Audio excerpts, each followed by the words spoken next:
to Tagalog Thursday. I'm so happy you are here with me on YouTube. Let me go ahead and just make sure our other friends are joining us as well. We have a really fun class tonight. Hello, everybody. Welcome to Tagalog Thursday. I have missed you. I've missed you a lot. Tonight is going to be a very fun night because I actually have something that we're going to use, and I think it's going to be very helpful. So if you looked at my Instagram story, you'll notice that I put a link up there for some flashcards that I made for us. So I have been working really hard. I made some Tagalog verb flashcards for you. And not only are they vocabulary words about the different verbs in Tagalog, but on the back of the flashcards are conjugations of the verbs as well. Oh, TikTok, let me see if I can flip the screen so that you can see it. Is that better? Yeah, there we go. Okay. So these flashcards are so great because they have the word on them, and then on the back is how you conjugate the verb. Okay, a lot of you have said, oh, verbs and conjugation are like some of the most challenging things about Tagalog. And it's true. And if you have watched my full-length Tagalog lessons on YouTube, then you know that there are different types of verbs, and then there are different categories, different conjugation patterns, and everything like that. And one of the things that I said is the more verbs you learn, that's kind of how you will learn what group these verbs fall into, right? So it's just a matter of gaining more vocabulary, and getting these flashcards will help you with that. Again, tonight's Tagalog lesson is about Tagalog verbs, and we are going to be using these flashcards that I made for us that have the Tagalog verb on the front, and on the back is the conjugation. Conjugation means changing something into a different form.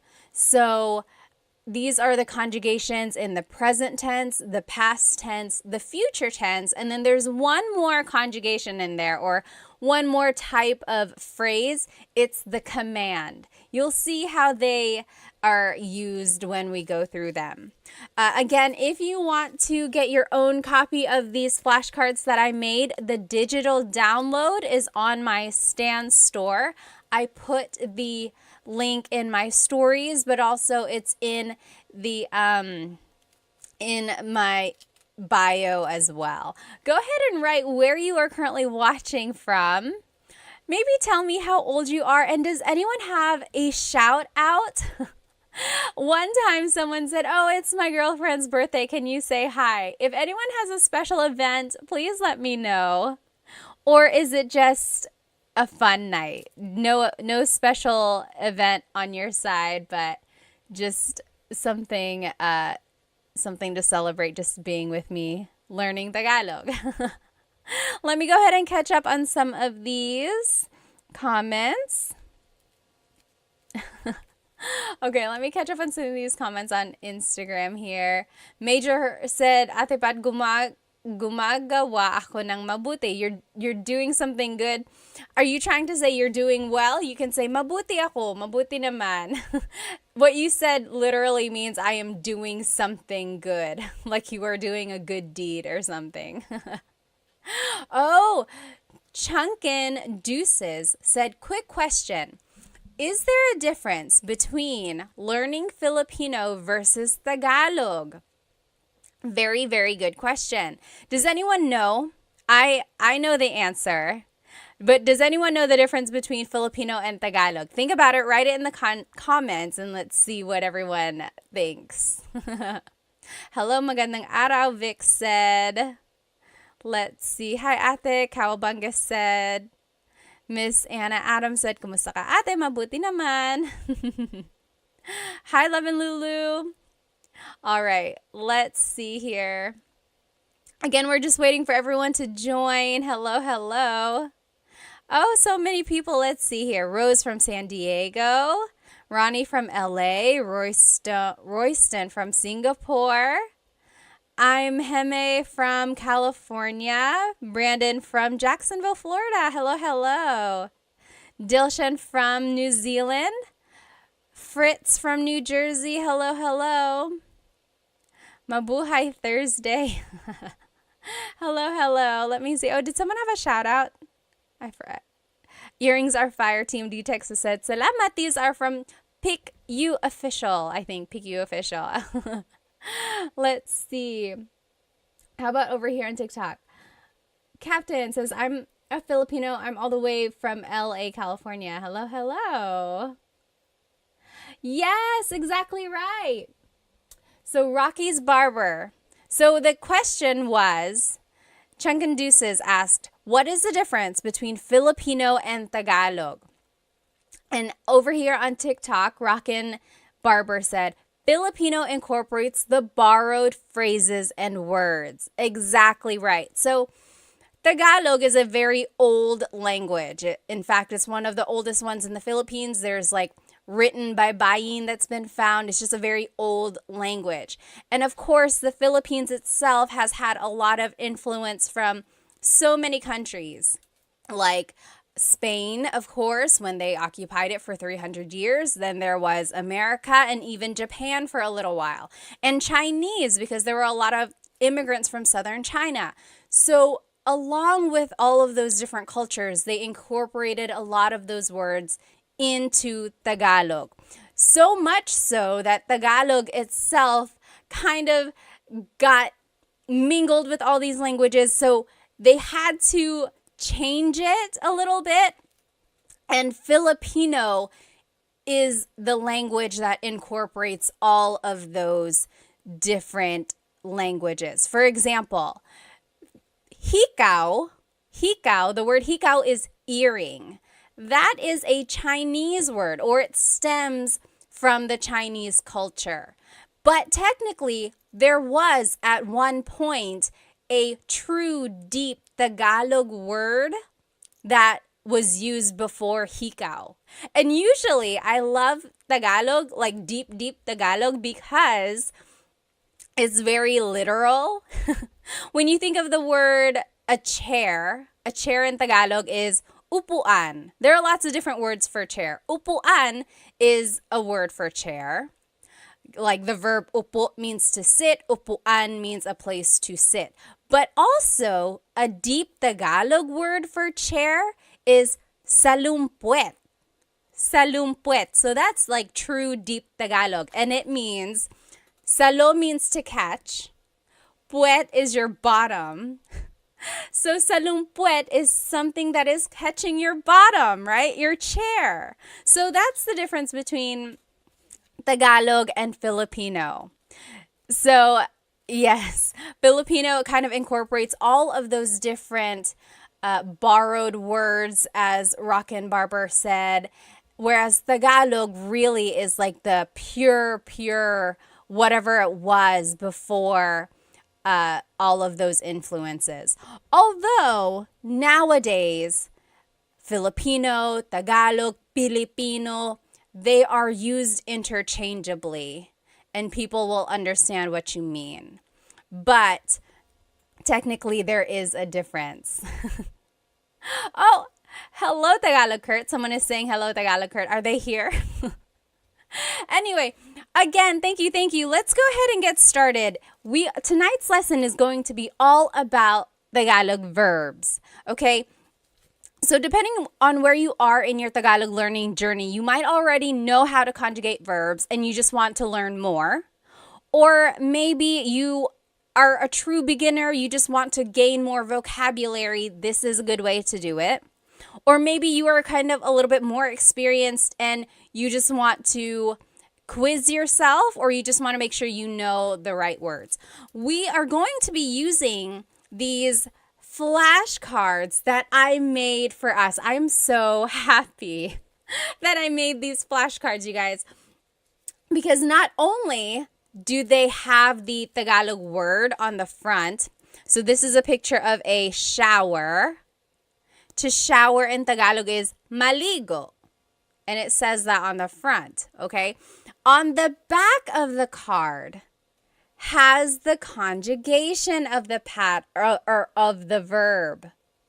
Okay, so it's like there are different ways you can use these cards. One way is to cover the Tagalog word and then quiz yourself. Be like, okay, what is to shower? What is to shower? Then you're like, okay, it's maligo. Now, what if I want to say, I am taking a shower? What is it again? What is it again? Then you look on the back, you're like, oh, naliligo ako. Naliligo ako. Okay, so you can purchase your own copy of these flashcards on in my Stan store. The link is in my IG stories right now, or the link to my Stan store is in my bio as well. I will note that when you purchase it, it is just a digital copy. So you're going to be purchasing the PDF form, and it's going to look like this. Okay, it's just a PDF form, a document, and you will be responsible for cutting them out and putting it back to back if you want. And then I even went farther and put a lamination on them just to make it have that flashcard feel. Okay, but if you don't want to do all that, you could just print it out, maybe like put holes in it and put it in a 3-ring binder, or even just put a staple in it and call it a day. You know, this is just a really good way to review, I think. Let me check over here on YouTube. Okay. Oh, Saul said, nakakatawa ka. I learned that yesterday from your Insta. Salamat. Nakakatawa ka rin. You're funny. All right. So let's just go over some basics about Tagalog verbs, okay? In Tagalog, there are 5 different types of verbs in Tagalog. Okay, let me find these cards here. I had organized them and now I'm just gonna find, here we go. So in Tagalog, there are mag verbs, mag, meaning they start with mag. Mag is their prefix. There's mag verbs, then there's ma verbs, ma. They also start with ma, like matulog. Then there's verbs, Then there's in verbs, in. And then verbs, verbs. John Legacy on YouTube said, are you going to post those flashcards anywhere for us to download or purchase? Yes, they are already up on my Stan store. The link should be in my bio, and you will see it. It says new 100 Tagalog flashcards, so you should be able to purchase them there. Again, there are 5 different types of verbs in Tagalog. Mag, ma, in, and e verbs. Why is that important? Well, it's all going to determine the patterns that we use when we conjugate them, okay? And if you need a review of how to conjugate these different types of verbs, you can watch the full-length Tagalog lesson on my YouTube channel. There's like present tense conjugation, past and future tense conjugation videos there. It will go step by step with lots and lots of practice. But we can also just learn them tonight, okay? I don't want you to get too bogged down about the patterns themselves, but I do want you to recognize that there is a pattern. Okay, you'll see. There's repeated syllables. There's certain affixes or prefixes or infixes. Okay, so I want you to just listen and see what we get. Okay, so let's just go through some of these verbs here. If you know the answer, write it in the comments. What is to clap in Tagalog? What is to clap in Tagalog? Do you know? What is to clap? Oh, thank you so much for all the gifts on TikTok. They are going so fast. FJMLV, thank you so much. And I think someone else up there, thank you. What is to clap in Tagalog? To clap, yes, Mr. Mark Tricks. So, palakpak or pumalakpak? Very good. Yes. Oh, Solman, thank you so much for the roses on TikTok. Maraming salamat. Thank you. So, pumalakpak or palakpak. So, technically, the root word here is palakpak. Palakpak. All verbs in Tagalog have a root, and then something is added to them to change the tense. For verbs, sometimes they are referred to as just the root, palakpak. Sometimes they are referred to with the already in it. So if you said palakpak, that is correct. If you said pumalakpak, that is also correct. JB on YouTube said magclap. Yes and no. So I love mag verbs because you can always use mag as a way to turn an English word into a Tagalog verb. If you don't know a verb in Tagalog, turn it into a mag verb and conjugate it that way. So JB said magclap because they couldn't remember what to clap is. So, but technically it's palakpak or pumalakpak. Now let's take a look at how it's conjugated. Oh, Jess, thank you so much for the gift on TikTok. Maraming salamat. So if you want to say I am clapping, it would be pumapalakpak ako. Pumapalakpak ako. So that's just right here. Again, these flashcards are on my Stan store. You can purchase the digital copy and then you can cut them out and laminate it yourself. On the front of it is the verb. On the back are the conjugations. Okay, so in the present tense, it would be pumapalakpak ako. Pumapalakpak ako. Oh, Saul, thank you so much for the badge on Instagram. Thank you. In the past tense, it's pumalakpak ako. Pumalakpak ako. Future tense, it's papalakpak ako.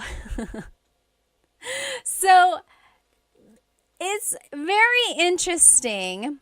Again, all of these patterns are very specific and don't get too bogged down. I just want you to be able to recognize mostly the root and then see if you can recognize that there is a repeated syllable and then certain affixes and prefixes.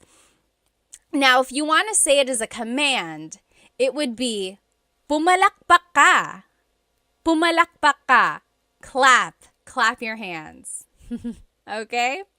So pumalakpak means to clap or palakpak. Interestingly, the noun form of clap, like applause, is palakpak. So sometimes it can be confusing if you don't use the People can be like, are you talking about the verb or the noun? And of course, you would just use context clues from there. All right, let's keep going. What is to yell in Tagalog? To yell. Do you know what to yell in Tagalog is? To yell in Tagalog is sumigaw. Sumigaw. So in the present tense, sumisigaw ako or sumisigaw siya. Yes, very good. Warhawk got it right on TikTok. Sumisigaw siya. She is yelling. Or sumigaw siya. She yelled. Sisigaw siya. She will yell. Okay, so sigaw or sumigaw means to yell. Sumigaw. Okay, what is our next verb here? What is to dance in Tagalog? What is to dance in Tagalog? To dance in Tagalog is... Oh, Christina, thank you so much for the rose on TikTok. Thank you, thank you. To dance is, sumayaw. Yes, very good. Leonardo on TikTok got it right. Jasmine, very close. Jasmine on Instagram said, masayaw. So that's another tricky thing there. It's like you might know the root, sayaw, but then you have to figure out, is it a ma verb, a mag verb, or an verb? Sayaw is an verb. So sumayaw means to dance. Again, on the back is the conjugation for your review if you do want to learn them. Sumasayaw ako, I am dancing. Sumasayaw ako. Sumayaw ako, I danced.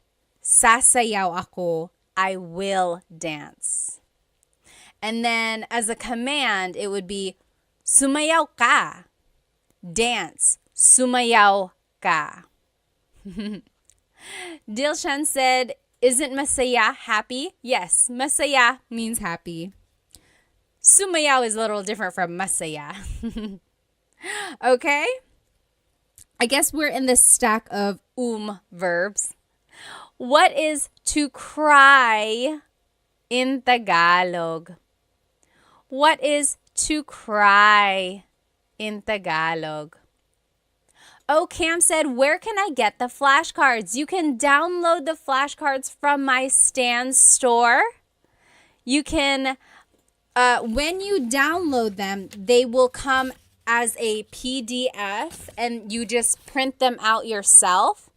And you can cut them, laminate them like I did, front and back, or just print them, maybe put a staple or put holes in it and put it in a 3-ring binder. So however you want to use them, you're going to download it. It'll come like this. What is, yes, JB, you got it on YouTube. To cry is iyak, umiyak, umiyak. Very good, JB. Very good, very good. Umiyak means to cry. So in the present tense, umiiyak ako. Umiiyak ako. Past tense, umiyak ako. Umiyak ako. Future tense, iiyak ako. And then as a command, wag kang umiyak. Wag ka nang umiyak. Don't cry. Don't cry. Okay. So Dilshan said, diba means isn't it? Yeah. Means like right, correct? Or is it not? Yep, that's exactly right. Okay, next verb here on our list. What is to laugh in Tagalog? What is to laugh in Tagalog? To laugh. Yes, very good, Cam. Tumawa. Very good. So to laugh in Tagalog is tumawa. Tumawa. Very good. So tumatawa ako. I am laughing. Tumatawa ako. Or tumawa ako. I laughed. Tumawa ako. That's past tense. Tatawa ako. I will laugh. Tatawa ako. Or as a command, tumawa ka. Laugh. Tumawa ka. Okay? Here's another verb. What is to sing in Tagalog. To sing in Tagalog. You might have heard this if your family is into karaoke. People will always make you try to sing. Yes, Cam is exactly right. And Warhawk. Yes. Very good. Kumanta. Kumanta. Yes. Alpo Blit. Kumanta. Very good. JB said, once again, where do we download these cards po? It's in my Stan store. So the link should be in my bio, or if you just go to my profile, look for the Stan store link. Again, when you download it, it will be a PDF like this, and then you will print it yourself and turn them into flashcards, or you can just keep it like this, put it in a folder, things like that, okay? So, kumakanta ako, I am singing. Kumakanta ako. Kumanta ako, I sang. Kumanta ako. Kakanta ako, I will sing. Kakanta ako. And as a command, kumanta ka, kumanta ka. If you've ever gone karaokeing, or if you've ever karaokeed with Filipinos, they have probably said that too. Kumanta ka, sing, kumanta ka. They leave no one behind with the singing. What is everyone's go-to karaoke song, by the way? I like Crazy for You by Madonna. I like, what else do I like? I don't know. I'm not like an amazing singer or anything. Oh, what's that one song that I like? I'll have to think about it. Yes. Okay. Oh, you might have already seen it. What is to hug in Tagalog? To hug. Oh, Captain said All of Me by J.M. Guzman. Oh, I don't even know what song that is. I'll have to look that up. Hart said Whitney or Mariah Star Spangled Banner. Number one, do they even have that version? And number two, I need some evidence, please. Yes, very good, very good. Oh, Captain said rap songs by Andrew E. Do you know who Andrew E. is? Andrew E. is a popular rapper in the Philippines. I feel like he was a lot more popular in like the 90s or early 2000s, like just really, really fast Tagalog raps. Are you into Glock 9? Glock 9 and like Ruby Ibarra, of course, Phil Am. There are lots of newer. Oh, and Easy Miller, hello. Like a lot of newer rappers out there. Yes, very good, very good. Yakap or yakapin means to hug. Yakapin. So, yakap is the noun, a hug, yakap. Yakapin is the verb to hug. Captain said Sharon Cuneta. You like to sing Sharon Cuneta songs? Oh, Chris McCollin said, I met Andrew E. Really? How? Jez said Dilaw by Maki. I don't think I've heard that one. I'll have to look that up. So yes, yakapin. Now we're in the in. Where am I? In verbs. In. So the first set of verbs we looked at were verbs. These are in verbs. The difference there is that verbs can be object or actor focused. In verbs are usually object focused. Again, all of that is nitty gritty. If you do want to get into all that, be sure to watch my full length Tagalog lesson videos about present tense conjugation and future and past tense. Oh, Serrano said maybe this time. I love that song. I love that song. Ozzy Mandia said, hi, I just wanted to thank you for the lessons. I plan to visit the Philippines later this year. I'm pretty good at the language. Oh, at language, so I'm absorbing everything. Good, good. JB said, my way. Do you know what happens when you sing My Way in the Philippines? It doesn't always happen, but for a while, there was like really bad things happening whenever you sang My Way in the Philippines. It used to be like maybe like 10 years ago, for a while, when people sang My Way, they would like, they would get unalived. They wouldn't, I don't know what would happen. Like, it would be so violent. And then, yeah, so for a while, there was just that thing where it was like, don't sing My Way, or it became a joke where it was like, oh, you're going to sing My Way. So be careful with that song. Okay, yeah, so yakap or yakapin means to hug. In the future tense, it's, I'm just trying to think because I don't want to say it wrong. Yinayakap ko siya. I am hugging him. Yinayakap ko siya. Past tense, yinakap ko siya. Future tense, yayakapin ko siya. Okay, so yakap is an in verb. As a command, maybe you can use this on your sweet, lovey, loved one. Yakapin mo ako. Yakapin mo ako. That means hug me. Yakapin mo ako. I'll put it up here so you can see it. That's the command. Hug me. Yakapin mo ako. Try saying that to your honey tonight. I'm sure it'll make them super kilig. Yakapin mo ako. Okay? Someone put it or wrote a question up here. Someone asked why. Why is it that when you sang My Way, you would get like unalived? I don't know. It was just like, maybe it just happened to be that when people were singing that, there were like violent people around them. I don't know. But for a while, you should look it up. It was like singing My Way at karaoke was kind of dangerous.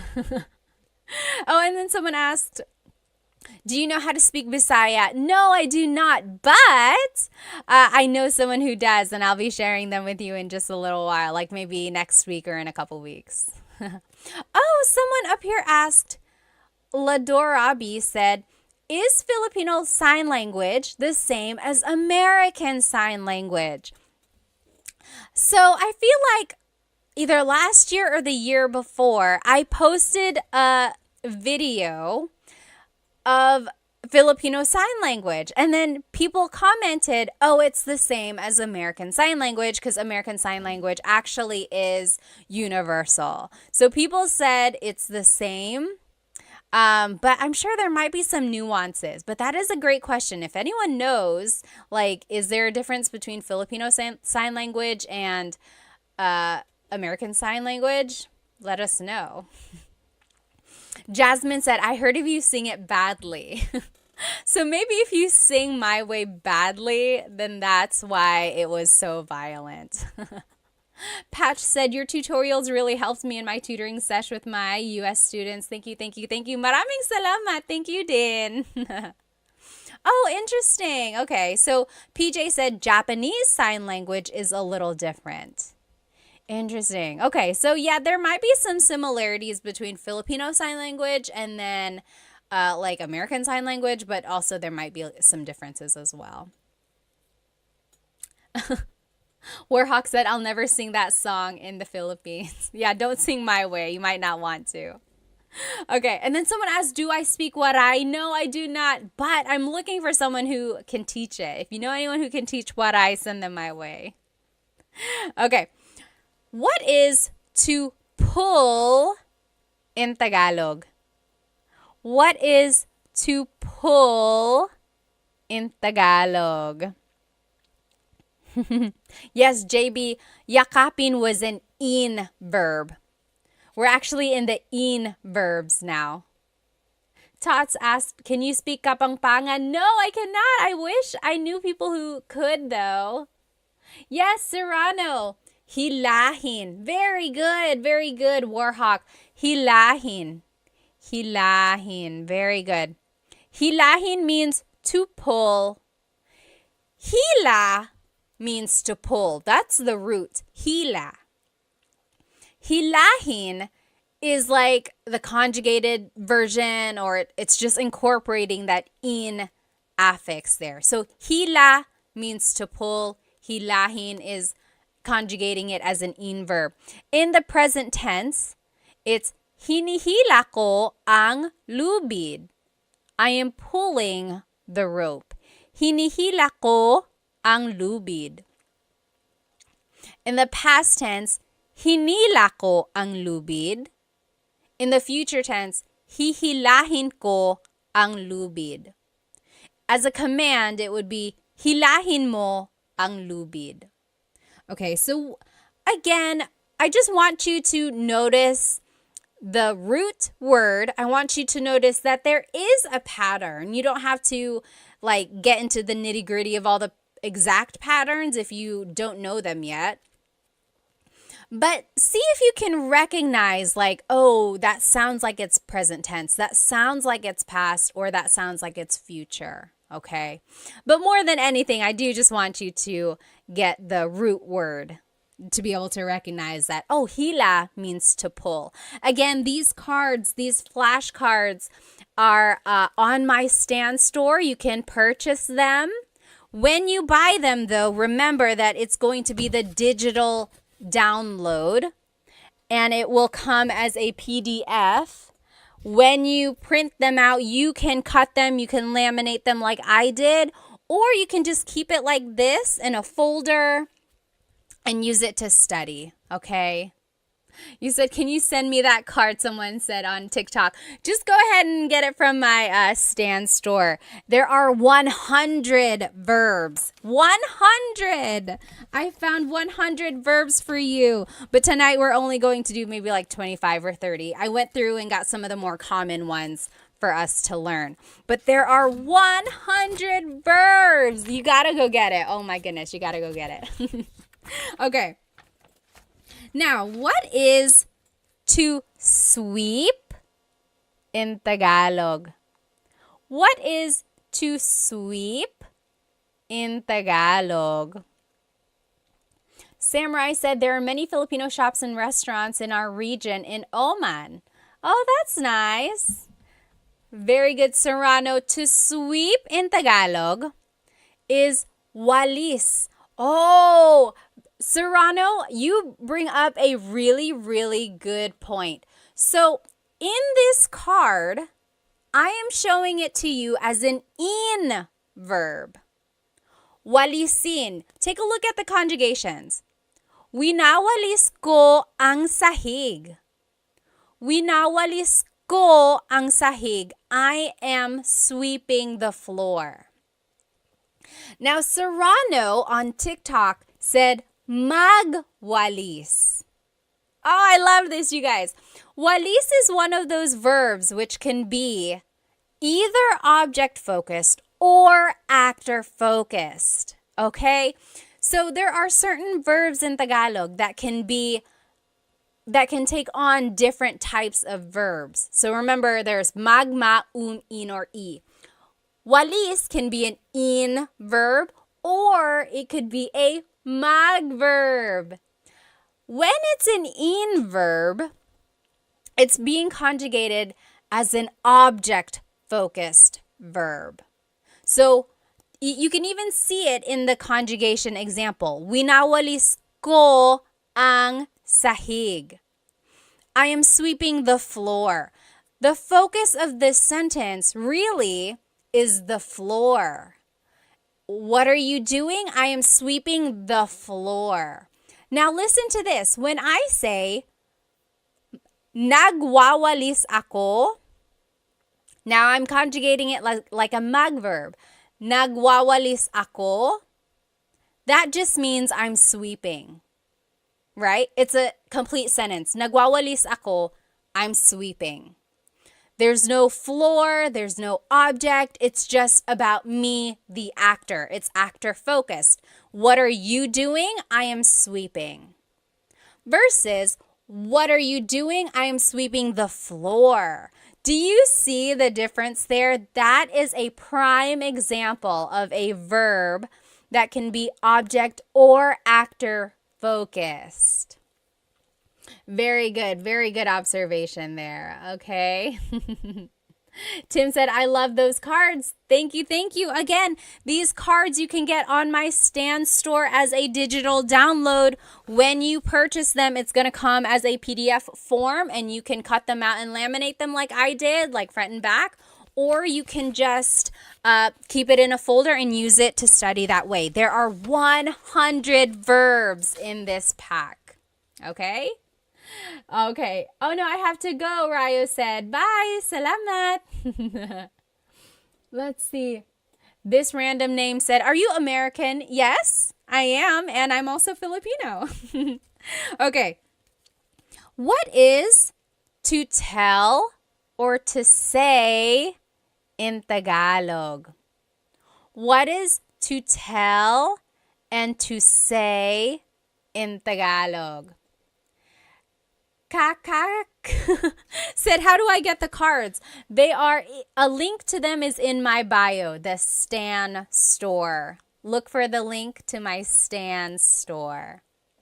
Oh, very interesting. String said, magsalita. Very close. Oh, very close, you guys. Yes. Dilshan on Instagram said, nagsasalita. JB said, is the Stan store on your IG page? You can find it in my YouTube channel as well. Just go to the About Me area and then look for the Stan store. Yes, JB actually got it. So it's sabi or sabihin. So very interesting. A lot of you are saying salita. Salita means, it also means to say, but really it means like to talk. Magsalita ka, talk. But also it can mean like say something. So salita and sabi are very similar. It's kind of like saying say, tell, talk, right? They're all kind of similar. Sabihin technically means to tell or to say. Very interesting. Oh, Yahia said, what is the best free app to learn Tagalog? Anyone know what is the best free app? I know of like this one app I made a video for. What is it? Turong Wika. Turong Wika. That means teaching a language. They teach Tagalog. I know other languages or other apps teach Tagalog as well. I just don't think they're free. Oh, Diego said, how do you say I don't know? How do you say I don't know in Tagalog? What do you think? Write it in the comments. That one is easy. There are a couple ways to say it actually. Oh, Mr. Crank said, is there an app that you would recommend to help learn Tagalog? Let's see. So the one I recommended earlier, Turong Wika, that one is a good one. Does Rosetta Stone have an app? I made a video for them. I know they have like an online profile, but I don't know if they have like exactly an app. Does anyone know? And then Ling is an app. I think they have Tagalog as well. Does Duolingo have Tagalog? Does anyone know? Oh, yes, very good. To answer Diego's question, how do you say I don't know? A lot of people on Instagram and TikTok are saying hindi ko alam.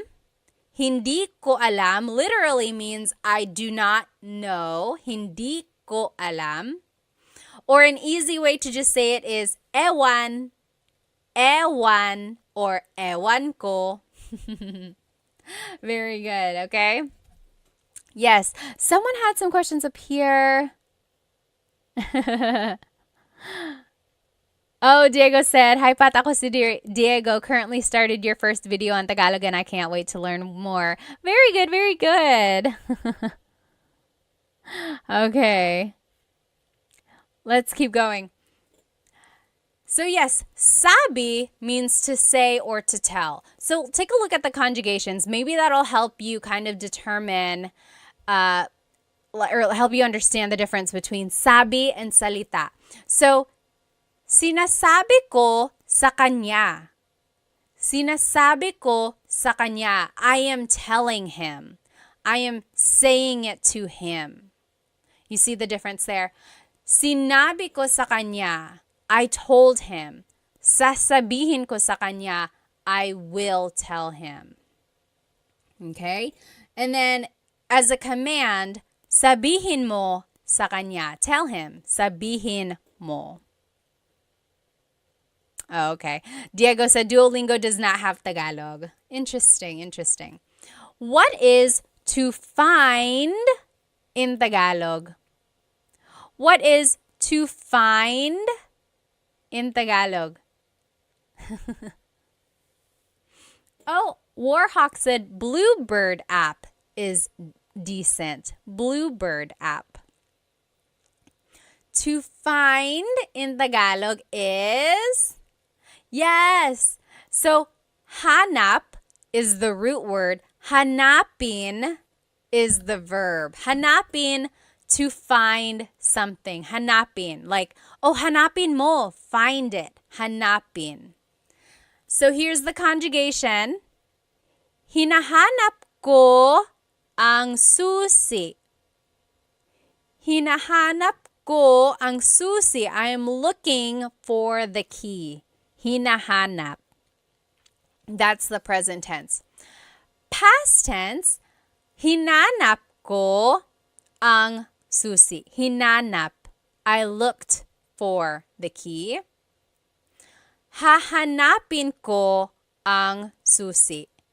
Hahanapin ko. I will find the key. Okay? So again, hanap means to find. Hanap. Oh, JCast said, where do you buy these flashcards? You can buy them from my Stan store. Link is in the bio. Look for my Stan store. You will get the digital download. You will get the PDF form, and it looks like this. And then you can cut it, laminate it like I did, or you can just keep it like this, maybe put it in a folder or in a binder, and then use it to study like that. But I have 100 verbs for you. 100. Oh my goodness. I'm so happy for you guys that you have this resource. But we're only going over like 25 tonight. Oh, thank you so much. Sean said, I bought them. Salamat. Maraming salamat. Okay. What is to run in Tagalog? What is to run in Tagalog? Oh, Major said, Ate Pat, can you give me a Tagalog tongue twister? Ooh. Let's see. Let's see. There's so many. I don't want to say it wrong now. There's that one. It's like Mecánico ni Monica. Minicánico ni Monica. Minicánico ang... I don't even know what it is now. Someone write it in the comments. Minicánico ni Monico ang makina ni Monica. Minicánico ni Monico ang makina ni Monica. That means Mokino, the mechanic, fixed Monica's machine. Minicánico ni Monico ang makina ni Monica. Oh my goodness. And then there's so many more. Yes, so to run in Tagalog is very good. Blasian, you got it. La, Yesam, and JB, you got it. Tumakbo. Tumakbo. Yes, very good. Tumakbo. So, takbo is the root word, takbo. Tumakbo is showing that it's an conjugation. Tumakbo. So, if you want to conjugate it, tumatakbo ako. I am running. Tumatakbo ako. Or, tumakbo ako. I ran. Tumakbo ako. Tatakbo ako.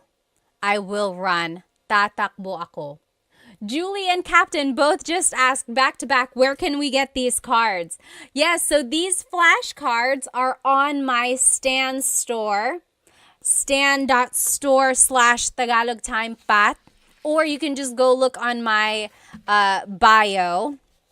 Look for the link that says Stan Store, and it's going to be a digital copy. When you purchase it, it's going to look like this as a PDF, and then you will be able to cut it, put it together, laminate it like I did, or you can just keep it like this, keep it in a folder, and study it like that. But there are 100 cards, 100 verbs. Oh my goodness. Okay, what is to drink in Tagalog? What is to drink?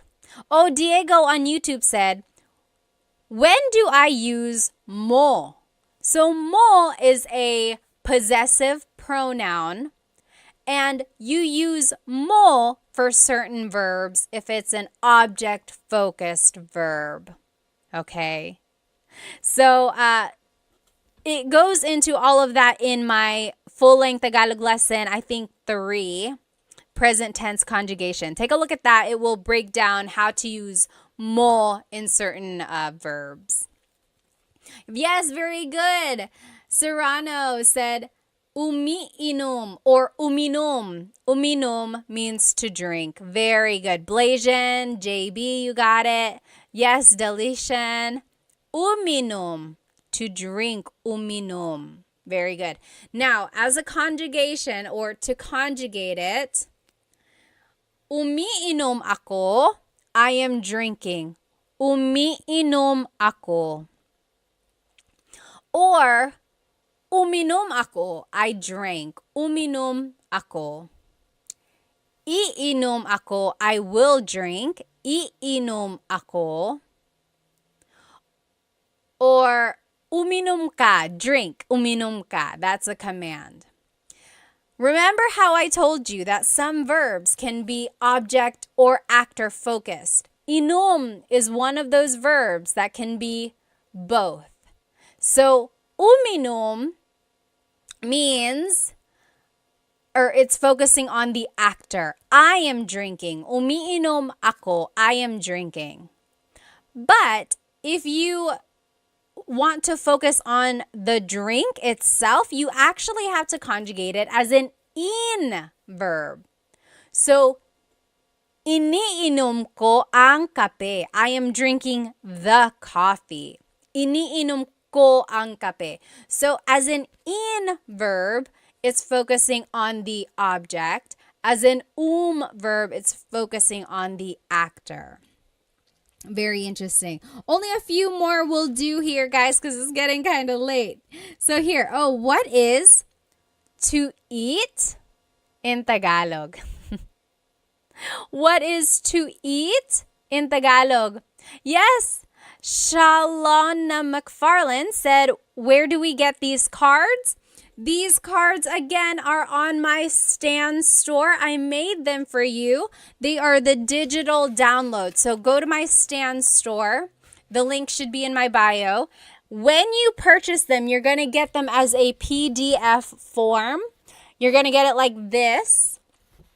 And you can cut it and laminate it, or you can just keep it like this and study it like this. Keep it in a folder, put it in a 3-ring binder, whatever you want.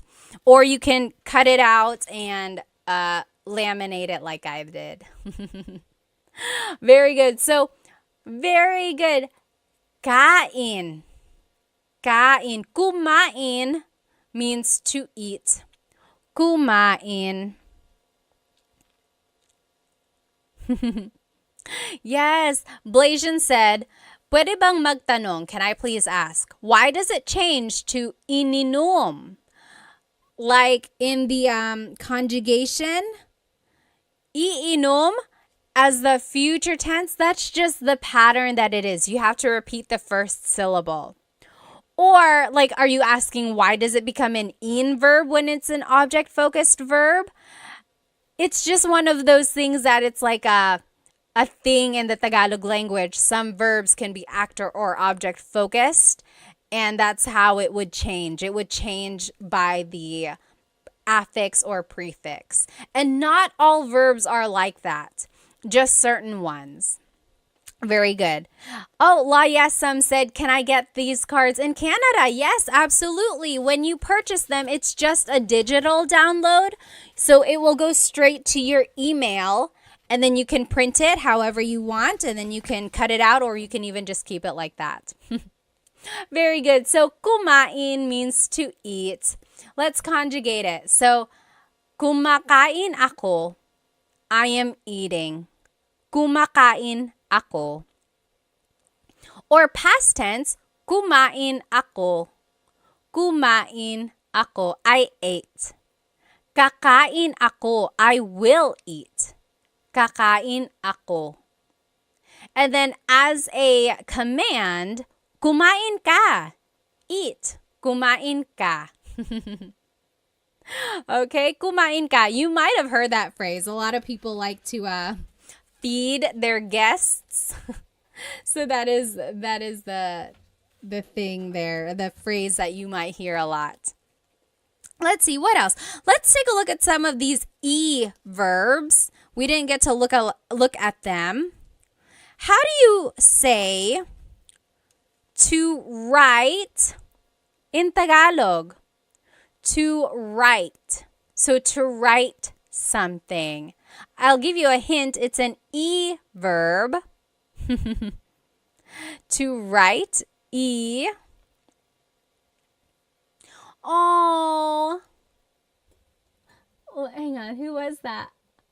String Hands said, hi, Pat. Your content helped me talk to my mom during her last years before she died. Maraming salamat po. Oh, my goodness. Strings, first of all, I'm so sorry for your loss, but also, I'm so happy to have helped you. Stay strong, okay? I lost a parent too, and it's not easy. Not easy at all.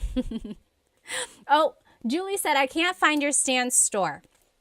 Let's see. Go to my link or go to my bio, and I think just click on whatever link is there, and then more links should pop up.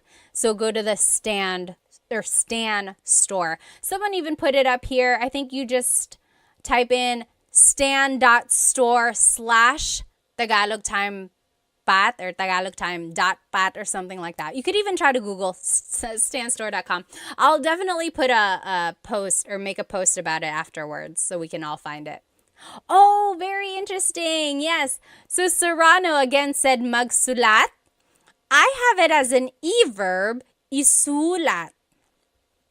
Yes, Blasian also said nagsulat. So yes, this is one of those things these are one of those verbs. Again, isulat means to write, but that's focusing on the object. Like, isulat mo ang pangalan mo. Write your name. Isulat mo ang pangalan mo. Write your name. But magsulat just means writing. Like, nagsusulat ako, I am writing. Oh, someone on TikTok said it's only showing the coffee, buy me a coffee. Oh, yeah. So if you're on TikTok, maybe just go open a browser and do stan.store/Tagalog Time with Pat or tagalogtime.pat, or you can go to the links in my Instagram. It'll be there. Stan Store. So, isinusulat ko ang libro. I am writing the book. Or isinulat ko ang libro. I wrote the book. Or isusulat ko ang libro. I will write the book. But again, sulat can be a mag verb. Nagsusulat ako. I am writing. Or nagsulat ako. I wrote. Okay, let's do another E verb. Actually, we'll do two because they're opposites. What is to raise and to bring down? So this one is showing people raising their hand. What is to raise? This one is showing a man putting a box down. So what is to bring down. So to raise and to bring down. What is to raise and to bring down in Tagalog? And I gave you a hint, it's an E verb. To raise in Tagalog is itaas. Itaas. The opposite of that, to bring down, ibaba. So itaas, ibaba. Very good. Yes, exactly right. And you probably heard the phrase like, bababa ka ba? It's one of those things in Tagalog. It's like, baba, just depending on how you put the emphasis, it can mean different things. So, bababa ka ba means, are you going down? Like, are you going down the stairs? Are you going down the elevator? So, ibaba means to go down. Itaas means to raise, like to raise your hand. Let's take a look at ibaba. So, ibinababa ko ang bagahe. I am bringing down the luggage. Ibinababa ko ang bagahe. Or past tense, ibinaba ko ang bagahe. Future tense, ibababa ko ang bagahe. And then, as a command, ibaba mo ang bagahe. Bring down the luggage. Okay? Now, let's take a look at itaas, again, to raise. In the present tense, itinataas ko ang bandila. I am raising the flag. In the past tense, itinaas ko ang bandila. I raised the flag. And then in the future tense, itataas ko ang bandila. I will raise the flag. And then as a command, itaas mo ang bandila. Raise the flag. So Love said, spaghetti pababa, pababa ng pababa. Does anyone remember that song? So baba means to go down, and there was this song back in the day, maybe like, was it early 2000s, I think? Spaghetti pababa, pababa ng pababa, Iser said. And then, spaghetti pataas, pataas ng pataas. And it was just this silly, silly dance, and you heard it on every variety show on the Filipino channel. You heard it on the radio all the time. People still dance it. I don't know why it's like that. It's like, why is the spaghetti going down? Why is it going up? Oh my gosh. You can't like not dance when you hear that song. Yes, Blasian said, is there another word for flag? Yes, so I said bandila. Bandila means flag. But watawat also means flag. There's another one, bandila, watawat, and does anyone remember what the other word for flag is? Wumagayway. Watawat, wumagayway. Wumagayway means to wave, or like to wave around, correct? I'm pretty sure. So watawat is like waving the flag, exactly. Oh, thank you, FJMLV said, I just got the flashcards. They look so good. I'm glad they have the sentences with them. Again, if you just joined, you can purchase these flashcards that we were using during the lesson. On the front is the Tagalog verb, and then on the back are the conjugation patterns in the present tense, past, future, and a command. It's like an example. So I think it'll really help you learn more verbs. And when you download it, it is a PDF digital download. So you will be able to cut it out and laminate it if you want to, like I did. Or you could just keep it like this, maybe put a staple in it, or you can put it in a 3-ring binder and just use it to study that way, okay? And there are 100 verbs, 100. I looked up all of the different verbs for you, so I think this will really help if you're trying to learn more Tagalog verbs. Again, you can get it from my Stan store. Stan store. The link should be in my Instagram bio. I think on TikTok we're having a hard time finding it there. So just go to my Instagram or YouTube. The link is in there. Bandera. Yes, I think that's another word for flag as well. Well, you guys, I had so much fun with you tonight. I hope to see you again soon. There are so many more verbs. Again, there are 100 in this pack. This is only like 25 or 30. So maybe next time we will go through more. Oh, FJM said, what are on your YouTube slides? I'm trying to learn more for my fiance. The YouTube slides, if you decide to buy those are just the whatever slides you see in the video. So back up. I make full-length Tagalog lesson videos on YouTube, so those slides are what go with the full-length Tagalog lesson videos. Okay. Budak Baru said, where can I get the flashcards? I'm not from the Philippines. You can get them on my Stan store. Go to my Instagram, click on the link in my bio, and look for Stan store. And it will be a PDF download, and you can download them, you can cut them out, you can laminate it, or you can just keep it like this and study it, okay? Yes, let's see. Yes, Benny, did you get that? Benny also asked, where can I get them? Again, on my Stan store. You just get the digital download, and then you can make the cards, or you can keep it like this, okay? Well, I will see you guys next time. I hope you have a great rest of your night. Maraming salamat po. See you next time.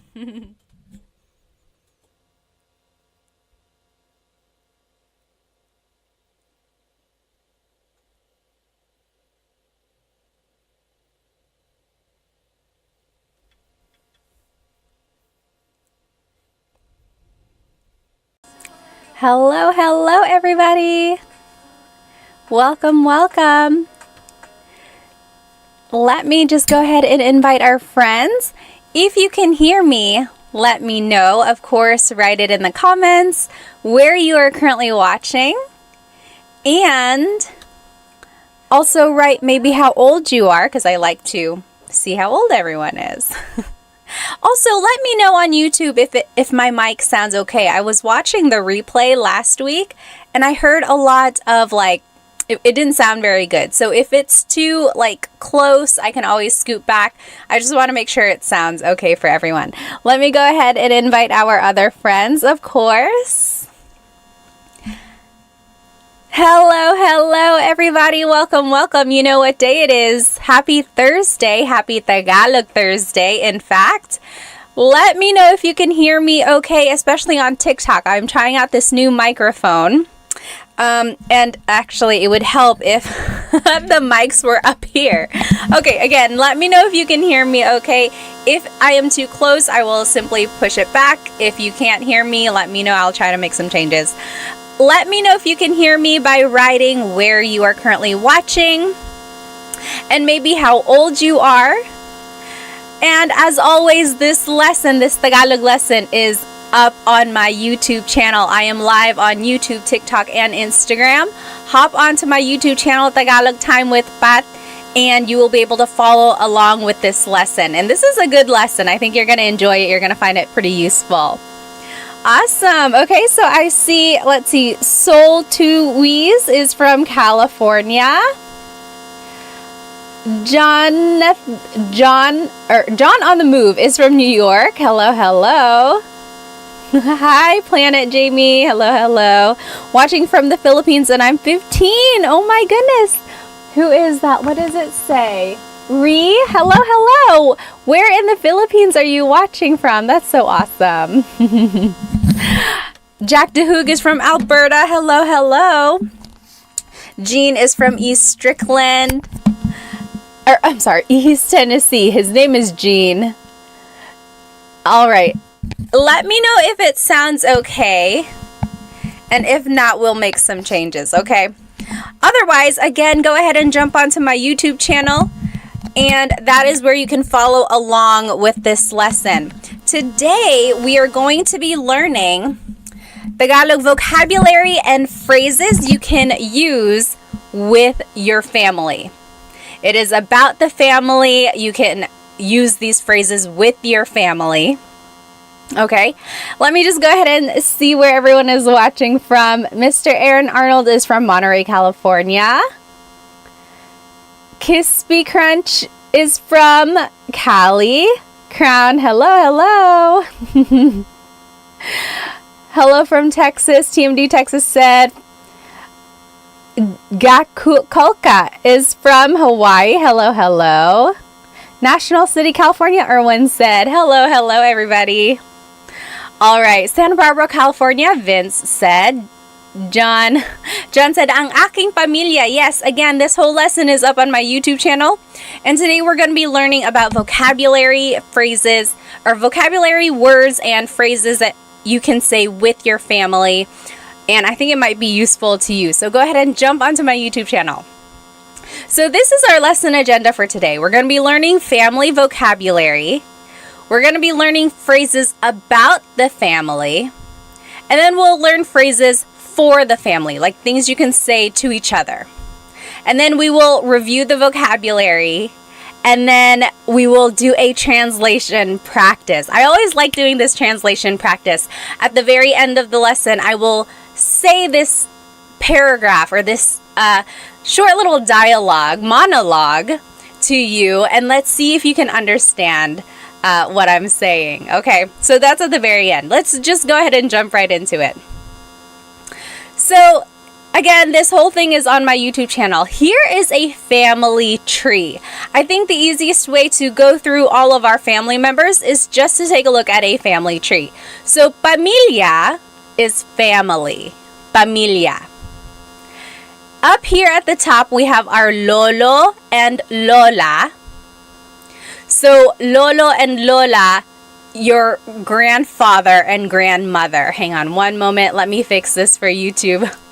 Let me cover my face so you can see. There we go, YouTube. Okay, so here is the family tree. Again, lolo is your grandfather. Lola is your grandmother. Okay, and usually a lot of families distinguish their lolo and lola on one side from the other by giving them a nickname. Like I always called my grandmother Mama Lola. And my other grandmother, she passed away before I was old enough to really get to know her, but she was Lola as well. So some people call their Lolas something else, and their Lolos something else. Kind of like in English, we might call our grandparents like Nana, Papa, or something like that. What do you call your grandparents? Just wondering. Go ahead and write it in the comments. Hello. Oh, Yaz says, hi, I like all your videos. Maraming salamat. Music says, magandang umaga. Hello, hello. Oh, thank you so much for the gift. Maraming salamat. I wish it said the name whenever a gift was bought. Grin, thank you so much. Alrighty.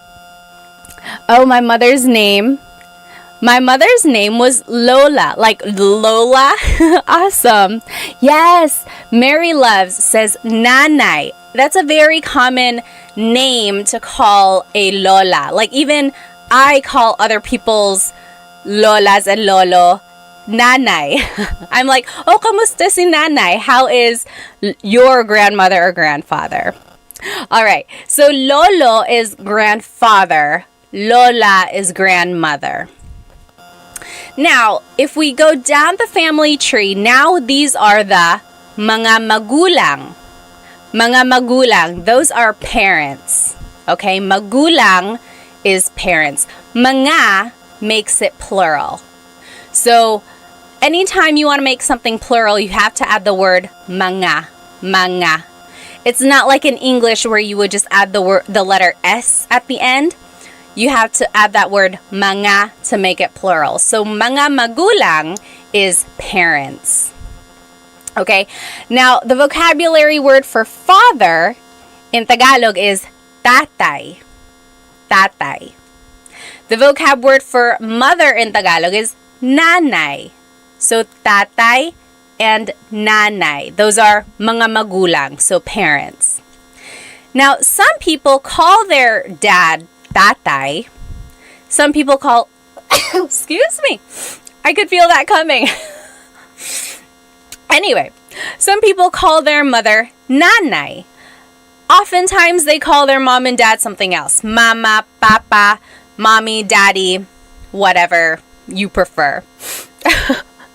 Thank you. Dominique said, bless you. Maraming salamat. Yes, yes. Francis said, nay. Sometimes you can just call your nanay, nay. Right? So, nanay, tatay, that is mother and father in Tagalog. And those are mga magulang, parents. Okay? Then, when they have a child in Tagalog is anak. Anak. That is a child. That is their anak. So, the nanay and tatay or the magulang, they have an anak. Anak. Sometimes moms and dads will call their child anak. Like, oh, anak, kain na tayo. Anak, kain na tayo. It's almost like saying, son, it's time to eat. Or daughter, it's time to eat. It's just anak. But very interesting is there is no word for like son or daughter. Anak by itself is a gender neutral word. In order to distinguish whether or not someone is talking about their son or daughter, what do you think you would have to do? We touched on this last week when we played Filipino Jeopardy. We had a question about like gender neutral words. Do you remember what you have to do in order to kind of distinguish what like gender it would be, whatever gender they're talking about? Well, so if you wanted to say son, it would have to be anak na lalaki. Yes! Richard V on YouTube, you got it. Anak na babae is daughter. Anak na lalaki is son. Drake on Instagram, exactly right. You got it. So again, anak is a gender neutral word. There are a lot of words actually in the family vocabulary that are gender neutral, which I find very interesting. Like anthropologically, why is that? It's just like one family unit, and it's like it doesn't really matter if they're talking about a boy or a girl. It's like, yeah, that's just my son. I think it's so interesting. Like a language will tell you a lot about the values of a culture. Anyway, that's a side note. So again, anak is a gender neutral word. So in order to say son, you would have to say anak na lalaki. So if someone was like, this is my son, it would be ito ang aking anak na lalaki. That was a very formal way to say it, but you get what I mean. They would have to distinguish anak na lalaki. Or if they wanted to say like, I am buying this for my son, it would be binibili ko to para sa anak kong lalaki. Anak kong lalaki. I'm trying to figure out where you add the nang. Anak kong lalaki. I think that's right. Anak kong lalaki. Anak na lalaki ko. No, you don't ever add ko at the end like that. But yes, you get what I mean. Yes, exactly right. A Douglas, babae or lalaki. Babae is woman. Lalaki is man. And then Ricardo said, like, ma'am, sir. Ma'am, sir is a little, it's an interesting thing. Like, whenever someone is shopping in the Philippines, they're like, hi, ma'am, sir. I think just over time, people got used to saying it together. And so it became one thing. Okay, so that's anak. Anak is child. Now, if a person gets married, that would be their asawa. Asawa. So again, if you're following along on YouTube, here's our family tree. Asawa is their spouse. Spouse. Again, another gender neutral word. It's not husband, it's not wife, it's asawa. Like, I call my husband asawa, not literally, but like he is my asawa, and he calls me, I am his asawa. You know, it's not like husband or wife, it's just spouse. Very interesting, right? So asawa is spouse. It encompasses like the wife and husband gender there. Let me go ahead and just read some of these comments. I don't want to miss any questions. Let's see. Okay. Yes, someone said, I'm sorry. Did someone ask, how do you say I'm sorry in Tagalog? I'm sorry is pasensya na. Forgive me is patawad na. Or patawad po. Please forgive me. Let's see. All right. Let's see. And then over here on Instagram, yes, asawa is husband or wife. All right. And then over here on YouTube, yeah, you guys got it. Ricardo said, I don't use asawa. It's too close to aswang. Aswang is a little different. Aswang is the supernatural being in the Philippines, like a vampire shape-shifting type of thing. But it's different. Asawa and aswang, they're different. Okay, so a person and another person get married. They are mag-asawa. Mag-asawa. That means they are husband and wife. Mag-asawa. When they have kids, here are the vocabulary terms for the order of kids, or just like family vocabulary words. Again, here on YouTube.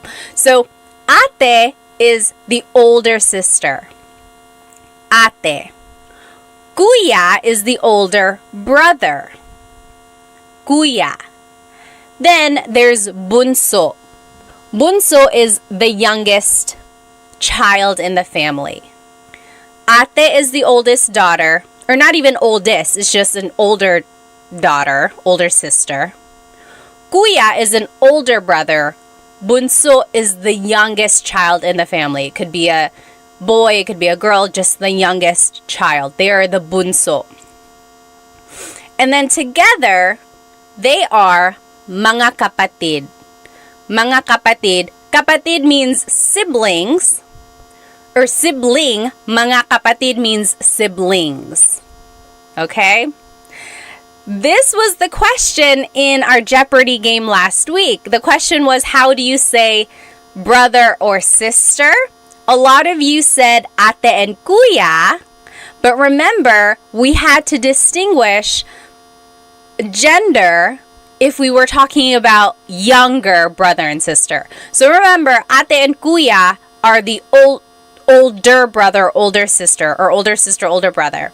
But if you wanted to talk about your younger brother, younger sister, that would be kapatid na lalaki, kapatid na babae. Exactly right, Francis. You got it right.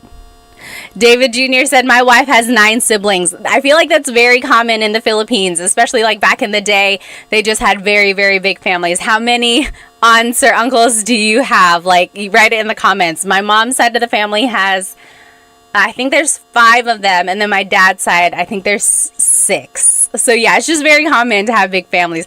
My husband's dad, there were 10 children in his family. And then I think on my husband's mom's side, I think there's like 5 or 6, something like that. But yes, it's very common to have very big families there. David Jr. said baby machines. Yes, Pia said 8 on my dad's side, 5 on my mom's. Wow. Yes. Okay, so again, kapatid na babae is your sister. Kapatid na lalaki is your brother.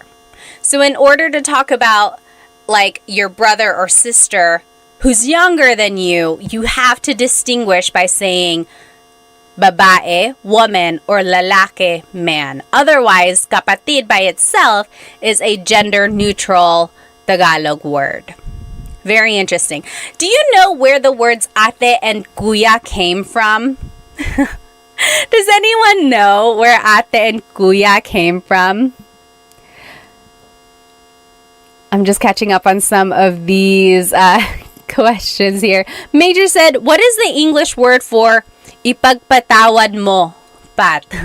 Ipagpatawad mo means like to forgive, right? Like ipagpatawad mo, forgive forgive it. Or just like forgive me. Yes! Nick said, ate and kuya are from the Chinese culture. They have this idea of respecting their elders, whether it be their older, of course, relatives, aunts, uncles, but also their older siblings. So ate and kuya stem from the Chinese culture there. Yes, exactly right. Dan Santos got it. Richard, you got it. Yeah, very good. And it's interesting because in the Filipino culture, we don't only call our siblings ate and kuya. We use ate and kuya on our older cousins. Also, our older friends.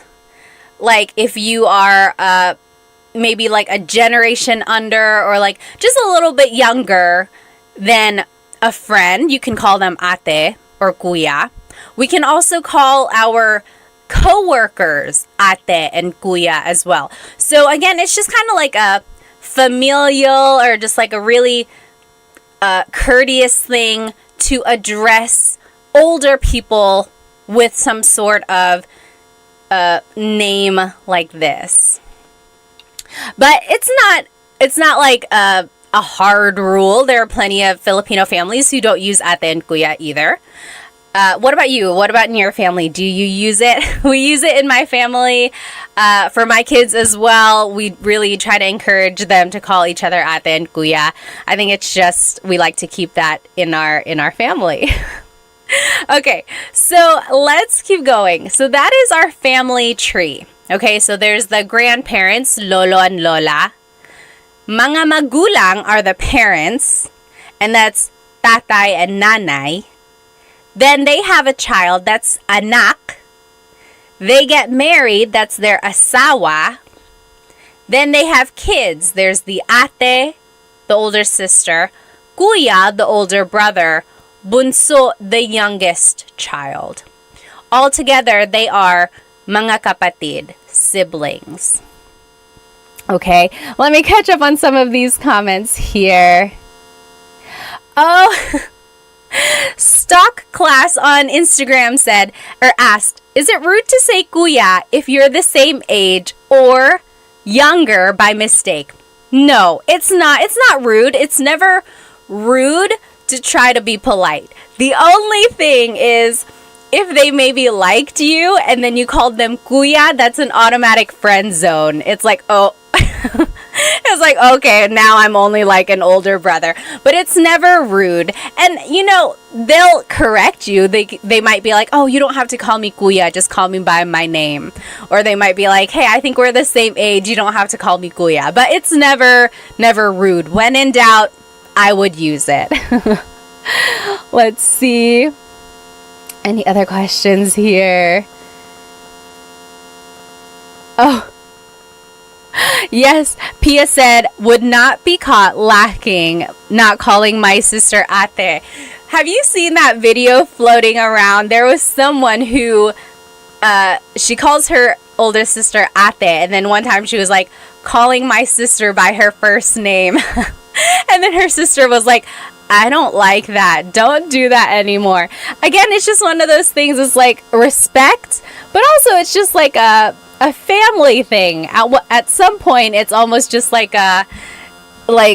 something you are familiar with, and it's a bond almost. Okay, someone up here on TikTok also had a comment. Yes, Nick said, absolutely, you're almost shunned if you don't. So in some families, they do take it pretty seriously if you don't use, what do you call it? I keep wanting to call it like a name or like a title, I guess. If you don't use ate and kuya, for some families, it's almost like really rude there.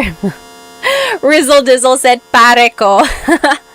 So pare is almost like saying like dude, or it's like what guy friends call each other. Girls can call guys pare too, but again, it's almost like a hey dude, hey man, pare ko.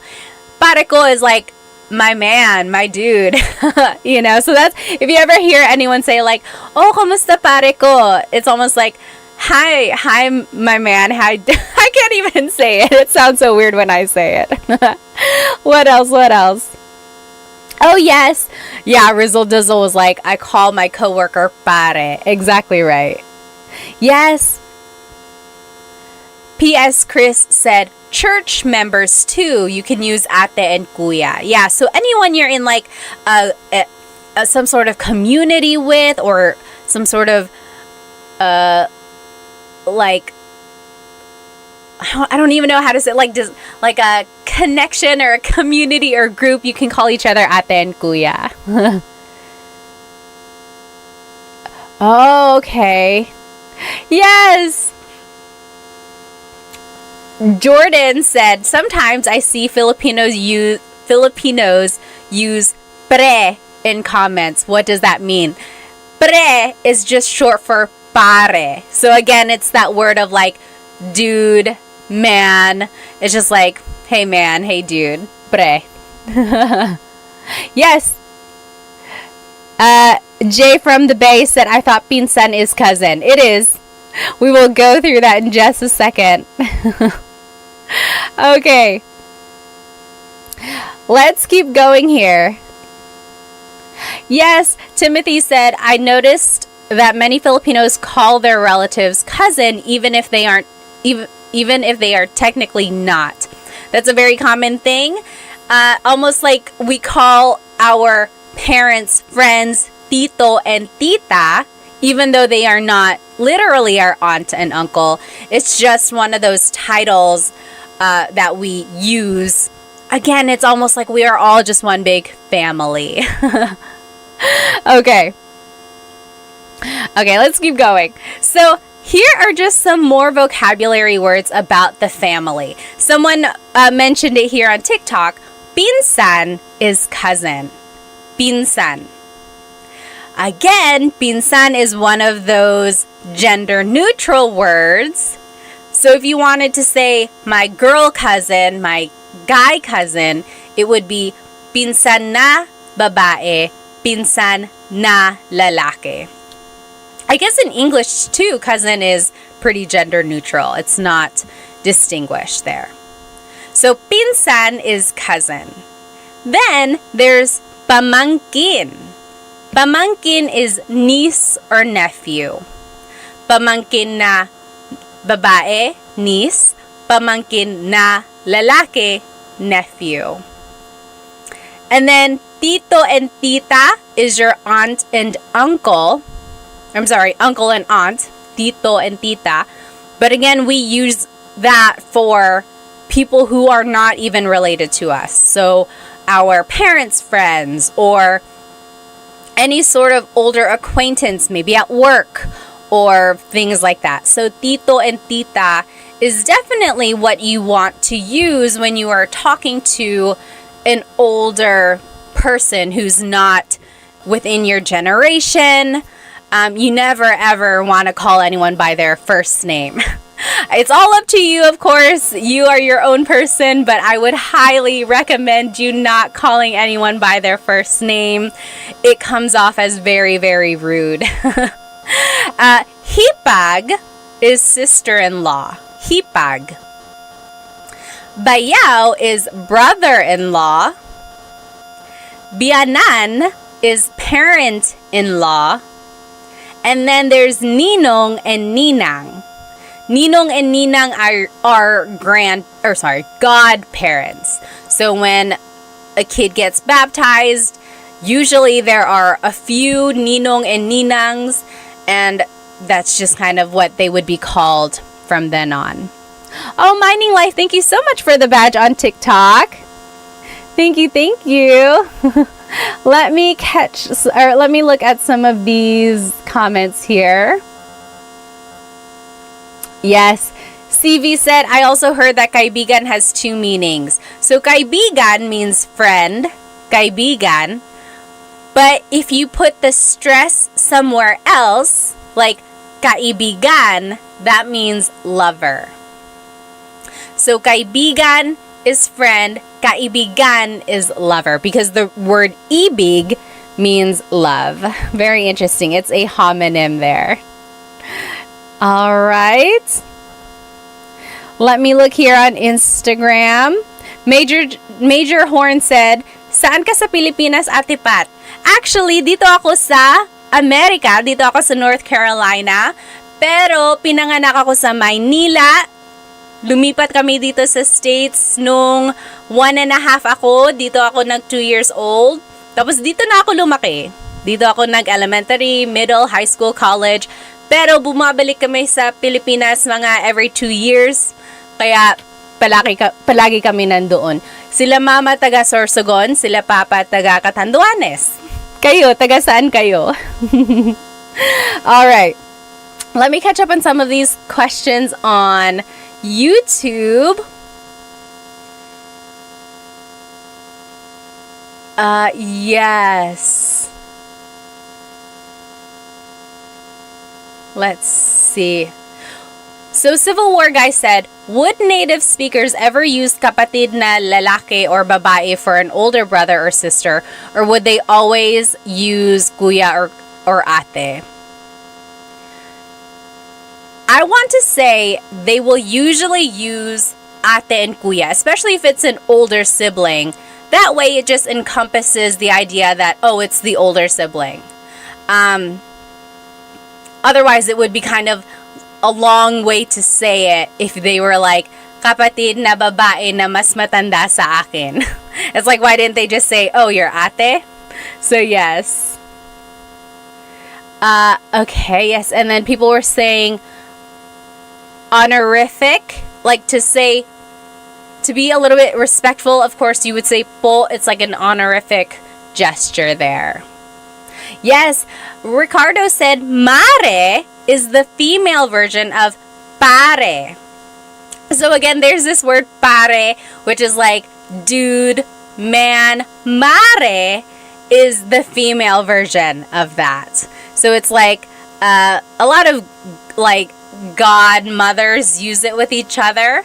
It's like, oh, hey, it's my girlfriend. It's my girl who's a friend.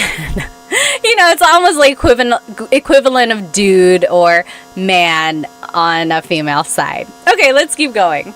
So we learned a lot of vocabulary, right? So again, if you are just tuning in now, this whole presentation is on my YouTube channel. And we looked at a family tree. We learned all the different vocabulary words for grandparents and then parents and then all the way down to the children. Now, let's learn some phrases about the family. Okay, so if you want to maybe introduce your family members to someone, or if you're simply just like talking about them, these are some phrases that you might use. Okay? All right, let me just catch up on some of these comments. Need a Nap has a really good question. How should I address my fiance's mother? Should I call her tita? This is an interesting question, of course, because of course you want to make a good impression, right? So number one, you don't ever want to call them by their first name. Tita is a good start. Yes, maybe just call them tita whatever. That will definitely kind of make them smile. Now, when you do get married, this is up to you. You can either start calling your mother-in-law mom or mama or nanay, whatever your fiance calls them, you know, just kind of assimilate, or you can keep calling them tita. I don't know. What do you guys think? What is your vote? What was your name? Need a Nap. What should Need a Nap call his fiance's mom? I think tita is a good start there. I know a family. The wife is Filipino, the husband is white, and he just calls her parents Mr. and Mrs. blank. You know, he didn't really take on the tita and tito concept. He just kept using Mr. and Mrs., which is fine as well. But if you really do want to kind of assimilate more to the Filipino culture, I would encourage you to use tita and tito. TMD Texas said, call her Lola. Maybe if you want to give her a heart attack. Maybe if you're like, hey, Lola, she's going to be like, are you guys pregnant? So I don't know if you should do that yet. Okay, Ben on TikTok said, call them mom. I don't know. They're not quite married yet. I guess you could. She might be like, I don't know if we're there yet. Oh, yes. RK Nudson on Instagram kind of has a similar idea. What should I call my father-in-law? Okay. Oh, see, very interesting. So, what was your name again?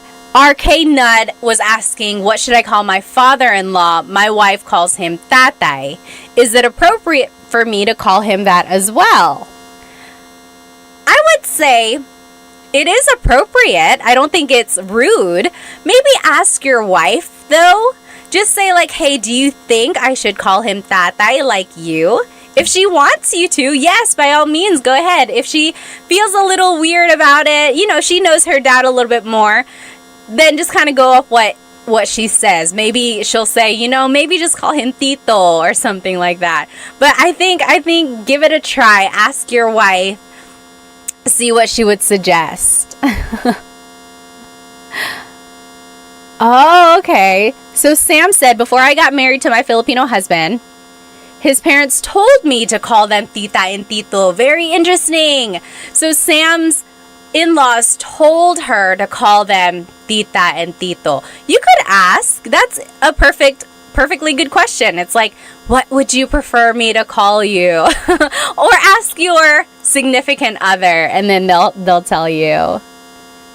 Oh, yes. Don't hate what I say said, I assimilated to make it easy, and I just call her nanay. I think that is so sweet.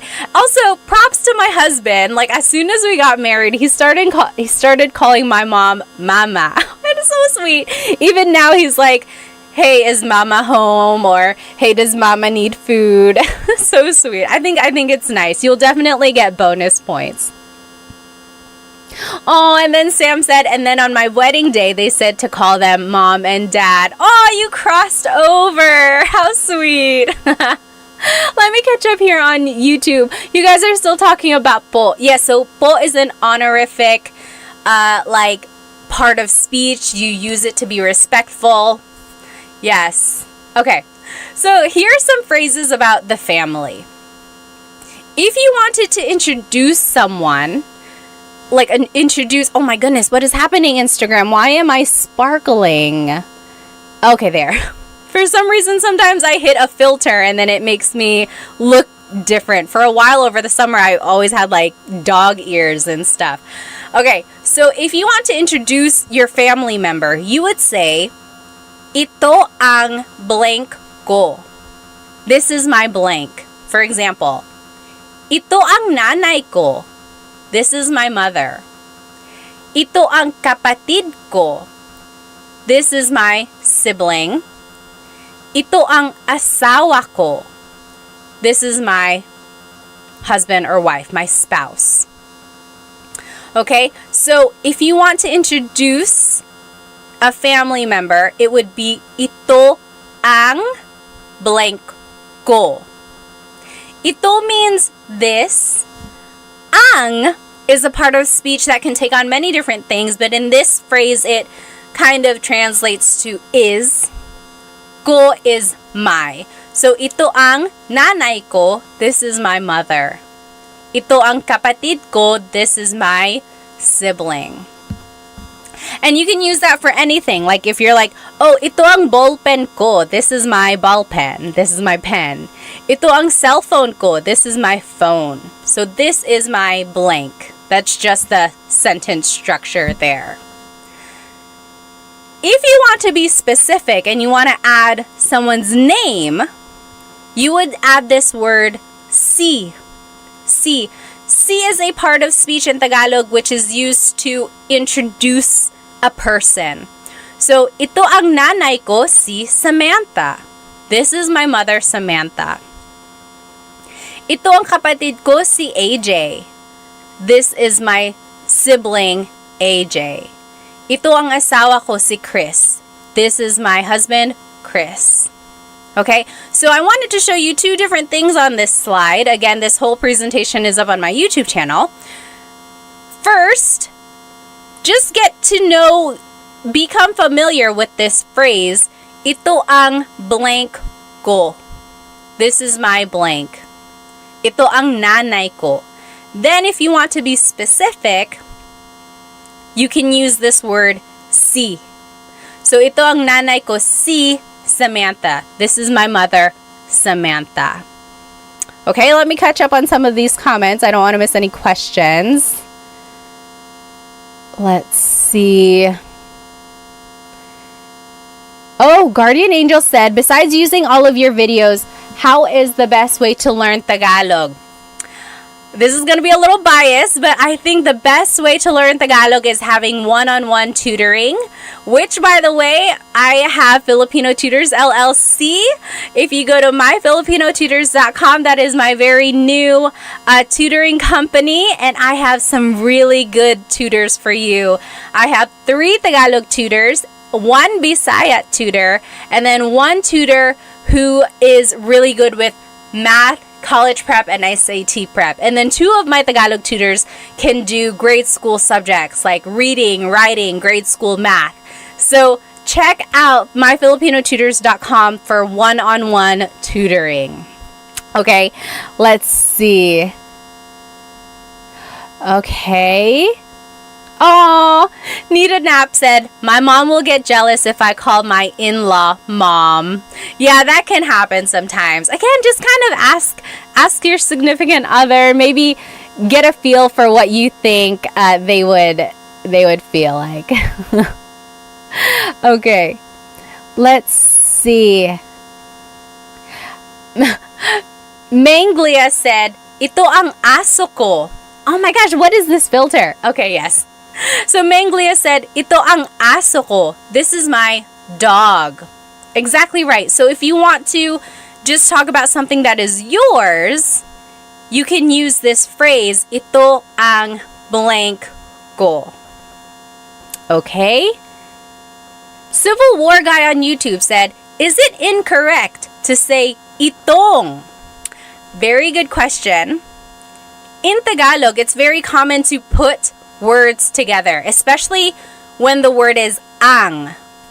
But in this case, you keep them separate. Not a lot of people say, itong nanay ko. You can if you're speaking really fast. But usually, it would be, ito ang nanay ko. Ito ang nanay ko. So it's one of those instances where you don't usually put it together. Very good question though. Usually you do put ang together with the other word to make yourself sound like a native speaker. Oh yes, Richard V said, can you use siya instead of ito? Yes, so siya is a pronoun that means he or she, right? So it works, you certainly can. You can say, siya ang nanay ko, si Samantha. She is my mother, Samantha. So if you want to say she, like, she's my mother, you can. Or you can say, this is my mother. Up to you if you want to say, she's my mother, or you can say, this is my mother. It depends on the context, depends on how you're wanting to present your mother, right? Okay. Let's see here. Oh, yes. Santasio said, I have started one-on-one tutoring, but I have nobody to speak Tagalog with and practice. Do you have any advice? My advice, if you don't have anyone to practice Tagalog with, is to practice with yourself, right? That's all you have. So when you are driving, maybe have a conversation in your head. You could say, "Oh, Pat, kamusta yung araw mo ngayon?"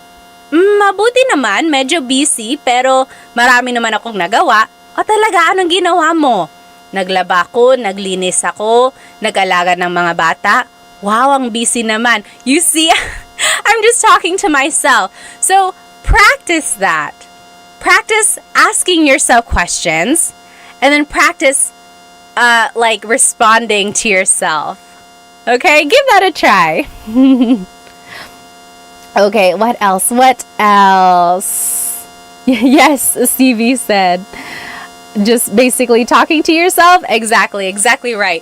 Also, maybe find someone who is also learning Tagalog. Maybe like a Facebook group, or I'm trying to think like if there are any online groups that I know of.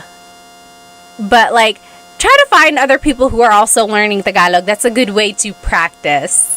Okay.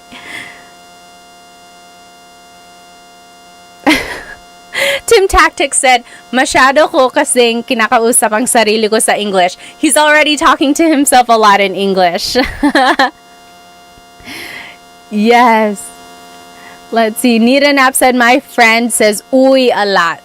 So uy is just an expression that means like, oh. Let's see. CV said, should we call our dad's male friends kuya, bossing, or pare? So if it's your dad's friends, I would usually call them tito, because they're like the same generation as your dad.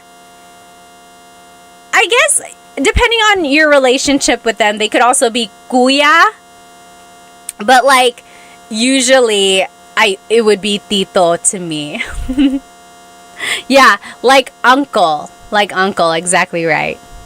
Tim Tactics said. Okay, let's keep going here. Oh, Jumpin' My Mercedes said, I know the basics of Tagalog, but do you have any apps or websites you would recommend? As for apps, I think was anyone using Ling? I think someone had mentioned Ling. I'm not sure how good that is. I've never used it myself. What are some apps that people use? I don't think there's Tagalog on Duolingo. I don't think so. And then I know Rosetta Stone has Tagalog. Do they have an app? I made a video for them, but I can't remember if they have an app. I think they just gave me a login for their actual program. But, and then websites. What are some good websites? I know, like, I think there's Filipino Pod on YouTube. Of course, there's Tagalog Time as well. But other than that, I think trying to watch movies, that's another good way of trying to get Tagalog vocabulary, but also figuring out the flow of conversation. Oh, yes. Nita Nap said, I've been waiting for Tagalog in Duolingo for years. I don't know why they haven't made one yet. Okay. What is that? Pinsler is a subscription, but it's worth it. Interesting. Okay, so let's keep going. So again, that is how you say, this is my blank. Ito ang blank ko. Ito ang asawa ko. This is my husband or wife. Now, another way to say it, this is the same idea, just a different way to say it, is blank ko siya. Blank ko siya. So, Richard, this kind of goes off of your question. You could say, anak ko siya. He or she is my child. Tatay ko siya. He is my father. Or asawa ko siya. He is my husband. She is my wife. So, instead of saying, ito ang asawa ko, this is my husband, I could say, asawa ko siya. He is my husband. So do you see, Richard, this is exactly like the question you had asked there. Could you use siya? Yes. And then you can switch up the grammar there a little bit. So earlier it was siya ang asawa ko or asawa ko siya. So very interesting how you can kind of switch up the grammar and it would still kind of relay the same kind of message. Oh, A. Douglas on YouTube said, Turong Wika is an okay app. Yes, I made a video for them. It's called Turong Wika. Turo means to teach in Tagalog. Turo. So Turong, Turong, Turong, Wika. Wika is language. So teaching a language. Turong Wika. That's a Tagalog app. They're pretty good actually. Yeah, I made a video for them. I forgot. Okay, let's keep going.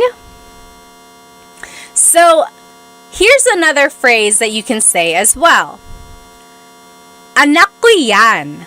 That is my child. Tatay ko yan. That's my dad. Asawa ko yan. That's my husband. Or that's my wife. So you can use this demonstrative pronoun as they say yan. Yan means that. Anak ko yan. Tatay ko yan. Asawa ko yan. That is my child. That is my dad. That is my spouse. Okay, like if they appear on TV, you're like, hey, nanay ko yan. That's my mom. Nanay ko yan. That is my mom. Okay. Andy on YouTube said, when are you going to do a meet and greet? I don't even know where I would do a meet and greet. Maybe we could all meet at a Jollibee somewhere. It would definitely not be in North Carolina because there are no Jollibees here. All right, let's keep going. Now, this is an interesting phrase. If you're talking about how many siblings you have, this is the phrase you would use. Blank ang kapatid ko. Blank ang kapatid ko. So, I have blank number of siblings. So, let's take a look at the numbers here. Again, if you're on Instagram and TikTok, hop onto my YouTube channel. This is where all of the words are written out. Isa is 1. Dalawa is 2. Tatlo is 3. Apat is 4. Lima is 5. Anim is 6. Pito is 7. Walo is 8. Siyam is 9. Sampu is 10. Okay, so those are just the numbers in Tagalog, 1 through 10. Isa, dalawa, tatlo, apat, lima, anim, pito, walo, siyam, sampu. Okay, so those are just numbers 1 through 10 in Tagalog. Now we're gonna use these numbers in this phrase.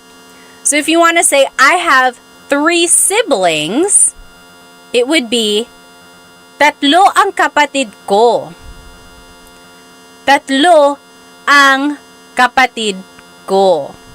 So I have 3 siblings. Tatlo ang kapatid ko. Okay? Now, if you want to add like other words to be specific here, you could say like, isa lang ang kapatid ko. Isa lang ang kapatid ko. That means I only have 1 sibling. I only have 1 sibling. Lang means only. So, isa lang ang kapatid ko. Or if you don't have any siblings, you would say, wala akong kapatid. Wala akong kapatid. I forgot who it was who asked about putting the 2 words together. This is the case where you can.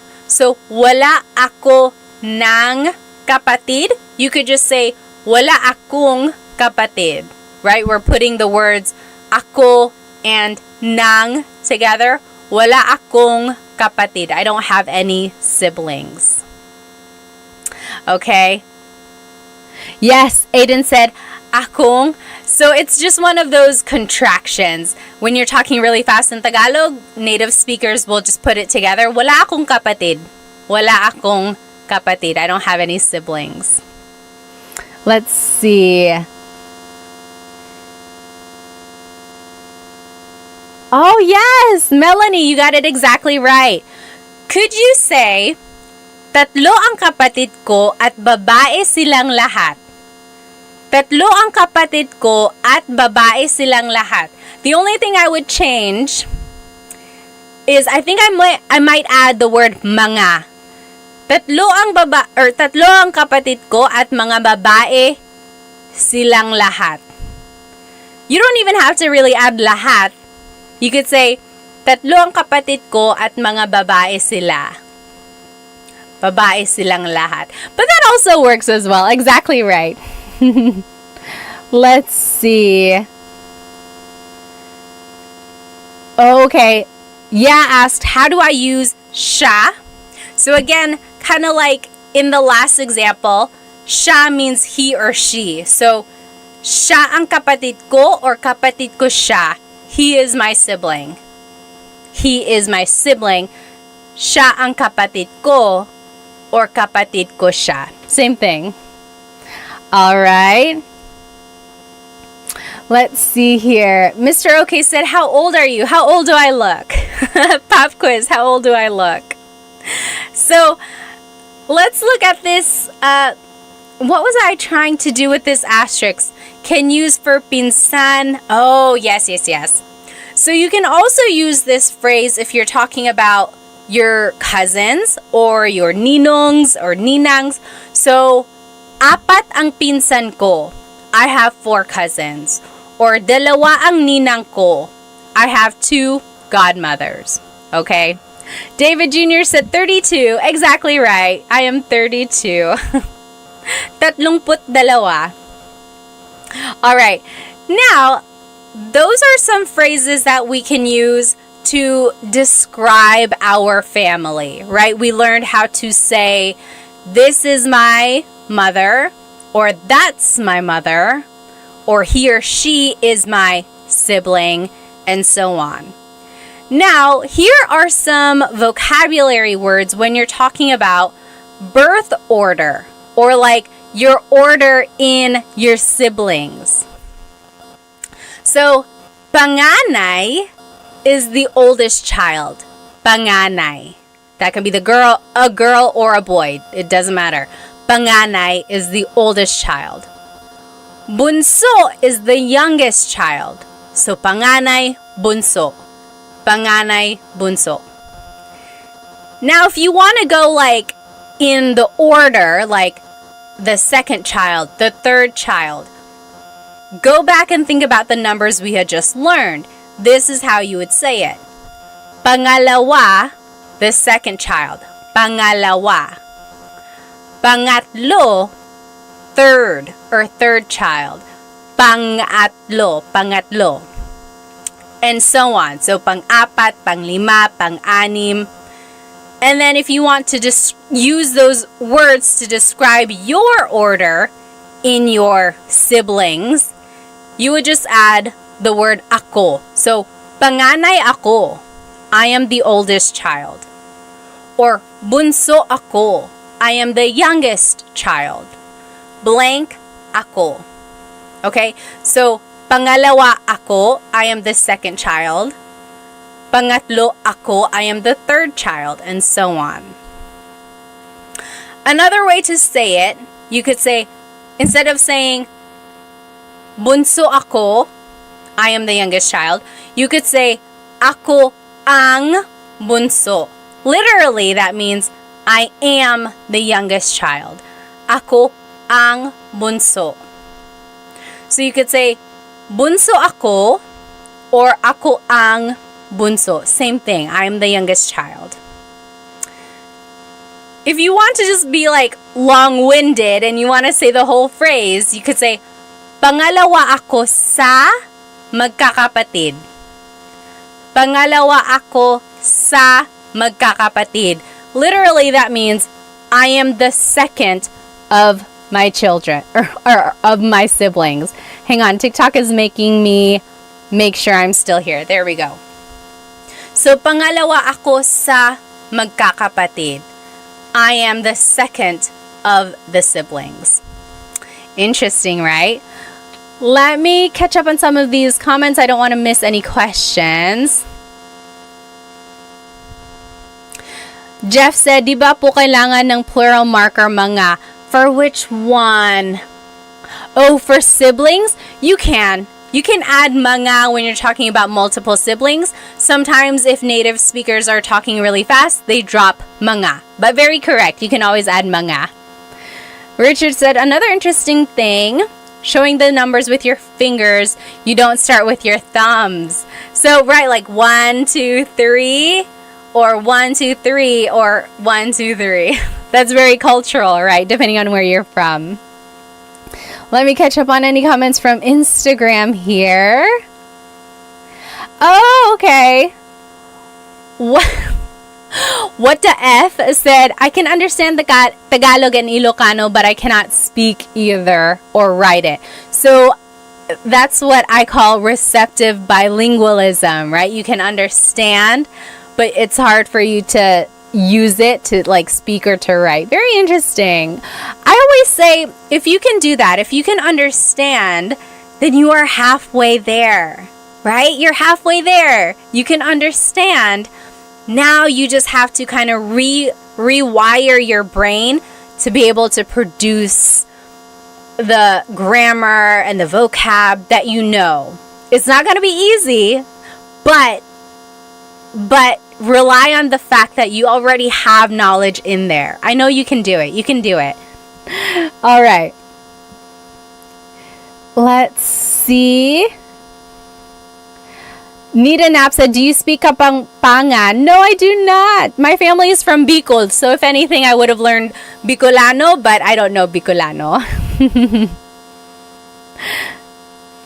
Why do you add mag in front of kapatid? Oh, interesting. Aiden said, why do you add mag in front of kapatid? So take a look at this phrase. Pangalawa ako sa magkakapatid. Magkakapatid. The root word here is kapatid, right? Sibling. When you add magkakapatid, when you add that prefix, that is saying, I am the second of the siblings. It's turning it into, I'm trying to figure out, is it turning it into like a noun? The noun is the group of siblings. So it's like the noun of being in a sibling group. If that makes sense. Or is it an adjective? Magkakapatid. I think it's an adjective, you guys. It's the description of being siblings with each other. What I want you to get from this is focus on the root word, right? Kapatid. And then use context clues to kind of figure out what the rest is saying. But you are very good at catching this prefix here. And now that you kind of know that it's used in this way, keep an eye out for other patterns like that. Okay, so now you know that the word can be rearranged like this to describe the group of siblings. Another use of this is magkakaibigan. Magkakaibigan. Same idea. That means the group of friends. Magkakaibigan tayo. We are all a group of friends. So it's the same idea, right? Magkakapatid sila. They are all siblings. magkakaibigan tayo. We are all friends. All right. Esteban said, are you still in the Philippines? No, I'm here in the US. I'm here over here in I'm here in North Carolina. Superflative. Is that what it is? Superflative? Oh, Nair Grease said, I love your YouTube channel. You explain stuff very easily. Salamat. Oh, yes. Learning Tagalog grammar can be very difficult. Okay, let's keep going. Mari said, where in North Carolina? I'm in South Carolina. I'm here in the Raleigh area. All right. Now, just a couple more phrases. These are phrases that you can use with your family. So we learned phrases that you can use about your family, right? If you're describing them. Now, here are phrases you can use with your family. For example, nasaan si blank? Where is blank? Nasaan si nanay? Where is mother? Nasaan si ate? Where is older sister? Nasaan si tito? Where is uncle? So nasaan si blank. Remember, anytime we use that word si, we are indicating a person is coming after that word, right? So si is the part of speech in Tagalog that is used to indicate a person coming after. Nasaan si blank. Now to respond, another way to ask is nasaan ang blank mo? That means where is your blank? For example, nasaan ang lola mo? Where is your grandmother? Nasaan ang lola mo? Where is your grandmother? Or nasaan ang pinsan mo? Where is your cousin? Nasaan ang asawa mo? Where is your husband or wife? Now, to be respectful, don't forget to add po, and it would be nasaan po si blank. So if you're talking to your grandparents, you could say, nasaan po si nanay? Where's mom? Where's nanay? Nasaan po si blank? Now, to respond, you would simply use this phrase. Nasa blank siya. He or she is at blank. So, nasa trabaho siya. He or she is at work. Nasa tindahan siya. He or she is at the store. Nasa blank siya. Or to be specific, again, you can use that word si. It would be, nasa trabaho si ate. Ate is at work. Nasa trabaho si ate. Okay? And then, to be respectful, add po. So, nasa trabaho po siya. Nasa trabaho po siya. So, again, to ask where someone is, it was, nasaan si blank. And then to respond, nasa blank siya. Okay? Very interesting there. And if you want to ask what someone is doing, it would be, anong ginagawa ng blank mo? What is your blank doing? So, anong ginagawa ng tatay mo? What is your father doing? Anong ginagawa ng kuya mo? What is your older brother doing? And then, if you want to kind of be specific, anong ginagawa ni tatay? What is father doing? So you're dropping the your, right?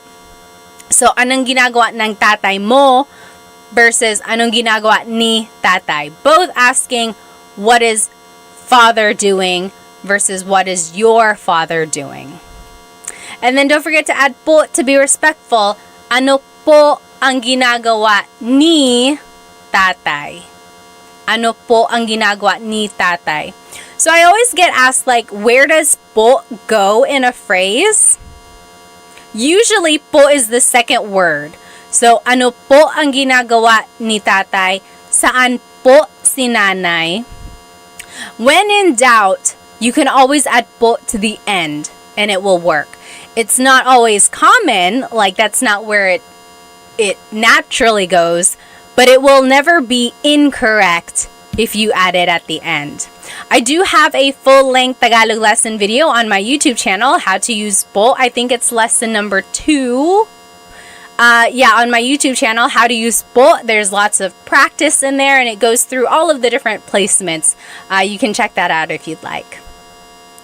Now, you can ask someone, saan ka pupunta? Where are you going? Saan ka pupunta? Or, pupunta ako sa blank. Pupunta ka or pupunta ako sa blank. That means I'm going to somewhere. So, pupunta ako sa tindahan. I'm going to the store. Or, pupunta ako sa banyo. I'm going to the bathroom. Pupunta ako sa bahay ni Kuya JR. So, I want you to get used to this phrase here. Pupunta ako sa blank. I am going to blank. And then you can fill in the blank there. Let me just catch up with some of these comments. Okay. Let's just keep going here. Oh, CV said, I'm confused with past, present, and future tense in Tagalog. It can be very confusing. The main differences between the tenses in Tagalog is the prefix that is used. And there's a lot of different patterns depending on the type of verb you're using. Again, I have another full-length Tagalog lesson on present tense conjugation and then another full-length Tagalog lesson on my YouTube channel for past and future tense. And it breaks down how to conjugate the verbs in different tenses depending on their verb types. It can get tricky. But with some practice, I think you can kind of see the differences. Okay. Again, if you want to use po to be respectful, it would be, saan po kayo pupunta? Where are you going? Saan po kayo pupunta? Or pupunta po ako sa trabaho. I'm going to work. Pupunta po ako sa trabaho. The opposite of where are you going is where are you coming from? So, saan ka galing? Where are you coming from? Saan ka galing? Your response would be, galing ako sa, I came from, blank. So, saan ka galing? Galing ako sa tindahan. I came from the store. Galing ako sa trabaho. I came from work. Galing ako sa bahay ni Kuya. I came from Kuya JR's house. And then to be respectful, saan po kayo galing? Galing po ako sa blank. Oh, DJ Marsky, thank you so much for the gift on TikTok. Maraming salamat. Okay, so those were just some phrases that we can say to our family members. Again, this whole lesson is on my YouTube channel if you want to review those. The live recording will be up on there as well, and everything will be written out. I'm actually going to go ahead and just go through this review really quickly because I want us to have enough time to do the listening comprehension at the end. So just follow along with me here. Oh, YouTube, let me go ahead and turn off my camera so you can see this. There we go. So let's just go through these vocab words. Remember, godparents in Tagalog, pamilya is family. Godparents is lolo and lola. Lolo and lola. And then, tatay is father. Nanay is mother. Those are the mga magulang, parents. Mga magulang. They have a child, that is their anak. They get married with someone, that's their asawa. Then they have kids. Ate is the oldest sister or older sister. Kuya is the older brother. Bunso is the youngest child. Altogether, those are mga kapatid, so siblings. And then if you want to be specific, again, remember kapatid is one of those gender neutral words. Kapatid na babae is your sister. Kapatid na lalaki is your brother. Okay, here's a translation. I'm gonna say this chunk of dialogue in Tagalog. See if you can understand what I'm saying, okay? Uy, kamusta? Ako si Pat at asawa ko si Chris. 3 ang anak namin. 2 babae at 1 lalaki. 4 ang kapatid ko. Ako ang panganay. Si JP ang pangalawa. Si Marie ang pangatlo. At si Mark ang bunso. Nasa Pilipinas pa ang mga tito ko. Nasa Pilipinas pa ang mga tito, tita, at ang mga pinsan namin. Ikaw, may kapatid ka pa ba? Or may kapatid ka ba? May mga anak ka ba? Did you get it? I'll say it one more time, okay? I'll go slower. David said, "What?" And this is not accurate. A lot of this was just made up so I could use the vocabulary words. Someone was like, "You lost me at 3 siblings." I'll say it one more time, okay? Kamusta? Ako si Pat at asawa ko si Chris. 3 ang anak namin. 2 babae at 1 lalaki. 4 ang kapatid ko. Ako ang panganay. Si JP ang pangalawa. Si Marie ang pangatlo. At si Mark ang bunso. Nasa Pilipinas pa ang mga tito, tita, at ang mga pinsan namin. Ikaw, may kapatid ka ba? May mga anak ka ba? How was that? Oh, yes. Aiden said, "I understand, but it's still hard." Yes, exactly right. I see some people here. You guys are translating it. Very good, very good. Let's go through the translation line by line, okay? Again, it's all on YouTube. Kumusta? Hello. Kumusta? Ako si Pat at asawa ko si Chris. I'm Pat and Chris is my husband. 3 ang anak namin. 2 babae at 1 lalaki. We have 3 kids, 2 girls, 1 boy. And then, 4 ang kapatid ko. I have 4 siblings. Ako ang panganay. Si JP ang pangalawa. Si Marie ang pangatlo. At si Mark ang bunso. I'm the oldest. JP is the second. Marie is third. And Mark is the youngest. Do you see how I used all of those vocabulary words that we learned? Let's keep going. Nasa Pilipinas pa ang mga tito, tita, at ang mga pinsan namin. Our aunts, uncles, and cousins are still in the Philippines. Ikaw, may kapatid ka ba? Do you have siblings? May mga anak ka ba? Do you have any kids? What do you think?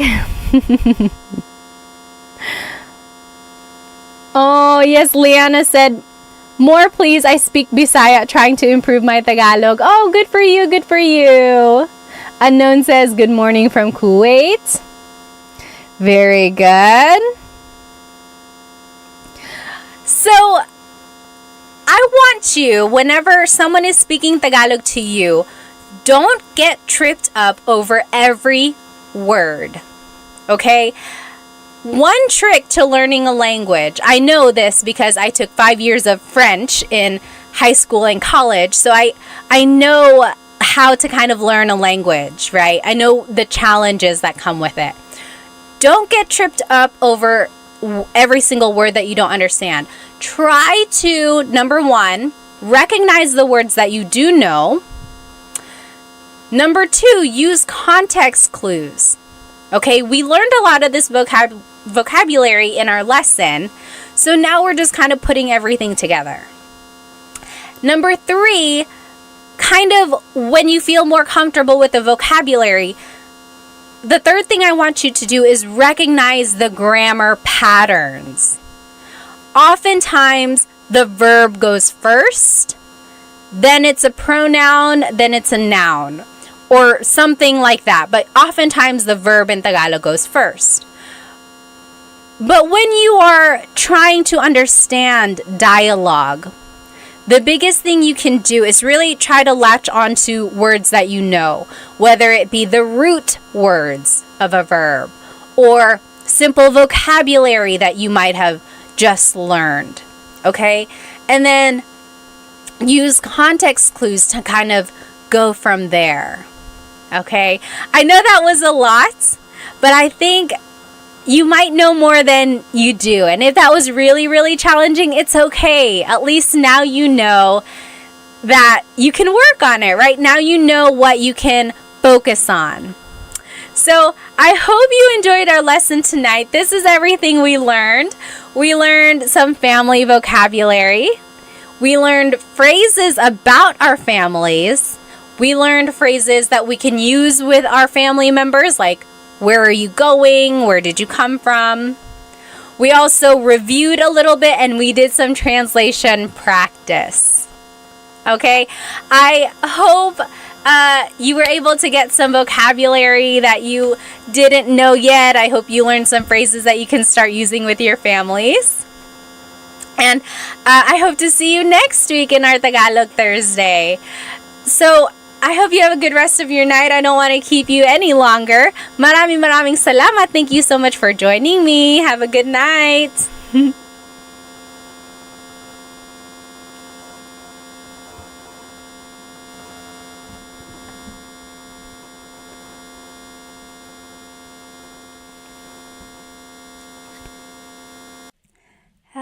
Hello, everybody. Welcome.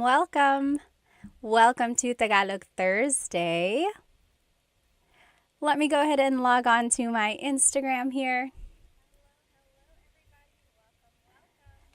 Hello, everybody on Instagram. If you are joining me, welcome to Tagalog Thursday today. We will be learning some useful phrases that I think you can use every day. So, if you want to see my presentation, go ahead and hop onto my YouTube channel, and that is where you will see my slides and everything written out. There might be some animations in there as well.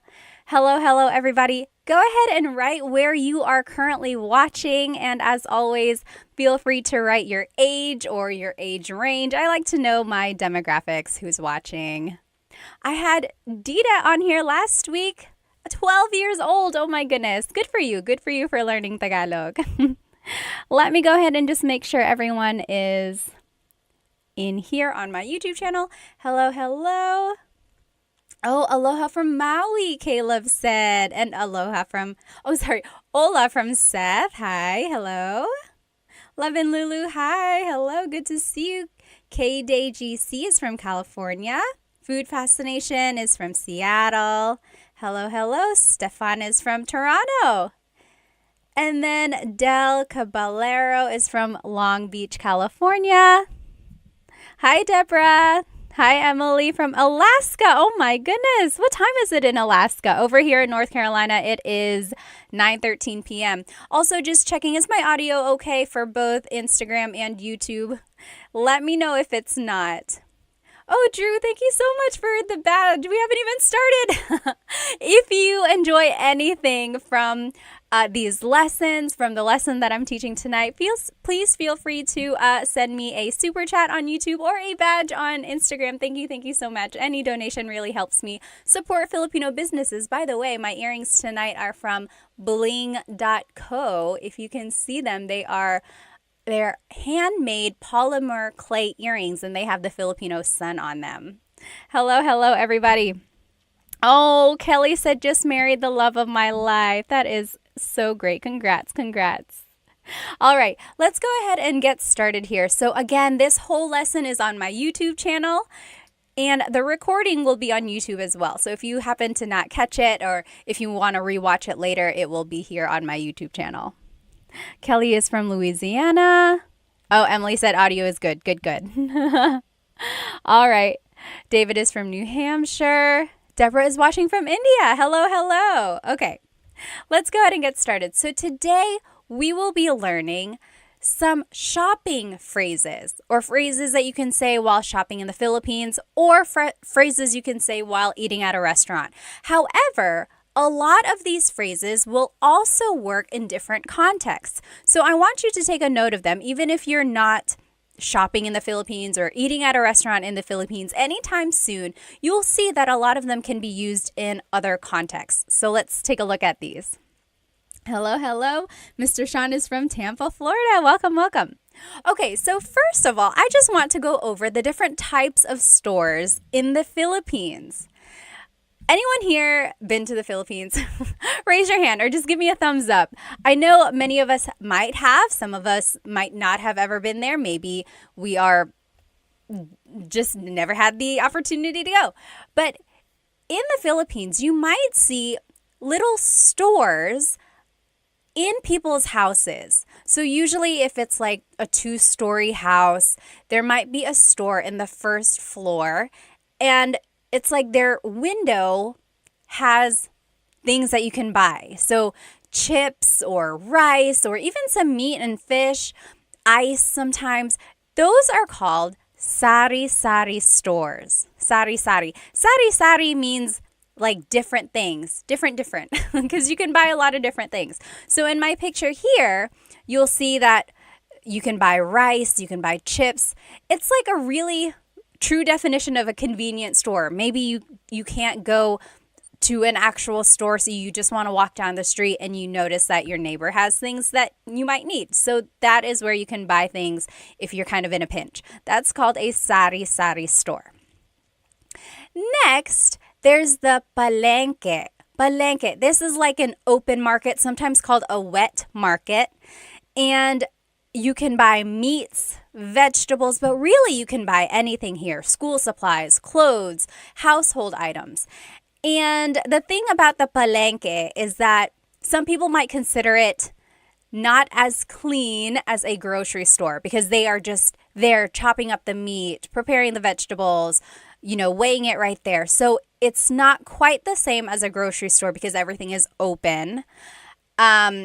Another thing about the palengke is that they are open very, very early, like before dawn. They are hustling and bustling, getting their stalls ready. And then they're usually closed, or like activity isn't as busy in the afternoons. Whereas in the grocery store, they are open all day long, usually pretty busy. After people go, get off from work, they'll probably go there. So that's the difference between a palengke and like a grocery store. And then one more thing here, the Divisoria. Has anyone ever shopped at a Divisoria? So I love shopping at the Divisoria because they are known for very cheap products. Not cheap like poor quality, although some of it might be, but cheap as in very affordable. So if you want to get a good deal, this is where you would go, the Divisoria.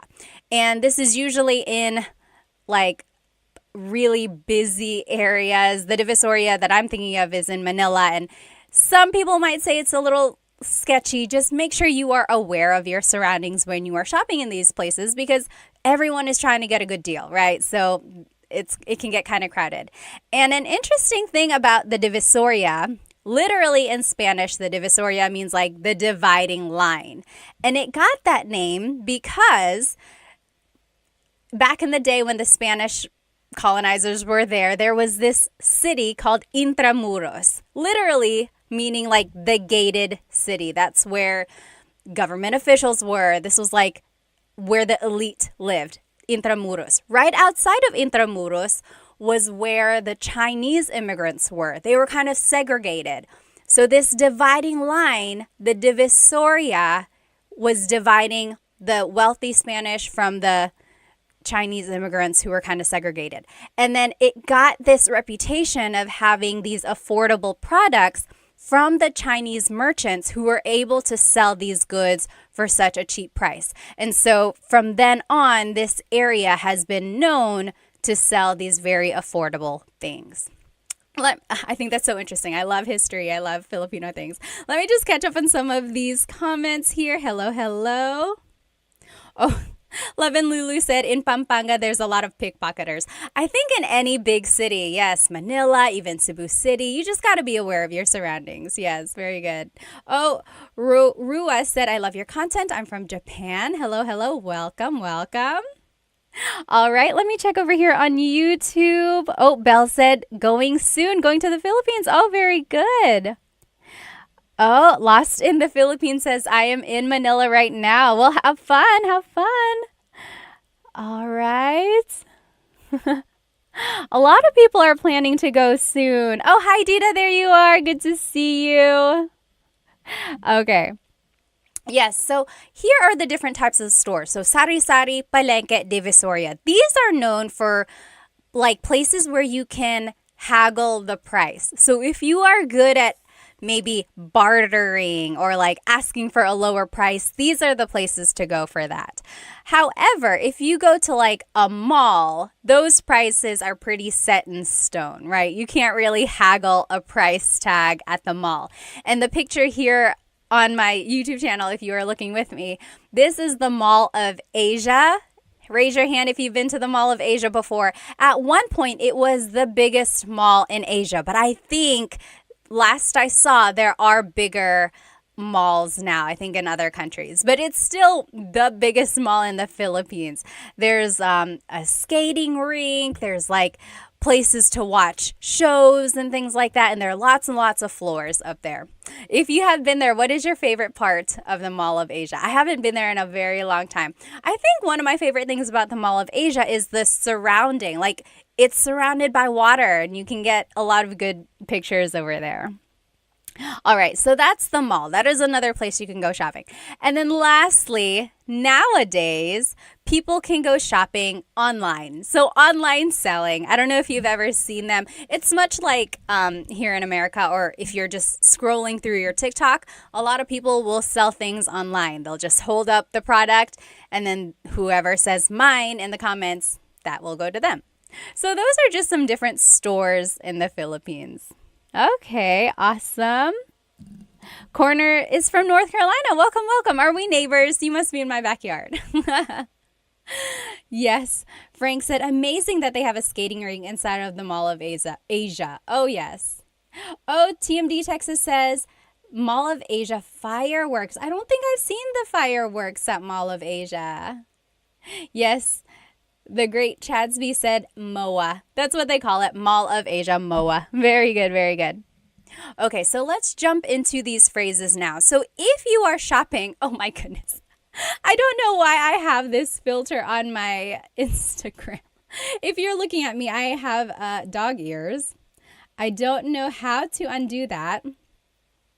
So it's going to have to stay like that. I'm sorry. If anyone knows how to turn off this dog filter on Insta, let me know. Anyway, we're going to keep going. So here are some phrases that you can use while shopping. So an employee might come up to you or they might ask, ano po ang gusto nyo? Ano po ang gusto nyo? So ano means what, Po is a sign of respect. Ang means is, or sometimes it's an article. Gusto means to want or like, but in this case, it means to want. Nyo is referring to you. So, ano po ang gusto nyo? What do you want? That is something they might ask you when you enter a store. Yes, very good. And then to reply, you can say, pabili ng blank. Can I please buy blank? Pabili ng blank. When you're listening to Tagalog, this is one of my biggest tips for anyone who is like very beginner, still trying to get an understanding of Tagalog. Listen for root words. Okay, so let's take a look at pabili ng blank. The root word here is bili. Bili means to buy. Pabili, the prefix pa, is turning it into like a question. Can I please buy? Pabili ng blank. Can I please buy? So here are some things you might ask for. Pabili ng tubig, water, tubig. Pabili ng yellow, ice, yellow. And then pabili ng chocolate, chocolate, chocolate. So pabili ng blank. Ng means some or a thing. Can I please buy some water? Can I please buy some ice? And so on. Okay? Now, if you want to be specific, you can add an amount or like a number. So, pabili ng dalawang tubig. Can I please buy 2 waters? Pabili ng dalawang tubig. So, let's just take a look at some of these numbers. Isa, 1, isa. Dalawa, 2, dalawa. Tatlo, 3, tatlo. Apat, 4, apat. Lima, 5, lima. Anim, 6, anim. Pito, 7, pito. Walo, 8, walo. Siyam, 9, siyam. Sampu, 10, sampu. So say those with me one more time. Isa, dalawa, tatlo. Isa, dalawa, tatlo. Apat, lima, anim. Apat, lima, anim. Pito, walo, siyam, sampu. Pito, walo, siyam, sampu. So that's 1 through 10 in Tagalog. Again, if we want to use them, so if I want to say, can I please buy 3 waters? Pabili ng tatlong tubig. So the number goes before the noun.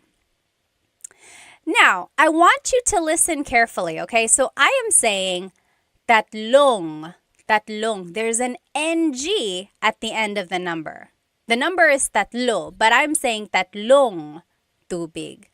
That is because technically you're saying 3 of water. Tatlo ng tubig. So 3 of water. The NG we're just adding there at the end, or tatlo na tubig. And you only add this NG if the number ends in a vowel. So pabili ng isang tubig, pabili ng dalawang tubig. So both of those end with a vowel, so we're adding the NG. If the number ends in a consonant, we don't add NG, we add the word na. Take a listen. Pabili ng 4 na tubig. Can I please buy 4 waters? Pabili ng 6 na tubig. Can I please buy 6 waters? So that's the difference there.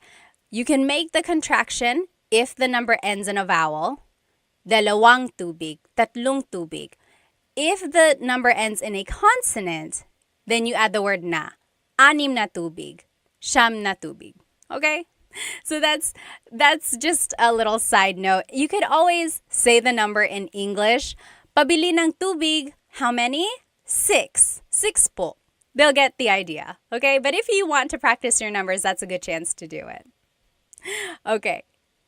Now, let me see. Oh, Ben said the audio is completely out of sync on Instagram. Is that, like, if I'm speaking, Can you not hear? Is it like really lagged? Also, gosh, these headphones or these dog ears are so annoying. I don't know how to turn it off. I'm sorry. Any questions? If you have any questions, please feel free to write them in the comments. Okay. Okay. Okay. It sounds like the audio is okay. Maybe it is the dog filter. I'm sorry. Again, if anyone knows how to turn this filter off, let me know. Anyway, we'll keep going. So those were some basic phrases. Now, if you want to ask how much something is, how much is something? So, magkano ito? Magkano ito? That means how much is this? Magkano ito? Now, again, if you are good at haggling, if you are good at bartering or asking for a lower price, this is something you could say. Walang tawad. Walang tawad. So, wala means nothing. The ng means of, so none of. Tawad literally means forgiveness. So, no forgiveness. Walang tawad. Basically, that means, can the price be reduced? Walang tawad. And then if something is expensive, you can say, ang mahal naman. Ang mahal naman. Mahal means expensive. And technically, you could just say, ang mahal. That's expensive. Ang mahal. Naman is like an emphasis. Oh, wow, that's really expensive. That's too expensive. Maybe if you say that, the store clerk will be like, oh, okay, I'll lower the price. Ang mahal naman. That's too expensive. The opposite of mahal is mura. Ang mura, that's cheap. Ang mura. And that's cheap like affordable, not cheap like it's bad quality. So ang mura is the opposite of ang mahal. And then if you do decide to buy it, it would be sige, bibilin ko. Okay, I'll buy it. Sige, bibilin ko. Remember how I told you to listen for root words? Here is this root word, bili. Again, remember, bili means to buy. We heard it in pabili ng tubig. So here, bibilin ko means I will buy it. So, let's say these phrases one more time. Magkano ito? Magkano ito? How much is this? Walang tawad? Walang tawad? Basically, can the price be reduced? Ang mahal naman. Ang mahal naman. That's too expensive. Ang mura. Ang mura. That's cheap. Or sige, bibilin ko. Okay, I'll buy it. I saw a question up here. Oh, Cowboy Roger Lawson said, is sobrang mahal the same thing? Yes. Sobrang mahal also means that's too expensive or it's really expensive. Sobra means a lot and then mahal, expensive. A lot of expensive. Really expensive. Very good. Sobrang mahal, same as ang mahal or ang mahal naman. Very good. All right. Next, maybe you are shopping around and you choose something that you like. You could say, gusto ko ito. I want this. Gusto ko ito. So gusto can mean I want or I like. Okay, so maybe if you're talking to your friend, you're like, oh, gusto ko ito. I like this. But if you're talking to the store employee, you could say, oh, gusto ko ito. I want this. So same thing. I want, I like this. The opposite of ito is yan. Gusto ko yan. I want that. Gusto ko yan. If you're looking on YouTube, technically it should be spelled I-Y-A-N. Gusto ko iyan. Gusto ko iyan. But if you're speaking quickly, you'll probably hear it more like gusto ko yan. Gusto ko yan. So that's how I spelled it. Gusto ko yan. So gusto ko ito. I want this. Gusto ko yan. I want that. All right. Oh, yes. Free Training Online said mahal, love versus mahal, expensive. So yes, mahal is a homonym, so it has a couple different meanings depending on how it's used. And it can mean love or expensive. And I looked this up once. Someone had a very interesting theory. Mahal actually is used in other languages, like in Southeast Asia. Other countries use it. I think Malaysia, don't hold me to that. But like other countries also use the word mahal. And it means expensive for them. Or it means actually valuable. So someone like concluded that maybe if something was valuable, like over time, the person you loved is valuable to you. So that's how mahal came to be, love as well. So I think it originated as being valuable and then meaning expensive and then love because the person you love is valuable to you. Ah, nakakakilig. Okay, let's keep going. So, isa pa means one more. Isa pa. Isa means one. We learned that, right? Isa. Pa means still. So, one still or one more, please. Isa pa. Isa pa. And then, iba na lang. Something else. Iba means different. Na lang means instead. So, something different instead or something else. So, maybe the store employee came out with some options for you and you didn't really like any of them. So you could say, iba na lang, something else, please. Okay, I think someone had a question. Oh, yes. Chris Black on YouTube said, is there a please in Tagalog? Please in Tagalog is paki. Paki. So, like, buksan means to open. Paki buksan yung bottle. Can you please open this bottle? Paki buksan. So paki is like what you would add before the verb. It's not so much like its own word like we would say please by itself. Although I've heard people say, hey, can you do this, paki? But it's not quite the same. Very good question though. Let's see. Yes. Someone asked on YouTube, I don't know your name because it's in characters. But it said, pwede ko bang gamitin yung salita ng, can I say this instead? So can you say, kukunin ko to instead of bibilin ko? Yes. So we learned, sige, bibilin ko. Okay, I'll buy this. Literally, I will buy this. You could also say, sige, kukunin ko to. Kunin means to take. I will take this. Yes, same idea. I will take this versus I will buy this. Very good. Okay. Very good. Good questions. Okay. Yes. Oh, Gift Palace said mahal means palace in India. Interesting. Okay. TMD Texas said, wala akong pake. Yeah, I guess that kind of makes sense. Wala akong pake means I don't care. I don't give up. Let's see. Kyle said, I had those lumpia from Costco again. Who sells the best lumpia in Toronto? I don't know who sells the best lumpia in Toronto. Okay, let's keep going. Now, I want to show you this phrase. Alin ang gusto mo? Alin ang gusto mo? This might be a question that a store employee might ask you. Alin ang gusto mo? Alin ang gusto mo? Alin means which. Ang means is. Gusto means to want. Mo is referring to you. Alin ang gusto mo? Which do you want? So for example, maybe if there's something behind the counter and you're like, hey, I want one of those. And they're like, oh, alin ang gusto mo? Which do you want? Here are ways you can respond. We already learned, gusto ko ito, gusto ko yan.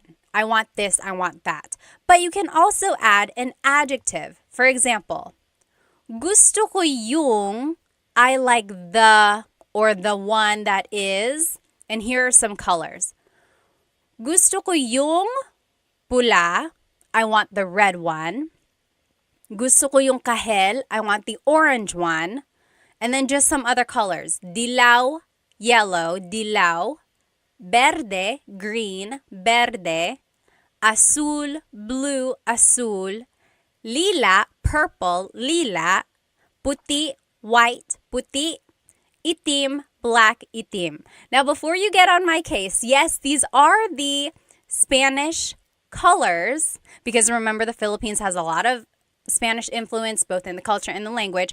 There are true Tagalog colors, like for verde and azul, but most commonly, they would just say the Spanish color. And I want you to sound natural, right? I want you to sound like you know what you're talking about. So there are true Tagalog colors. They are just not as commonly used. You are welcome to use them, but these are the ones that are just more commonly used in conversation, and I want you to sound natural, okay?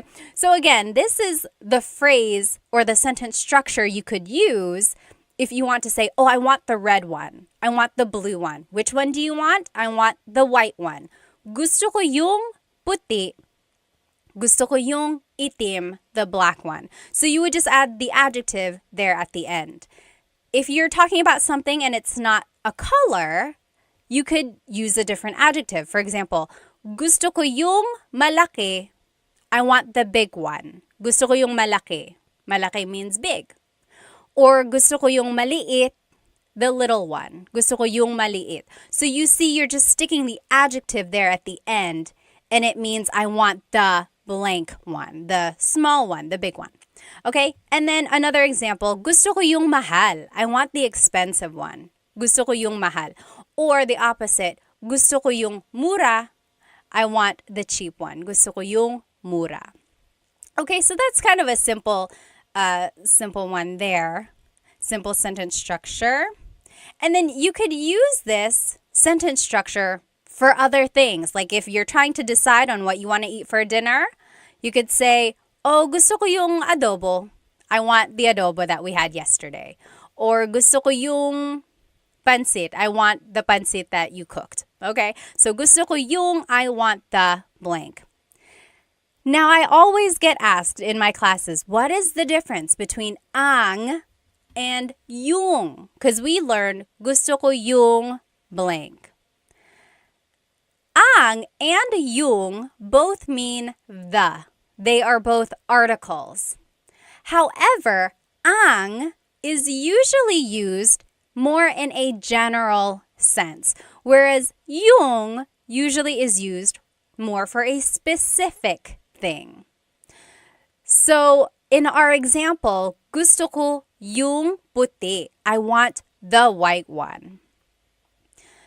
If someone said, gusto ko ang puti, it's like, I like the white one. Like, it's not as committal. I don't know. It's hard to explain. Here's one way to take a look at it. So, it's the dress versus the dress. There's the dress, that's ang. Then there's the dress.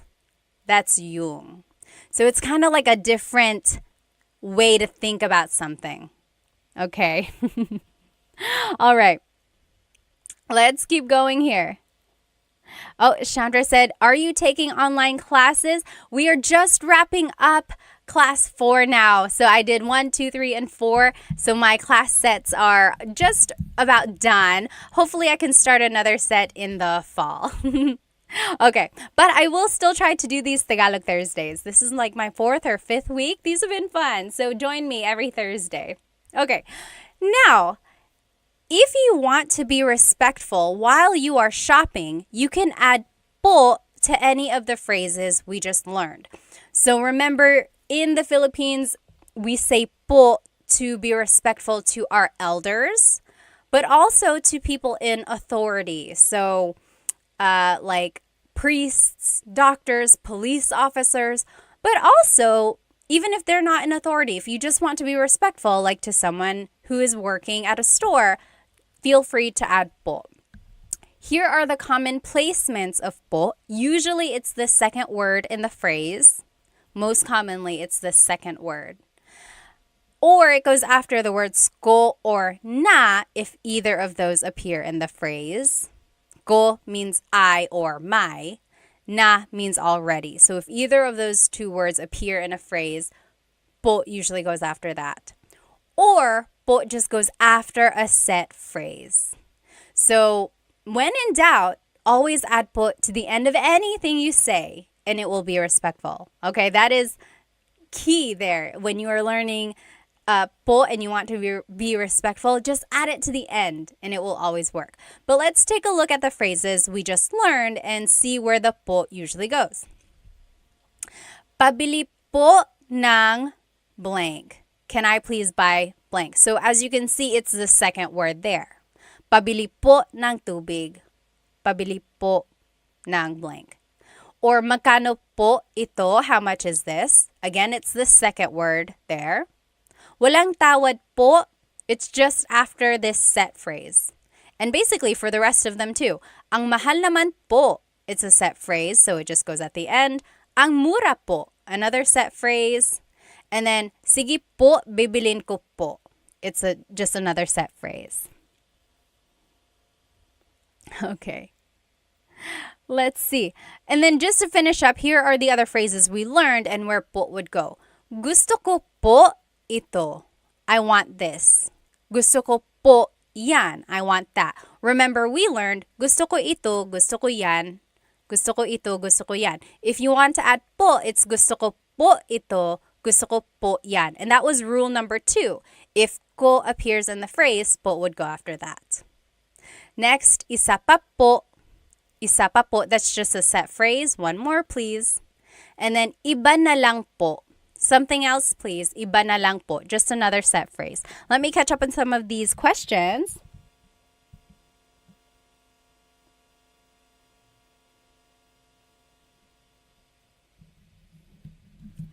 Yes.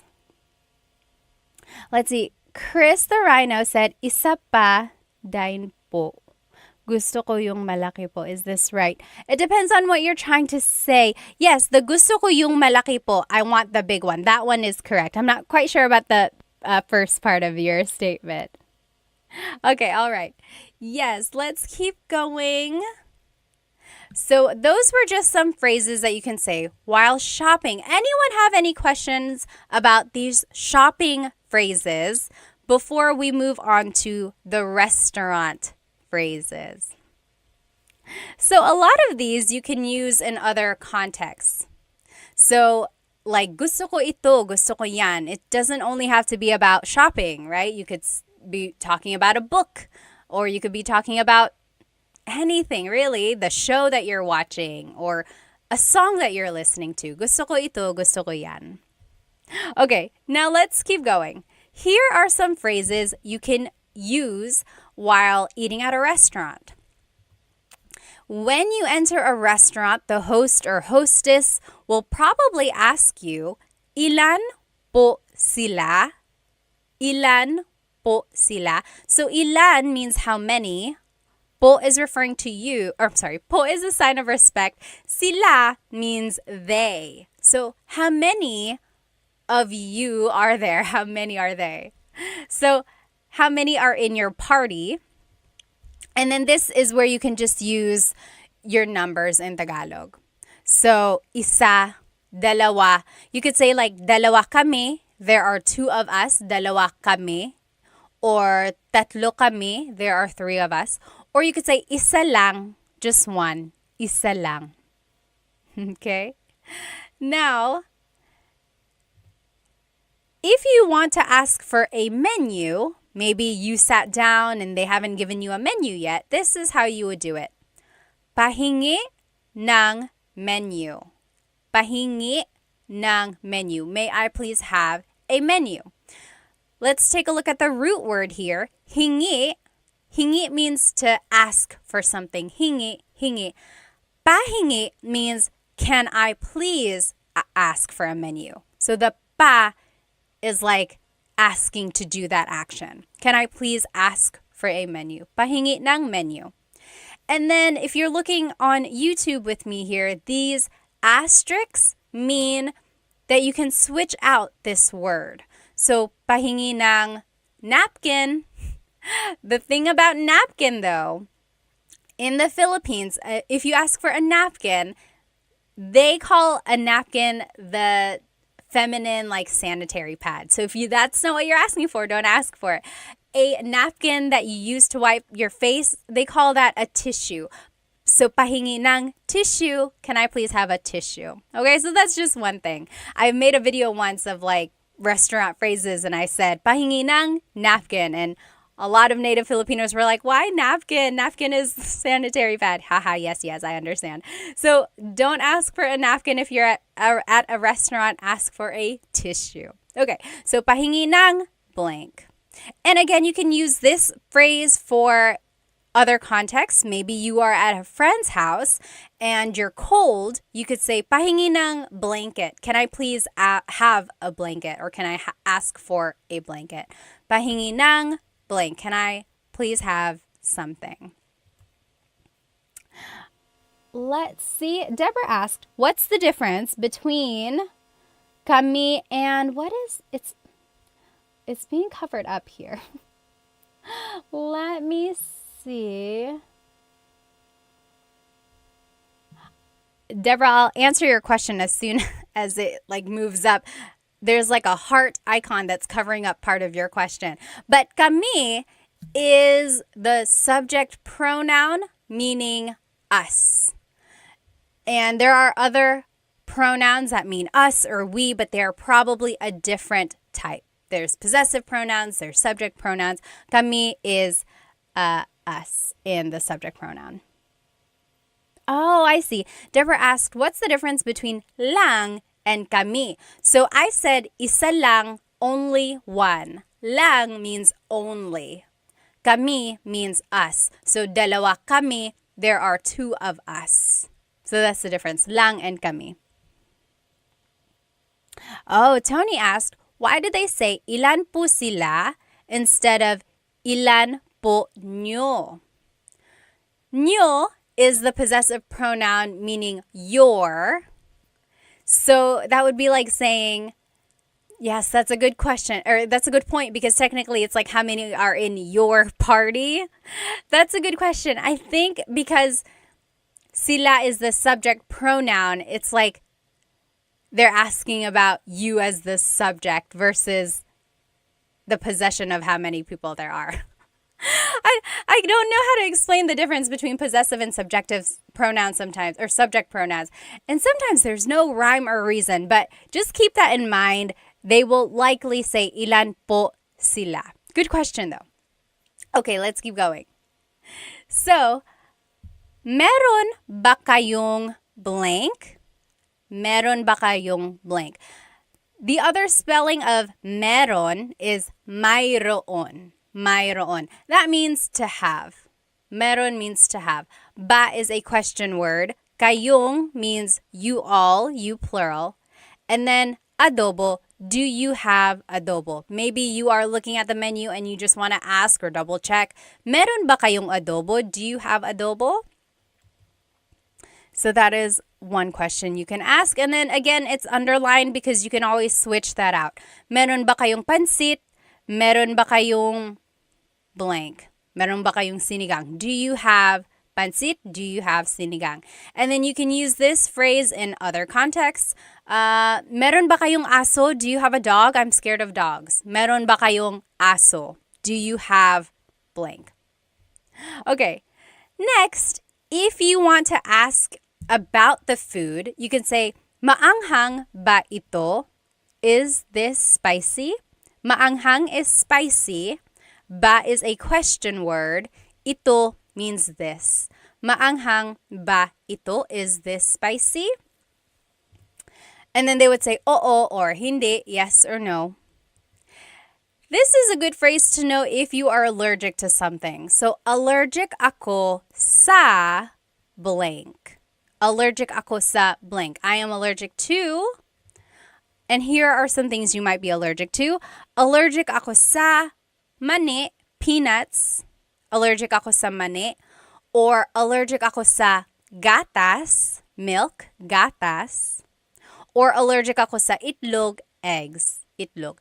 And feel free to fill in the blank with an English word. So, allergic ako sa garlic, allergic ako sa blank. And It doesn't only have to be food. It could be allergic ako sa pusa. I'm allergic to cats. Allergic ako sa blank. I am allergic to something.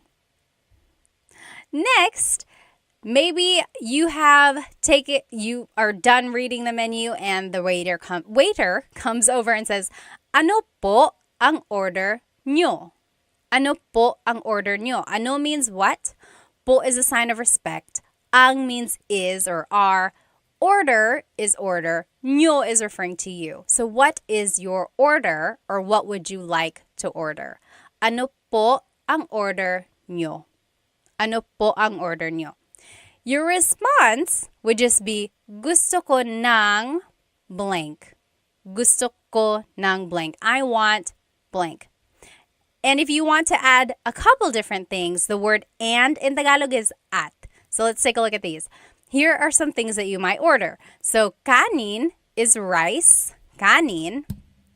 Kape, coffee, kape. Tubig, water, tubig. Tsaa, tea, tsaa.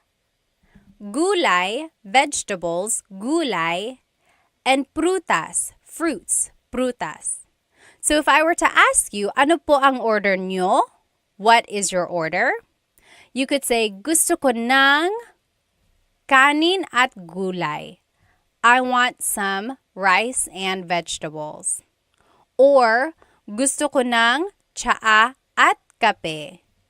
I want tea and coffee. Okay, so that's how you would kind of respond there. Let me just catch up here. All right. The great Chadsby said, allergic ako sa isda. He is allergic to fish. Yes, that's one way you can use that. Oh, thank you, Spooky. I'm glad you've enjoyed my videos. Thank you, thank you. Yes, Dave asked, nag-stream ba kayo sa YouTube? Yes, this is on YouTube right now, so you can follow along. Okay, any questions about any of these phrases that we have learned so far? So we know how to say how many are in our party. We've learned how to order something. We've learned how to say things we're allergic to. Now, maybe the food is finally here. You can say, ayan na. There it is, ayan na. Ayan na, that's just an expression. And you can use that in other contexts, not just at a restaurant. Maybe you are at a concert and the opening number was taking a long, long time. You're like, where is the people I actually want to see? So you could, when they come out, you could say, oh, ayan na, there they are. Ayan na, there it is. And then a lot of people say, kain tayo, let's eat. Kain tayo, or kain na tayo.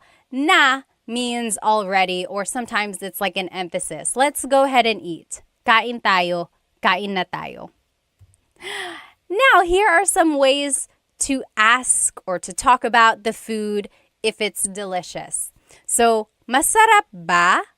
Masarap ba? Is it good? Is it delicious? Masarap ba? Masarap ang pagkain. Masarap ang pagkain. The food is good.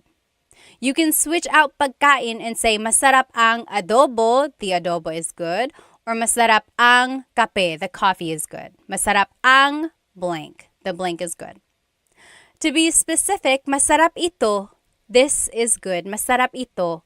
Or masarap yan, that is good. Maybe if you tasted your friend's dish, you could say, masarap yan, that's good. And then just in a general sense, it would be, ang sarap. It's so good, ang sarap. Ang sarap.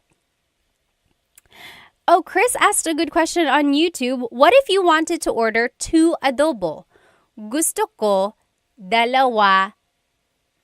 It would be gusto ko ng dalawang adobo. Gusto ko ng dalawang adobo. So this is kind of where that, remember if it ends in a vowel, then you could just add ng.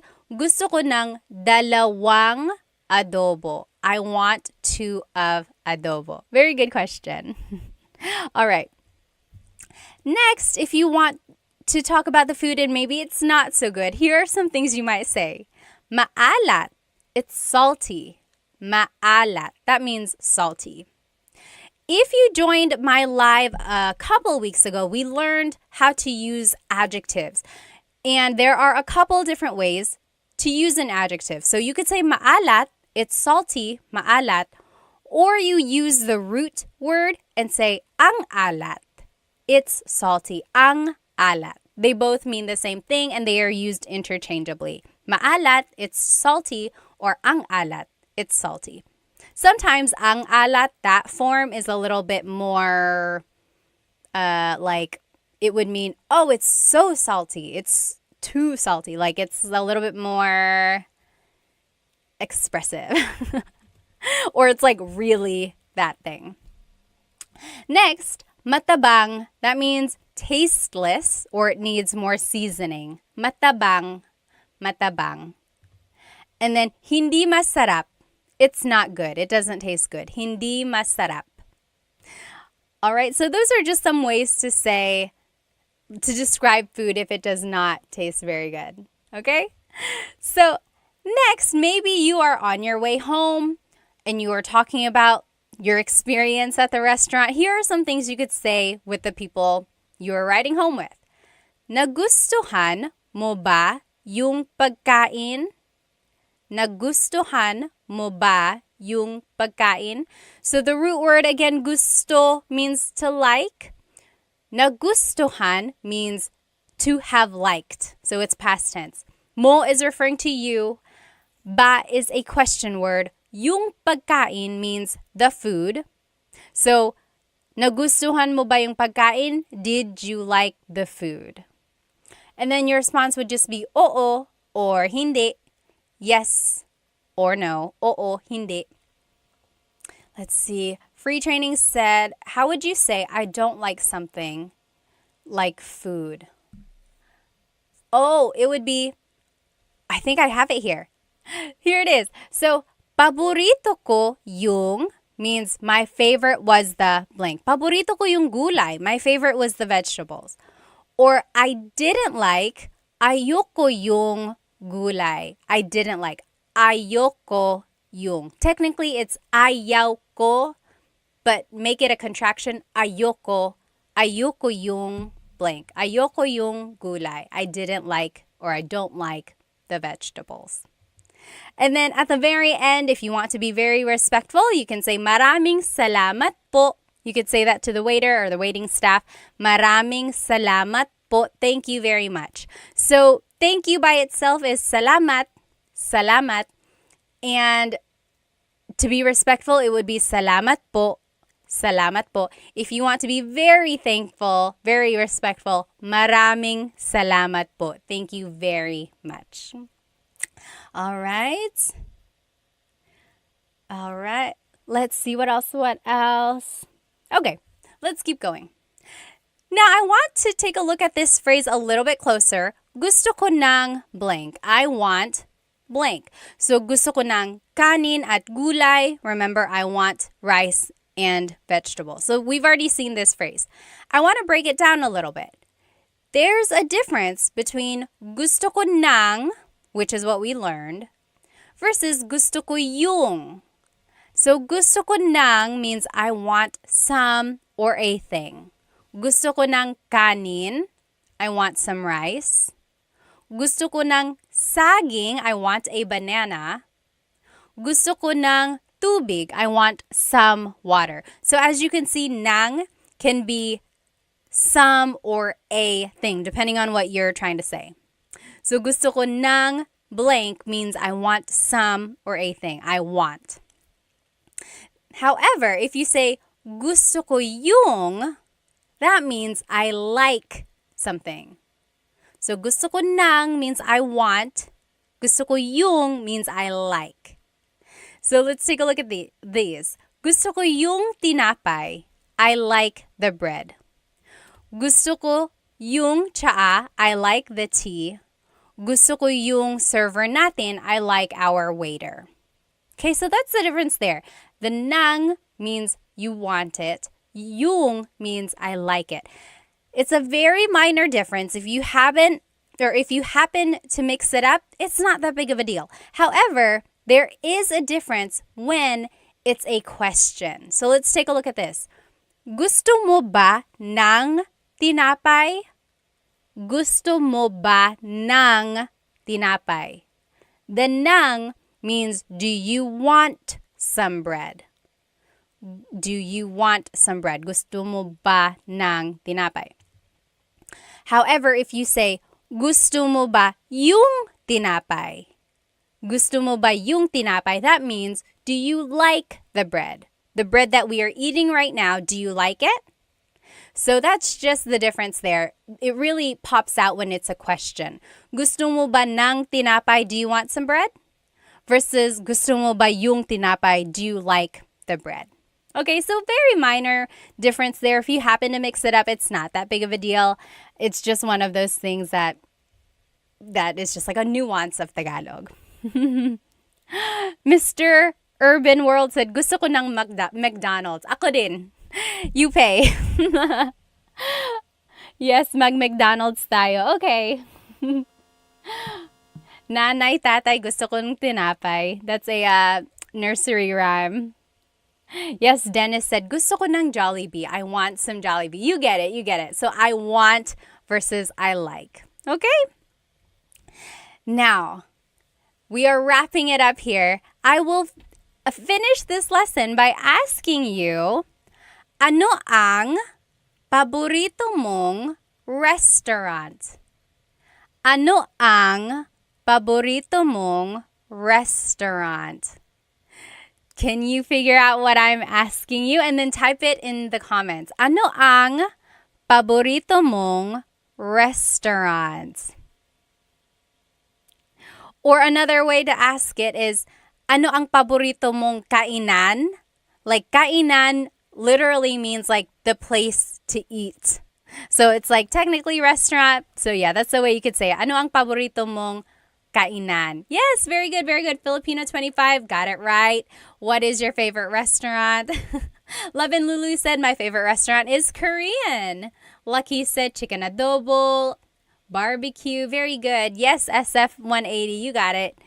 Very good. Yes, Tony said, how would you say I want that bread? So I want that bread would be gusto ko yung tinapay. Now, that bread, like this specific one, would be like, gusto ko yung tinapay na yun. Gusto ko yung tinapay na yun. I like that specific bread. Very good. Very good. Yes, you guys all got it. Now, if you want to reply in Tagalog, this is how you would do it. Paborito ko ang blank kasi blank. So, ano ang paborito mong restaurant? Paborito ko ang, here are some examples. Paborito ko ang Jollibee kasi masarap ang pagkain. So, kasi means because, kasi.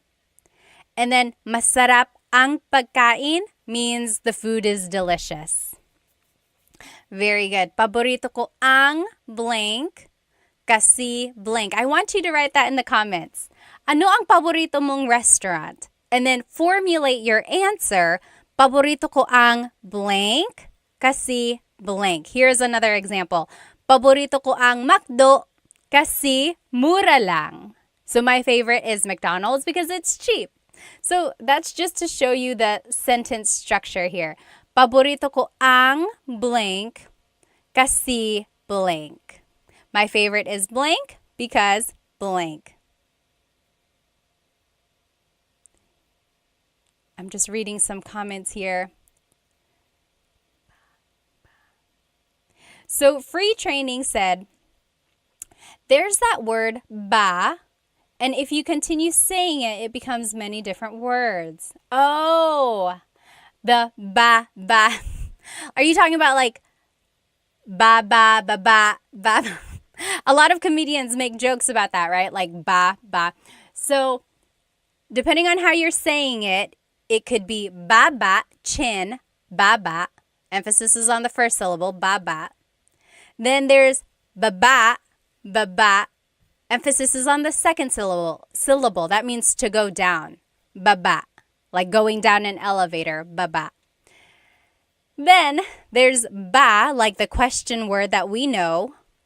So a lot of people say like, bababa ka ba? Are you going down? Bababa ka ba? Are you gonna go down the elevator or going down the stairs? Yeah. Funny. All right.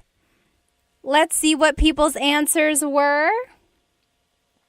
Oh, Tony said, paborito kong restaurant, ang Red Lobster. Or, paborito ko ang Red Lobster kasi, because, why?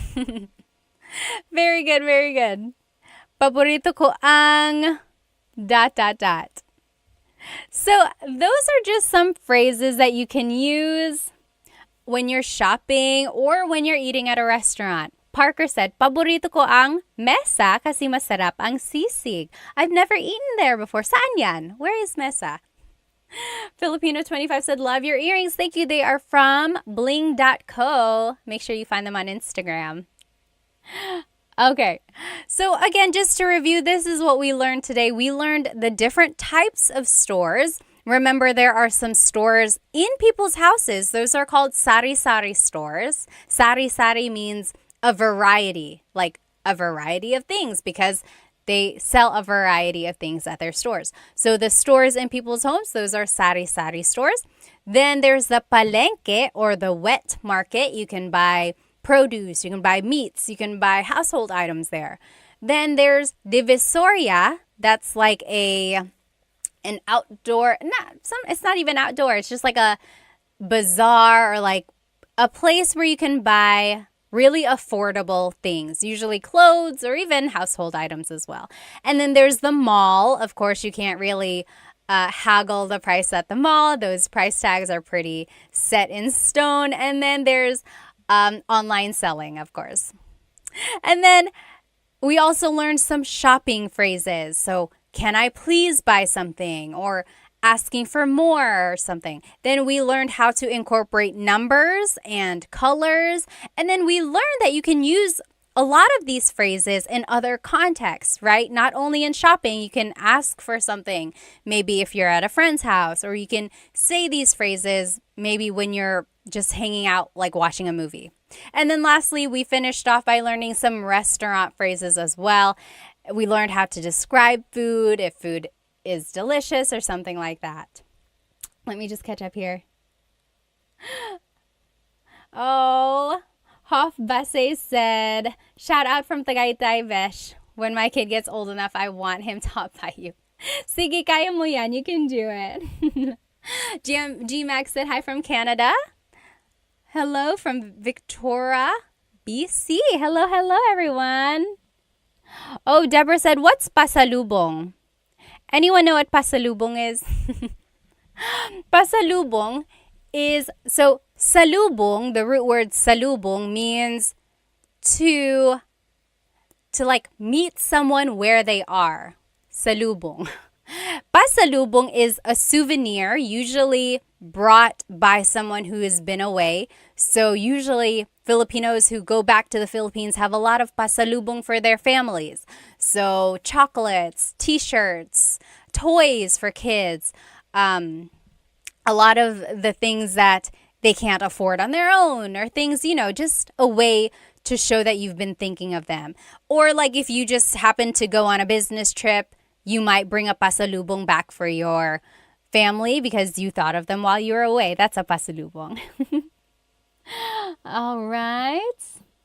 Jackie said, hey from the Bay Area. Hello. Alrighty. Yes, you meet them and give them a gift, Love and Lulu said. Well, I will see you next Tagalog Thursday. If you joined our lesson midway, I will be redoing this lesson sometime during the week. I like to do my lives twice, just in case anyone wasn't able to join. The recording will be on my YouTube, but I know people like to be in the chat and like ask their own questions. I wasn't able to do a repeat of last Thursday's, so I will do a repeat of that one too. So there will be 2 repeat lessons. Anyway, if you have any questions, please feel free to write them in the comments and then I will try to answer. Have a good rest of your night, everybody. Salamat!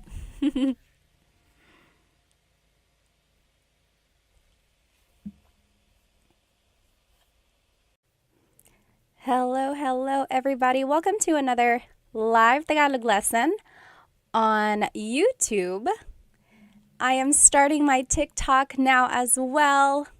So hello. If you are joining me tonight, we are going to be doing a live Tagalog lesson on YouTube. And I would suggest you go ahead and hop onto my YouTube channel so that you can see the presentation that I made. There are examples that we're going to do together as well. So go ahead and grab a piece of paper or something to write with so that we can all do these practice examples together, okay? So welcome. If you're just joining, go ahead and write where you are from and give me an idea of your age. You don't have to tell me your exact age, although if you want to, go ahead and do that. And if not, you can just say, oh, I'm in my 20s, I'm in my 30s. I like to know where my audience is and how old everyone is. So welcome. This is a new Tagalog lesson. If you saw me the other day, I did a repeat lesson of what I had taught last week because I was testing the waters of when people watch. Because usually I do these lives on Thursday nights. And I wanted to see if people are active during the day as well. And it seemed like it was. So maybe I will try that, like teaching the same class some other time in the week, just so other people can join if they were not able to join live. So again, this is a live Tagalog lesson on my YouTube channel, Tagalog Time. And if you want to see the presentation that I made, there are practice examples, go ahead and jump onto my YouTube channel. Otherwise, you're welcome to stay on my TikTok. Okay, so let's go ahead and get started. Hello, everybody. It looks like we have, let's see, Starry Moon is from Calgary, Canada. Killionaire is from Oahu. Hello. Thank you for joining us. David is 64. Taho 0000 is from California. Hello. The Gehring family is from Ohio. Welcome. Let's see. We have someone from Pennsylvania. Kenna Morrow. Hello. David is from Auckland. Who is here with us on TikTok? Let's see where everyone is from. I'm here in North Carolina, the east coast of the United States. So it's about 8:30 p.m. here. Oh, Hema, thank you so much for a gift. Thank you so much. If you enjoy anything that you learned tonight, please feel free to purchase a super chat on YouTube or a badge or one of the gifts on TikTok. They really help because it helps me support Filipino brands. As you can see, I'm wearing Filipino earrings. So again, I just love supporting Filipino companies. So any donation you give really helps. Let's see. Oh, user 488 is from LA. Hello. Who else do we have? Oh, someone is Korean. Well, welcome. I hope you learned some Tagalog. Okay. Oh, Trent is from Iowa. Hello. Okay, let's go ahead and get started, guys. Flo Cash is from West Virginia. Hello. Joe is from Alaska. Taga Japan. Someone is from Japan. Sure is from New Mexico. Hello. Good to see you. James is from Texas. Johnny is from Oklahoma. Okay, let's go ahead and get started. So again, we are on YouTube and on TikTok, but if you want to see the presentation, it's on YouTube. And we will be learning some adjectives as well as some sentence structures so we can say some simple descriptions and compliments or any like short phrases to describe someone or something. Okay, I think this will be a very useful lesson because then you'll be able to start saying short, useful phrases. So when you want to describe someone, the simple sentence structure is adjective, then pronoun. So the adjective comes first, then it's the pronoun. For example, maganda ka. You are beautiful. Maganda ka. And that's a very common phrase. A lot of people already know how to say that. Maganda ka. You are beautiful. So there's the adjective, maganda. And then it's the pronoun ka, meaning you. You are beautiful. Or you might hear matalino ka. You are smart. Matalino. Matalino means smart. Matalino ka. Or nakakatawa ka. You are funny. Nakakatawa. So people ask, why are some adjectives why do they have this ma prefix? So maganda, matalino. And then why do some adjectives not have that? So nakakatawa means funny, but it doesn't have that pattern of having the ma prefix.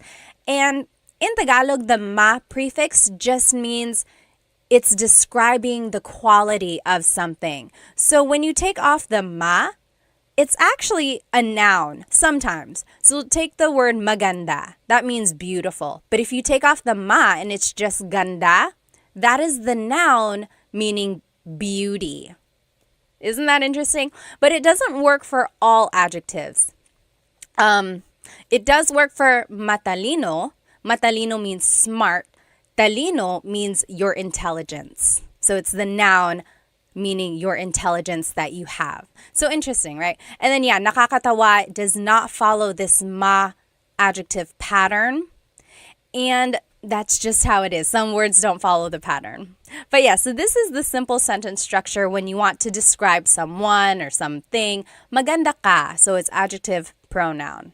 You are beautiful. Maganda ka. Matalino ka. You are smart. Nakakatawa ka. You are funny. Okay, so let's keep going. Oh, one more example. Mabait ka. You are nice. Mabait ka. Now, I want to show you the different subject pronouns that you can use if you're talking about someone or multiple people. So, ako means I. So, mabait ako. I am nice. Mabait ako. Ako means I. Mabait ka means you are nice. Mabait ka. And then, mabait siya, he or she, mabait siya. A couple things I want to point out about siya. First is the pronunciation. It looks like it should be pronounced siya, siya, but it's actually pronounced sha, sha. So the S-I-Y, it's a sha sound, sha. And then another thing I want to point out about the subject pronoun siya is that it is gender neutral. So it can be man or woman. So you actually have to figure out who they're talking about based on the context clues. So mabait siya, he or she is nice. And then sila is they, mabait sila. Mabait sila, they are nice. And then tayo is we inclusive. Kami is we exclusive. So in Tagalog, there are two different types of we. And I don't know why. It's very interesting. So tayo is we inclusive. That's you and me, all of us as a class. We are nice. All of us. Mabait tayo. You get it? Everyone is included, so it's inclusive. Mabait tayo. Versus kami is we exclusive. So that would be like if you were calling me on the phone and you were like, hey, what do you like? Or what do you guys like? And then I would say, oh, mabait kami. Me and my husband, Chris, mabait kami. We are nice. So you're not included. I'm just telling you about it. Okay, so that's kind of the difference there. And then kayo is you plural. Mabait kayo, you all as a class, mabait kayo. Okay, so those are the different subject pronouns. Let me catch up on some of these questions here. Let's see. Oh, yes. Turtle Tim asked or said, I get confused about the placement of po in sentences. We're actually going to see where po would go here, so hold that thought.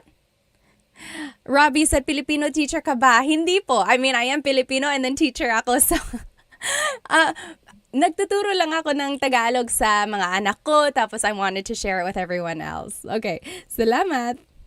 I wish this was posted to go over it again. trying to keep faith said. Actually, this whole presentation is on my YouTube channel, and the recording will be posted after the live. And it has all of the examples and the whole presentation up there, so you can rewatch this on my YouTube. Okay, Solomon asked, is there a difference between ka and mo? Very good question. Ka is a subject pronoun, which is what we are using right now. Mo is a possessive pronoun, which we will be using in just a minute. So keep that thought. Let me check these questions on my YouTube. Okay, doesn't look like anyone has too many questions on my YouTube right now. If you do, please feel free to write them down. So I think it was Tim who asked about the po placement. Let's take a look, actually. So when you use the word po, you actually have to use the plural you pronoun. So we learned mabait ka, you are nice, mabait ka. But when you're using po to be respectful, when you're talking to someone older than you or to someone in authority, you actually have to use the plural you pronoun. So instead of mabait ka, it will be mabait po kayo. Kayo is the you plural. So it's almost like you're saying you all are nice, but it's just one person. Even if it's just one person, you have to use the plural you pronoun when you're using po. And that's just another way to show respect. Other languages do this as well. I took French in high school and college, and they do that too. Whenever they want to be respectful, you have to use the plural you pronoun. So yes, mabait po kayo. And po is just the second word in that phrase. Usually, po is the second word in a phrase. Or sometimes it goes after the words ko or na if they appear in the phrase, or it just goes after a set phrase. And then when in doubt, always add po to the end of anything you say, and it will be respectful. Okay, that's usually how kids are taught to use the word po. Just add it to the end, and then as you hear po being used, then you'll start to pick up on where it does go, like the patterns. Okay. Let's see. Lori said, where can I start learning Tagalog as a minor? Well, you can follow Tagalog Time. I teach very simple, basic Tagalog. I have some very easy kids videos, and then I have just some like starting with the fundamentals of Tagalog and then moving on. They all build on each other on my YouTube channel. So I would say start there. But then there are also lots of books on Amazon, and listening to Filipino music or watching movies. I think those are good ways to learn as well. Okay, so those are some pronouns. Now let's just add more vocabulary to what we know. So here are some Tagalog adjectives. Let me put both of these up. So there are two lists here, and they are opposite. So let's take a look at them. Maganda is beautiful. Maganda. Pangit is ugly. Pangit. Matangkad, tall. Matangkad. Maliit, little or short. Little, maliit. Mabigat, heavy. Mabigat. Magaang, lightweight. Magaang. Mabilis, fast. Mabilis. Mabagal, slow. Mabagal. I'm sorry, I was trying to read some of the comments. Hang on. Yes. Sure said, I made the mistake of trying to skip the basics when I started learning. I know it's sometimes you want to just go fast, but sometimes people can do that. But yeah, if you want to start from the beginning, I have fundamentals of Tagalog on my YouTube channel. Okay, so we did mabilis, fast, mabagal, slow. Malakas, strong, malakas. Mahina, weak, mahina. Tahimik, quiet, tahimik. Maingay, noisy, maingay. Malinis, clean, malinis. Madumi, dirty, madumi. Mahal, expensive, mahal. Mura, cheap, mura. Matalino, smart, matalino. Bobo, stupid, bobo. Bago, new, bago. And then luma, old, luma. So those are just some different adjectives. Fidel, thank you so much for the gift on TikTok. Thank you. It really, really helps. Thank you. So those are the different adjectives that we can use. And again, as I mentioned, usually Tagalog adjectives have the prefix ma. As you can see, a lot of these adjectives have the prefix ma. Maganda, matangkad, mabigat. And when the ma is dropped, sometimes it's the noun form. So like I said, ganda is beauty, maganda is beautiful. But it doesn't really work for all of them. Like mahina is weak. Hina isn't like weakness. Kahinaan is weakness. So you kind of get the idea. If you can kind of recognize root words, that'll help with your translation. Yes, Deborah asked, is mahal the same word for love and expensive? Yes, it is. Mahal can mean expensive, like, oh, ang mahal ng pagkain. The food is expensive. Ang mahal. Or it can be love. Mahal kita. I love you. Mahal kita. Interesting, right? Okay. Oh, Solomon asked on TikTok, is it right to say ganda mo? Hold that thought. We're going to see that. Okay. So I want us to do some practice. So here on the top left corner are the is the sentence structure. Adjective plus pronoun. And the example is maganda ka, you are beautiful. Maganda ka. There's the adjective, there's the pronoun. Under that is the subject pronouns. So ako is I, ka is you, siya is he or she, sila is they, tayo, we inclusive. Remember, that's all of us, tayo. Kami is we exclusive. So me and someone else. That's kami, we. And then kayo is you all. So those are the different subject pronouns. Now on the right side of your screen, you will see the practice questions. I gave you the English statement, and I want you to translate to Tagalog. And I even gave you a hint. In the parentheses is a vocab word that you might need in the phrase. So for example, they are happy. They are happy. How would you say that in Tagalog? Let's do number 1 together. They are happy. So remember, we're just following this sentence structure. Oh goodness, my face on YouTube is covering up the part of the screen. I'm just going to turn off my face over here on YouTube. Okay, there we go. So sorry about that. So there we go. So this is what you're going to need to do these practice questions. Top left is the sentence structure. Bottom left are the subject pronouns. And then to the right side of your screen, you will see the practice questions.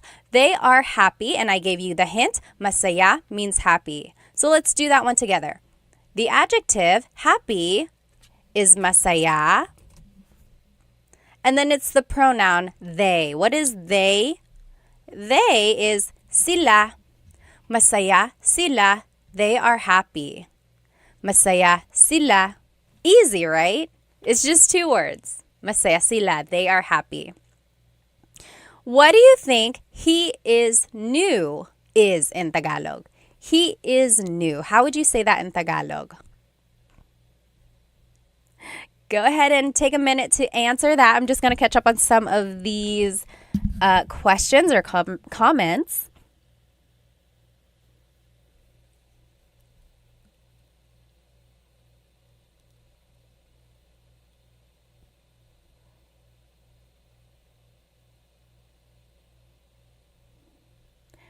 Okay, what do you think he is new is? Yes, Sure got it right. Cassidy got it right. Rebe got it right on YouTube.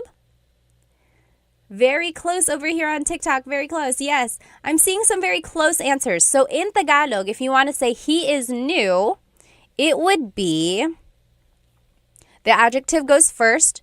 New in Tagalog is bago. And then he is siya. Bago siya. Bago siya. He is right. Yes, bago siya. Yes, Tony got it right. You did. Very good. Eileen got it right. Very good, everybody. So, bago siya. That means he is new. Again, that could also mean she is new because siya is gender neutral. So you would just have to listen to the context clues there. Next, we inclusive are angry. Angry in Tagalog is galit. Galit. How would you say we inclusive are angry? That means all of us as a class. That's inclusive. Everyone, all of us, we are angry. How would you say that? We are angry. Yes, Carl. Oh, Carl is very close. Your pronoun that you are using, Carl, that's not quite the one we're using, but we'll actually see that in just a minute. Sorry, my nose gets so stuffed up. Eileen got it right. Twinkie's got it right. Bonnie, yes. So, galit tayo. We are all mad. Galit tayo. Very good. Yes, sure got it right. Kaz got it right. Yes. Okay. Number 4, I am sleepy. In Tagalog, sleepy is antok. How would you say I am sleepy in Tagalog? I am sleepy in Tagalog. I am sleepy is very close. Yes, Eileen, antok na ako. So, antok is the adjective and it goes first. And then it's just ako. Antok ako. I am sleepy. When you add na, like Almarie did and like Eileen did, na can mean already, like, oh, I'm already tired. I'm tired already. Or sometimes it's an emphasis. So like, oh man, I'm tired. Antok na ako. So yes, very good. But you could also just say, antok ako. I am sleepy. Antok ako. Yes, very good. Doctor got it. Sure got it. Very good.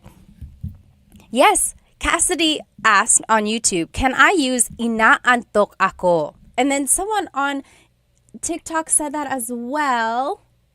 Yes, inaantok also means sleepy. It's almost like the verb form of I am feeling sleepy, if that makes sense. Machi, thank you so much for the gift on TikTok. Thank you. But yes, basically the same. Inaantok ako and antok ako both mean I am sleepy, I am feeling sleepy. Very good. Last example here. Are you tired? So now this one is a little different because it's a question form. So I want to see if you can guess how to make it a question. So are you tired? Pagod is tired. Ba is the question word that you would add. Where do you think it would go? Are you tired? How would you say that in Tagalog?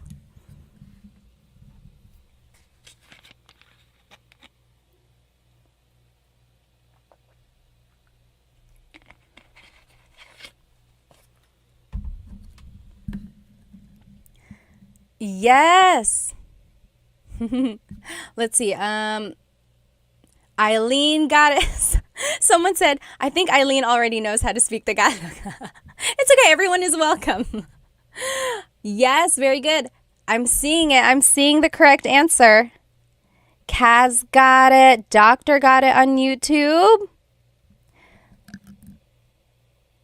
It's These got it on YouTube. Kevin, you got it also. Almarie, yes, Jay, Siswo, you guys are all getting it. So, are you tired in Tagalog? Pagod is the adjective. Remember that adjective goes first. Pagod.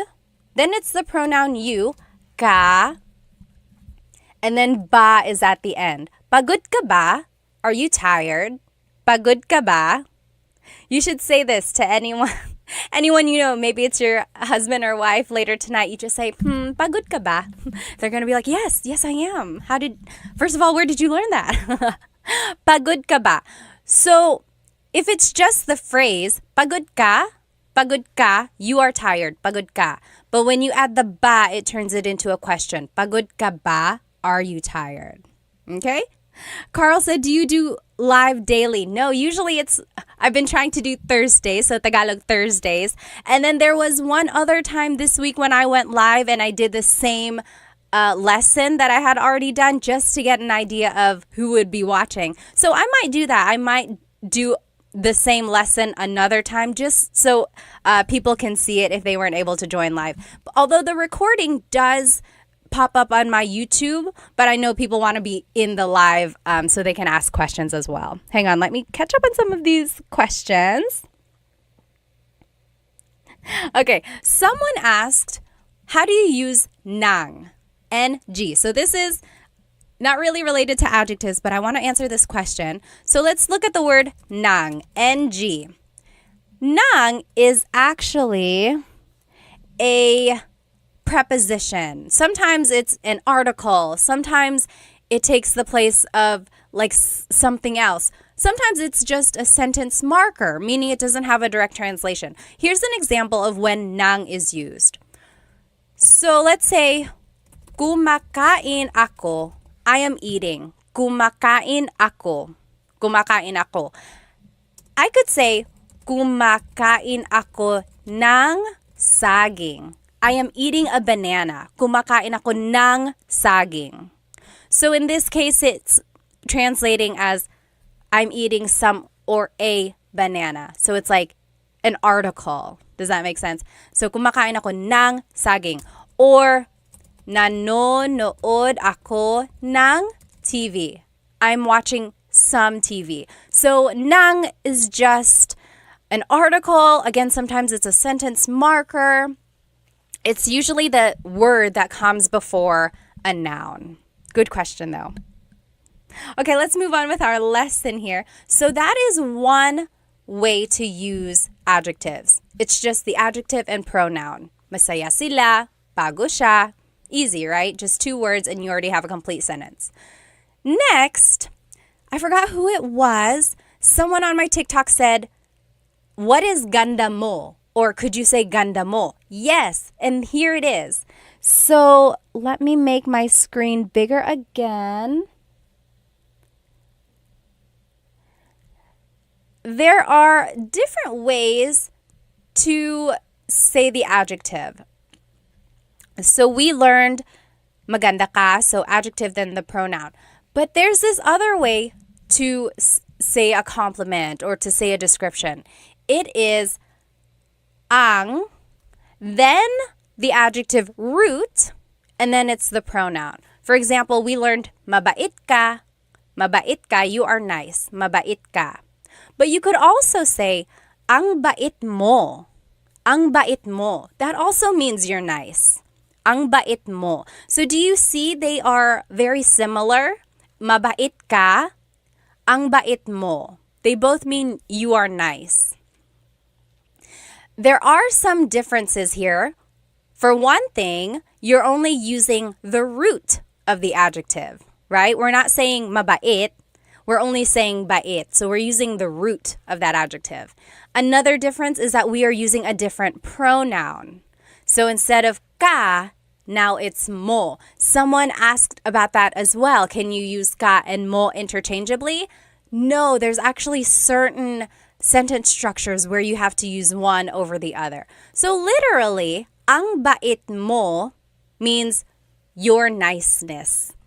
It's almost like saying you have the quality of being nice.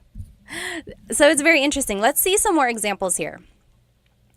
Ang talino mo, you are smart. Ang talino mo, you are smart. Because earlier we saw matalino ka. Matalino ka, same as ang talino mo. And then, ang ganda mo, you are beautiful, same as maganda ka. Maganda ka. And then another example, ang bagal mo, you are slow, versus mabagal ka, you are slow. Some would even say that this form, ang bait mo, is a little bit more with emphasis. Like if someone was walking really slowly and you're like, oh, mabagal ka, you're slow. But if you're like, oh, ang bagal mo, you are so slow. That's kind of like sometimes when you might use one over the other. But generally they are interchangeable. Yes, let me catch up. Winter Storm said, I see it like your goodness and you're good. Yes, yes. That's kind of the idea. It's like it's almost like the noun form of the adjective versus the adjective describing someone. Yes, yes. Wonderful Day said, ang galing mo. Yes, yes, that's another example. Like, magaling ka, you are good. Magaling ka, you are good at doing whatever you're doing.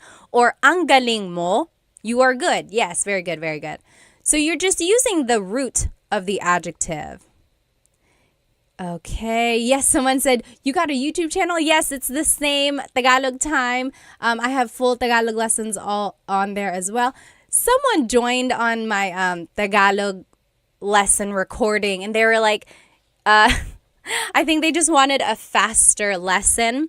Whenever I do a live, I sit and I try to catch up on comments and things like that. And they were like, can you go a little bit faster? If you want a straightforward lesson, I would say go watch my full-length Tagalog lessons because those are just straight to the point.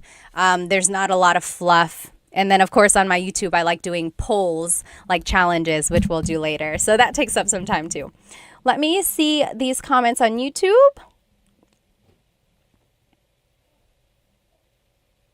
Okay, so Sure said, when asking a question like this, do you always have to add ba?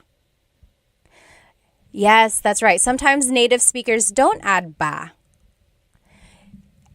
That is exactly right. Sometimes you don't have to add the word ba. You can just change the intonation of your voice, right? Like, pagod ka?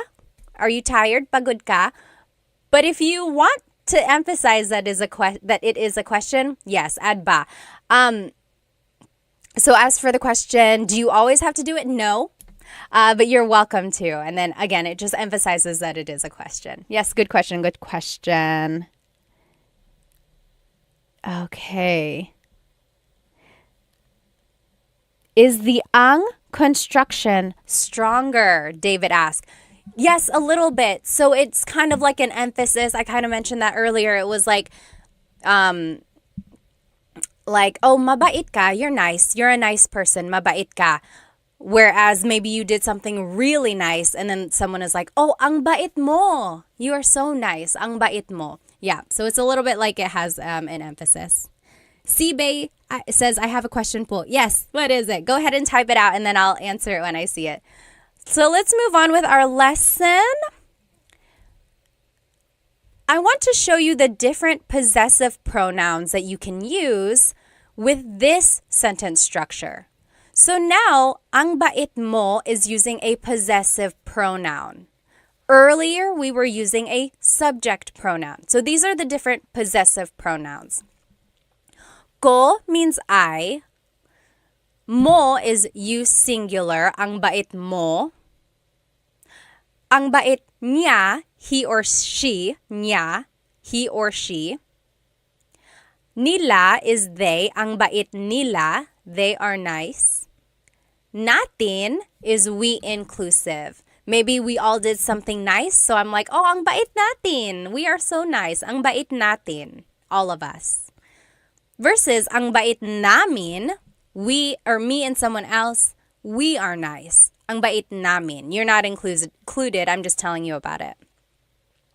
And then, ang bait ninyo, you all as a class. Ang bait ninyo. Okay. So those are the different possessive pronouns. So whenever you're using the ang sentence structure, you have to use a possessive pronoun. And it's almost like, because bait is a noun, so it's almost like the person in the sentence possesses that quality. That's kind of how I see it.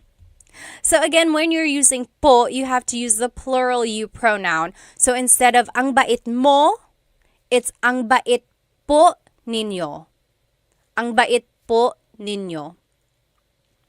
And po goes after the word bait here. And that doesn't really fall under the po placement rules that I had mentioned earlier. Usually po is the second word, or it goes after the words ko or na, or it goes after a set phrase. This one is just like a miscellaneous placement. But again, you can always add po to the end and it would work. Okay. Now, let's do some examples. Oh, I just want to show you again these Tagalog adjectives. We just saw these, and I want to show you that you can use them in this ang format. So, mabilis ka, you're fast. Mabilis ka. Or, ang bilis mo, you're so fast. Ang bilis mo. Ang bilis mo. Again, it's not always an emphasis, but that's kind of sometimes when it's used. Or, madumi ang bahay. The house is dirty. Madumi ang bahay. Or, ang dumi ng bahay. Ang dumi ng bahay. So again, same translation there, just kind of a different way to say it. But they are interchangeable. Feel free to use whichever you would like. So let's do some practice questions with this ang sentence structure. So it's the word ang, which technically means the, but sometimes it translates to it is. So ang, and then it's the adjective root, and then it's the pronoun. And then beneath that are the possessive pronouns that we talked about. So over here on the right side are the examples that I want us to do. You are nice. Mabait is nice. But I want us to use the ang sentence structure. So we actually wouldn't use the whole word mabait. It would be ang, and then the root bait, and then you, pronoun is mo. Ang bait mo. You are nice. Ang bait mo. Okay, let me just catch up. You try number 2. I am beautiful using this ang sentence structure.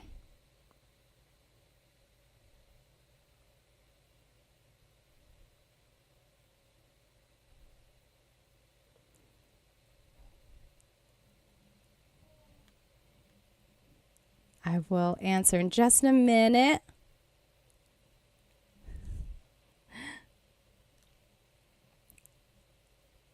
Oh, thank you. Thank you, Solomon, for the rose on TikTok. Oh, thank you. Thank you. AJ asked, when was the last time you went back to the homeland, tita? First of all, you don't have to call me tita. And then I went back to the Philippines last July. I went to Manila, and then my husband's family is from Cebu. We went there as well. Let's see. There was one question. Oh, yes. Solomon asked, does Tagalog have to be, like the verb to be, or is it left out most of the time? Or is it I in Tagalog? Yes, AY means is or to be. Yep. However, I'm trying to think if there's an actual to be verb, like one that can be conjugated. I think it's just I that I like when I think about it. If I can think of a different one, or if I can think of an example, I'll let you know. But yes, for the most part, it is I. Okay, let me see on YouTube here. Oh, Kaz asked, are nila and sila the same? They both mean they. However, one is a subject pronoun, one is a possessive pronoun. Sorry, sometimes my nose gets so stuffed up and it just clogs up on its own. But yes, so sometimes you have to use nya, like in this example when we're using possessive pronouns, or sometimes you can use sila, or yes, siya, whenever it's a subject pronoun. Okay, very good, very good. So it looks like you guys are getting it. If you want to say I am beautiful in Tagalog, in this ang sentence structure, it would be ang ganda ko. Ang ganda ko. Maybe you can say that to yourself whenever you're feeling a little bit down. Ang ganda ko. I'm so beautiful. Ang ganda ko. Very good. Ang ganda ko. What do you think? Number 3, we exclusive are happy. So me and someone else, oh, we're happy. We're happy. Not you. I'm just telling you about it. We're happy. And happy in Tagalog is masaya. Masaya. So you go ahead and jot it down. And then you can do number 4 as well. You all are fast. Mabilis. You all are fast. See if you can do those last 2. And then we will check. Yes, David said maging is to be. Yes, maging means to be or like to become. Yeah, that is one for that's a way to say to be.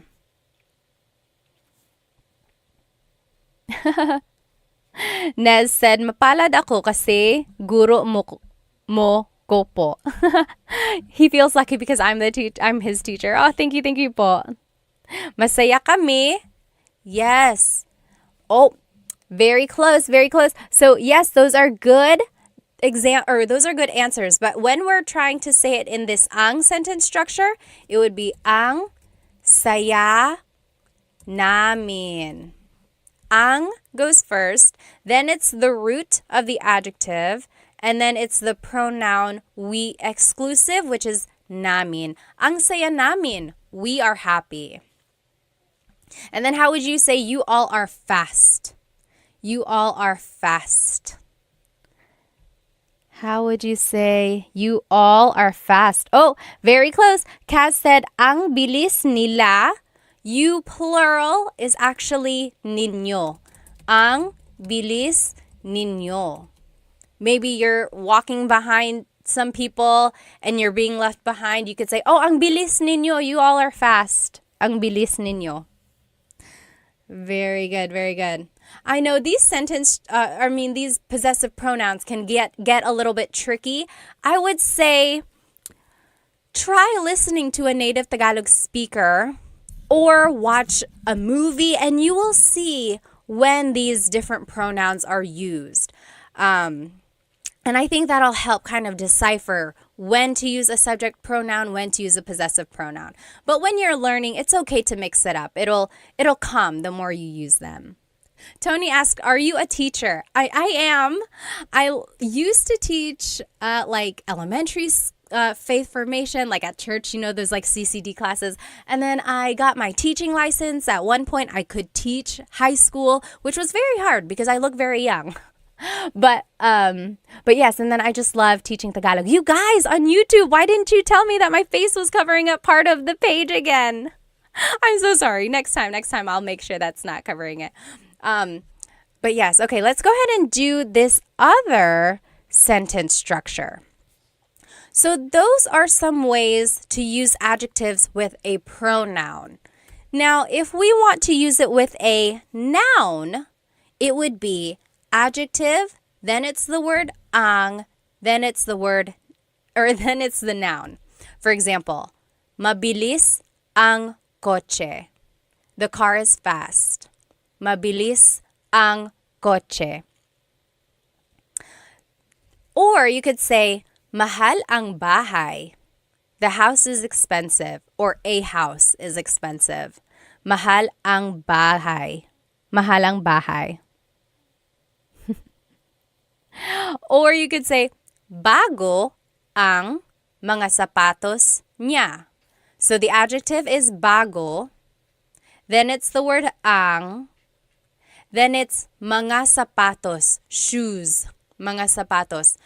And then niya is hers. So her shoes are new. Bago ang mga sapatos niya.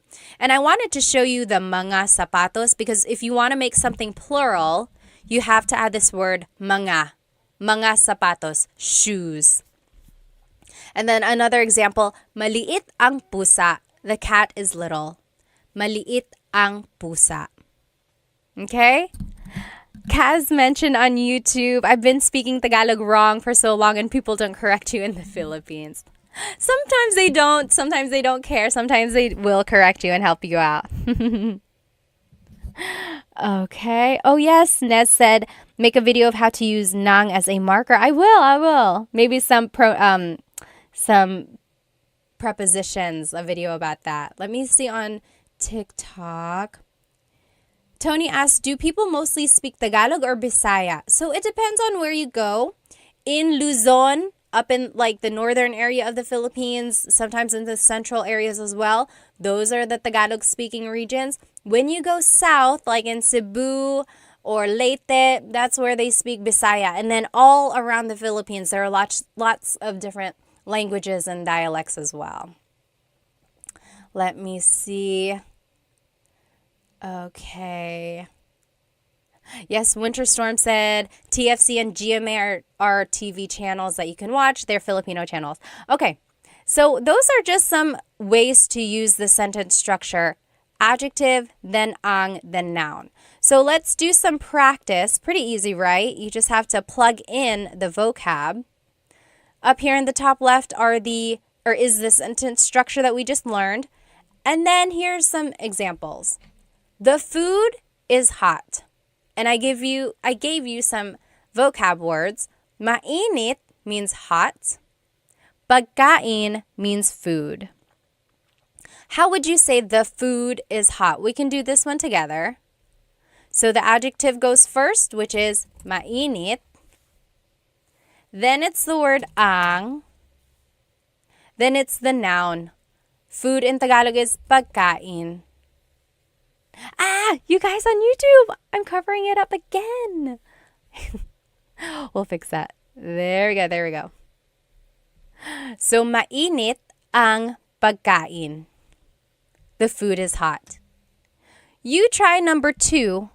The show is scary. The show is scary. How would you say that in Tagalog? Baby Doll said, I love this live. When will you be doing these lives? I try to do Tagalog Thursdays. So, yes, hopefully on Thursdays I'll be here again. And then I'm going to try to do the same lesson on a different day for those who weren't able to join live. So if you happen to catch me like on a random day, it might be the same lesson that you've already seen if you were with me on a Thursday.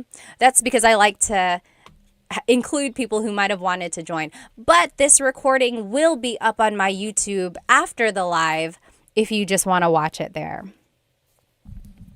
Let me see.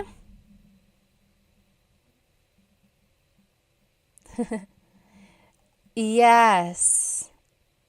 Az said hello from Brazil. Hello.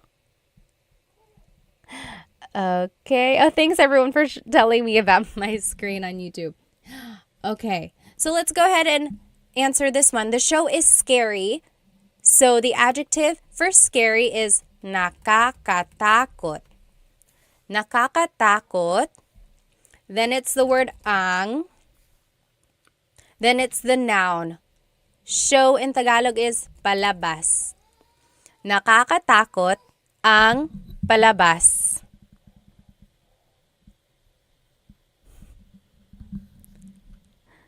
Yes, you're right. Very good. Everyone is getting it. Nakakatakot ang palabas. Okay, next. The house is messy. The house is messy. Magulo means messy. Bahay means house. David asked, is ang takot ng palabas okay? So this is an example of when you cannot use the ang sentence structure. So you cannot use ang takot ng palabas. That doesn't really work. It's almost like you're saying the show is scared or something like that. So it doesn't really work like that. There are certain adjectives where you can't use them in another sentence structure. Okay, very good. Solomon got it right. Ang gulo ng bahay, you can say ang gulo ng bahay, or you can say magulo ang bahay. Magulo ang bahay. Very good. Dennis got it right. Kaz got it right. Amy got it right. Very good. Busset got it right. Awesome. Okay, next, the woman is beautiful. Babae is woman. Maganda is beautiful. And then if you want, you can go ahead and do the last one as well. The man is handsome. Lalaki is man. Guapo is handsome. So how would you say the woman is beautiful, the man is handsome in Tagalog? The woman is beautiful is maganda ang babae. Yes, very good. Dennis got it right. Very good. And Dennis and Kaz both said, magulo ang buhay ko. So instead of bahay, they said buhay. Buhay is life. Yes, my life is crazy. My life is a mess. So if you want to say the woman is beautiful, it would be maganda ang babae. Maganda ang babae. If you want to say the man is handsome, it would be guwapo ang lalaki. Guwapo ang lalaki. So that's just the simple sentence structure. Adjective, then the word ang, and then it's the noun. Very good, very good. Amy got it right. Base got it right. Pilipino kasi ako, ate. Mabuti naman. Okay. So that's another sentence structure.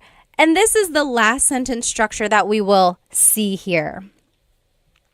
So now, if you want to be specific about a person and you want to say their name, this is how you would do it. So it's the adjective first, like we've been seeing the whole time. And then it's this word, si or sina. And then the person. So you'll see what I mean. Tahimik si Tita Baby. Tahimik si Tita Baby. That means Tita Baby is quiet. Tahimik si Tita Baby. Versus malakas sina Paul at Sam. Malakas sina Paul at Sam. Paul and Sam are strong. Paul and Sam are strong. You'll see the difference here. When it's just one person, it's si. Tahimik si Tita Baby. Versus when it's more than one person, you use the word sina. Malakas sina Paul at Sam. So that's the difference there. When it's one person, you use the word si. When it's more than one person, you use the word sina. And that word si or sina is kind of like a preposition or like a sentence marker before a person's name. Here's another example. Matangkad si Tito June. Matangkad si Tito June. Tito June is tall. Tito June is tall. And then another example. Is there another example? Oh, that's it. So those are the three examples. So the only thing to remember here is if it's one person, it's si. If it's multiple people, it's sina. Okay. Let me catch up. Someone had a good question up here. Going back to one of the examples, Amy said, can you use maganda yung babae? Because we said maganda ang babae. Yes, you can say maganda yung babae. So, ang versus yung is a very slight difference. Yung is a little bit more specific. It's like, the woman is beautiful. The woman, that one, the one I'm looking at, that woman is beautiful. Or, kind of, maganda ang babae, the woman is beautiful. It's a little bit more generic or general. So that's the difference there, but usually they're interchangeable. Maganda yung or maganda ang. Yes, very good, very good. Solomon asks, when do you attach the ng or ang to the adjective? So yes, in Tagalog, we like to make a contraction or put words together when we can. Usually if the adjective ends with a vowel, then you can add the ng at the end. Yes, very good, very good. Okay, thank you again for another Rose Solomon. Thank you so much. Let's see. Pogi is another word for handsome. So in our example, we used guapo. But yes, pogi is another one as well. Let me check here on YouTube.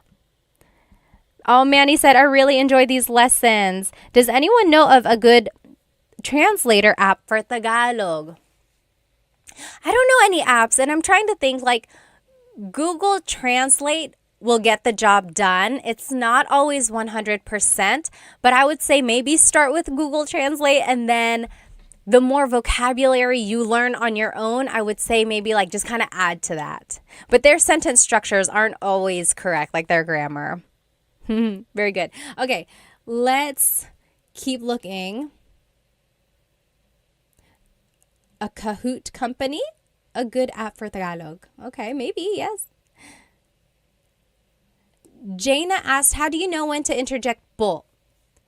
How to after the words around it. Okay, so basically, like, when do you add po? There are certain placements for po. Usually it's the second word or after certain words or after a set phrase. But when in doubt, you can always add po to the end. So for these examples, tahimik po si Tita Baby. Tita Baby is quiet. Tahimik po si Tita Baby. So it's the second word there. Or malakas po sina Paul at Sam. Malakas po sila Paul at Sam. So second word again. Or matangkad po si Tito June. So for the most part, it's the second word. Okay, let's take a look at these examples. So at the top left corner is the sentence structure that I showed you. So adjective, then it's si and sina. And then it's the person's name. So let's take a look at the first one. Mom and dad are hungry. Nanay is mom. Tatay is dad. Gutom is hungry. So how would you say mom and dad are hungry? We can do this one together. And it's just a matter of plugging things in to the sentence structure. So the adjective goes first. Hungry in Tagalog is gutom. Then it's si or sina. Should we use si or sina? Jason, thank you so much for a gift. Thank you so much. Any gift really does help out. I like to promote Filipino products, as you can see in my earrings. So thank you so much. If you enjoy anything in this lesson, I appreciate any gift. Thank you. So gutom, sina, nanay, at tatay. So mom and dad are hungry. Gutom sina nanay at tatay. Marie said, hello ate. Hello po. Hello po sa inyo. Very good, very good. Kaz on YouTube asked, how often do you add po? I hear some people use it sometimes when they're talking to someone, then sometimes it seems like respect, and they use po a lot in sentences. Yes, there are times when you can add po multiple times in a sentence. Like, hey, do you want to come with me? Sige po, sasama po ako. So I used po twice there. Sige po, sasama po ako. But you don't have to add po after the sige. You could say, sige, sasama ako po. You could say it once. So it's up to you. If you say po at all, that is a very respectful thing. So add po to the very end, at least, and then it will cover your bases. If you want to be very respectful, then yes, add po everywhere. But you don't have to overkill. You don't have to do it so much. Very good, very good. Okay, number 2, Stacy is hardworking. Masipag means hardworking. So adjective goes first, masipag. And it's just one person, so it's si, and then Stacy. Masipag si Stacy. Stacy is hardworking. Very good. Masipag si Stacy. How would you say John and Amy are lazy? John and Amy are lazy. Oh, Nick, thank you so much for the gift on TikTok. Thank you so much. I'm so glad you like these lessons. Thank you. Yes. Sean said, so po is out of respect for elders. Yes. So whenever you're talking to someone older than you, definitely your grandparents, even if it's someone else's grandparents, always add po. But you can also use po when you're talking to authority figures. So priests, teachers, police, doctors, anyone you want to show respect to, yes, definitely say po. And also, I would say to anyone in customer service, like if someone is helping you at a hotel or if someone is cleaning your room, I would say salamat po, maraming salamat po. always add po. I don't think you can go wrong. Okay, there was one more thing I wanted to add here. Oh, Elena asked, what is excuse me in Tagalog? Honestly, it's just excuse me po. Excuse me po. It's very Taglish, and that is a lot more common than the actual Tagalog phrase. Excuse me po is almost like pasensya po. That's kind of like I'm sorry. Does anyone know what excuse me po in Tagalog is? Honestly, because everyone just says excuse me po. Let's go back to the example here. Yes, you guys are getting it. OP colon got it right. Sure, got it right on YouTube. Tamad sina John at Amy. John and Amy are lazy. Tamad sina John at Amy. Oh, yes. Ashley got it. Pasintabi po. See, no one says that. I guess you could. Pakidaan po. Yes, Eileen said pakidaan. I guess it depends on what kind of excuse me. Pakidaan means like, excuse me, I need to get by. Or, yes, Hallie said pakiraan po. Same thing. Pakidaan, pakiraan po. The R and the D sound are interchangeable because they were represented by the same symbol in the baybayin alphabet. Very interesting. Very good, very good. Yes, Bayani on YouTube said, excuse me po could also be mawalang galang po. Mawalang galang na po. Yes, lots of different ways to say excuse me. And then last example, Ate Jane is sad. Malungkot is sad. How would you say Ate Jane is sad? Very good. Let's see. Ate Jane is sad. So malungkot is the adjective. Then it's just one person. So si. Yes, Millennial Aviation got it right. Malungkot si Ate Jane. Malungkot si Ate Jane. Yes. Crying Hashira got it right. Eileen got it right. Very good, very good. Awesome. Okay, now here is just a quick review of what we learned today. So we learned some adjectives. We learned a lot of vocabulary words. Hopefully you can start using. Take a look at that list of vocabulary words that I had shown you kind of in the beginning so that you can add these adjectives to your everyday conversation. We also learned the different sentence structures when you're using a pronoun or a noun or when you're adding people's names, right? Sometimes you have to add si or sina. Sometimes you have to add the word nang. And sometimes you can change up the whole sentence structure and it would be ang blank mo or something. So take a look at those different sentence structures. And then we talked about the po placement and then a little bit of question formation as well, right? So those are the different ways to use adjectives. Does anyone have any questions about this lesson before we move on to the poll? Can I do a poll on TikTok? There is a quick poll. Oh, that'll be fun. Does anyone have any questions about this lesson? If you do, go ahead and write it down. And then I am going to share my screen here. Let's do a quick challenge. If you don't want to do this contest or challenge, feel free to leave. Someone was like, you're doing too many games. You don't have to stay, but thank you for joining us. So here we go. Today's bracket challenge is our favorite Filipino American, not even Filipino American, our favorite Filipino athlete. So our very first bracket challenge was our favorite Filipino food. And then last week we did our favorite Filipino American celebrity. Today it's our favorite Filipino athlete.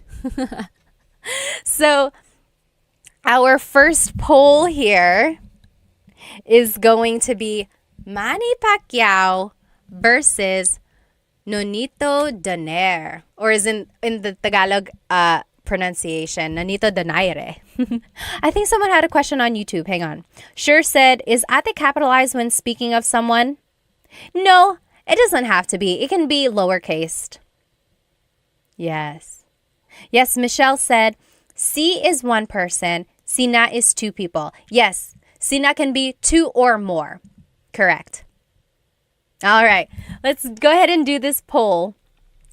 If you are on my YouTube, then you can join this poll. TikTok, I'm going to make one for you as well. So favorite, Manny Pacquiao versus Nonito Donaire. Nonito Donaire, as they say. Okay, let's do a poll here on TikTok. Start. Poll started. Ask your question. Okay? Manny Pacquiao or Nonito Donaire? I don't know how that's going to work on TikTok. Okay, we'll see how that goes. Go ahead. Oh, thank you, OP, for the super chat gift on YouTube. Thank you, thank you.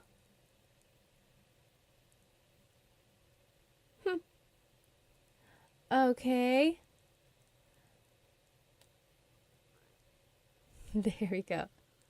So take about 30 more seconds. Who is your favorite Filipino athlete, Manny Pacquiao or Nonito Donaire? And then we'll move on to the next part of the bracket. Oh, I see. I see how it's working now. Okay. Yeah, so it looks like Manny Pacquiao is the winner by a landslide. Okay, so Manny Pacquiao is going to move forward in our bracket. You can follow along on YouTube if you're over here on my TikTok. So now it's Jalen Green versus Jordan Clarkson. So these are both Filipino-American basketball players in the NBA. Let's see, favorite. Jalen Green versus Jordan Clarkson. Jalen Green is on the Rockets, and then Jordan Clarkson is Utah Jazz. Oh, Kaz said, do a Jollibee and McDonald's poll. Oh my gosh, maybe we should. Favorite Filipino fast food restaurants. That will be next week's. Very good, very good. Michelle said, when do you do these lives? I just found you today. I'm trying to do Tagalog Thursdays. So catch me next Thursday. But I'm also going to try to do the live on a different day, but the same exact lesson, because I know people want to be in it when it's actually live. Very good. Oh, okay. Bayani said, informal writing. Yes, ate should be capitalized because it's like a title. Yes, that's true. It's like Mr. or Mrs. Ate and kuya. Yes. I guess I never thought of it like that. Oh, okay. Millennial said, is there a neither option?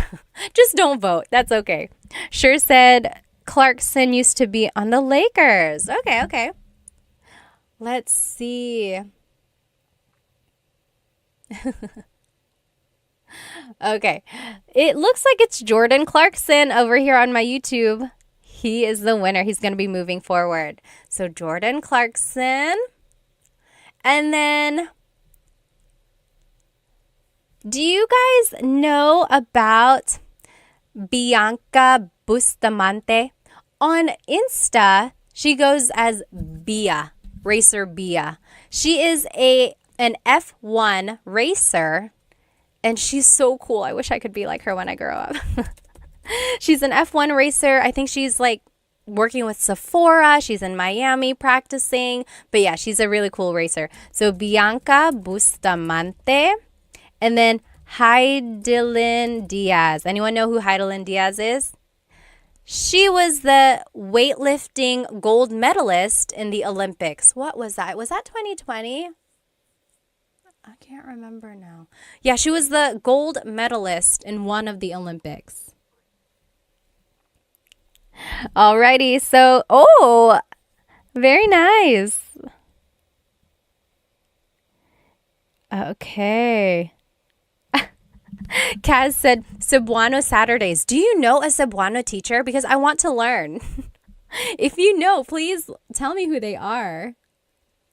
Solomon asked, is it night or day where you are? It is night for me. I'm over here in North Carolina, so the East Coast, same as like New York and Florida. It's 8:38 p.m. Or no, I'm sorry. It's 9:40 p.m. here.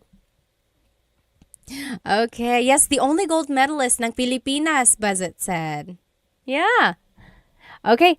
Bianca Bustamante is winning. Bianca will move forward. She is an F1 racer, like I mentioned. Oh, my screen is getting so crowded here. Oh my gosh, YouTube. Why are we not sharing the screen? I am so sorry. I'm the worst. I am the worst host. Here we go. Here we go. Ah, there we go. You guys are so nice.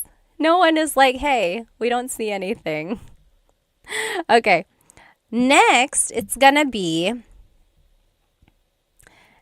Efren Reyes. Anyone remember him?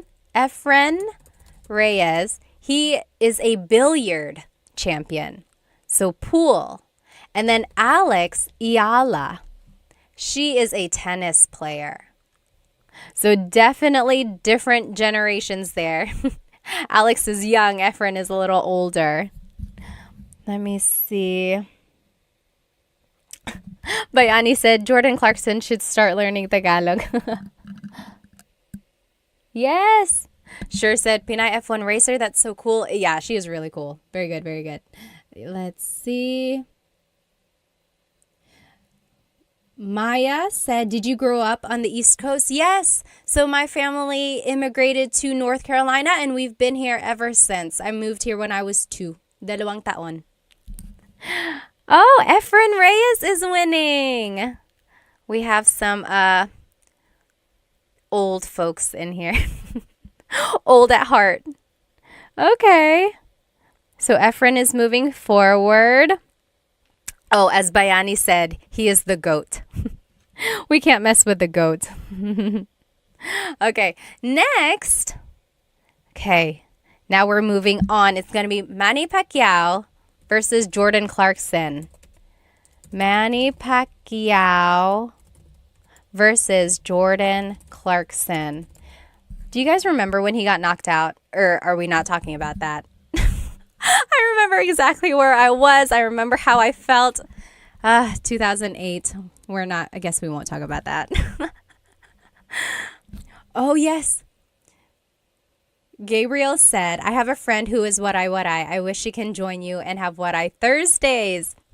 And then John said, what I always sounds mad. There are some languages and dialects that just sound so angry, but they're not. That's just how they are. They're like very strong in their pronunciation. Okay. Oh, Manny Pacquiao is beating Jordan Clarkson. Oh, John said not sweet like Ilongga. Do they have a sweet tone? Veronica said, my fam is from Catanduanes too. Talaga? Taga saan sa Catanduanes? My family is from Bato. We usually fly into Virac. Very nice, very nice. Okay. Manny Pacquiao is winning. Manny Pacquiao is going to move on. No surprise. I am not surprised. Okay. Next, it's Bianca Bustamante versus Efren Reyes. I think I know what's going to end up happening here. Is it going to be Manny Pacquiao versus Efren Reyes? Battle of the GOATs. So right now it's going to be Bianca Bustamante. Again, she is an F1 racer. Super young, super hip. Efren Reyes is a billiard champion. So he plays pool. Super popular back in the day.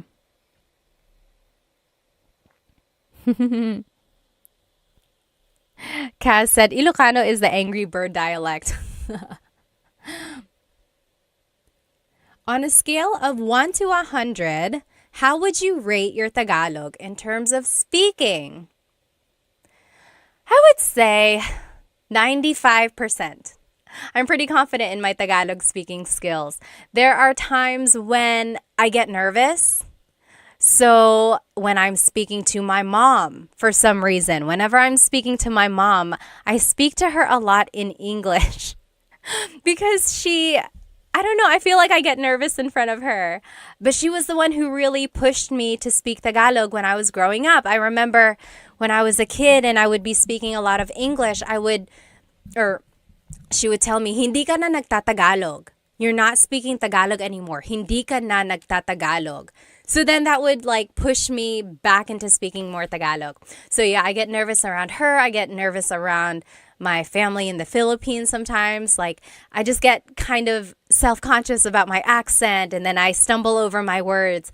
But that happens to everyone. So if it happens to me, I mean, don't worry about it if it happens to you, right? Let's see. Maayong buntag po. Hello po. That's Cebuano, right? Tagalog is easier, but I'm still at nosebleed level. So nosebleed is what people say whenever they're having a hard time speaking. Usually Filipinos will say, oh, nosebleed ako, or I'm having a nosebleed because they're having a hard time speaking English. Let's see, who's the winner? What? Bianca Bustamante is beating Efren Reyes. I'm kind of surprised here. I really thought it was going to be a battle of the goats. Like a battle of the older male athletes. Wow.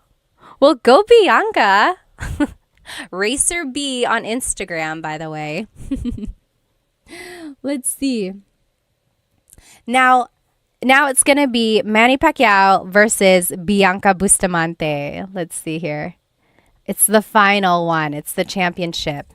Favorite. So Manny Pacquiao versus Bianca Bustamante. Who is our favorite Filipino athlete? Someone had a good question up here. Okay. Oh, someone asked, born and raised ka sa US? Hindi po, pinanganak po ako sa Maynila, tapos lumipat kami dito ng 2 taon po ako. Tapos every other year, umuwi kami sa Pilipinas.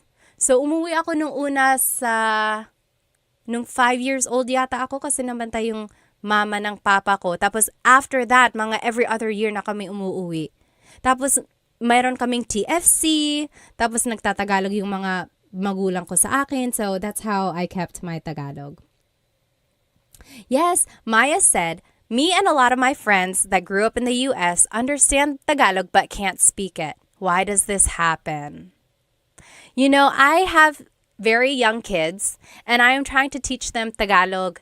And of course, we're teaching them English because of school. And I know why it happens. I completely understand parents. It's hard. Like, you want your kids to succeed in school. And it's natural for them to kind of get confused or like mix things up. So parents just kind of default to only teaching English because it will help the kids. And I completely understand that. But I think if you push through and just kind of keep teaching it, it will all work out in the end. So I know a lot of people where they can understand Tagalog, but they can't speak it and they really, really want to. If you can understand it, you are halfway there. I think that's a good way to think about it, right? You can understand it. Now all you have to do is formulate sentences and then go from there. So don't feel bad if you can only understand. Think of it as, oh, I only have to make sentences now. Let's see.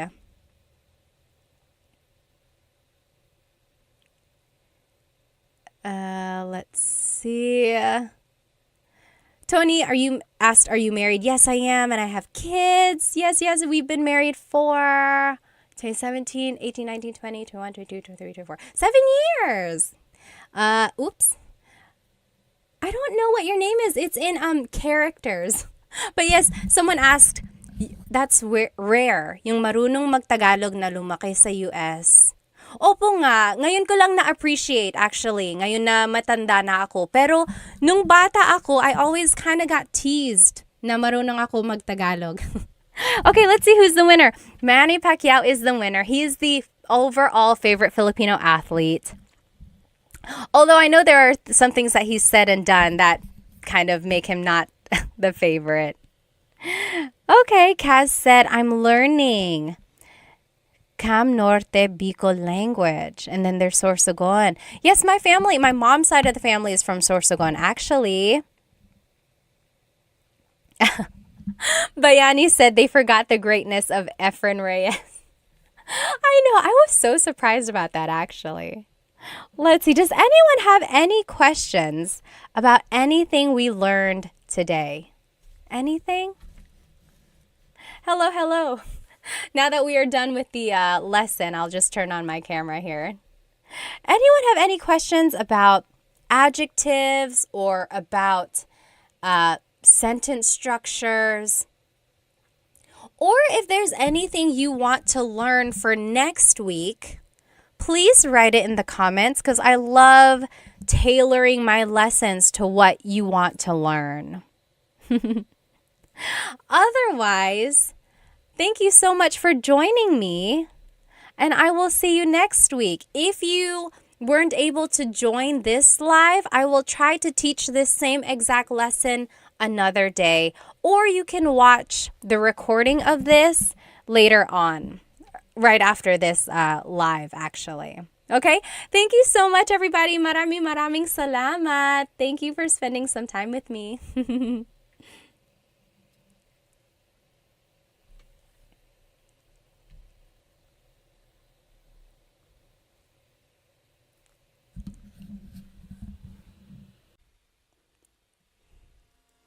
Hello, hello, everybody. Welcome, welcome. I am live right now on Instagram, on TikTok, and on YouTube. Hello, hello. I hope you have had a great week.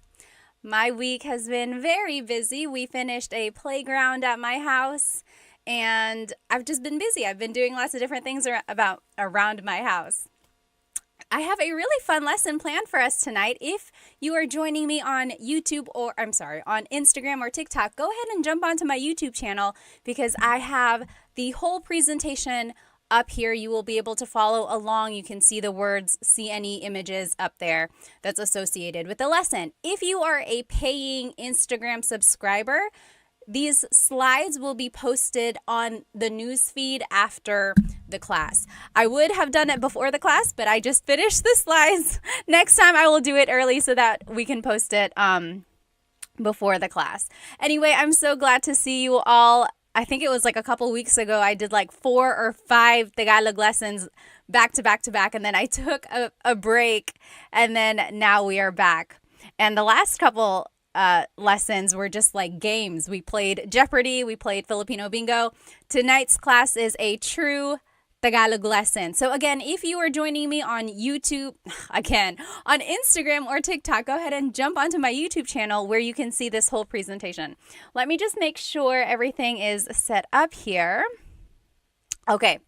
Hello, hello. Go ahead and write where you are currently watching and how old you are. I always like to know my demographics, where everyone is, how old you are. I always have some people who are super young, like Dita, who's 12 years old, watching from India, right? And then sometimes I get people who are just seasoned, as I call it. And also let me know why you are learning Tagalog. I like to know. Some people are either in a relationship with someone who speaks Tagalog, or they are relearning it. Maybe they knew it before, they lost the skill because they don't speak it with anyone anymore, and they just want to learn it. Or maybe you were never taught Tagalog, which is a very common thing if your family moved to a different place. Or maybe you are just someone who loves the Philippines, who loves the Filipino culture. Maybe you are traveling there for work. Tell me in the comments why you are learning Tagalog and where you are and how old you are. Basically, tell me your whole life story, okay? Well, my name is Pat. I am 32 years old. I'm over here in North Carolina. I know a lot of people are so surprised that I'm over here on the East Coast. And I know Tagalog because my family spoke Tagalog as I was growing up. People always ask, how am I so fluent in Tagalog, but I still have like an American accent? Well, I grew up here in the States. I turned 2 years old here in the States. And then I just went to school here, elementary, middle, high school, college. All my schooling was here. And we just always visited the Philippines, and I got the Filipino channel. And again, my parents just always spoke Tagalog to me, and that's how I know Tagalog. Let me just catch up on some of these comments. I like to know who is with me tonight. Let's see, over here on TikTok, Jasmine said, I love your earrings. Thank you, thank you. These are from Sun-Kissed Pinay. Sun-Kissed Pinay.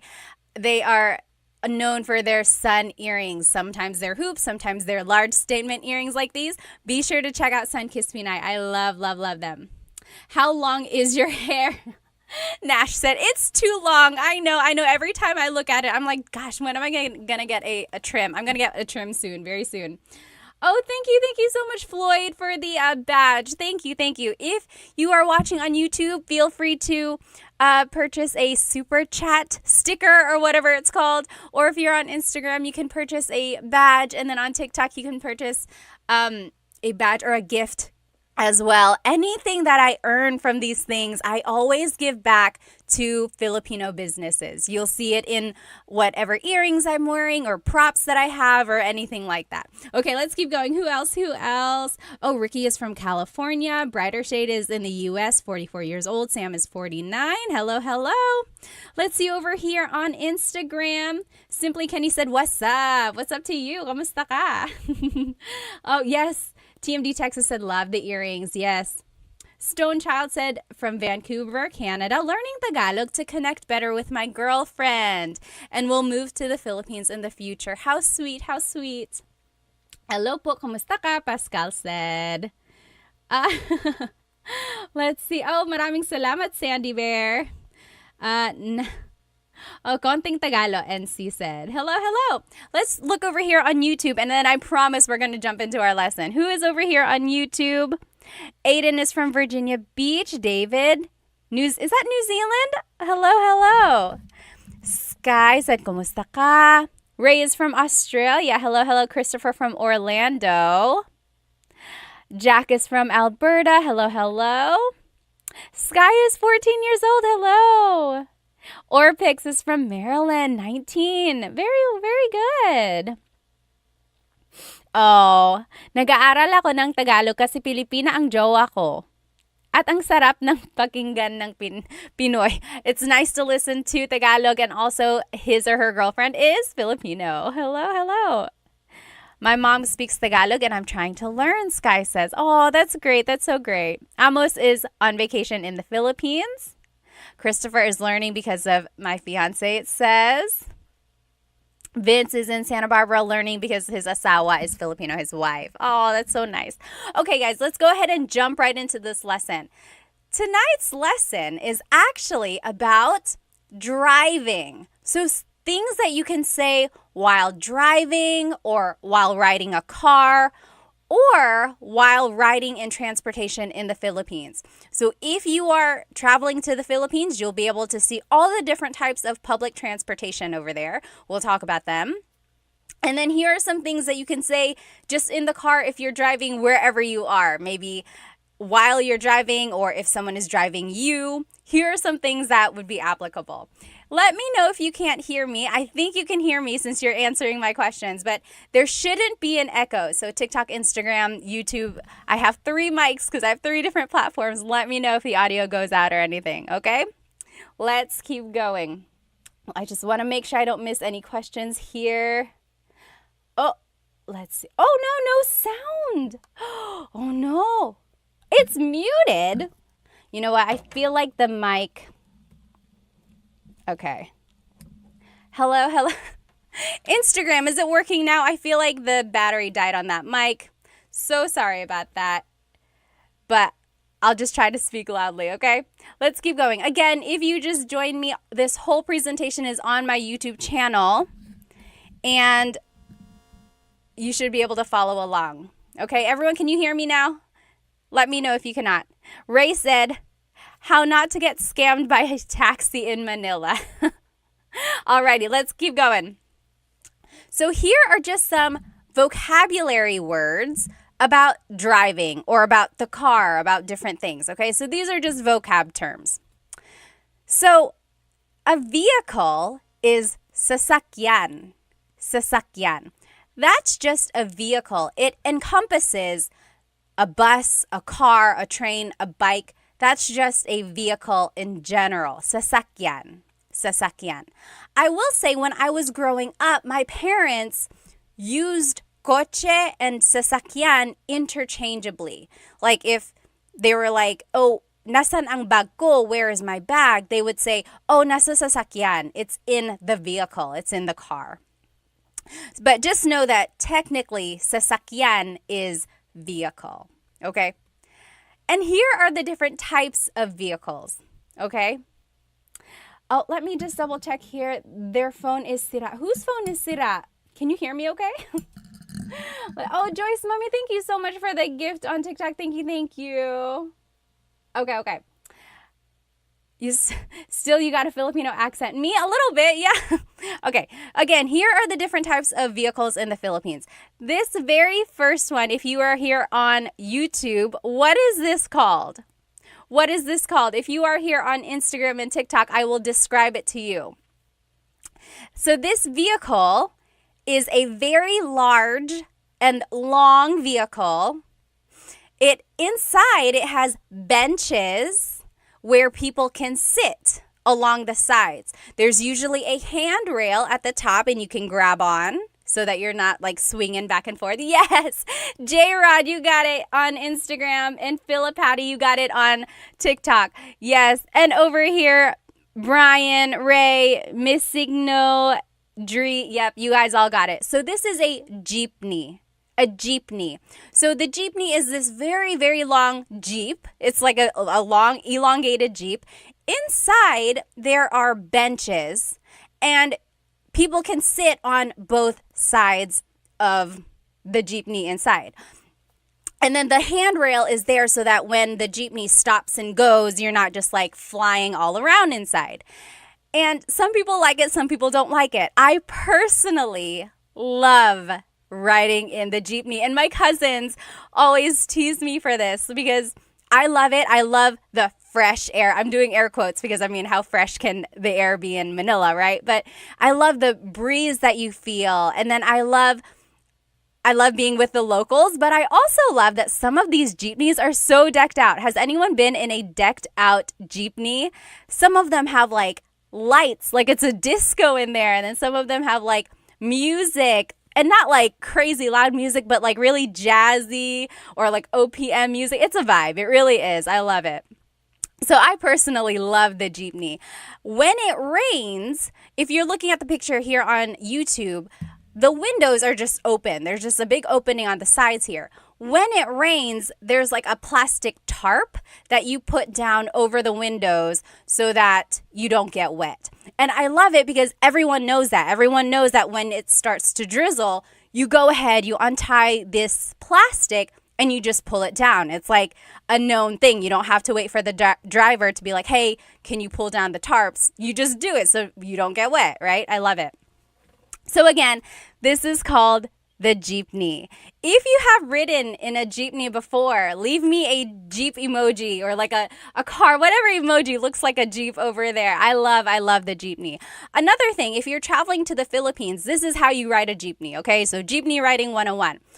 First, you have to find the correct jeepney stop. There are certain stops where jeepneys will go, and you have to look at the sign that's on the front of the jeepney. Sometimes they're small, so if you don't know what you're looking for, make sure you have someone there who knows how to ride a jeepney.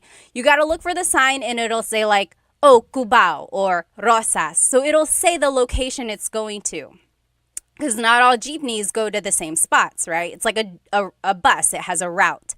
So you got to find the right jeepney. Once you get in, they're going to slow down.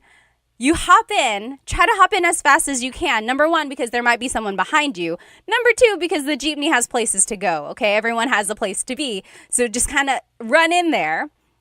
And then when you sit down, that is when you pull out your money, okay? Pull out however much it is. At one point, At one point, it was like 8 pesos a person, but it might be different. If you are in the Philippines or if you've traveled to the Philippines recently, how much is it to ride a jeepney? It could depend on like the distance, but just like generally, how much is a jeepney nowadays? Write it in the comments. Anyway, you pull out your money and then you got to pass your money person to person until it gets to the driver, okay? And you don't have to worry about like people stealing your money or taking your money. Usually it's just like a few coins, right? Now, if you do have a big bill and then they have to give you like a big change back, that might be a little iffy. But the general idea is that you pass the money from person to person. You say, bayad po, bayad po. So bayad is payment. Po is, oh my gosh, is it 20 pesos already? JP Hustle said, wow, okay. So yes, you say bayad po, which means payment, please. Okay, so that lets the driver know money is going to come their way. And they're usually facing forward, so they're going to reach back to get the money. Or someone might be beside them, like their assistant or something, grabbing the money.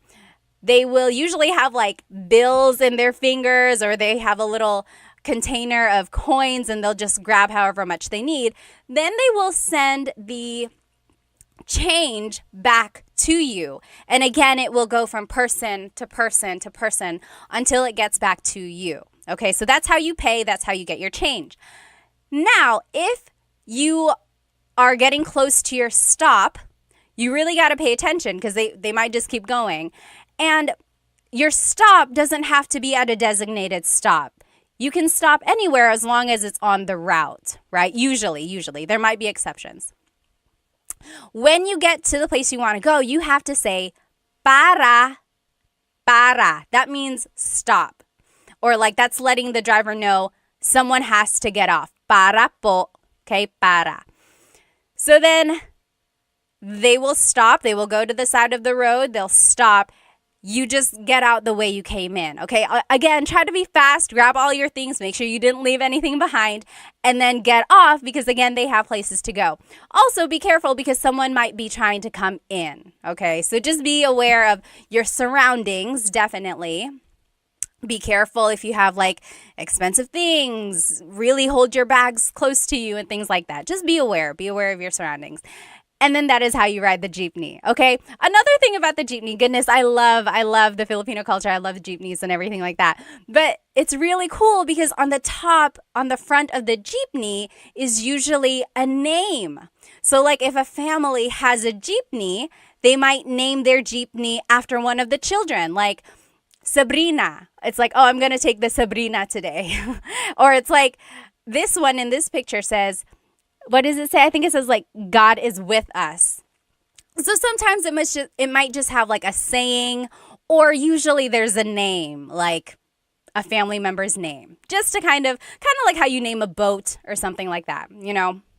Okay, so that is a jeepney. Now here's another type of vehicle in the Philippines. If you're looking here on YouTube, what is this type of vehicle in the Philippines? Again, if you're just joining me here, someone said, is this a Tagalog lesson? It is, I promise. We are learning vocabulary and phrases about driving. So right now we're just talking about the different types of sasakyan. Sasakyan is vehicle. So we're just talking about the different types of sasakyan in the Philippines. So we talked about the jeepney.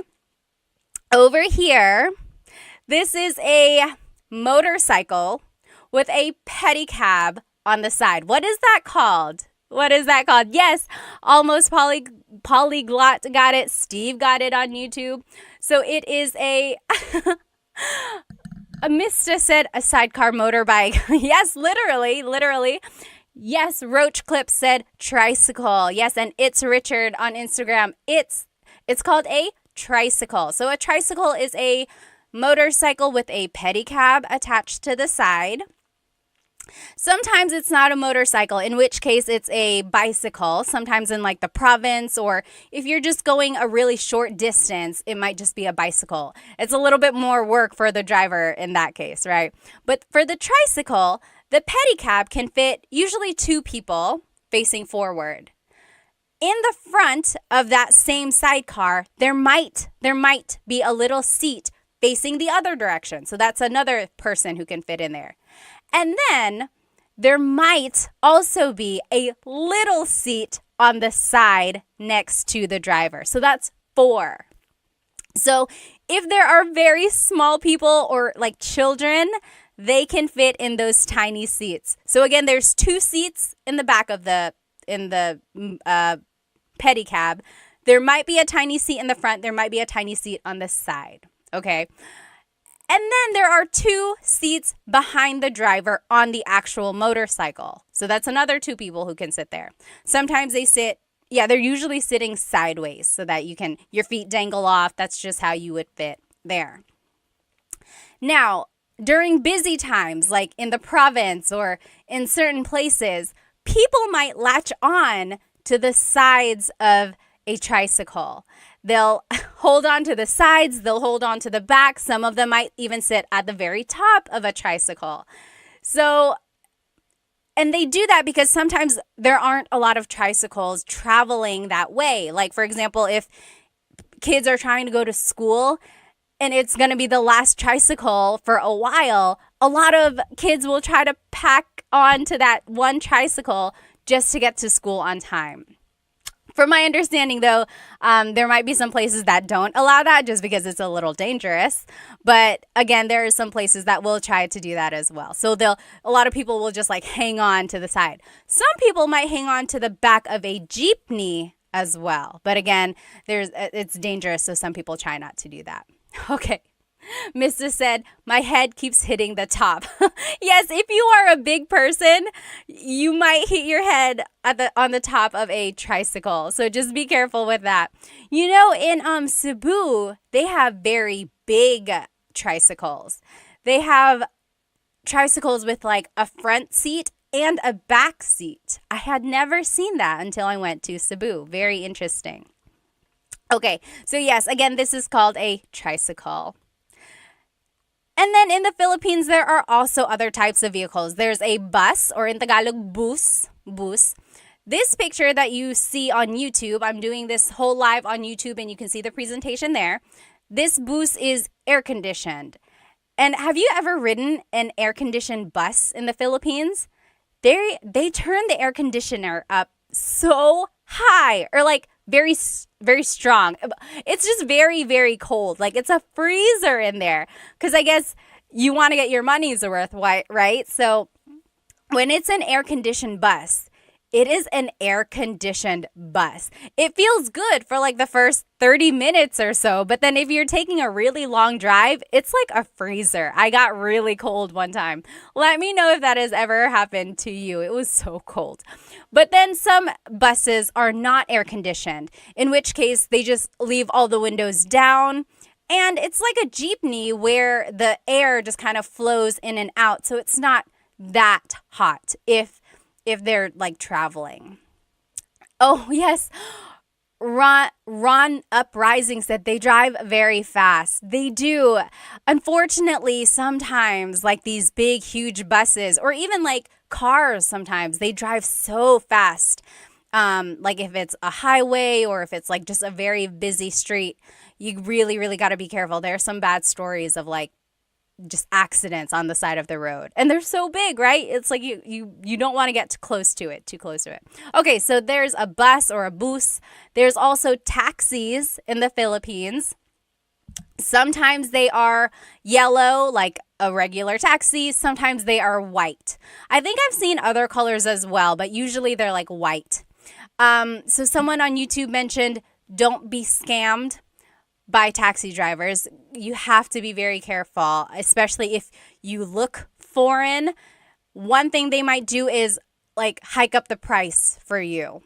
Another thing that might happen is they might mess with the meter so that the price is not what it should be.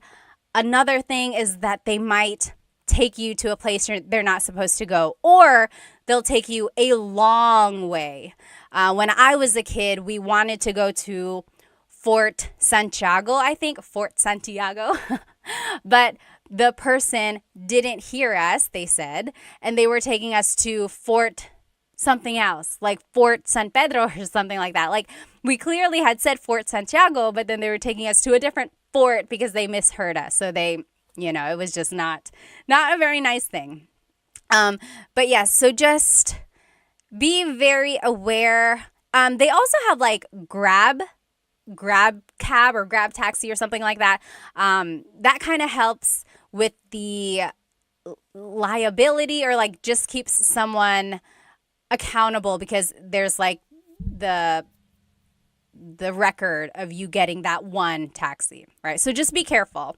And then there's also the MRT or the LRT. If you're looking over here on YouTube, you'll see it's like an above the ground subway. So it's like a train.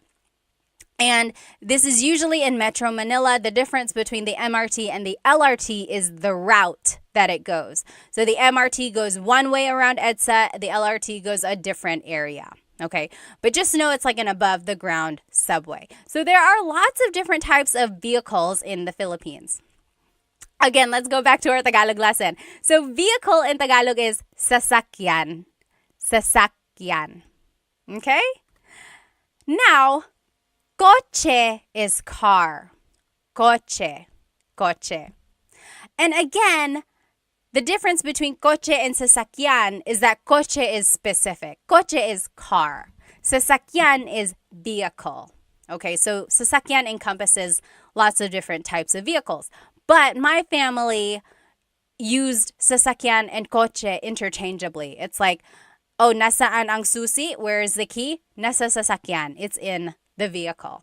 Okay? Now, license plate is placa. Placa. Can you say that with me? Placa. License plate. So it's like, nakuha mo ba yung placa niya? Nakuha mo ba yung placa niya? Did you get their license plate? Like, if something happens and like you need the taxi's information, it's like, nakuha mo ba yung placa niya? Did you get their license plate? Okay?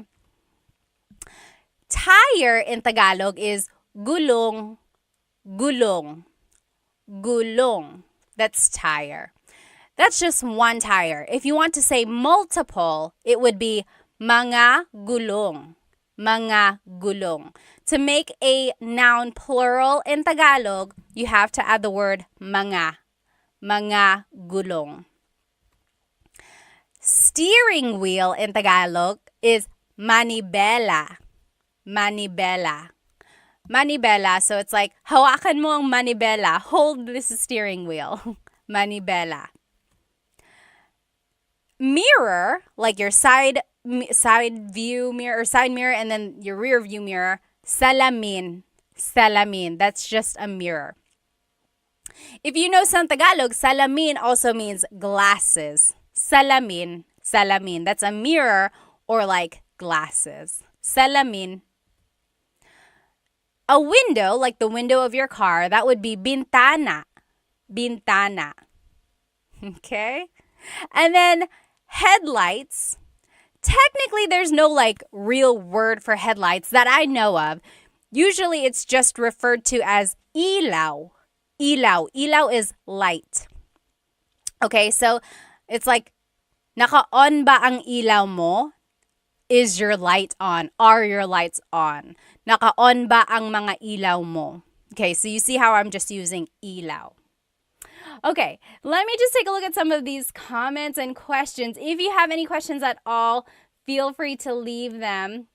HM94 said, isn't that Spanish? Yes, absolutely. You will hear Spanish words in a lot of these vocab because there's a lot of Spanish words in Tagalog from the colonization period. Yep. Metch said, are you Bisaya or Tagalog, ma'am? Tagalog po, hindi po ako marunong mag-Bisaya. Okay. Travel with local or a girlfriend. Always ride with a local. Yes, yes, yes. Okay, any questions over here on Instagram? If you have any questions or comments, please feel free to leave them. How about over here on YouTube? Oh, yes. Yes, again over here. Everyone on YouTube is like, yes, that also sounds like Spanish. You're right. You're right. Sleepy Time said, did you talk about pajak? Pajak is the tricycle that has a bicycle instead of a motorcycle. Yep, we did talk about that. We mentioned it. Very good. Oh, someone said white taxis are the worst here in Manila. Are they? So white versus yellow? Okay. Let's keep going here. Oh, yes, someone talked about the UV Express. So another form of transportation that wasn't listed here is like a taxi, but you can have multiple people in one. So it's almost like a little SUV or almost like a little van, and it has air conditioning like a taxi would. And it just picks up multiple people and makes multiple stops. Kind of like a jeepney. It's a cross between a jeepney and a taxi, right? It's like multiple people, but it still has air conditioning and it's making multiple stops like a jeepney would. Yep, that's like a UV Express. Oh, someone asked, is there Uber in the Philippines? There is, right? I'm pretty sure. If you're in the Philippines right now, let us know. But I'm pretty sure there is. There's Uber. There's, what is the other one? Not Uber. What are the rideshare? Grab. Oh, Grab. Okay, so someone was saying Grab. Grab is like the Uber there, right? Mr. Talk said. Okay, let's keep going. Oh, yes. Someone said, I kind of like the rideshare. I like it too. Yeah.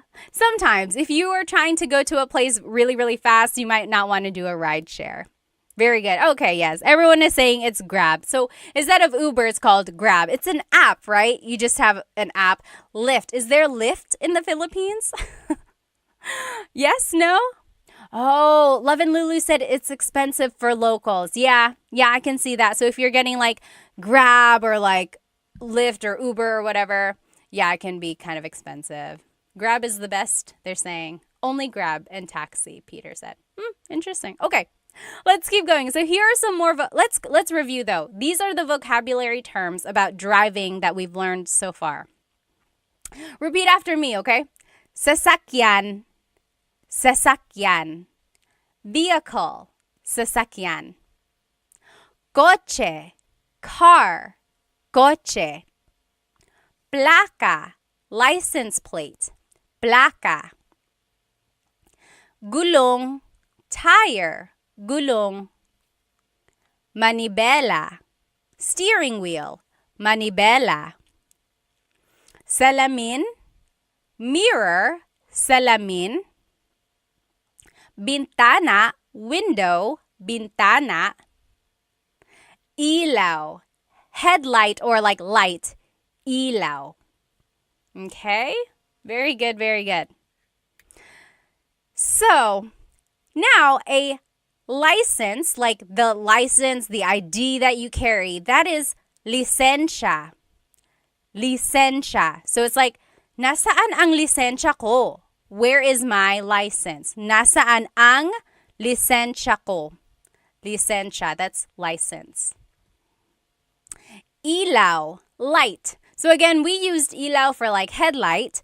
Now you can say ilaw for like the stop light. It's like hinto ka dun sa ilaw. Stop at that light. Okay? And then gasolina, that's gas, gasoline. Easy, right? Gasolina. Kanto is the corner, or like, so for example, if I wanted to say turn left at that corner, I would say kaliwa ka dyan sa kanto. Kaliwa ka dyan sa kanto. Kanto is corner. Okay? And then here's just directions. Kaliwa is left, kanan is right. Kaliwa is left, kanan is right. Okay? Now, is my audio okay? I don't know if someone mentioned that on TikTok here. So, the way I remember kaliwa and kanan is that kaliwa has an L for left. Kaliwa has an L for left. Oh, thank you, Blue. Said audio is good. Awesome. So, kaliwa and kanan. Kaliwa, kanan. Kaliwa is left because it has that L. Kaliwa, left. And then kanan, right. Grace said, do you guys have an alphabet? Yes, there is a Tagalog alphabet. Abacada. Okay. So kanan is right. Kaliwa is left. Now, mabilis is fast. Mabilis. The opposite of mabilis is mabagal. Mabagal. Oh, Ms. Fernini had a great question. Can you use kanan like saying, yes, right? No, very good question. So kanan is the direction right. If you want to say right as in correct, that would be tama. Tama. Correct. Tama. Very good question. So again, kanan is right, the direction. Tama is right as in correct. Very good question. Okay, let's keep going here. So let's review these words again. So licencia is your license. Licencia. Ilaw, stoplight or just light. Ilaw. Mabilis, fast. Mabilis.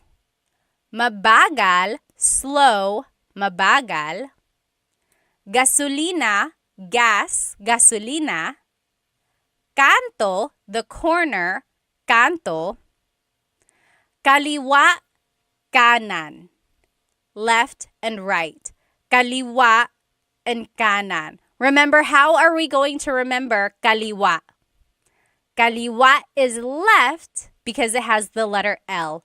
Kaliwa is left. So kanan has to be right. Okay. Now, here are just some verbs. Okay, so here are some verbs.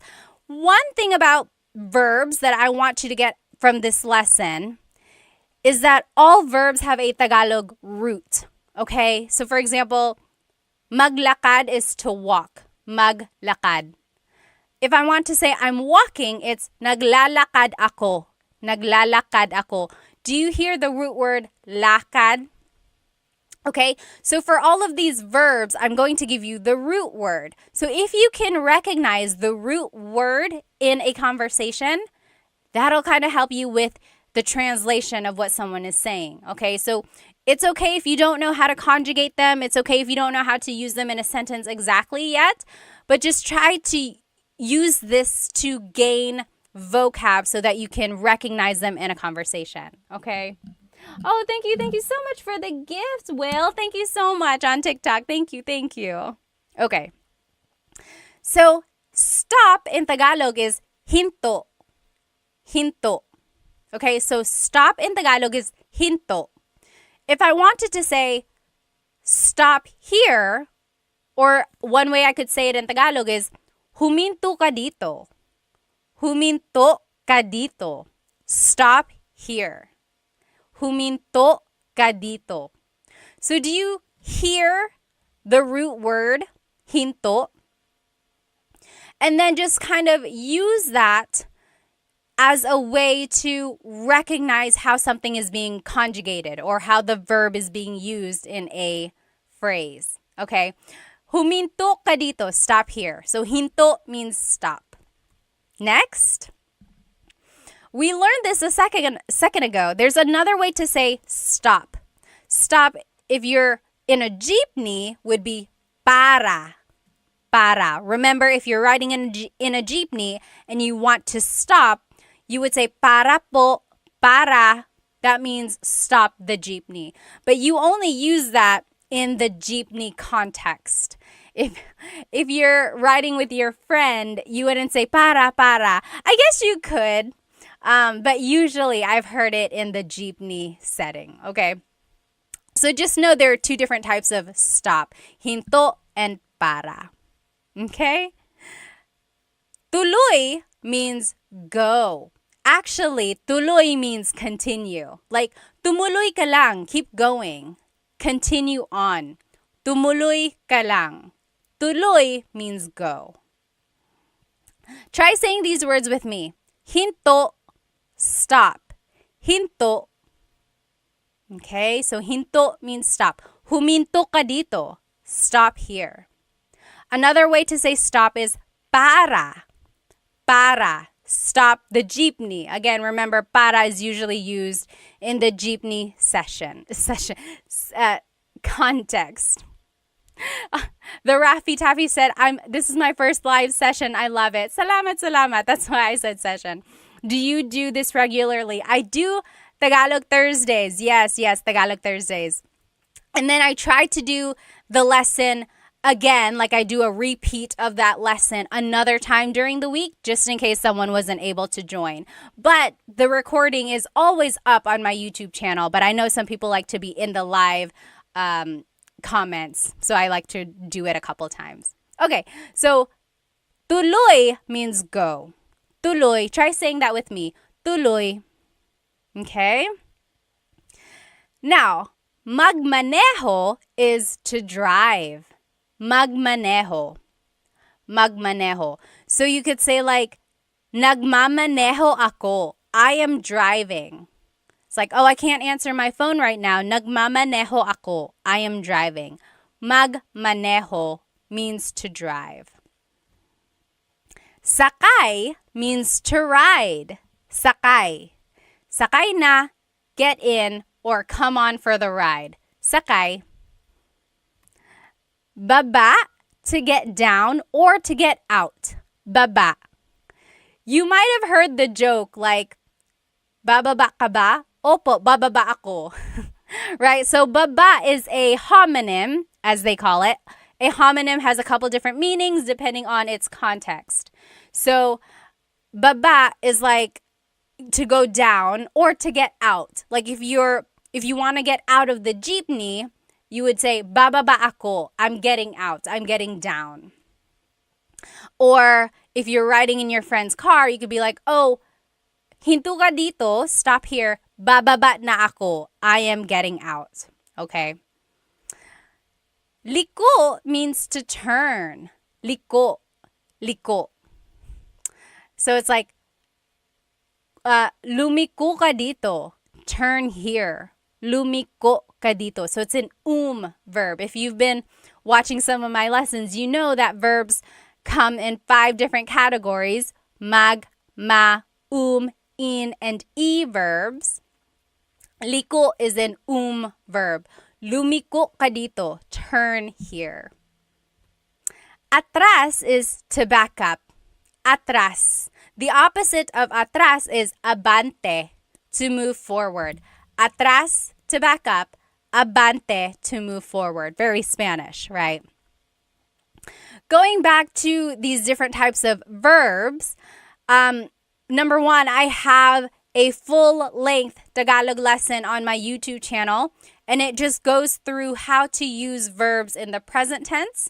And then I have another one in the past and future tense. So if you want to learn how to specifically use different types of verbs and how to like conjugate them for sentences, go ahead and watch my full-length Tagalog lessons on my YouTube channel. I think that's lesson 3 and 4. Maybe 4 and 5. I think 3 and 4. Okay, so let's try saying these verbs one more time. Again, just focus on the root, okay? These are all the root of the verb. So if you can recognize these roots in a conversation, that should help with the translation, okay? Try saying them with me. Hinto, stop. Hinto. Para, stop a jeepney. Para. Tuloy, go. Tuloy. Magmaneho, to drive. Magmaneho. Sakay, to ride. Sakay. Baba, to get down. Baba. Liko, to turn. Liko. Atras, to back up. Atras. Abante, to move forward. Abante. Okay? So now we're just going to finish off with some common phrases that you might hear or say while driving. Okay? We already talked about this one. Nagmamaneho ako. I'm driving. Nagmamaneho ako. Okay? Next, sakay na, get in, sakay na. So if you are picking someone up, you could be driving and you're stopping right there next to them. You could say, hey, sakay na, get in, sakay na. Or if you are trying to get your kids in the car and they are taking so long, you could say, sakay na, get in the car, sakay na. Next, if you're out of gas, you can say, ubus na ang gasolina. Ubus na ang gasolina. So it's out of gas. And then if you want to say, I'm going to get some gas, it would be, Maggagasolina ako. Maggagasolina ako. I'm going to get gas. It's almost like you turned that noun, gasolina, into a verb. You are doing the noun. But you could also say, kukuha ako ng gasolina or bibili ako ng gasolina. Meaning like, I'm going to get gas, I'm going to buy gas, or something like that. Okay? Next, repeat these phrases with me. Nagmamaneho ako. Nagmamaneho ako. Or sakay na. Sakay na. Ubus na ang gasolina.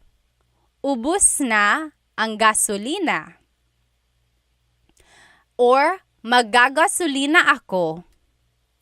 Maggagasolina ako. Okay? Someone said, ang mahal ng gasolina. Ang mahal ng gasolina. That means gas is expensive. You're right. Here are just a few more phrases. Susunduin kita. Susunduin kita. So the root word sundo means to pick someone up, driving, like you're driving to pick them up. Susunduin kita means I will pick you up. Susunduin kita, I will pick you up. Okay? Now, malapit na ako, I'm close. Like I'm nearby. Malapit na ako. Malapit na ako. The opposite of malapit is malayo. Malayo pa tayo. We are still far away. Malapit na ako means I'm close, I'm nearby. Malayo pa tayo means we're still far away. Okay? And then if you finally get to your destination, it would be, nandito na tayo. Nandito na tayo. That means we're here. We're here. Nandito na tayo. Maybe next time if you're driving with whoever you're riding, like whoever speaks Tagalog, and you get to your location, you say, nandito na tayo. We're here. Nandito na tayo. Try saying that. I bet they'll be so surprised. Now, if you don't know where you are, you could say, nasaan na tayo? Nasaan na tayo? Where are we? So if I was driving around and I don't recognize the place, I could say, nasaan na tayo? Where are we? Nasaan na tayo? Or you could say, nawawala ako. I'm lost. Nawawala ako. Okay, so wala means nothing or lost. So nawawala means you are lost. Nawawala ako. If someone is calling you and they're like, hey, where are you? You could say, papunta na ako. Papunta na ako. The root word punta means to go. So that means I am on the way. Papunta na ako. Papunta na ako. Okay? And then someone said this earlier. You could say, sama ako. Sama ako. Sama means to be with. Ako means I. So it's like, I want to come. Sama ako. So if someone is like, hey, I'm going to go to the store, you can jump up and you could say, oh, sama ako. I want to come. Sama ako. Alternatively, you could say, sama ka. Sama ka. That's a question meaning, do you want to come? Sama ka. Okay? Try saying these phrases with me again. Nasaan na tayo? Where are we? Nasaan na tayo? Or, nawawala ako. I'm lost. Nawawala ako. Tanner Foss said, nawawala ako sa buhay. They're lost in life. Sana mahanap mo ang sarili mo. I hope you find yourself. Papunta na ako. I'm on the way. Papunta na ako. Sama ako. I want to come. Sama ako. Okay, so those are just some phrases. This next activity is kind of fun. See if you can understand what I'm saying in Tagalog. Okay? So this is going to be like a little role play conversation in Tagalog. See if you can understand it. Okay? Are you ready? O Pat, nasaan ka na? O Pat, nasaan ka na? O eto, papunta na ako dyan. Pero nawawala yata ako.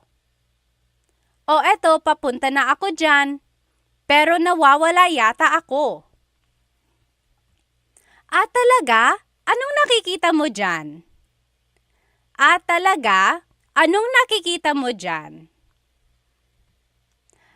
Nakikita ko ang 7-Eleven at ang McDo.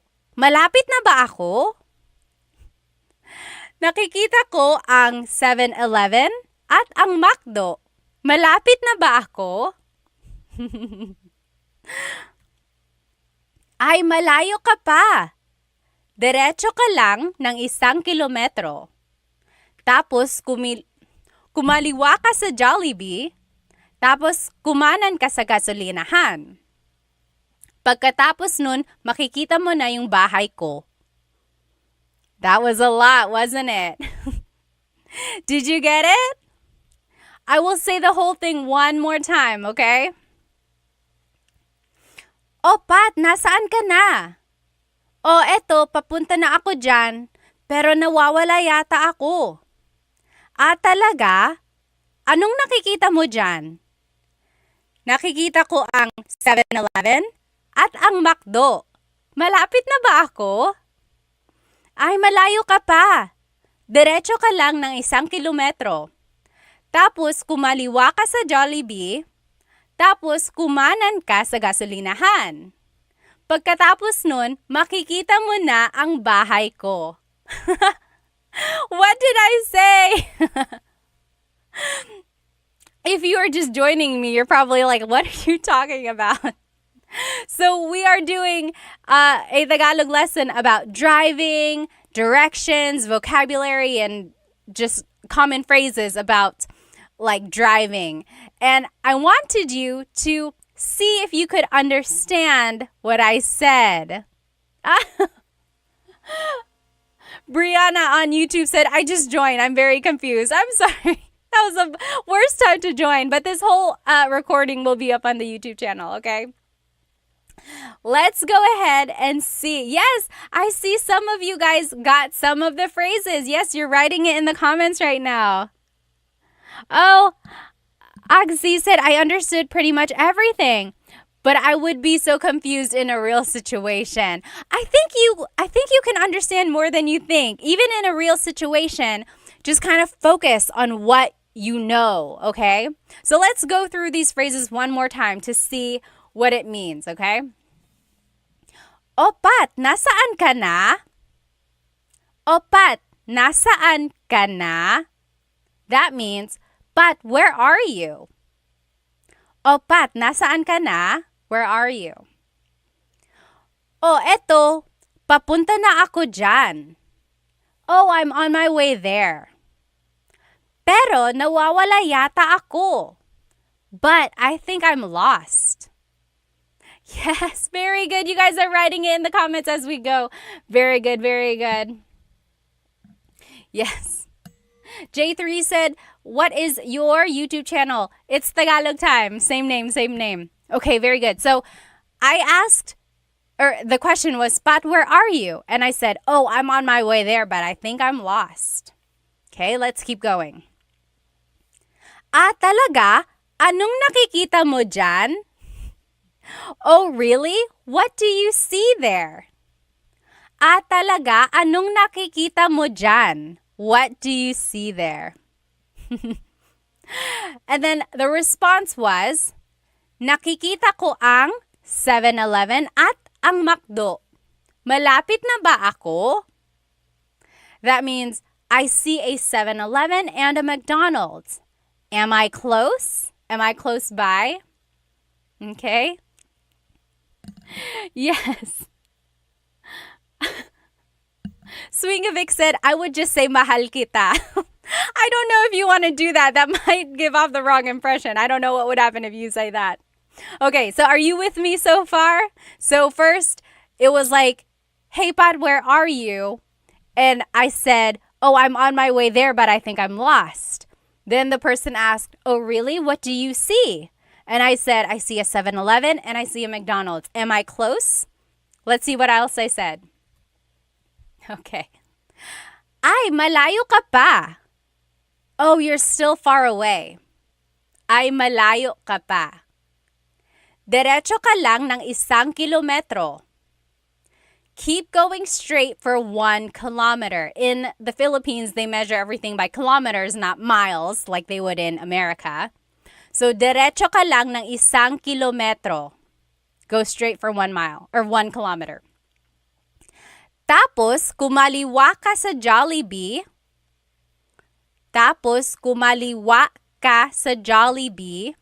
So, then take a left at Jollibee. Tapos, kumanan ka sa gasolinahan. Take a right at the gas station. Kumanan ka sa gasolinahan. Remember, how do we know kaliwa versus kanan? How do we know kaliwa versus kanan? What was my trick? Do you remember? Yes. Kaliwa is left because kaliwa has the letter L. Kaliwa is left. Kanan is right. Okay? So let's keep going. Pagkatapos nun, makikita mo na ang bahay ko. After that, you'll see my house. Okay? Pagkatapos nun, makikita mo na yung bahay ko. So how was that translation? I'm going to say it one more time. Now that you know the translation, pick out the words that you recognize. Also take a look if you can, or see if you can recognize any grammar patterns, okay? And then use all of that in the future, okay? It's okay if you don't understand right now, but that's why we're learning, right? Use this as an opportunity to take pieces, keep it in your pocket, and use it again in the future. Here's that conversation one more time. Oh, Pat, nasaan ka na? Oh, eto, papunta na ako dyan. Pero nawawala yata ako. Talaga? Anong nakikita mo dyan? Nakikita ko ang 7-Eleven at ang McDo. Malapit na ba ako? Ay, malayo ka pa. Diretso ka lang ng 1 kilometro. Tapos kumaliwa ka sa Jollibee. Tapos kumanan ka sa gasolinahan. Pagkatapos nun, makikita mo na yung bahay ko. Okay? Yes. Very good, very good. I hope you guys can recognize some of the words and phrases that we learned tonight in that activity there. Okay? And let's just do a quick review of some of these vocabulary terms. Again, if you're following me on TikTok and Instagram, these pictures are up here on YouTube. So, what is this type of vehicle? I'll describe it for you. This is a really, really long bus. And, sorry, hang on one sec. My phone is making me verify that I'm still active. There we go. So this is like a really, really long vehicle. People can ride in it on the sides. You pass your money down person by person, and you have to say para. What is that vehicle in the Philippines? Yes. Very good. Dog Mom says jeepney. Very good. Vibe for Soul said a limo. Not quite. Not quite a limo. So remember, the jeepney is a form of public transportation in the Philippines. You ride on the sides, you pass your money down, and then when you want to get off, you say para. I heard, though, they're trying to discontinue the jeepney. Have you heard that? They want to discontinue the jeepney because it's not very good for the environment. It gives off a lot of smoke, uses a lot of gas and things like that. I hope not. I hope they can just find a way to kind of make it better for the environment. My husband's family actually has made or has been involved in the making of an e-jeepney. Isn't that so cool? But yeah, I hope they don't take away the jeepney. It's such an iconic symbol of the Philippines. Alrighty. Next, what is this vehicle? So this is a motorcycle with a pedicab attached to the side. What is that called? Anyone remember? Yes. Charles Ryan said, save the jeepney. Save the jeepney. Yes, please. Alrighty. What is this term called? Or what is this vehicle called? So it's a pedicab attached to a motorcycle. Very good. The tricycle. Tricycle. Yes, absolutely. Oh, JB said, why get rid of it? It's historical. You're right. Both the jeepney and the tricycle came about in World War II. Did you know that? The jeepney was a vehicle that they used in, the Americans used during wartime, or that's what they brought over to the Philippines. And then it became part of the culture as a public form of transportation. And then the tricycle was introduced to the Philippines by the Japanese when they came to the Philippines. Crazy, right? Crazy, crazy, crazy. Okay, so yes, very good. This is called a tricycle. Okay. Yes, next, what is this? So what is the Tagalog term for vehicle? Vehicle. Sorry, vehicle. Pinay said, I love learning from your videos. Thank you. In all caps. Salamat. Maraming salamat. I love teaching you. So really, it's my honor. Salamat. Yes, this is a sasakyan. Very good. Very good. Gibolicious. Yes, sasakyan. Very good. Sasakyan is just vehicle in general. Okay. Next, what is car in Tagalog? Ano ang car sa Tagalog? Oh, Sha, thank you so much for the gift on TikTok. Maraming salamat. Thank you. And Shawnee, thank you for the gift. Maraming salamat. Yes, car in Tagalog. Gibilicious got it right. Yes, Sergey got it right on YouTube. Coche. Coche.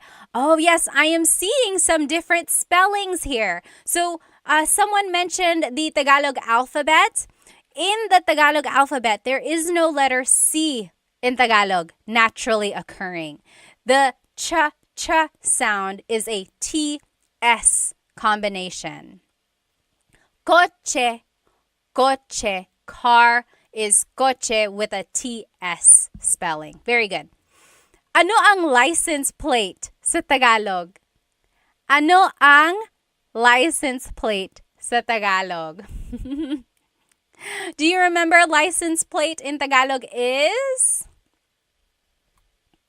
Plaka. Plaka. Salamat, Charles Ryan. Very good. Plaka. Very good, very good. Ano ang tire sa Tagalog? Ano ang tire? Yes. Very good. Almost polyglot said it's like the word tsaa. Tsaa in Tagalog is tea, like the tea that you drink, and it's spelled T-S-A-A. Tsaa. Tsaa. That's such a Tagalog spelling. I love it. There's the TS sound and then the double vowel pronunciation. Chaa. It's so Tagalog. Yes, very good. What is tire in Tagalog? Gulong. Gulong. Oh, Tampa Souls said pagod. Pagod is tired. Tired. I said tire. Like the tire on a car. The tire on the car is a gulong. Tired, like feeling tired, is pagod. Common mistake. Easy mistake there. Very good. What is steering wheel in Tagalog? What is steering wheel in Tagalog? Oh, Big Boss on YouTube also said pagod. Sorry for the confusion there. Steering wheel, yes, very good. Oh, I don't know your name because it's in different characters. But yes, Manibela. Manibela, very good. Jean got it on TikTok. Gibalicious, you got it. I mean on Instagram. Very good. Manibela is the steering wheel. Okay? What is the mirror? So the mirror, like to see the back or like your side, and then the rear view mirror. What is a mirror in Tagalog? It's also the Tagalog word for glasses. Mirror in Tagalog is salamin. Salamin. Salamin. Oh, very close. Very good. Driving said bintana. Bintana is actually window. So salamin is the mirror. Bintana is the window. Very good question there, or very easy mistake.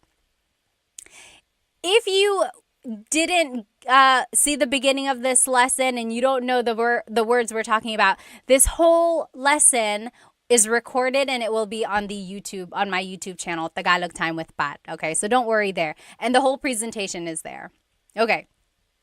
And then headlight in Tagalog, or just light, is ilaw. Ilaw. So that's light, or like headlight. Ilaw. What is your license in Tagalog? License, like your ID. What is license in Tagalog? Yes, very good. Everyone is getting it. What is license in Tagalog? License in Tagalog is, yes, very good. Jelly Piggies. Lisensya. Lisensya. Nasaan ang lisensya ko? Where is my license? Lisensya. Very good, everybody. Bobby Mayo said hello from Louisiana. Hello, hello. Ano ang stoplight sa Tagalog?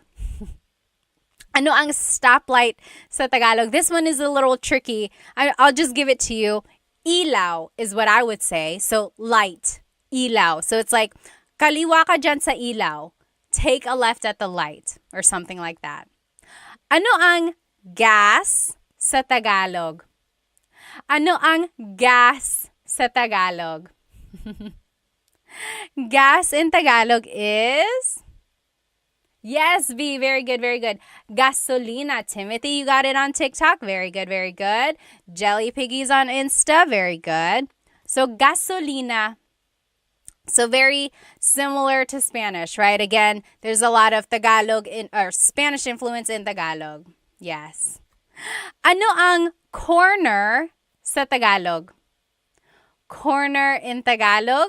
Like if I want to say turn at the corner, corner in Tagalog is kanto. So kanan ka sa kanto. Take a right at the corner.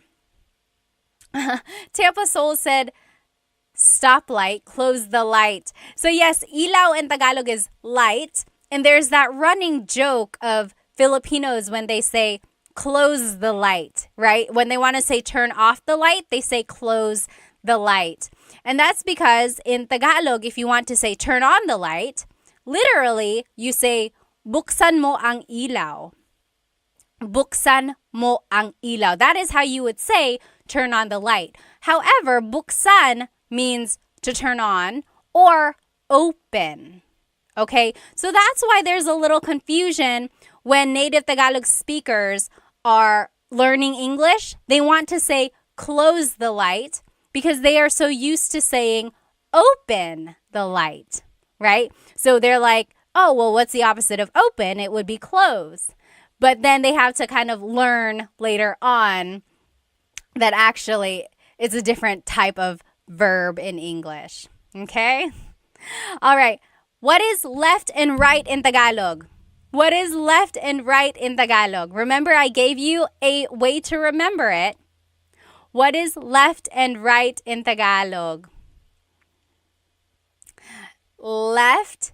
Yes, very good, very good. Aubrey got it right. Y got it right. Yes, so kaliwa is left. Kanan is right. Almost polyglot. You got it right. Very good, very good. Yes, so kaliwa is left because it has the letter L, right? Kaliwa, left. Kalala, kaliwa, left. Kanan is right. Okay? JB on YouTube said, I've heard patay mo ang ilaw or patayin mo ang ilaw. Yes. So in Tagalog, if you want to say turn off the light, usually they say patayin mo ang ilaw. Patay means dead or kill the lights, literally. Kill the lights, patayin mo ang ilaw. Yeah, very good, very good. Okay, next. So kaliwa is left, kanan is right. How do you say fast in Tagalog? Ano ang fast sa Tagalog? Fast in Tagalog is, yes, V and Matt, Nick, you got it. Bilis. Bilis means fast, but if you want to use it like an adjective, like in a sentence, it's mabilis. Mabilis. Bilis is like the root word there. Mabilis, fast. What is the opposite of mabilis?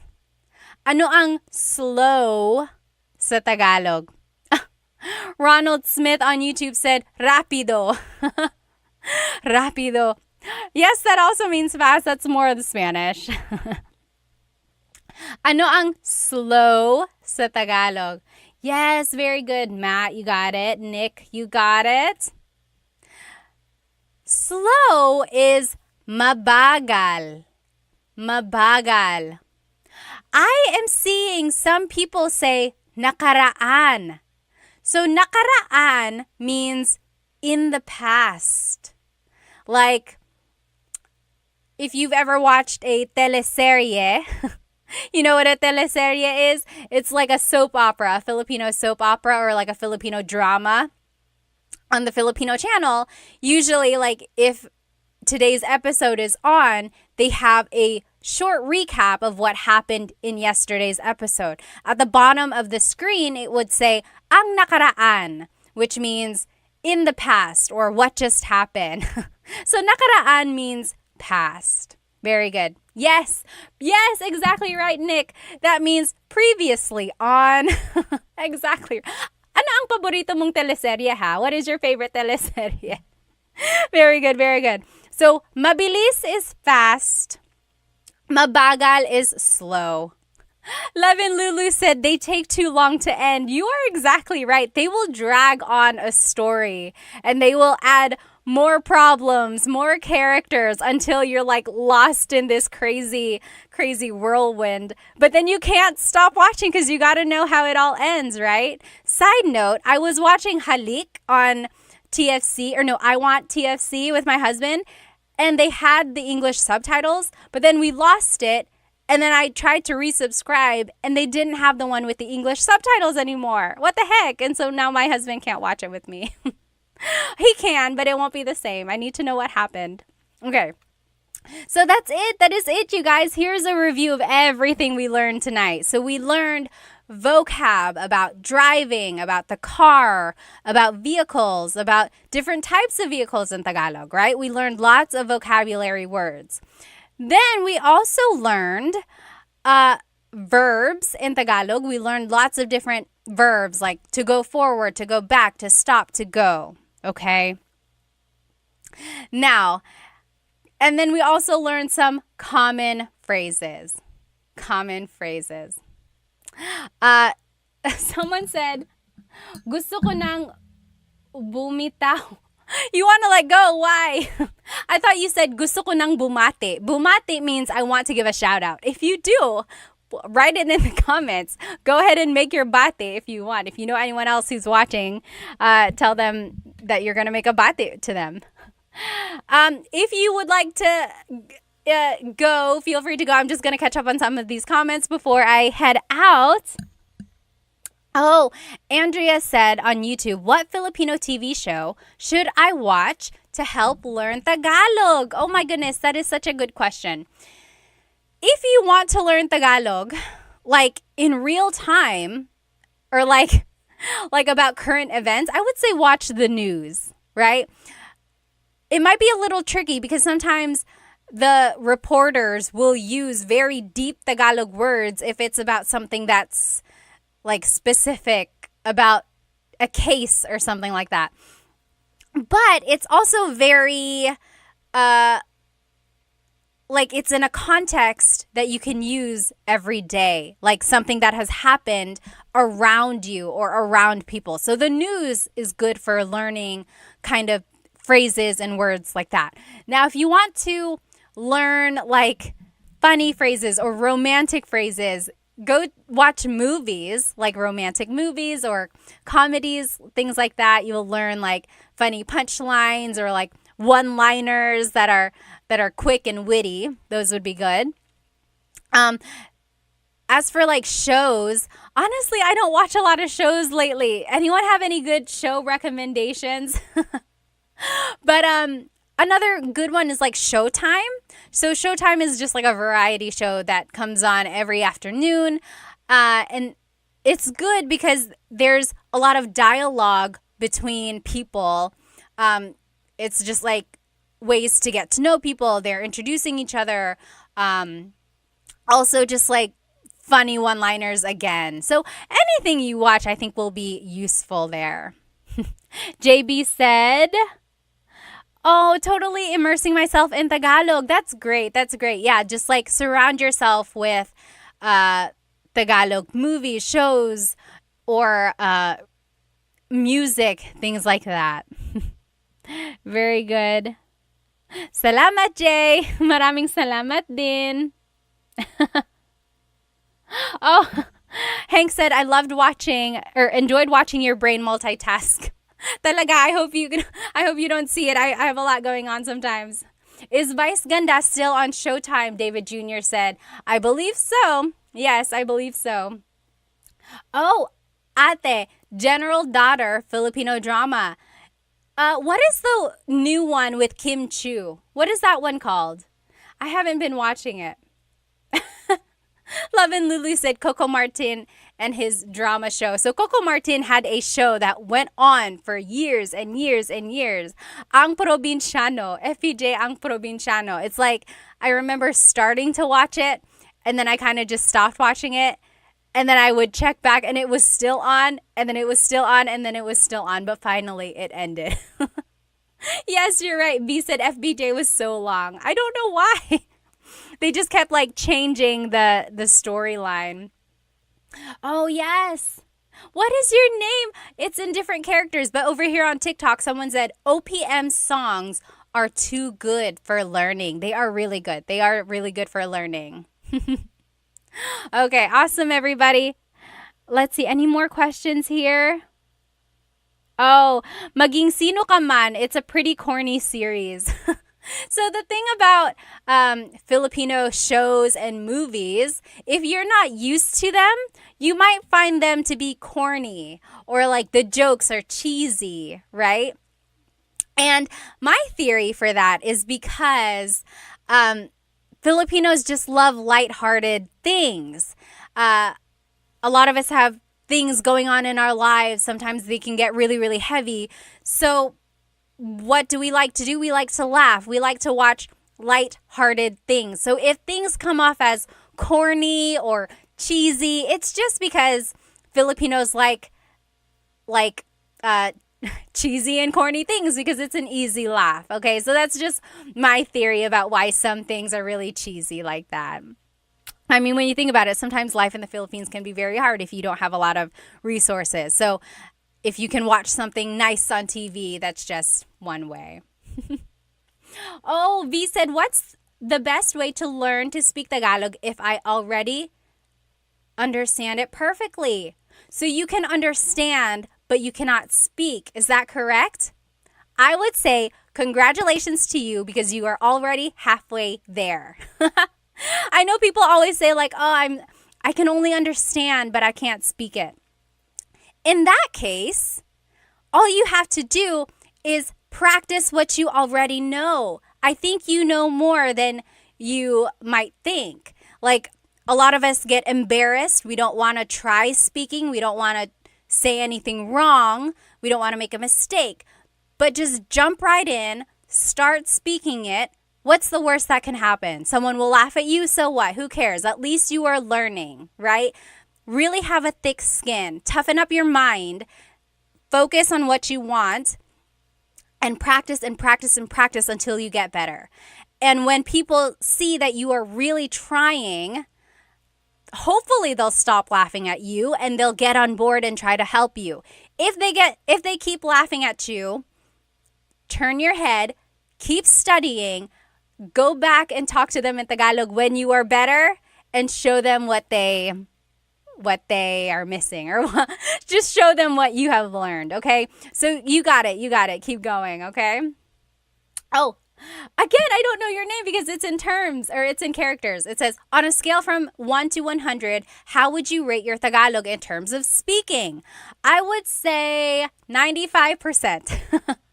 The 5% is because sometimes, a lot of times even, I still trip over my words or I get embarrassed. I get too caught up in my head and I don't say what I want to say perfectly, right? Like if I'm speaking to my cousins or my aunts, even to my mom, I get very nervous sometimes and I revert back to Taglish or I just answer in English. But when I really push myself, I know I can speak Tagalog at a 95% level. I'll save the 5% at like, there are still some words that I can't say correctly or I have to think about it really hard or, again, just the jumbling. What's the word? Like bulol? Bulol in Tagalog is like when tongue-tied. Like if you trip over your words sometimes, and it happens to everyone. If it happens to me, I mean, it's okay if it happens to you because it happens to everybody. Okay? I have to go now. I will see you next Tagalog Thursday for a brand new lesson. And I will do a repeat of this lesson another time, okay? Maybe, I don't know when. Just one of these other nights before Thursday, I'll try to repeat this lesson in case you weren't able to join me. I hope you have a good rest of your evening. If you have any questions, feel free to leave it in the comments. Again, this whole recording will be on my YouTube channel. Maraming salamat. Thank you so much for spending some time with me. Have a good evening. Paalam.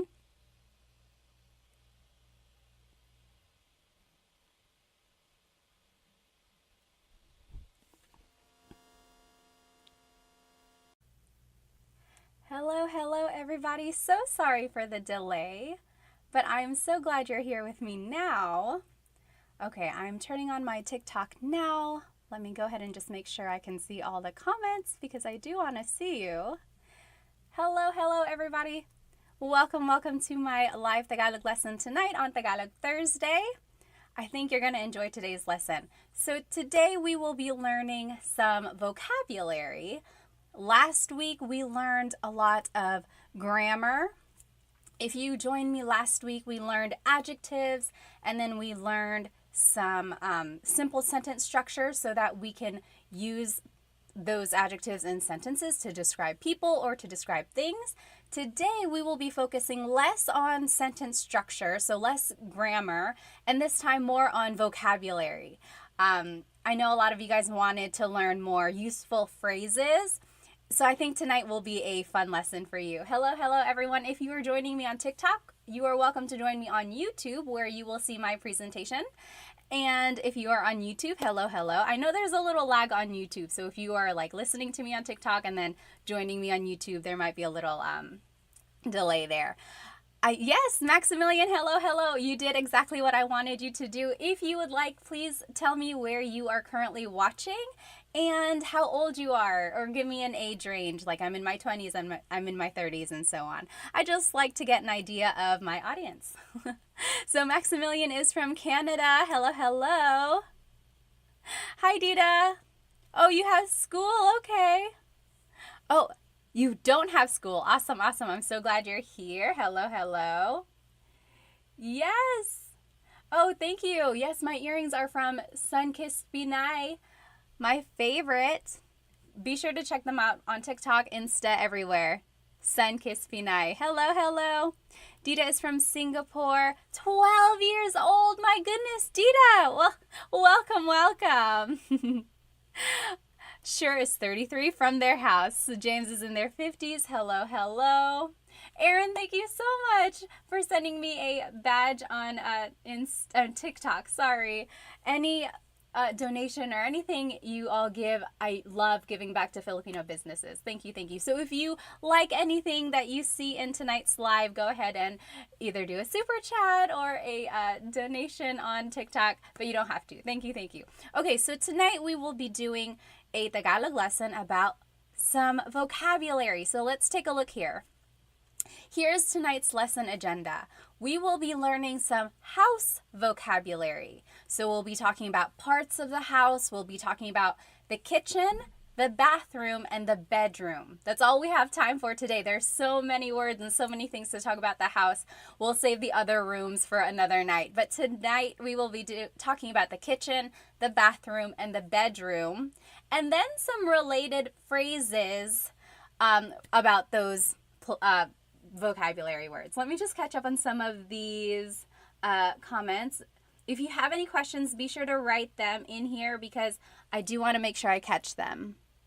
Oh, yes, meeting you said, what about you, Pat? Where are you from? Good question. So sorry I didn't mention it. I am here in North Carolina on the east coast of the United States. It is 9:19 right now over here. So sorry for the delay. Ikwa is from Brunei, 26 years old. Ikwa is currently watching in class. You should probably pay attention to class, whatever class that is. Okay, let's go ahead and jump right into this lesson, okay? So, house in Tagalog is bahay. Bahay. Try saying that with me. Bahay. Bahay. You might notice that the spelling is A-Y at the end, so it looks like bahay, but it's pronounced bahay. That A-Y combination is bahay. Bahay. Now, you might also hear the word tahanan. Tahanan. That means home. So it's the difference between a house and a home. A house and a home. So bahay is house. Tahanan is home. Okay? And here are some phrases that you might hear about the house.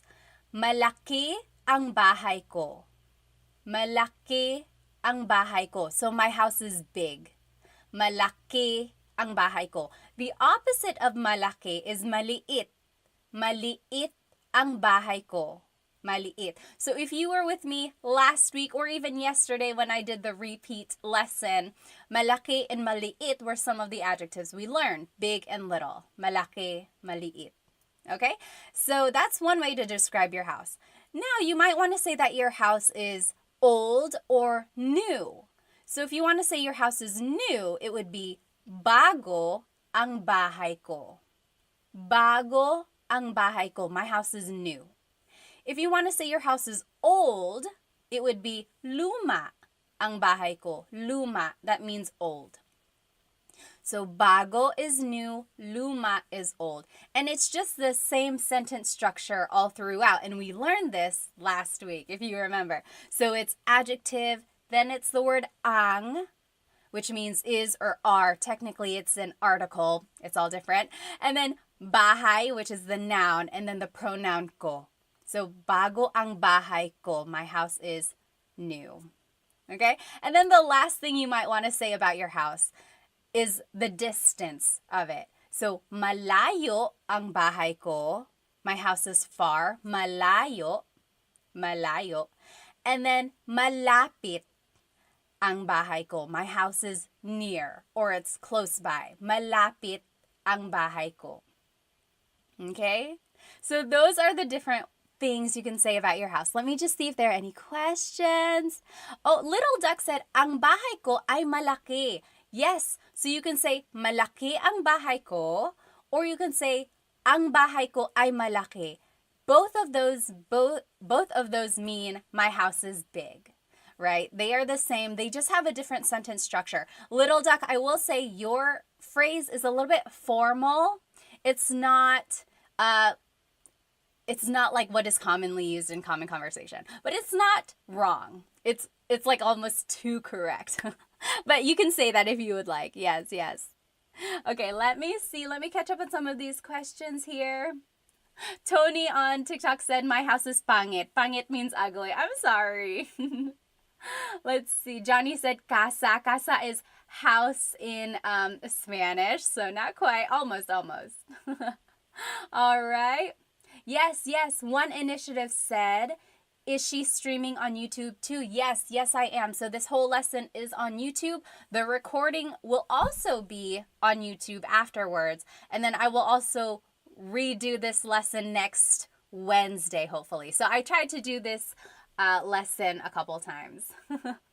All right. So these are just some things you can say. Try repeating it after me. Malaki ang bahay ko. Malaki, my house is big. Maliit ang bahay ko. My house is small. Bago ang bahay ko. My house is new. Luma ang bahay ko. My house is old. Malayo ang bahay ko. My house is far. Malapit ang bahay ko. My house is near. Okay, so those are things you can say about the house. Oh, Cece, thank you so much for a badge on TikTok. Thank you. Alrighty. Now, here are some other vocabulary words about the house. Okay. Bintana is window. Bintana. Very similar to Spanish. Again, remember, the Philippines was colonized by Spain for 300 years, over 300 years, starting in the 1500s. So there's a lot of influence in the Tagalog language as well as in the Filipino culture, religion, everything. Okay, so bintana is window. Now, door is pinto. Pinto. That's door. Pinto. Do you hear the glottal stop when I say pinto? Pinto. So it's not pinto. It's not pinto beans, right? It's pinto. It's pinto. Pinto. Make sure you stop it at the end. Pinto. Okay. And then hagdan is stairs.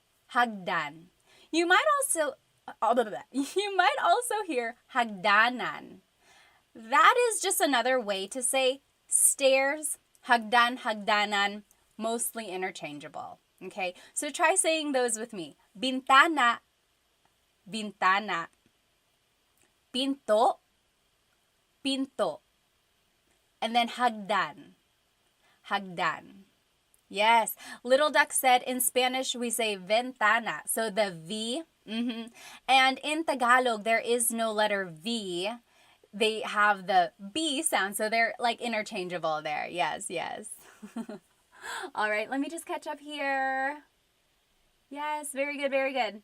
DC Stoy said, now it all makes sense. Well, I'm good. Yes, that is true. DC said, I heard Tagalog was Latin-based. Yes, there are some similarities, I would say. Okay. Oh, Teddy Bear said it would be nice if we could see the spelling or kind of like a whiteboard. Teddy Bear, if you jump onto my YouTube, this whole presentation is there. Okay, so let's keep going. Now, here are some phrases about these objects in the house you might use them with. Bukas ang bintana. The window is open. Bukas ang bintana. Or bukas ang pinto. bukas ang pinto. The door is open. So bukas ang blank means the blank is open. The opposite of bukas is sarado. Sarado ang bintana. The window is closed. Or sarado ang pinto. The door is closed. So bukas and sarado mean open and closed. Okay, so that's kind of the sentence structure there. Bukas ang bintana, sarado ang pinto. Now, if you want to tell someone to open the door or close the door, this is how you would do it. Buksan mo ang bintana. Buksan mo ang bintana. Open the door. You go open the door. Or the opposite of buksan is isara. Isara mo ang pinto. Close the door. Isara mo ang pinto. Okay, so do you see that again? It's all on my YouTube channel live right now too. You'll see all of these words written out. So buksan means open, like to open something. Isara means to close something. Okay? Any questions so far? Yes, very good. Oh, Lord Cortez says, you are missing po. Very good observation. I'm just imagining maybe we are talking to our younger siblings or to our friend. But yes, if you are speaking to your parents or speaking to your grandparents or to anyone you want to be respectful to, always add po. Buksan niyo po ang pinto. Isarado niyo po ang bintana. So always feel free to add po. Usually, po is the second word in the phrase. When in doubt, add po to the very end and it will always work. Yes, good observation there. Clay said, magandang umaga ate, magandang umaga. Although sa akin, gabi, magandang gabi. Yes, D, the YouTube name is the same, Tagalog Time. All right, let's keep going. Alrighty, ding ding means wall.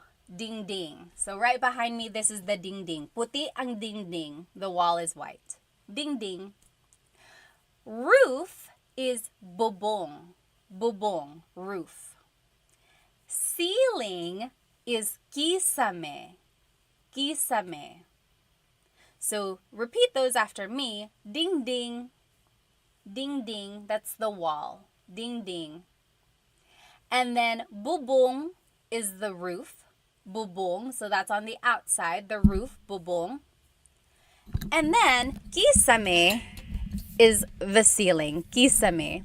So sorry, YouTube. Can you hear me now? My mic was all the way down here. Hopefully this is a little bit better. Okay, awesome. Any questions so far? Yes. Harmonica said, ding ding, LOL. I know, it's a funny word. I have no idea where that came from. Okay, let's keep going. So all of that was about the house, like the outside of the house, things inside the house. Now, these are vocabulary words about the kitchen. So kitchen in Tagalog is kusina. Kusina. So in Tagalog, there is no letter C. So in Spanish, if it's spelled with a C, usually in Tagalog, it's spelled with a K because there's no letter C naturally found in the Tagalog alphabet. So the cocina is the kitchen. The stove is kalan. Kalan. Oh, thank you so much for a badge on TikTok. Thank you so much. Yes, and my earrings are from Sunkissed Pinay. Thank you. All of the earnings I earn go to Filipino businesses. So thank you. Okay, yes, Lucky Duck said most of these sound like Spanish words. A lot of them do. You will see that in all of these words, really. Next, knife in Tagalog is cuchillo. Cuchillo. And then fork in Tagalog is tinidor. Tinidor. And then kutsara is spoon. Kutsara is spoon. Okay, so let's say those again. Kusina, sorry, sometimes my nose gets clogged up. Kusina, kusina. That means kitchen. Kalan, stove. Kalan. Cuchillo, knife. Cuchillo. Tinidor, fork. Tinidor. Cuchara, spoon. Cuchara. Okay? So those are some objects or things you might find in the kitchen. Here are a couple more things. Plato is plate. Plato. I have also heard pinggan. I think it's regional. So my husband's family is from Cebu. They've said pinggan like the whole time I've been with them. They say, oh, kunin mo yung pinggan, or saan ang mga pinggan? Where are the plates? Growing up, I always heard plato. Plato. So you tell me, what do you use, or what did your family use growing up? Baso means a glass, like a glass of water. Baso. Baso. Another word for cup is taza. Taza. So that's like a cup or like a little mug. Taza. Whereas a glass is baso. Baso. Okay? Now, pagkain is food. Pagkain. And then ulam is specifically the entree or the dish, the meat dish. So if you're looking on YouTube right now, anyone know what this dish is? What ulam is this? Anong ulam ito? Does anyone know? Anong ulam ito? You write it in the chat and then we'll check. So ulam, again, is the dish, like adobo, pansit, sinigang. Pansit isn't really an ulam. It's like the meat dish, okay? Whereas pagkain is just food in general. Okay. And then over here, kain is the verb to eat. To eat. Yes, sure, you got it right. Deborah, you got it right on YouTube. This is adobo. If you are watching me on YouTube, I have this presentation on here. This dish is adobo. That is the ulam right here. Okay.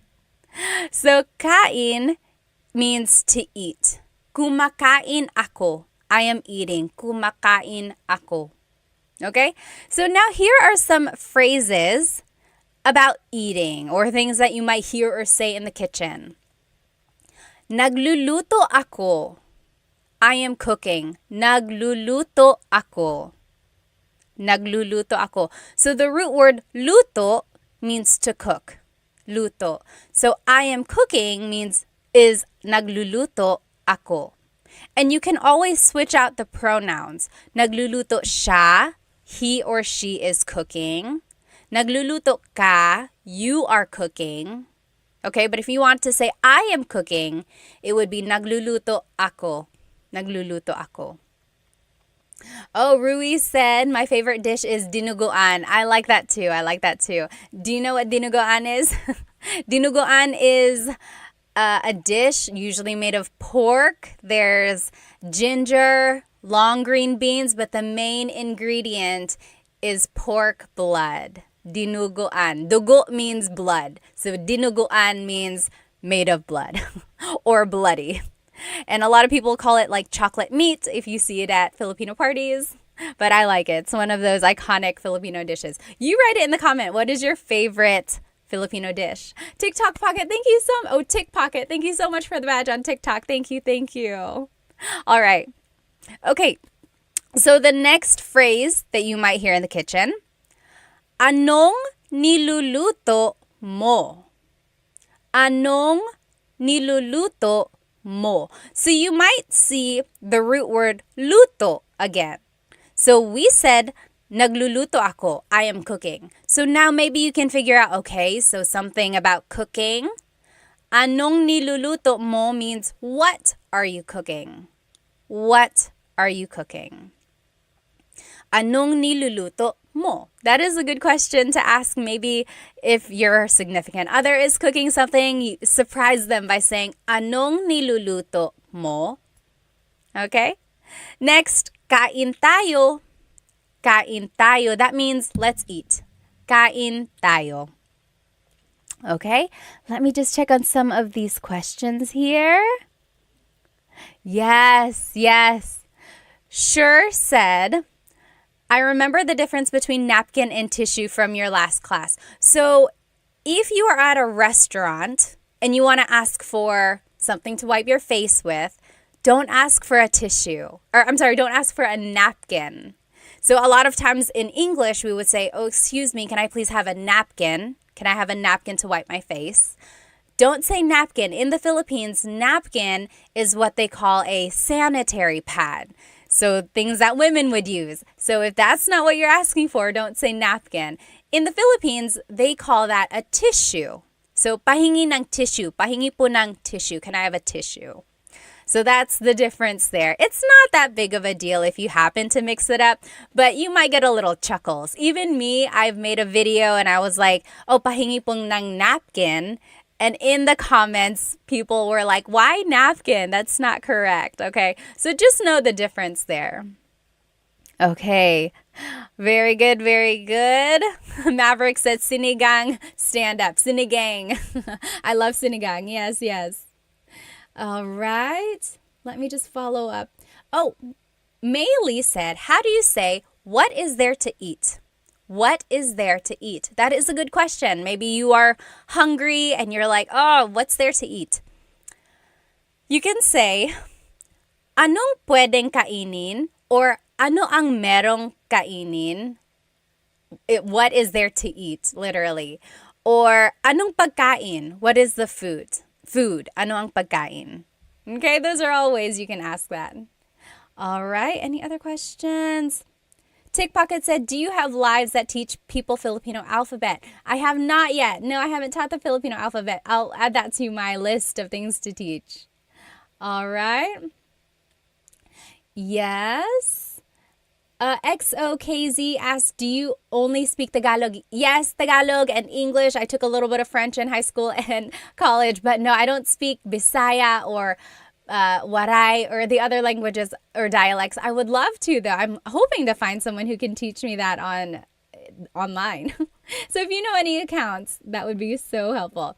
All right, let's keep going. Oh, IME said kare-kare and bagoong. I love that dish too. Kare-kare. Kare-kare is like usually beef and it has peanut butter. It's like a peanut butter sauce. So yummy, so yummy. Okay. So now, here are some vocabulary terms about the bathroom. So bathroom in Tagalog is baño. Baño. Baño. You might also hear it referred to as the CR. Anyone know what CR stands for? Kind of funny, but it's used all the time. It's like, oh, saan ang CR? Saan ang banyo? Saan ang CR? Yes! Sidewalk Chalk got it. Joseph got it. And Jack got it. Honey Badger. CR stands for comfort room. Yes, Richard, you got it too. Shaolin, conventional room. Almost, almost. Yes. Bet said baño is the same as Spanish. It is, it is. Yes, sure. And James and Deborah, you guys all got it. Ye-man. So CR stands for comfort room. So sometimes that's what people call it. They say, saan ang CR? Where is the bathroom? Next, the toilet is inodoro. Inodoro. That's the toilet. Try saying it with me. Inodoro. Inodoro. Now, just to add to your vocabulary, here are some other things. So, pee is ihi. Ihi. That's pee. And then poop is tae. Tae. Just so you know the vocabulary, okay? Oh yes, Bumbero said dumihan. Yes, the toilet could technically also be called dumihan. Dumi means dirt, so it's the place to make dirt or to put the dirty things. Very good, very good. Okay, then lababo is the sink. Lababo. Lababo, that's the sink. And then paliguan is the bathtub. Paliguan, the place to take a bath. Ligo means to take a bath. Paliguan is the place to take a bath. Oh, someone wrote the tabo. I didn't have the tabo in my list. So the tabo is the little thing usually beside the toilet that people in the Philippines use to wipe their bottom, or I'm sorry, to wash their bottom, or they use it to take a bath as well, like a little bucket. Very good. All right. Try saying these words with me again. Just repeat after me. Baño, baño. Inodoro, inodoro. Ihi, pee, ihi. Tae, poop, tae. Lababo, sink, lababo. Paliguan, the bathtub. Paliguan. Okay. All right. Coconut Dream said, tae isn't a rude word. I'm always hesitant to say that. It's one of those things like read the room or like see if it's a little bit okay to be casual about it, right? So tae is like poop. If you don't want to say poop, a lot of people say like dumi, so dirt. That's another way to say it. Yes, Sidewalk Talk said paliguan is shower too. Yes, basically anything or anywhere you can take a bath or take a shower. Yes, yes. Okay, very good. Someone said tabo is the Filipino toilet paper. Yes, Maverick said, how to explain what a tabo is. A tabo, I would say, is like something in the Philippines or in some countries, they don't use toilet paper. Instead, they have to use water to clean themselves. And that is what the tabo is for. They use the water to wash themselves off after they've used the restroom. Or they also use it to take baths as well. Okay. So here are just some more words that you can use about the bathroom. Sabon is soap. Sabon. And then tualya is the towel or a towel. Tualya. And then maligo is the verb meaning to take a shower. To take a shower. So sabon, soap, sabon. Tualya, towel, tualya. Maligo, to take a shower, maligo. Okay. Very good. Oh, yes, good question, good question. Sure said, but is tae is not as intense as the S word? Tae is not. Correct, it's not. It's not like something that bad, right? That's correct. But again, if you don't want to use it, you could just say like dumi, poop, like something dirty. That's another way to say that. Yes. Let me see here. Pocket Full of Ramen said, I don't know how to say the words properly in the book. That is one tricky thing. So if you've ever bought like a Tagalog learning book, it's good to have all that information. But if you don't know how things are pronounced, that's kind of one tricky thing about having books. But I do know that some books come with an audio recording, either on a CD or like a downloadable things. I would say take advantage of those. Or you can also look it up like Google and type the word in. A lot of times they will have the pronunciation available online as well. Let's see. Mo Money said, do you teach intermediate to advanced classes? Not yet. Not yet. I only have the basic, really simple, from the beginning Tagalog classes right now. But hopefully I can have some though. Okay. All right, let's keep going. So now, here are some words about the bedroom. So we learned words about the house in general. We learned words about the kitchen. We learned words about the bathroom. Now we're learning words about the bedroom. Okay, so bedroom in Tagalog is cuarto. Cuarto. Repeat it after me. Cuarto means bedroom. Cuarto. And then unan, pillow. Unan. Cama, bed, cama. And then kumot, blanket, kumot. All right. So any questions about these? These are just super basic, straightforward words here. Repeat them after me. Cuarto, again, is bedroom. Unan is pillow. Cama is the bed. kumot is the blanket. I don't know about you, but if you have ever maybe in your family someone speaks Tagalog and then another family member might speak another language, like my dad spoke Bicolano, and he always called the blanket not kumot. He called it tamong, the tamong. And they were always interchangeable at my house. He would say, oh, kunin mo yung tamong, go get the blanket. But then sometimes my mom would say, kunin mo yung kumot, go get the blanket. So to me, tamong and kumot were both blanket. And then I went to the Manila. I visited my cousins. Only a couple of my cousins speak Bicolano. And I said, oh, pahingi po ng kumot. Or no, I said, pahingi po ng tamong. And my cousins looked at me like I was an alien. They were like, what are you saying? I was like, pahingi ng tamong. Can I please have a blanket? And they were like, you mean a kumot? I was like, yes, that's exactly what I mean. And they're like, why are you saying that? They had to call their aunt over, their mom, my dad's sister. And she was like, she's speaking Bicolano. She's getting that from her dad. I was like, oh, I'm sorry. I didn't know. They were two different things. But so there you go. That's just one thing about kumot. All right. Now here are some other words about the bedroom or about going to sleep. So the verb for to sleep is matulog. Matulog. So matulog means to sleep. Hilik is snore or snoring. Hilik. Humihilik ka. You are snoring. Humihilik ka. And then panaginip is a dream. Panaginip.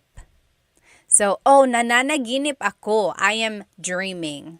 Panaginip is the noun. Nananaginip is the verb. Panaginip, that's a dream. Let me just catch up on these comments. Hang on, you guys are blowing it up. I don't want to miss any. Hang on one moment. Oh, that's so sweet, Mia. My boyfriend is Filipino and I'm trying to master Tagalog before we have kids. Good luck. I know you can do it. Nikki, thank you so much for the gift. Thank you. Yes, Julia said very similar to Spanish. It really is. Mocha said, do you teach waray? No, I don't. Oh, Bungie said, what is your opinion on people speaking traditional Tagalog, like maybe no English and minimal Spanish? That would be great. You know, I'm very guilty of speaking Taglish a lot. Like when in doubt, I always put in English. And I fully support people who want to speak Tagalog. I wish I could. Maybe I'll practice that a little bit more. I think it's great to preserve Tagalog in its traditional form. Yes, very good. Okay. Oh, happy and healthy said very similar to Portuguese. Yes, I bet it is. Okay. Oh, FJ Miv, thank you so much for the badge on TikTok. Thank you. Oh, Maverick, thank you. Miss Pat is the best. Oh, thank you. Ben, any tips on rolling the R? So it's hard to teach the R roll. It's one of those things. Try to focus the vibration in the front of your tongue. Like, what is a word with a letter R that we just learned? Oh, cuarto. I can't do it for too long. It really doesn't even have to be a long roll. Just focus the vibration in the front of your tongue. It's going to take some practice. Really try to move your tongue up and down and let the air flow around it. Does anyone else have any other tips for how to roll your R?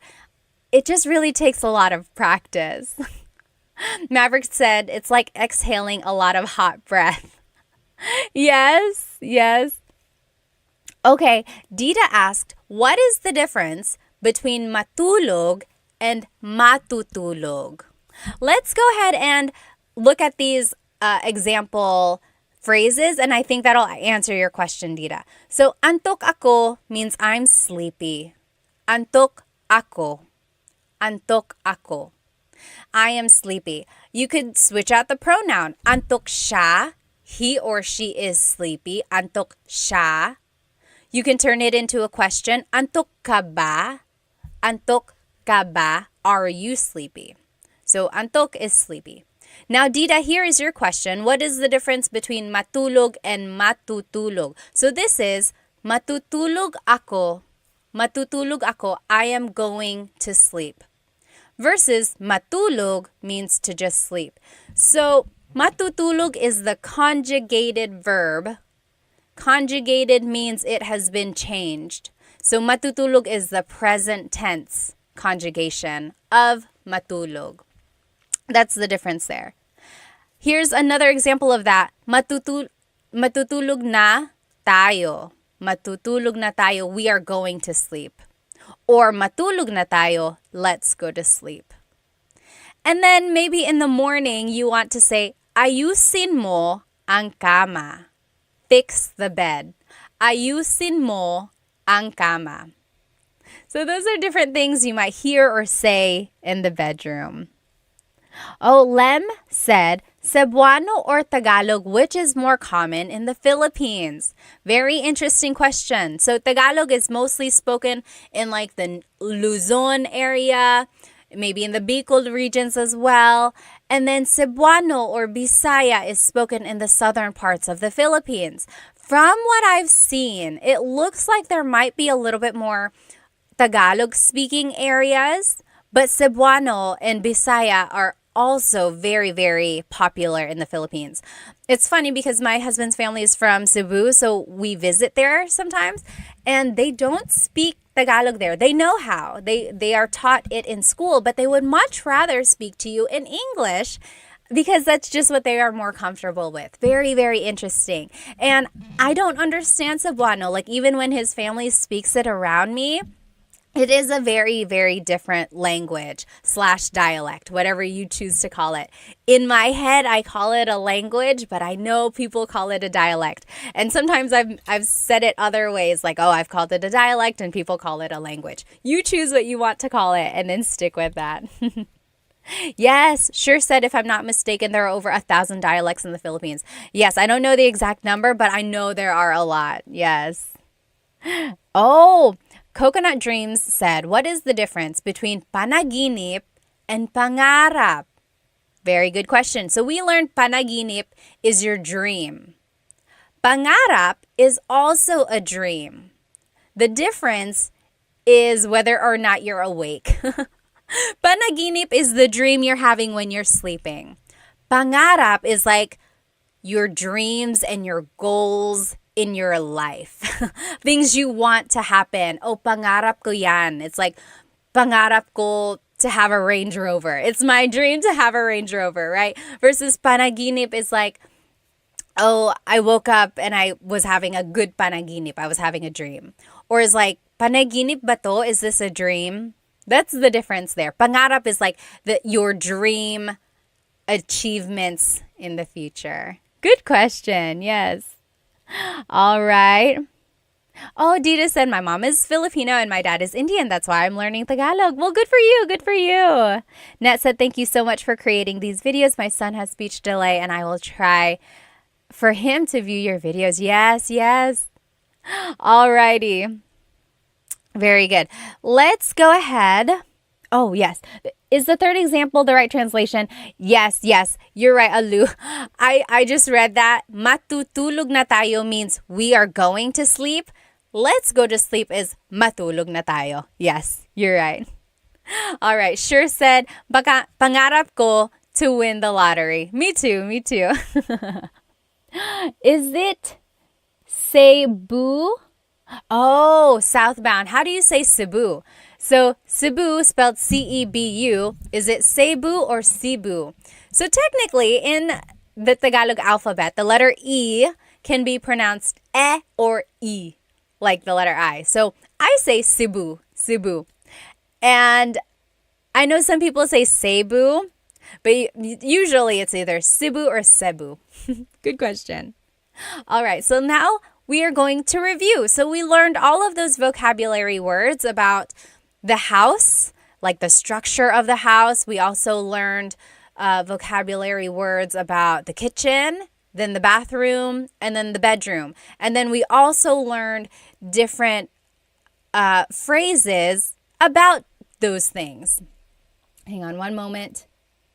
Momani said, taga saan ka sa Pilipinas? Pinanganak ako sa Maynila. Yung mga magulang ko po, taga Bicol. Si Papa, taga Catanduanes. Si Mama, taga Sorsogon. All right. Oh, Liv said, do you have any references for learning Kapampangan? I wish. You know Chris Punsalan, the caregiver, he knows Kapampangan. So maybe we could ask him to make some teaching videos. All right. Let's keep going. So let's review now. Now these are the slides, the same slides, but they are blank. So you have to tell me what these are, and then let's fill it in together. Okay? So ano ang house sa Tagalog? Do you remember? Ano ang house sa Tagalog? Yes, Dita got it right on YouTube. Dita says bahay. Very good, bahay. Do you remember what home is? So house versus home. Bahay is the house. Tahanan is the home. So it's just the difference between like my house versus my home. Okay? How do you say my house is big? How do you say my house is big? Malaki ang bahay ko.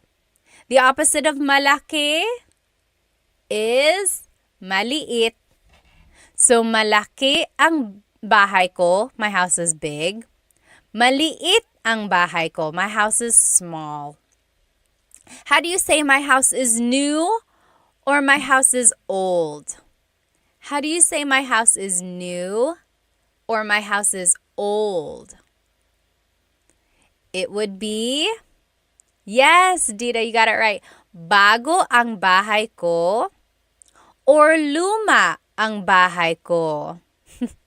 Sure said, I always make a mistake with bahay and buhay.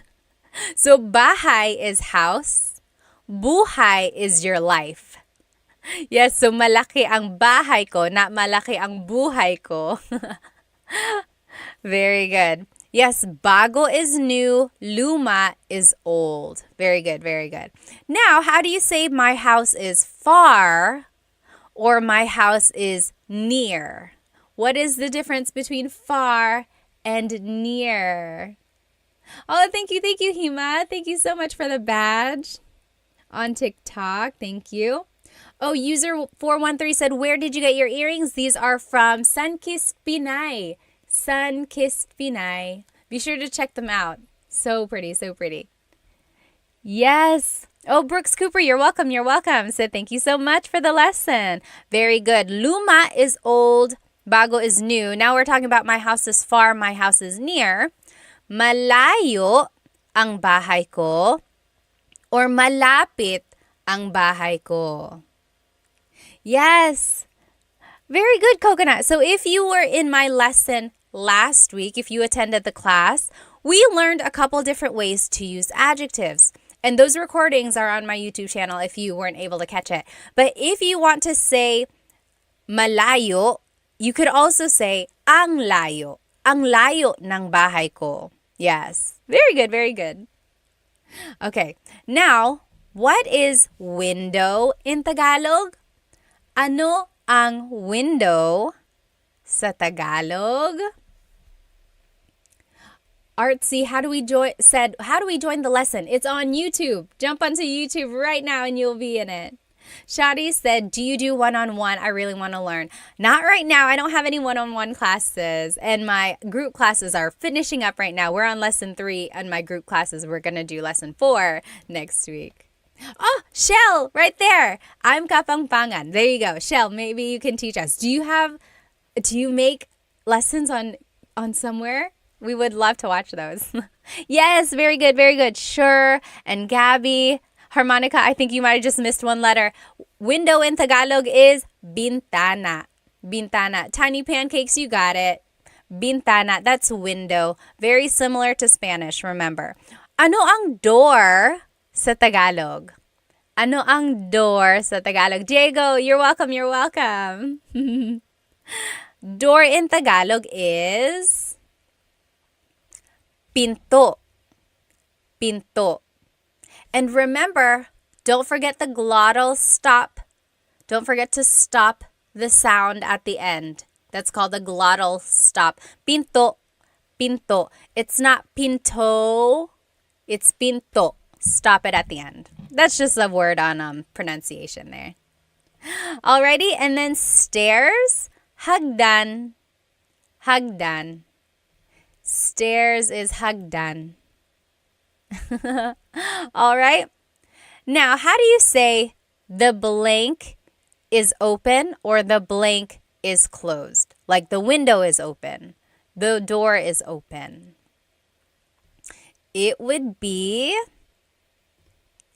bukas ang pinto or sarado ang pinto. Yes, Dita says ang pinto ay bukas or ang pintana ay bukas. That is correct. That is correct, Dita. Again, whenever you use I, it's kind of formal. It's not what is commonly used. More commonly, it would be said like, bukas ang pinto, sarado ang pinto. But you are correct. It's not wrong. It's just not casual. Very good, very good. All right.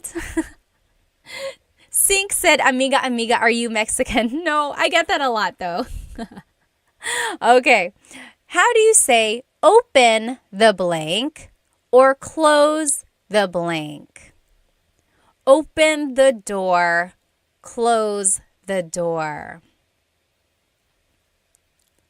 Okay, how would you say that? It would be, buksan mo ang bintana, open the window, or buksan mo ang pinto, open the door. Buksan mo, isara mo, blank. So that is how you say open something, close something. Very good, very good. Next, ano ang wall sa Tagalog? Ano ang wall sa Tagalog? Oh, Lucky Duck or Little Duck said, how can I ask, is the window closed? So let's go back. Is the window closed? I would use the first phrase here. Sarado ba ang bintana? Sarado ba ang pintana? So, ba is a question word. So you're asking, sarado ba ang bintana? Is the window closed? Versus, sarado ang bintana, that's a statement meaning the window is closed. Yes, Tiny Pancake said pader. Pader is also another word for wall or ding ding. Ding ding. Very good. Ano ang roof sa Tagalog? Ano ang roof sa Tagalog? Just Jewel said, what about ibukas mo ang pinto? Yes, that also works. So you could say, buksan mo ang pinto or ibukas mo ang pinto. Yes, very good, very good.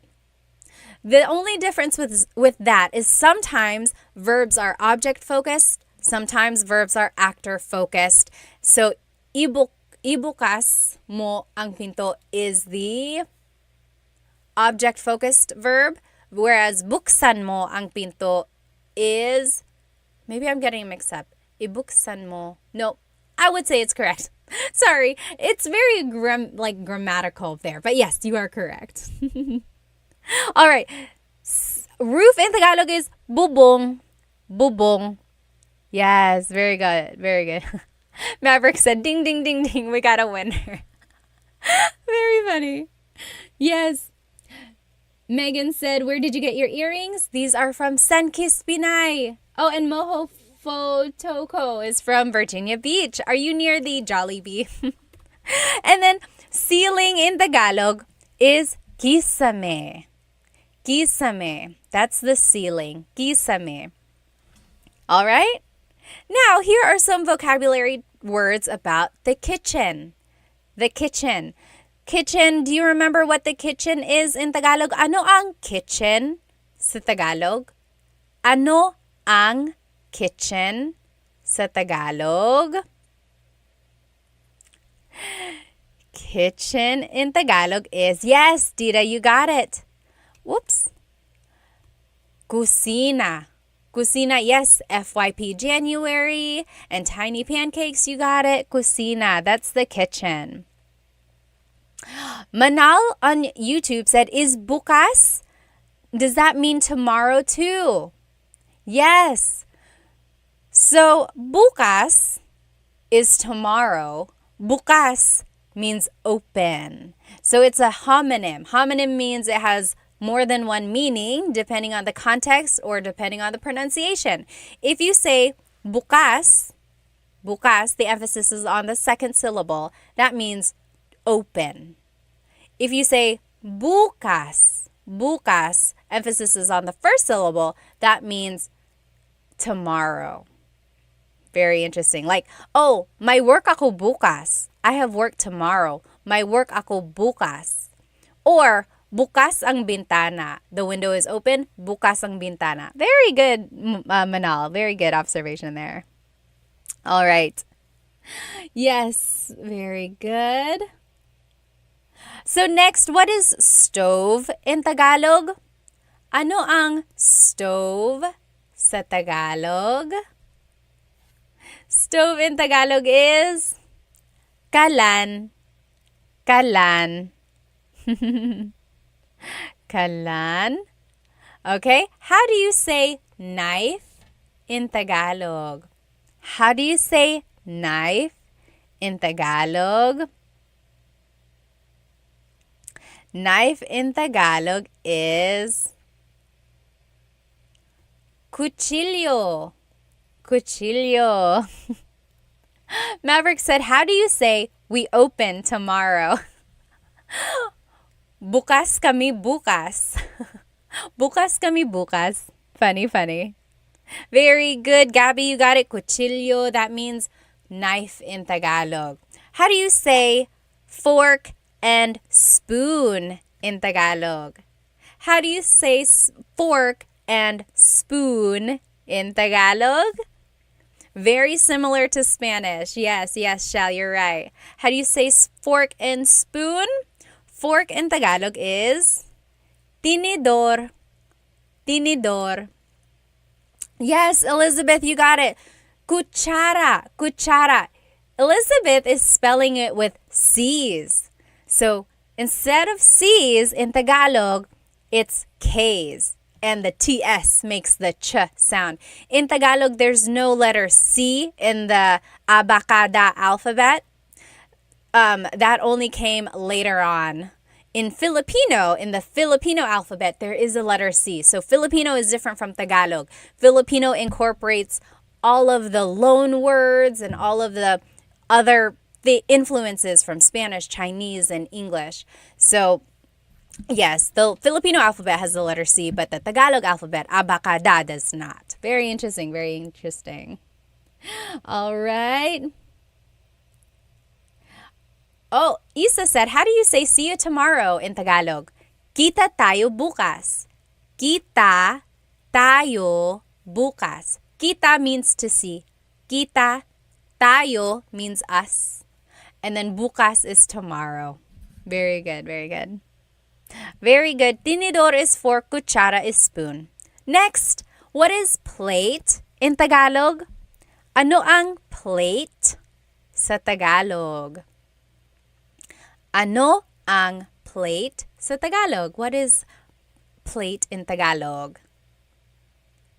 Plate in Tagalog is, yes, madapaka and... Are you saying madapaka? And just Jewel, yes, you guys got it right. Plato. Gabby, you got it right. Dita, you got it right. Very good, very good.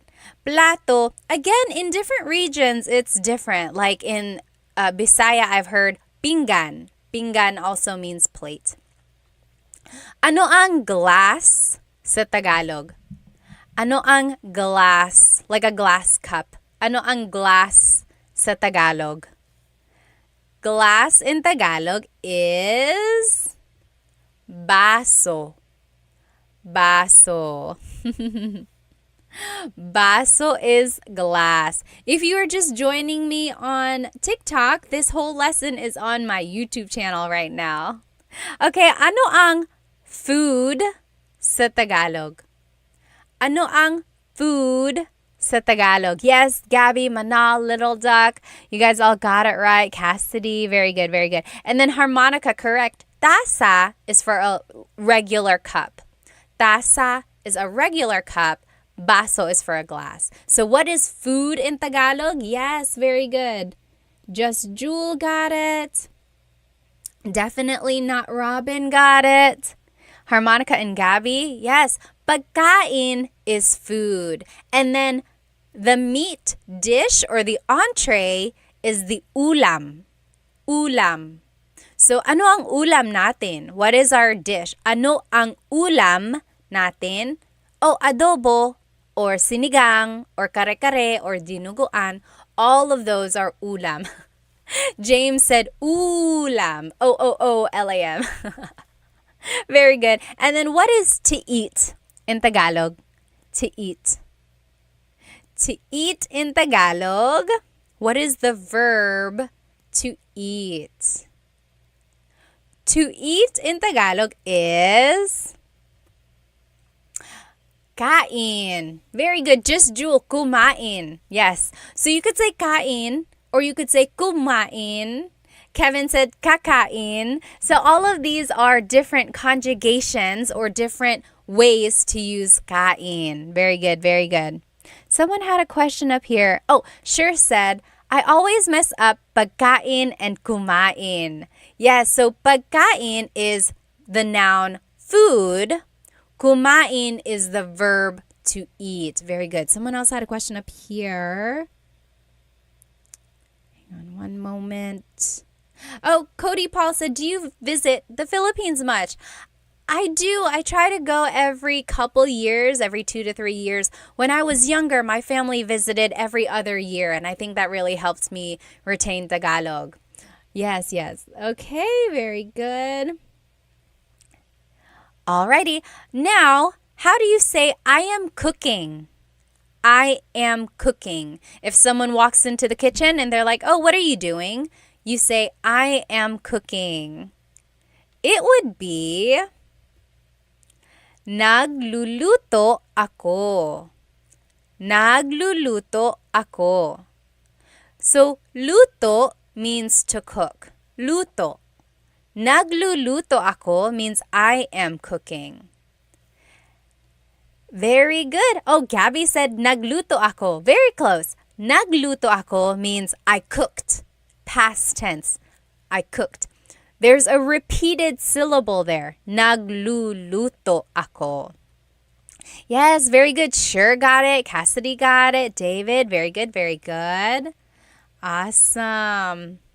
And then how do you say, what are you cooking? What are you cooking? It would be, anong niluluto mo?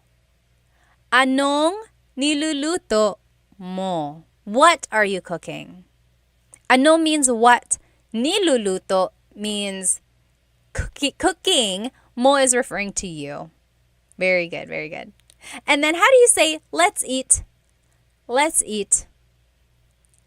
Let's eat. A lot of people say this. You might hear it. Kain tayo. Kain tayo.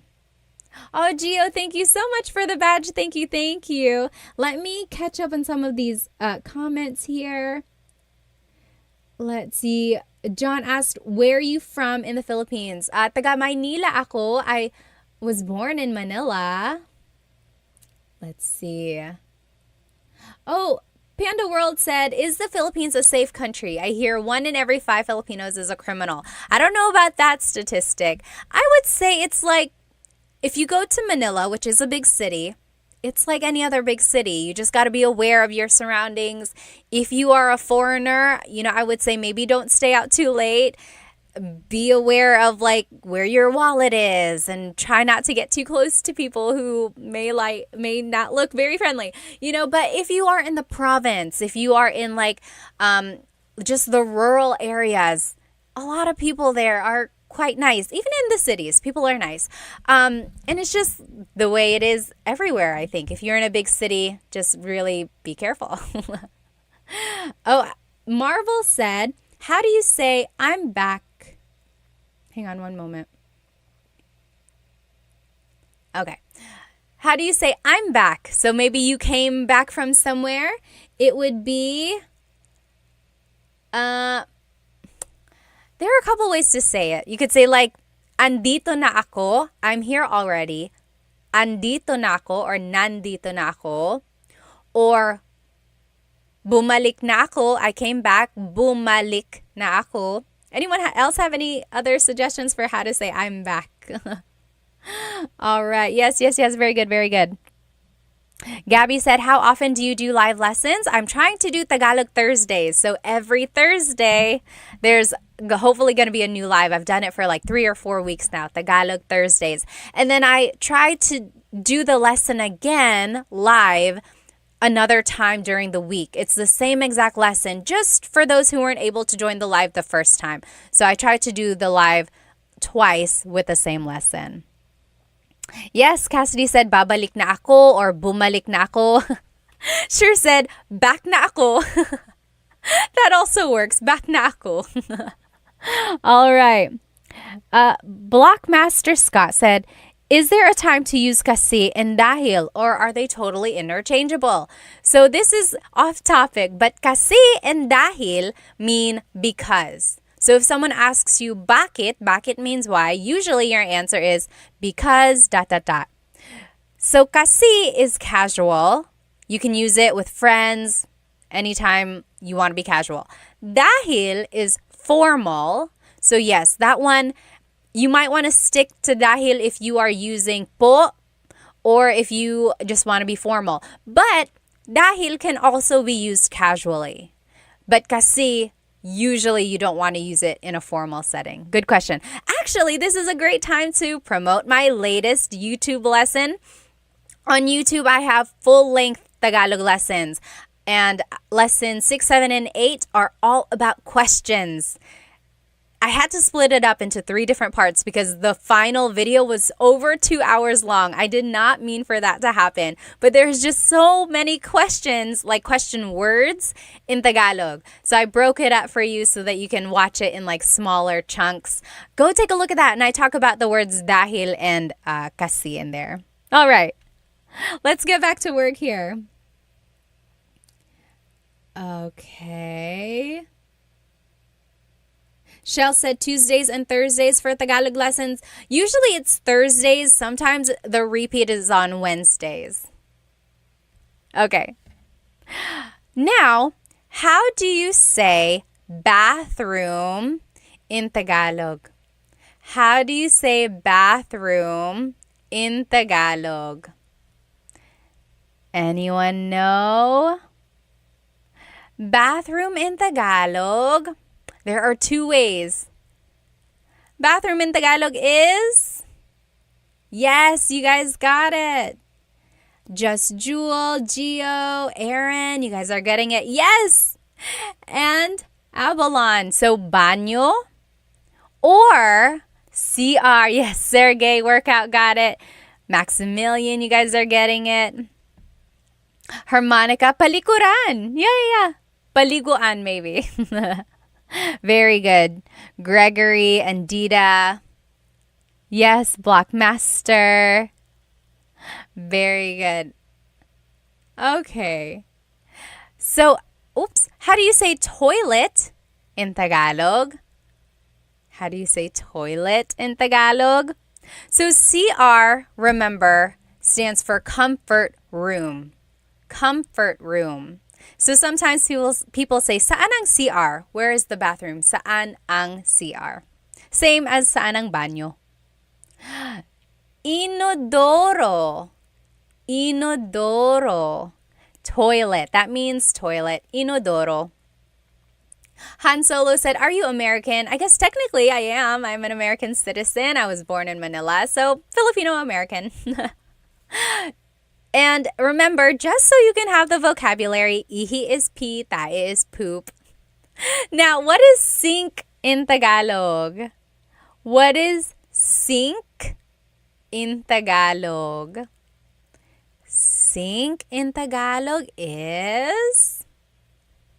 Yes. A lot of people on TikTok are saying, oh, it's so similar to Spanish. It really is. A lot of these words are so similar to Spanish. Oh, Tony, thank you. Thank you so much for the badge. And to Full Hound, thank you. Thank you so much. Yes, very good. Sink in Tagalog is lababo. Lababo. I always thought that was a fun word to say. Lababo.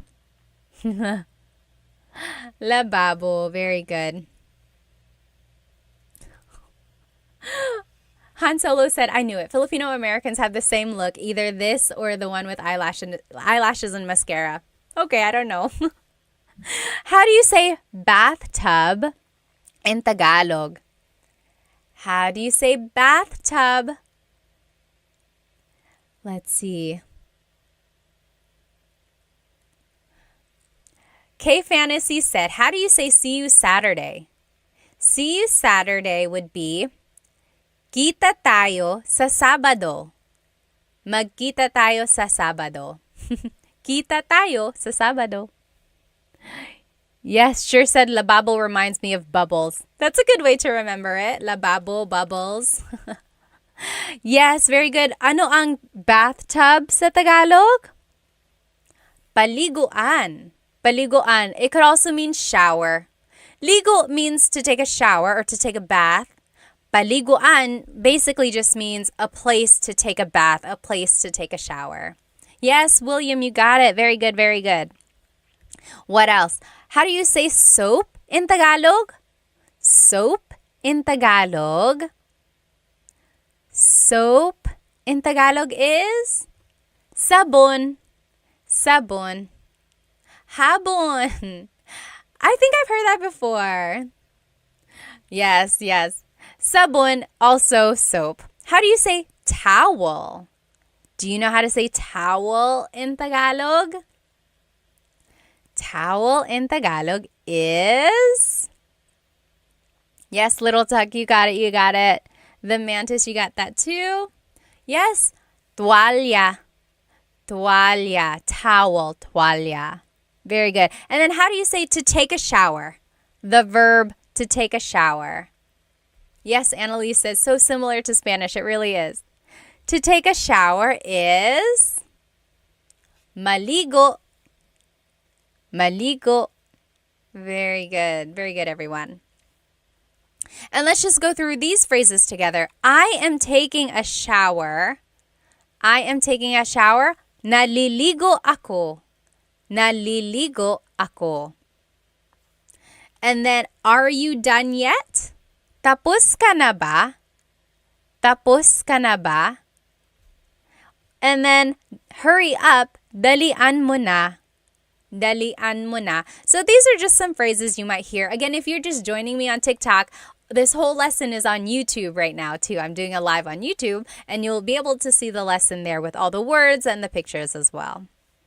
So let's just go over these phrases one more time. Naliligo ako. I am taking a shower. Naliligo ako.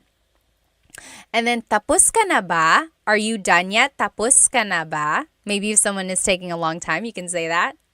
And then if you want to say, hurry up, it would be, dalian mo na. Hurry up, dalian mo na. Very good. Yes, can you make a list of words? Again, I use those to help. Bones, I would say, look on my YouTube channel. This lesson will be on there, the recording, and everything is written out on there for you. Now, this is the bedroom. Ano ang bedroom sa Tagalog? Ano ang bedroom sa Tagalog? Bedroom in Tagalog is cuarto. Cuarto. Bedroom in Tagalog is cuarto.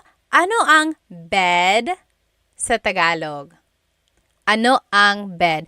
Ano ang means what is blank. And that's a good phrase to know if you're learning Tagalog. You could say, ano ang bed? What is bed? Ano ang bed sa Tagalog?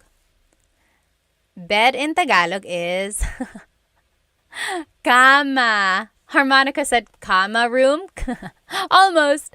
Kama. Kama, yes. Kama. Ano ang pillow sa Tagalog? Ano ang pillow sa Tagalog? Yes, Cassidy said, can dalian be replaced with bilisan? So we learned dalian mo na. That means hurry up. Dalian mo na. But you could also say bilisan mo na. Bilisan. Bilis means fast. So bilisan means go faster. Hurry up. Go faster. Very good. Pillow in Tagalog is unan. Unan. Sergey said ulam. Remember, ulam is the food, the dish. Adobo is ulam. Kare-kare is ulam. Pillow is unan. Unan. I know they sound very, very similar. Very good. All right. How do you say blanket in Tagalog? Blanket in Tagalog is kumot. Kumot. Kumot is blanket in Tagalog. All right, and then just a few more words here. How do you say to sleep? The verb to sleep. How do you say to sleep? Yes, Dita, very good, very good. You got kumot. To sleep in Tagalog is matulog. Matulog. Oh, Twofold Hound, thank you for the ice cream badge. Thank you so much. Yes. Very good. Yes, Coconut said, I usually say bilisan too. Yes, they're interchangeable. Bilisan mo, dalian mo. Very good, very good. Matulog. How do you say snore? Do you remember what snore is? Oh, Daniel said higa. So, does anyone know what higa means? Higa is the verb to lie down. Nakahiga ako, I am lying down. That's like the adjective. Or mahihiga ako, I will lie down. Very good, very good. Very similar. Hilik is to snore. Hilik. Halik is kiss. That's different. Hilik is snore. Humihilik ka. Humihilik ka. You are snoring. Sergey, very close. You said hilig. Hilig means like things you like or your hobbies. Very good, very good. Yes. Juan said, does ako mean me? Yes, and it's very similar to aku in Indonesian. Very good. Oh, Sha said, how do you conjugate verbs? I have Tagalog lessons on my YouTube channel. I think Tagalog lessons 3 and 4 are how to conjugate verbs in the present tense, in the past, and the future. Take a look at those. Yes, Brian said, is this Tagalog? Opo, Tagalog po ito. It is. Okay, lastly, dream. How do you say dream in Tagalog? Dream in Tagalog is panaginip. Panaginip. And remember, Coconut asked, what is the difference between panaginip and, what was the other word for dream? Pangarap. So, panaginip is the dream you have when you're asleep. That's just your dreams. Pangarap is the dream you have when you're awake, or like your achievements that you want, your goals. That's your panaginip. Panaginip ko to win the lottery, right? As Sher said, panaginip. That is your dream thing to happen. That's the difference, yes. And then let's take a look at these phrases. I'm sleepy would be antok ako. Antok ako. Try saying that with me. Antok ako. And then I'm going to sleep. Matutulog na ako. Matutulog na ako. And then let's go to sleep. This was the wrong one. Matutulog na tayo means we are going to sleep. If you want to say let's go to sleep, it would be matulog na tayo. Matulog na tayo. And then if you want to say fix the bed, like fix the sheets, fix the pillows, it would be Ayusin mo ang kama. Ayusin mo ang kama. Very good. Oh, Sha said, can you omit ako? Can it be assumed? It depends on what you're trying to say. So like, antok ako, you need the ako there. Otherwise, you're just saying antok, antok. That means sleepy, sleepy. So it's not really a phrase. Also, with matutulog na ako, you need the ako there. Again, because you're saying I am going to sleep. If you say matutulog na, you could say matutulog na if someone asks you, anong ginagawa mo? What are you doing? Oh, matutulog na. I'm going to sleep. But usually you do need ako. So I would keep ako in there. Oh, Isa Turtle said, what about pagod? Pagod means... Oh, Gabby on YouTube also asked that. Pagod means tired. Pagod ako, I'm tired. Antok ako, I'm sleepy. Very similar, but just a little bit different. All right. William said, is Tagalog a strange language? I guess it depends on what you think is strange. It is a little tricky just because the grammar is different from English. Also, the conjugations of the verbs or how the verbs are changed can be a little bit tricky. Jay said, why is my cousin teaching Tagalog? Are you my cousin? Pinsan ba kita? All right. Yes, very good, very good. And I think that's it. So now here is the lesson review, just to go over everything we learned today. Again, if you are catching me on TikTok, this whole lesson is on my YouTube channel. I'm doing a simultaneous live on my YouTube account, and you are welcome to watch the recording on my YouTube channel, and all of the writing and pictures are on there. So just to review, we learned vocabulary about the house. We learned vocabulary about like the structure and like the windows, the doors, everything like that. So just about the house in general. Then we learned vocabulary about the kitchen. And then we learned vocabulary about the bathroom, the baño. Then we learned vocabulary about the bedroom, the cuarto. And we learned about related phrases that you can start using about those places in the house, right? Oh, Sha, thank you so much for the badge. Thank you, thank you. So if you have any questions, feel free to write it in the comments of this recording or just write it wherever you would like, and I'll try to see if I can find it, okay? And if you only joined for part of this live and you want to watch it, the recording will be up on my YouTube channel right after. But I will also try to teach this lesson again live sometime next week. So just catch me. If you subscribe to my YouTube channel, you should get the notification when I go live. I think that is set. But otherwise, I hope you have a good rest of your night over here where I am, or day wherever you are. Thank you so much for joining me tonight. I hope to see you next time. Paalam.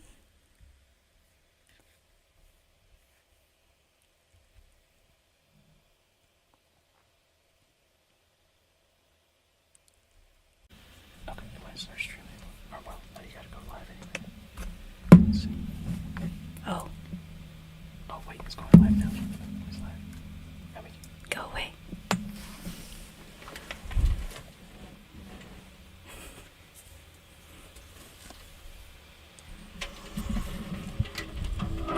Hello, hello. Please let me know if you can hear me.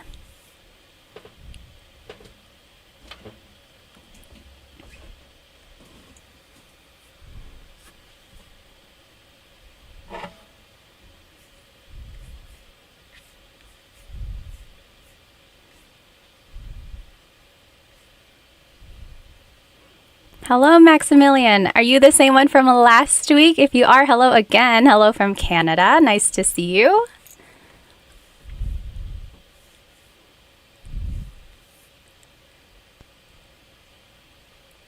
Great. Loud and clear from Australia. Hello, hello. Let me go ahead and share my screen again, like I did last time.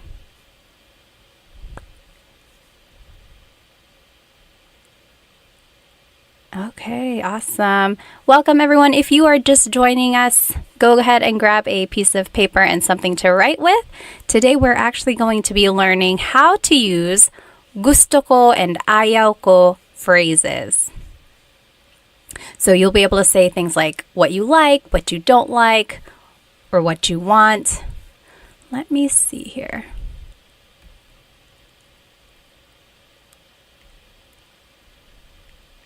Oh, I see. There we go.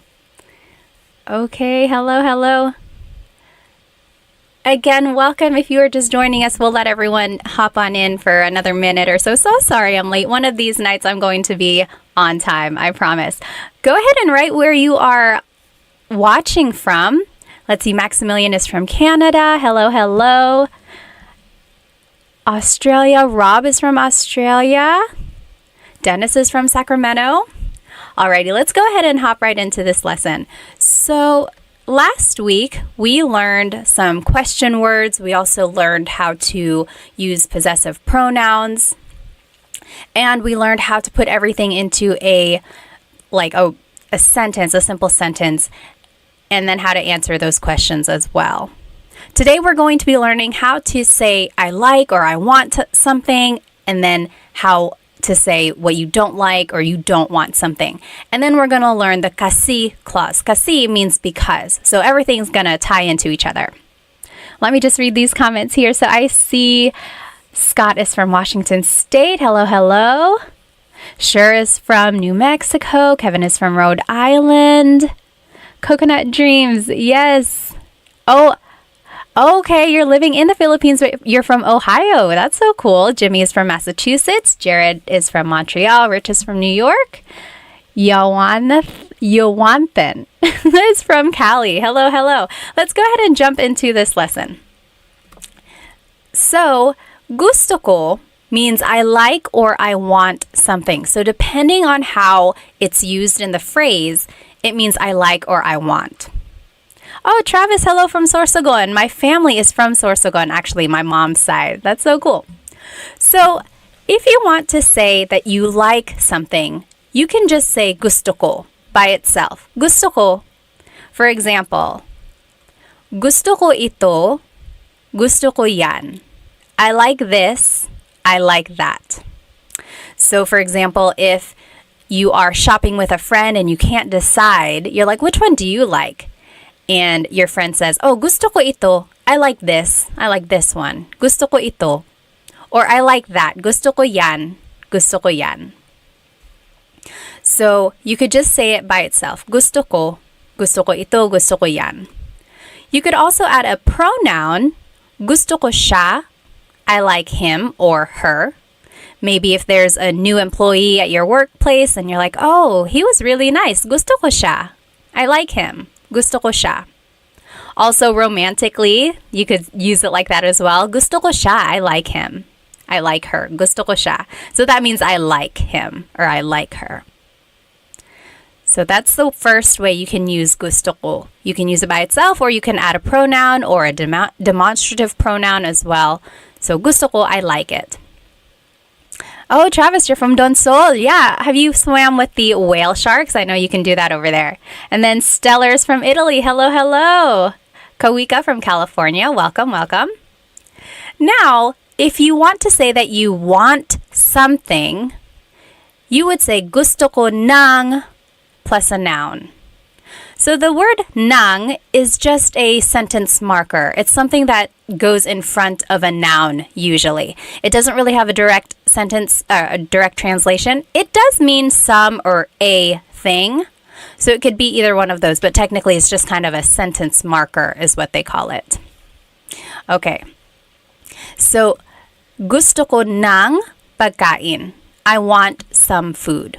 Gusto ko ng pagkain. Or gusto ko ng aso. I want a dog. So gusto ko ng plus a noun is I want some or a thing. Gusto ko ng blank. All right, so that's the second way to use gusto ko. Now, if you want to say you want to do something, it would be gusto kong plus a verb. gusto kong plus a verb. Kong, K-O-N-G, is actually ko plus nang put together. And this nang, N-A-N-G, is different from this nang, N-G. Remember up here, NG is just a sentence marker, or it means some or a thing. Kind of like an article, but sometimes it has different purposes as well. So that's NG. But N-A-N-G here is actually an adverb. It always goes with a verb. So even though they sound the same, it is spelled differently and it has different purposes. So gusto kong plus a verb means I want to do something. For example, gusto kong matulog. I want to go to sleep. Gusto kong matulog. And some people say gusto ko nang matulog. So you could separate the ko and the nang. But usually people just put it together. Gusto kong matulog. I want to sleep. Or gusto niyang bumili ng kotse. She wants to buy a car. Gusto niyang bumili ng kotse. So if you know the different pronouns in Tagalog, here is a different pronoun. So in the first example, it was ko plus nang. In the second example, it's niya plus nang. Niya means he or she, versus ko means I. So whatever pronoun you are using, you are welcome to just put it together with the word nang and make this contraction. So gusto kong matulog, I want to go to sleep. Gusto niyang bumili ng kotse, she wants to buy a car. All right, so that's the third rule for gusto ko. Oh, Travis, that's cool. Okay, awesome. You have swam with the whale sharks. I swam with the whale sharks in Cebu. That was a lot of fun too. Stellar, thank you. I'm so happy that you and your daughter are watching. That's so fun. Okay, now next, you can say gusto ko si plus a person. So if you want to say I like a person, it would be gusto ko si blank. For example, gusto ko si Tita Baby. I like Tita Baby. She is a great cook. Gusto ko si Tita Baby. I like Tita Baby. Or, only one example. Gusto ko si blank. So anytime you have a person's name following, you have to use this preposition si. So that's what would go before a person's name.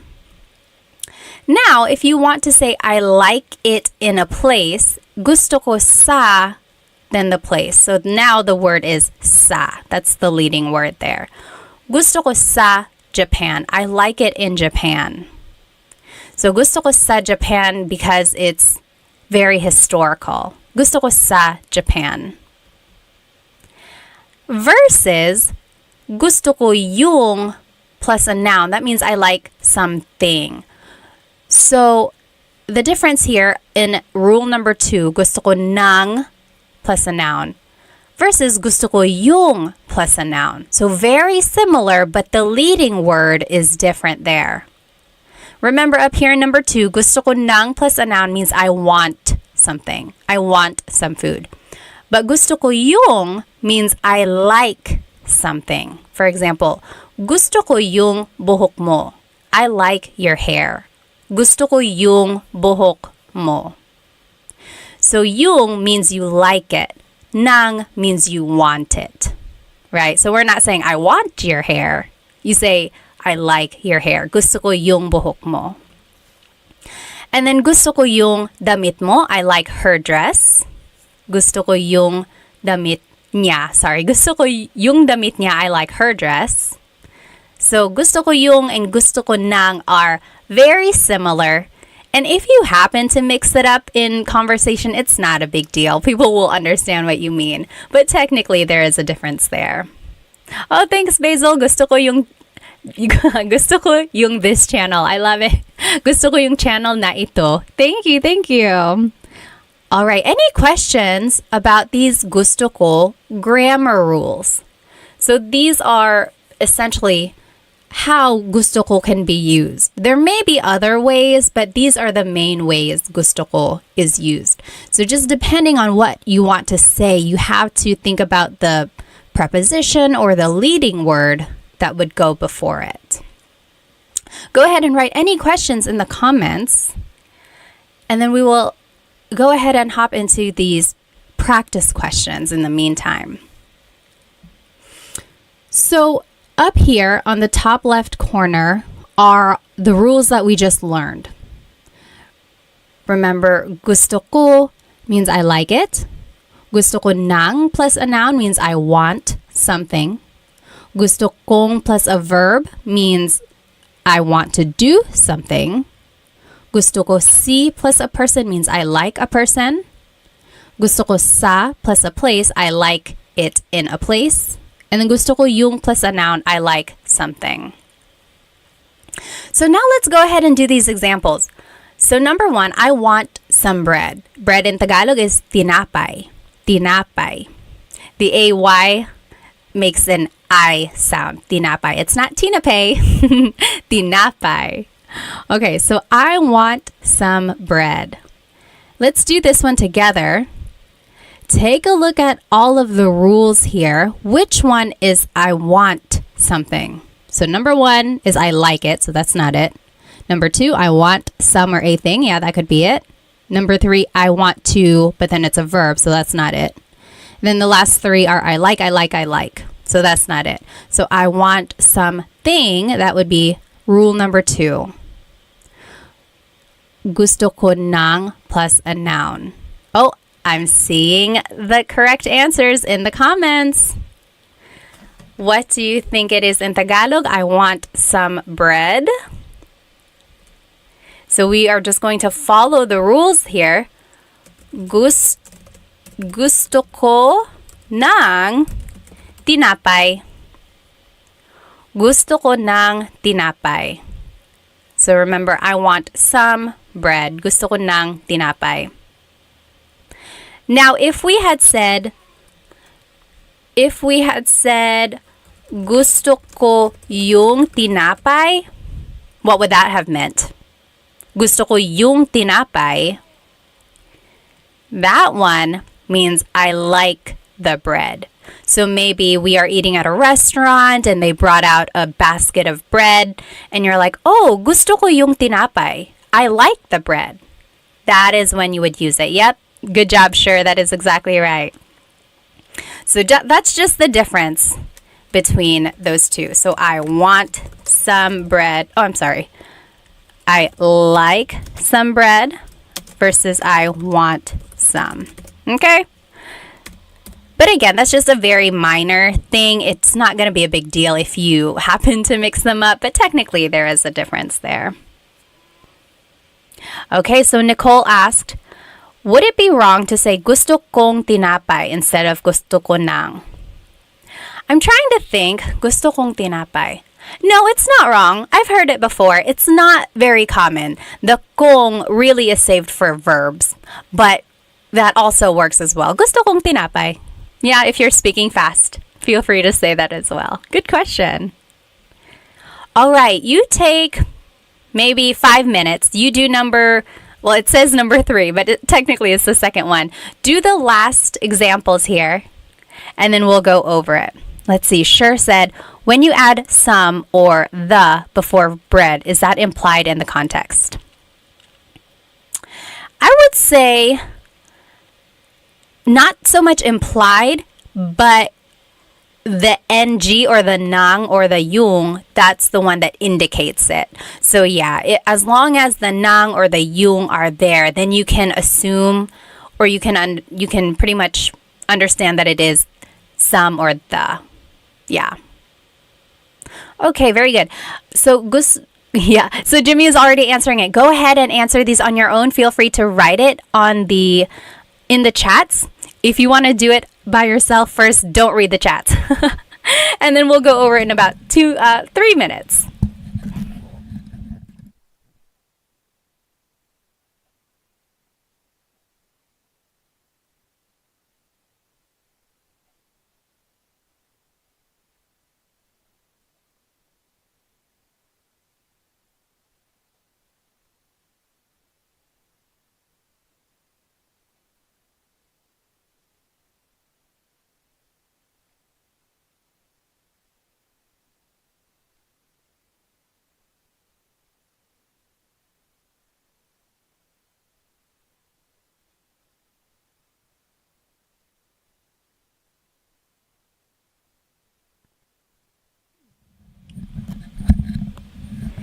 If you are just joining us, we are doing these examples. That's why it's pretty quiet. So we are learning how to say gusto ko, or I want, or I like something in Tagalog. And then here on the left side are the rules we just learned. So depending on what you want to say, there are certain prepositions or leading words before the rest of the phrase. And then we are doing these examples by just plugging in the vocabulary into the sentence structures. So go ahead and maybe take a few more minutes.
Okay, let's go ahead and do these examples. I just turned on my live on Instagram as well. If you happen to turn that one on, you are going to hear that information first because there is a delay on YouTube. So if you are joining me on Instagram, hello, go jump onto my YouTube channel because we are doing a live Tagalog lesson and I'm sharing my screen there. Okay, so if you are following me on YouTube, let's go ahead and do these examples. So we are learning these phrases for how to say gusto ko. So I like or I want something. And we are practicing these examples. Again, if you're just joining me, go ahead and jump onto my YouTube channel right now because then you can join our lesson. So number 3, I like Mr. Garcia. Yawanten says, gusto ko si Mr. Garcia. Let me see if I can log out of this. So remember, if you want to say I like a person, it is gusto ko si Mr. Garcia. Gusto ko si Mr. Garcia. So remember, anytime you want to say you like someone, the leading word or the preposition is si. Hello everyone. Remember, jump onto my YouTube right now. Number 4, I want to go swimming. I want to go swimming. So remember, anytime we are using a verb or we want to say I want to do something, it is gusto kong lumangoy. Gusto kong lumangoy. Yep, I see that a lot of people got it right. Awesome. Gusto kong lumangoy. So in pronunciation, or like when you're saying it in a conversation, you could say that, or you could say gusto ko nang lumangoy. Whoops. See, I made the mistake there. It's a different nang. It's N-A-N-G because it's an adverb. Good. Oh, Ribe or Ribe said, gusto kong swimming. I love a good Taglish tip. So yes, you could easily just say, gusto kong mag-swimming. So if you do not know a word in Tagalog, always feel free to just use Taglish. Yes, because the more you can use Tagalog, even if it's in small parts, I mean, that's better than nothing at all, right? All right, whoops. All these numbers are all off, but number 7, I like it in Australia. How would you say I like it in Australia? Hello again. Remember, if you are joining me on my Instagram, hop onto my YouTube channel. We are doing a live Tagalog lesson. You are able to see my screen that I'm sharing. Yes, so I'm seeing the correct answer in the comments here. I like it in Australia is gusto ko sa Australia. I like it in Australia. So you could be like, oh yeah, I've traveled there before. There are so many cool animals. Gusto ko sa Australia. I like it in Australia. Very good. I see the correct answers in the comments. Now, number 8, I like your house. Your house is bahay mo. I like your house. So I like a place. Oh, okay. So if you see number 8 and 9, they are very similar. Which one do you think it is? It's either number 5 or number 6, right? I like your house. Yes, very close. I'm seeing some close answers. Sure, got it right. Gusto ko yung bahay mo. Gusto ko yung bahay mo. I like your house. So in this case, bahay mo is like a noun. Gusto ko yung bahay mo, it's very pretty. Gusto ko yung bahay mo. So it's acting more like as a noun. Versus number 9, I like it at your house. That would be gusto ko sa bahay mo. So maybe if your house is too loud, you could be like, oh, can I go to your house where it's quiet? Gusto ko sa bahay mo. Very good, yes. So that's the difference there between 8 and 9. I like your house as a thing versus I like your house as a place. Anyone have any questions about that? Very good. All right. Again, if you are just joining me on Instagram, hop onto my YouTube channel. This is where the lesson is. Any questions about what we just learned? Well, go ahead and type it in if you do have a question. Let's take a quick intermission, and you know I love a good poll. So our poll last week was, what is your favorite Filipino food? And it was between like lechon and adobo at the very end. Today, we are going to do who is your favorite Filipino American celebrity? Okay, so if you are a big like Hollywood fan, or if you just love the Filipino culture like I do, you probably know a lot of these people. I mean, who doesn't? Hang on, let me see if I can make this bigger. Okay, it looks like that's as big as it's gonna get. Hopefully you can read it okay. So who is your favorite Filipino American celebrity? Let's do this one here. Oh, someone had a quick question. Let me see. David said, is gusto ko ang bahay mo wrong? Gusto ko ang bahay mo. Oh, I see. If you want to say, I like your house, gusto ko ang bahay mo. Yes, that is correct, actually. That's correct. I didn't mean yes, that's wrong. Yes, that is correct. Gusto ko ang bahay mo versus gusto ko yung bahay mo.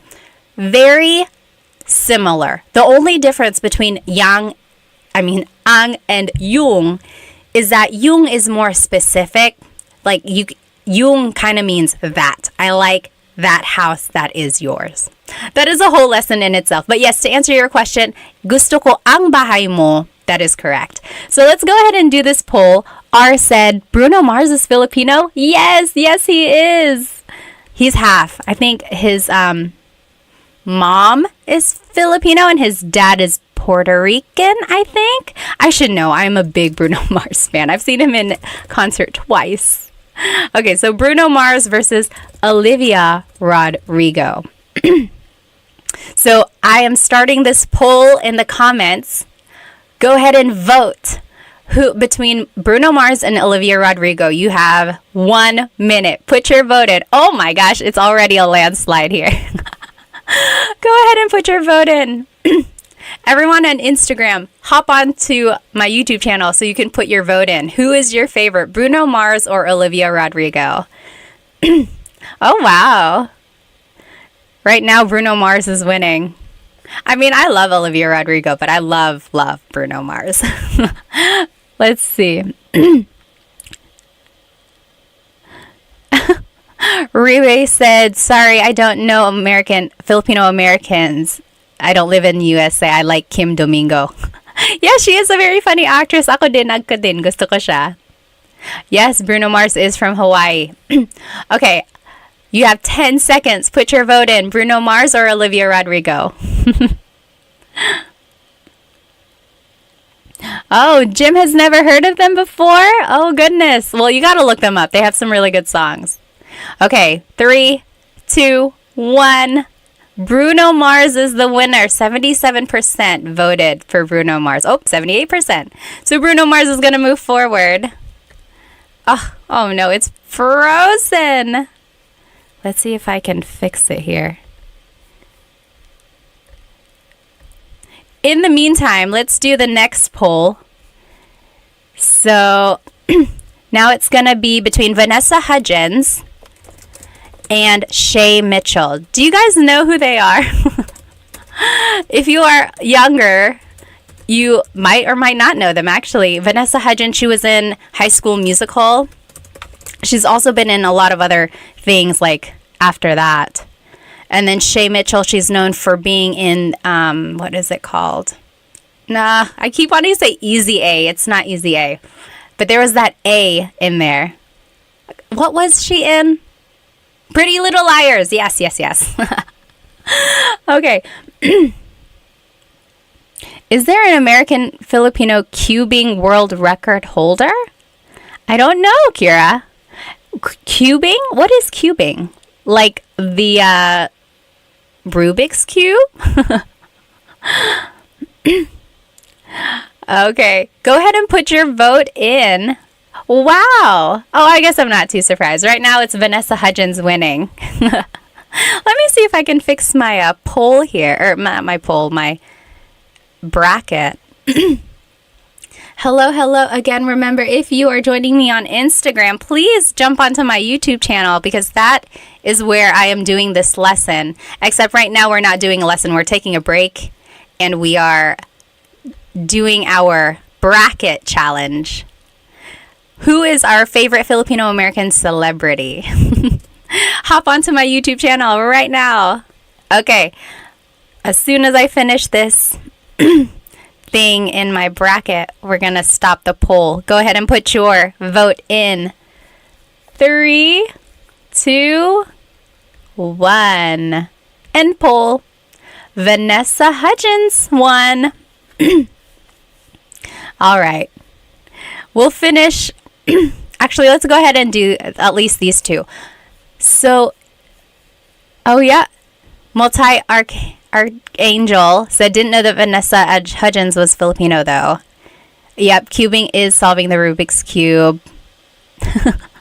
Okay, let's do this next one. So who is your favorite Filipino American comedian? Favorite. So, Joe Coy or Christine Gambito. I am proud to say that I have met Christine.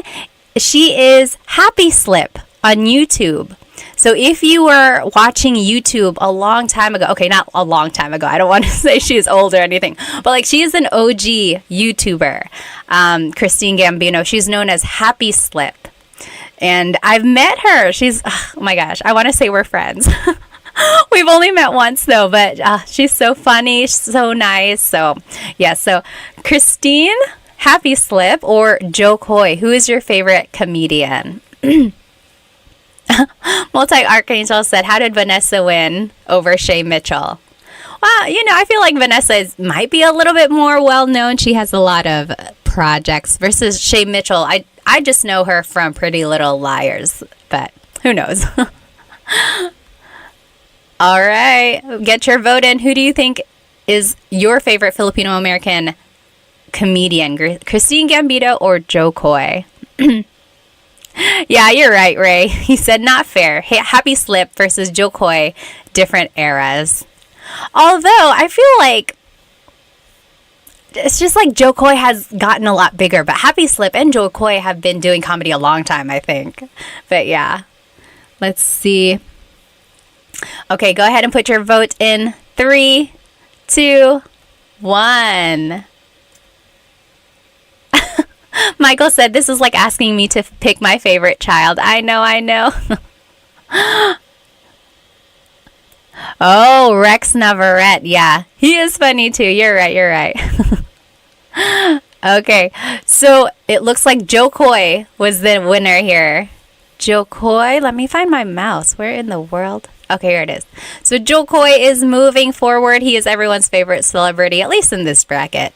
I like them both. You're right. I can't pick either. And then last one. Who is our favorite Filipino American pop singer? Pop or hip hop or R&B? Oh, I didn't mean to put it there. Hang on. So now it's going to be her versus Nicole Scherzinger. Hello, everyone on Instagram. Join me on YouTube. We are doing a live Tagalog lesson, except not right now. Right now, we are doing a poll or a bracket challenge to see who our favorite Filipino Americans are. Favorite Filipino American celebrities. Oh, sure can't vote on this one. It's just too tough. I know what you mean.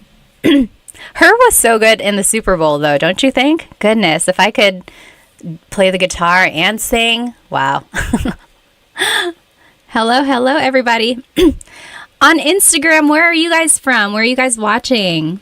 Go ahead and type it in the comments. In YouTube, we are from all over the place. There are people in California, there are people in Italy and Australia, Rhode Island. Someone is in the Philippines, but they're from Ohio. How about you guys on Instagram? Where are you guys watching from? Oh, wow. Pinoy Led Zeppelin. Yeah, a lot of people didn't know that these people on the bracket are Phil Am. They are. Let's see here. RJ is from the Bay Area. Oh, Ives and Bees, hello. I still have your candles. They are the best. I hope business is going well. They are from Miami. Ives and Bees, they are a candle and soap making company. You have to check them out. They gave me a Sampaguita candle. I think calamansi too, right? It's so I almost don't want to burn them because I don't want it to go away. Let's see, San Diego. French the Great, kumusta po? Kumusta din kayo? Winnipeg, Canada. Okay, let's go ahead and see who the winner is. Oh, a lot of people here. Nicole is from Durham. Are we neighbors? Nicole, where are you? Where do you live? Let's see, Kira's from Houston. Mercury is from Michigan. Dennis is from Maryland. Oh, Michael, aloha from Hawaii. Zandra from New Jersey. Samantha from Washington State. We got some New Yorkers, Canada, Greensboro. Hello, North Carolinians. Good to see you. Atlanta, Taiwan. Wow. Michigan and the Philippines. Okay, who is the winner here? Oh, it's actually pretty close. Her won with 62% of the votes. Her is going her is going to move forward. Okay, let's go back to our lesson. That was fun. We'll finish the bracket here at the end. Let me go ahead and turn this presentation back on. Again, if you're just joining now on Instagram, jump onto my YouTube channel. We are doing a live Tagalog lesson there. Oh, hi, Bessie from Missouri, James from New Zealand, Albert from Seattle, Washington, Darla from Chicago, Adventure Foodie from Arizona. Hello, hello. Okay. So let's go ahead and jump right back into this lesson. So we just learned how to use gusto ko phrases. Before we move on, I want to actually show you that all of this can actually be used with ayoko or ayaw ko. So if you are following along here, I just typed in ayaw. Ayaw, excuse me, means I don't like something. So see, for the rule number 1, now it says gusto ko or ayaw ko. I don't like it. Ayaw. Or gusto ko or ayaw ko ng a thing. So, ayaw ko ng pagkain. I don't want any food. Ayaw ko ng aso. I don't want a dog. Same with the next rule. Ayaw kong plus a verb. I don't want to do something. So, ayaw kong matulog. Ayaw kong bumili ng kotse. I don't want to sleep. I don't want to buy a car. Or, ayaw ko see plus a place. So, that's all I'm doing. I'm just adding this word ayaw in the beginning. And that just means I don't want or I don't like something. So, that is the opposite of gusto. It's ayaw. Okay, so now you have it. So someone asked, where can I get a copy of these slides? I don't have them posted anywhere. Maybe I'll try to figure out a place where I can post them. But if you sign up for one of my Tagalog classes, which start this weekend actually, you will get a copy of these slides directly to your email. So yes, this is from the class, but I'm going to change it up for when the class actually starts. But otherwise, this is going to be recorded, so you should be able to watch it again. Okay, so there we go. The opposite of gusto is ayaw. So there it is, all right there. Ayaw ko ng thing, ayaw kong plus a verb, and so on. All the rules apply. It just means the opposite. Any questions about ayaw? Okay. Oh, hello. Someone from Winston-Salem and Raleigh, North Carolina. Seriously, are we neighbors? Where are you guys? You must just be in my backyard. Okay. Am I going to leave this in any playlist? Usually the lives are under the live tab, I believe. At least that's where I see my last live. Okay, so any questions about gusto ko or ayaw ko? If you have a question about those, just type it into the comments. Okay, so now, can we use it on a person? Yes, so I guess that would fall under rule number 1. Gusto ko siya, I like him or her. But if you want to use it against a person, you could say, ayaw kita, I don't like you. I would say that maybe like jokingly to my husband or just to a friend if you want to tease them. Ayaw kita, I don't like you. Ayaw kita. Or ayaw ko siya, I don't like him or her. Okay, right? So if someone is mean and you're just saying like, oh, ayaw ko siya. That's another thing with pronunciation. Usually it's pronounced ayoko siya. So if you want to sound a little bit more natural, you put everything together, ayoko siya. Ayaw ko siya is ayoko siya. But no big deal if you happen to separate them. Oh, Marcus asked a very good question. What is the difference between ayaw and hindi ko gusto. So, hindi ko gusto means I don't like something. Ayaw also means I don't like something. So, I feel like there are just certain times when ayaw works better than hindi ko gusto. Like, ayaw ko ng pagkain. I don't want any food. Versus, hindi ko gusto yung pagkain means I don't like the food. So it's like ayaw can be I want, or I'm sorry, I don't want, I don't like, whereas hindi ko gusto just means I don't like. So I'm going to make that distinction here. Ayaw means I don't want or like, whereas hindi ko gusto only means I don't like. Does that make sense, Marcus? That is a very good question. Let's see. Bug Bubble said, I always knew ayaw, ayoko, is that the same thing? Yep, ayoko. That's just a pronunciation thing. Ayoko ng pagkain. I don't want any food. Yeah, but technically it's ayaw ko ng blank. Nicole said, is using hindi gusto more common? When would we use ayaw versus hindi? I would say they're actually used pretty often, like interchangeably. Although again, sometimes ayaw is more used in certain circumstances, like in the I don't want something. So yeah, good question. All right. Mercury said, ayoko durian, the durian fruit because it stings. Yeah, ayoko ng durian. Okay, awesome. What's up with ko ng versus gong? So remember that was up here in rule number 3. Does anyone want to explain? So just again, if you have already heard this, so sorry, feel free to kind of doze away if you want. But so gong is ko plus nang. N-A-N-G is an adverb, so it always goes with a verb. That's why we say gusto kong matulog. Anytime there's a verb, it's nang. Versus gusto ko nang ng. In this way, it's being used more as a preposition or an article, like some or a thing. So they are spelled differently because they have different purposes, but when you pronounce them, they are pronounced the same way. Okay. Oh, Amy said, you don't want to. Is it ayaw mo or something else? Yes. You don't want to.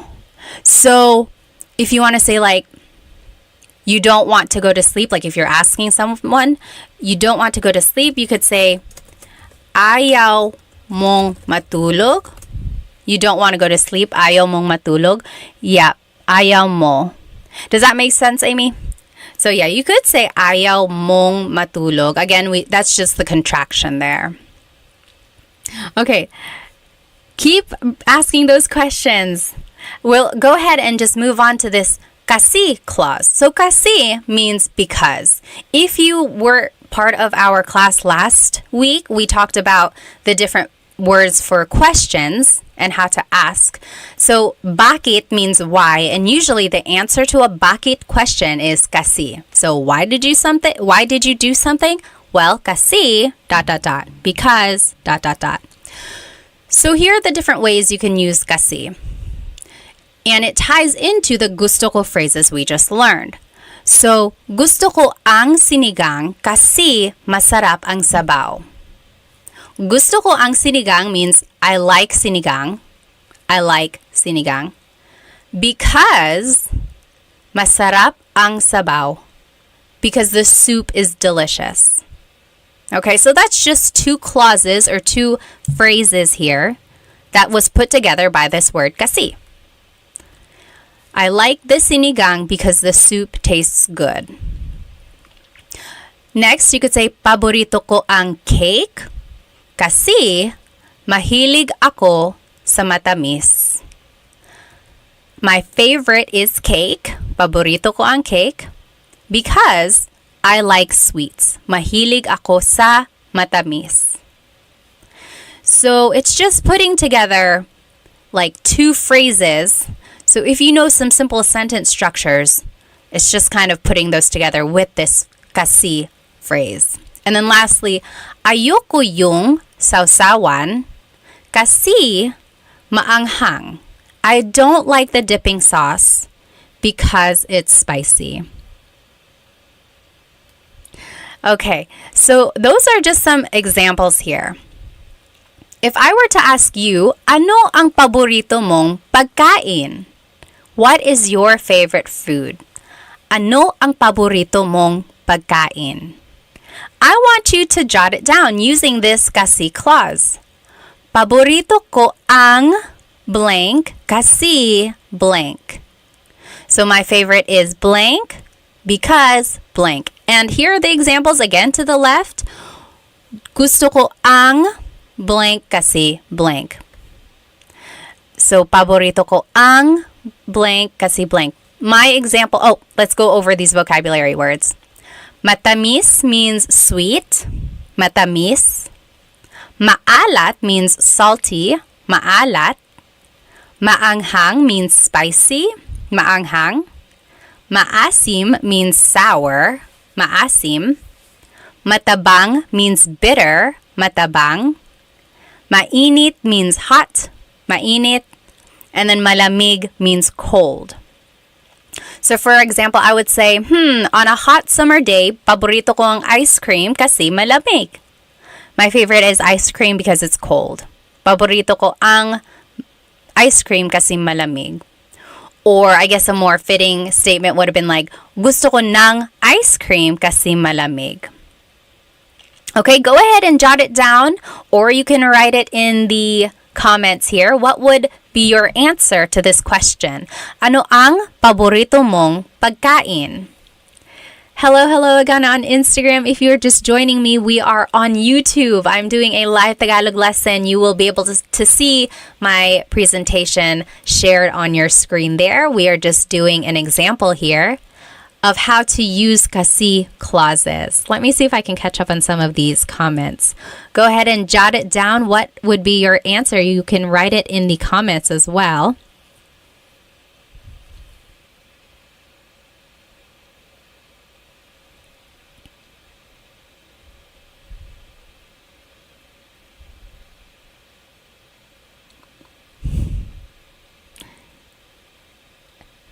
Okay. Let's see. Ano ang paboritong mong pagkain? Let's see what people said. Kira said, gusto ko ang boba kasi matamis. I like boba because it's sweet. Me too, me too. Sure said, oo, gusto ko sausawan kasi maanghang. You like spicy dips? Gusto ko ng sausawan na maanghang. David said, paborito ko ang sarsyado kasi matamis at maasim. Ano ang sarsyado? Sarsyado. Can you describe that? I'm not sure I know what that is. Elijah said, paborito ko ang sinigang kasi maasim. Ako din. Wendy said, paborito ko ang tamales kasi mainit. Do you mean maanghang, spicy, or hot? Like warm in temperature? Aldo said, paborito ko ang nasi goreng kasi maalat. I don't know what that is either. Bayani said, what's boba? So you can get like a cold, refreshing drink. Sometimes it's a smoothie. Sometimes it's a milk tea. Sometimes it's just a fruit tea. And they have little like balls or like jelly balls or like big tapioca balls. That's boba. Paborito ko ang adobo kasi maanghang. Maanghang ba ang adobo mo? My adobo isn't maanghang, but I guess it could be. Paborito ko ang mango kasi matamis. Yes, the mango is the national fruit of the Philippines. Let's see. Oh, warm. Yep. Okay. And then Ilocano dish, fish with sweet and sour sauce. Oh, I see. Okay. How do we say comfort food? I don't think there is a phrase for comfort food. I would just say paborito kong pagkain, my favorite foods.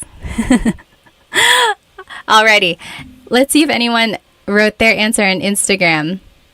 Oh, someone asked a very good question. Maldonado, I think his name was, asked, what is mahal kita sobra? What does that mean? Did someone say this to you, Maldonado? Mahal kita sobra means, anyone know what that means? Mahal kita sobra. What does that mean? Someone said this to Maldonado. You're a lucky person if someone said this to you. Mahal kita sobra means I love you a lot. I love you a lot. Mahal kita sobra. Yep, sobra means a lot. Awesome. Okay, let's go ahead and move forward. We have a couple more examples here. So now I want us to practice these phrases some more. Gusto ko yung blank kasi blank. So I like something because blank. Or paborito ko yung blank kasi blank. My favorite is blank. Or ayoko yung kasi I don't like blank and blank. So now let's talk about movies. So these phrases work for a number of different contexts. So earlier we were talking about food. Now we're going to be talking about movies. So gusto ko yung blank kasi blank. Paborito ko yung, ayoko yung, and then you list your favorite movie. So here are the different ways to describe a movie. Nakakatawa, funny. Nakakatawa. Maganda yung kwento. It's a good story. Maganda yung kwento. Nakakakilig means romantic. Nakakakilig. Boring, that just means boring. Very Taglish English there. Boring. Or violente, violent. Violente. Nakakalito, confusing. Nakakalito. And then nakakatakot, scary. Nakakatakot. So those are different things or different ways to describe movies. So I want you to write these phrases. Gusto ko yung, paborito ko yung, and ayoko yung blank. I like something, or I like a movie. My favorite movie is, and I don't like this movie because, and then you choose the adjectives from these examples. So I'll give you an example here. Paborito ko yung Pitch Perfect kasi nakakatawa. My favorite movie is Pitch Perfect because it's funny. I don't know if that's my absolute favorite, but I love it. It's a good movie. Or ayoko yung Saw movies kasi nakakatakot at violente. So I don't like the Saw movies because they're scary and they're violent. Or gusto ko yung Titanic kasi nakakakilig. I like Titanic because it's romantic. So go ahead and you give examples for each of these phrases about a movie that you like and you don't like, and you fill it in with the adjective there. I'm just going to catch up on some of these comments. So go ahead and jump onto my YouTube channel if you are here on my Instagram. Oh my goodness, please don't call me tita. I'm not a tita. I'm just kidding. Feel free. Or just ate. Ate is fine too. Hello. Kamusta po? Okay, let me catch up on my comments here.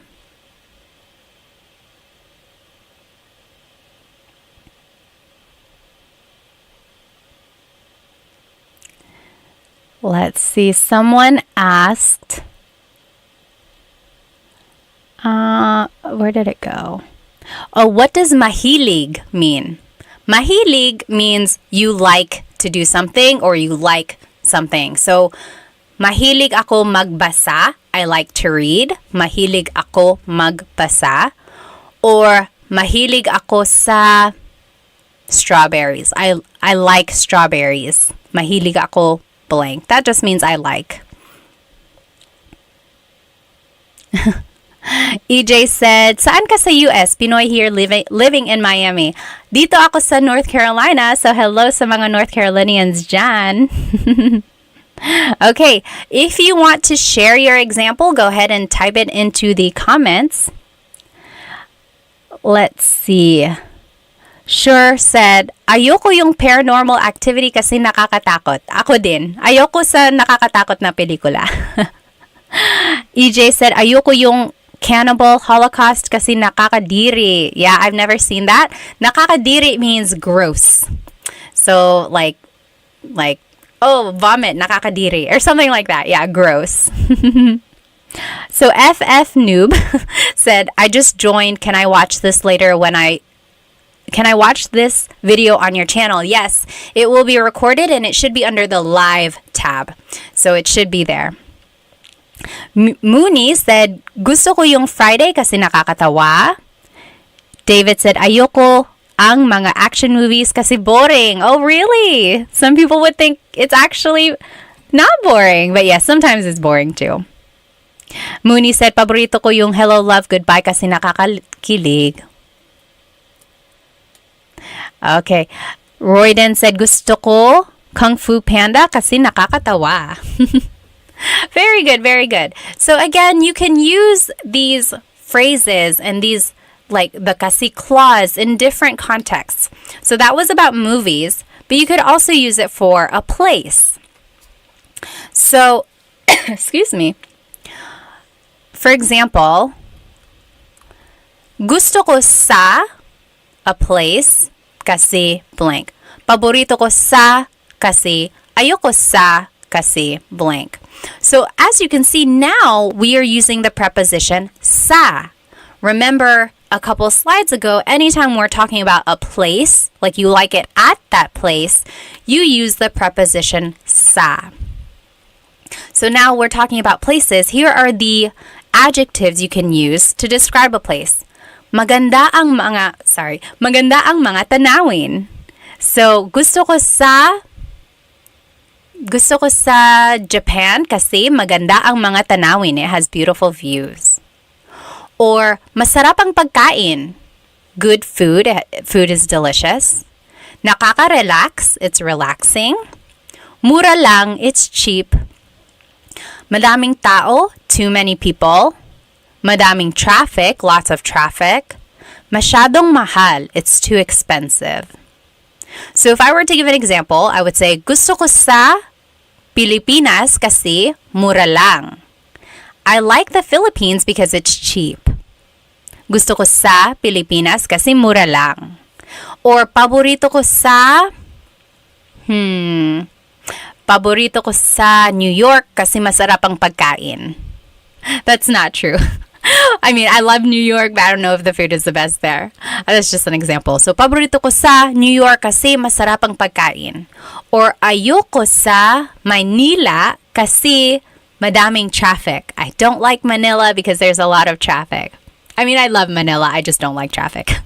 So there you go. Go ahead and fill in these examples. Talk about a place you do like, maybe your favorite place, and a place you don't like. And then give a reason why you feel that way. Oh, the mantis. Thank you so much. I didn't even know. So the mantis just donated. Thank you so much. Oh my goodness. Thank you. I love teaching. I really do. So any donation or any sort of likes or shares, those are just icing on the cake. But thank you so much. It warms my heart. Let's see. I already see some examples here. Go ahead and take a couple minutes. We are just filling in these examples. Gusto ko sa, paborito ko sa, ayoko sa, kasi blank. Okay? And then here are the adjectives that we were using. Let's see. Cool guy, Albert, said, do you know any puto flavors? Puto is something I want to try. So puto is a rice cake. And yeah, there are lots of flavors. Usually it's just in the plain vanilla, white, or just like the rice cake flavor. But I've seen it in pandan. I've seen it in ube. Usually there's a slice of cheese on the top. Love and Lulu said, I'm getting nosebleed. Bakit ka na nosebleed? Nagtatagalog tayo dito.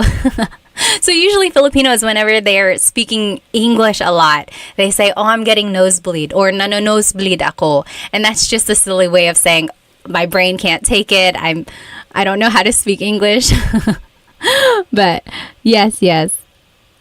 Any questions on what we're learning so far? So if you are on my Instagram, go ahead and jump into YouTube. That is where the lesson is, you'll be able to see the presentation on your screen. Okay, so I am seeing some good examples. Let's see. Kevin said, paborito ko sa Jollibee kasi masarap ang pagkain. Yes. So it can work for a place or it can work for a restaurant. That is exactly right, Kevin. Sure said, gusto ko sa bahay ko kasi masarap ang pagkain. Sure likes it at their house because the food is delicious. I totally get it. Me too. And it's cheap.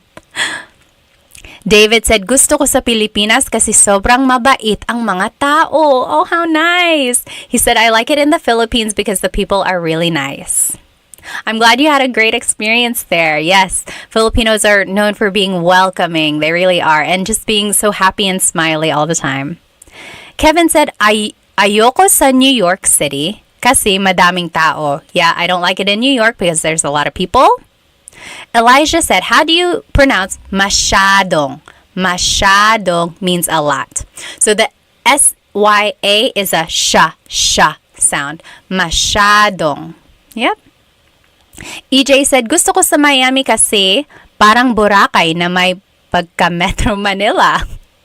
He said, I like it in Miami because it's like Boracay with a little bit of Metro Manila. So Boracay is this nice, beachy, like touristy place, white sand, clear waters.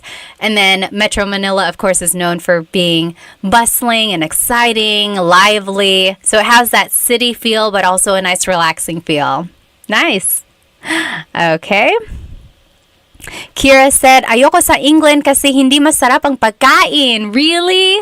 I've been to England. I don't remember the food being terrible. Let's see. Royden said, ayoko sa Honolulu, Hawaii kasi madaming traffic. Talaga? Maraming traffic pala sa Honolulu. I've never been there.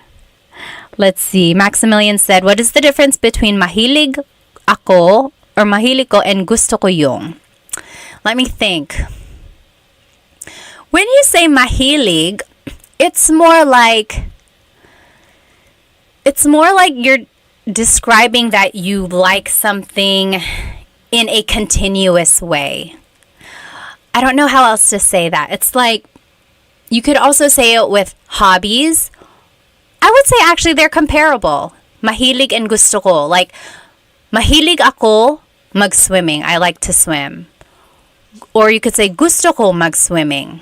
I like to swim. So yes, I would actually say they're comparable. They're almost the same. I'm sure there are times when one is more preferred over the other. Or actually gusto ko has more uses. But yes, you could use them interchangeably most of the time. Yeah. Samantha says, gusto ko sa Tagaytay kasi maganda ang mga tanawin. Yes, I like it in Tagaytay because the views are beautiful. So Tagaytay is in the Luzon area and you can see these volcanoes over there. Ah, so nice. Gusto ko sa Minnesota kasi ito ay tagsibol. What is tagsibol? Brandon said, paborito ko sa Japan kasi masarap ang pagkain. Yes, I bet. The only time I've been in Japan was for a layover. I've been there many times, but only for layovers to the Philippines. Hopefully one day I can go see the sights and stuff. Gusto ko sa Korea kasi magaganda ang mga babae. Talaga, EJ, yun talaga. He said, I like it in Korea because the women are beautiful. Wendy said, gusto ko kapag sinabi ng kaibigan ko, nababush dahil nakakatawa. Babush. Ah! Babush. So she likes it when her friend says babush kasi nakakatawa. Paborito ko sa pizza kasi masarap ang tanawin. Sa pizza? Did you... I think you meant to say... I don't know what you meant to say. You said, I like it at pizza because the views are delicious? Let's see. Oh, Leaf said, hi, nako ate. Is there ever any announcement of these live streams? I would definitely love to catch them live and never see them being announced. Sorry, I put them on my story on Instagram, and I put it on my TikTok story, and then I put it on the community post on YouTube, and then I put it on my Facebook story as well. So if you ever see a story, you might want to open it because it might be alive. Oh, tagsibol is spring. Okay. Yes, Bayani said mahilig means something that you love doing on a daily basis. Again, it's that idea of doing it like at a continuous level. Like you just love doing it or you love doing it a lot. Let's see. Ayoko sa Vegas kasi mainit dito, Elijah said. Yeah, he doesn't like it he or she doesn't like it in Vegas because it's hot there. Okay, let's move on now. Let's see. Let's finish up our poll. Back up. Anyone have any questions on these kasi phrases? So, kasi just means because. So remember, if someone asks you a bakit question, so why, you can always ask kasi. Bakit ka umiiyak? Why are you crying? Kasi masakit ang ulo ko because my head hurts. Or why, bakit ka galit? Why are you mad? Kasi dot dot dot. Kasi hindi ka nakikinig because you're not listening. Okay? So that's what kasi is. And then we were able to put together the gusto and ayaw ko phrases that we learned. Any questions about these things? Feel free to write them in the comments. Otherwise, I'm going to go ahead and pull up our bracket challenge here. If you are joining me on Instagram, jump onto YouTube because then you can join our poll, our contest here. So we are choosing our favorite Filipino American celebrities. And let me show you what we got so far. So first, we were doing Bruno Mars versus Olivia Rodrigo, and Bruno Mars won that. Then we did Vanessa Hudgens versus Shay Mitchell. Vanessa Hudgens won that. Then we did comedians, so Christine Gambino or Happy Slip, and Joe Coy. Joe Coy won that. And then there was her and Nicole Scherzinger. Her won that one. That one was a pretty close one, actually. Let's do Bruno Mars versus Vanessa Hudgens. Let me see. I am starting a poll. So go ahead and sign into your YouTube account and then join our poll if you would like to vote. So Bruno Mars versus Vanessa Hudgens. So this is where it gets a little unfair because they're all different genres now, right? Because Bruno Mars is a singer, Vanessa Hudgens is an actress. But I mean, who's your ultimate favorite Filipino American celebrity? Go ahead and vote Bruno Mars or Vanessa Hudgens. I'm just reading up on some of these comments here.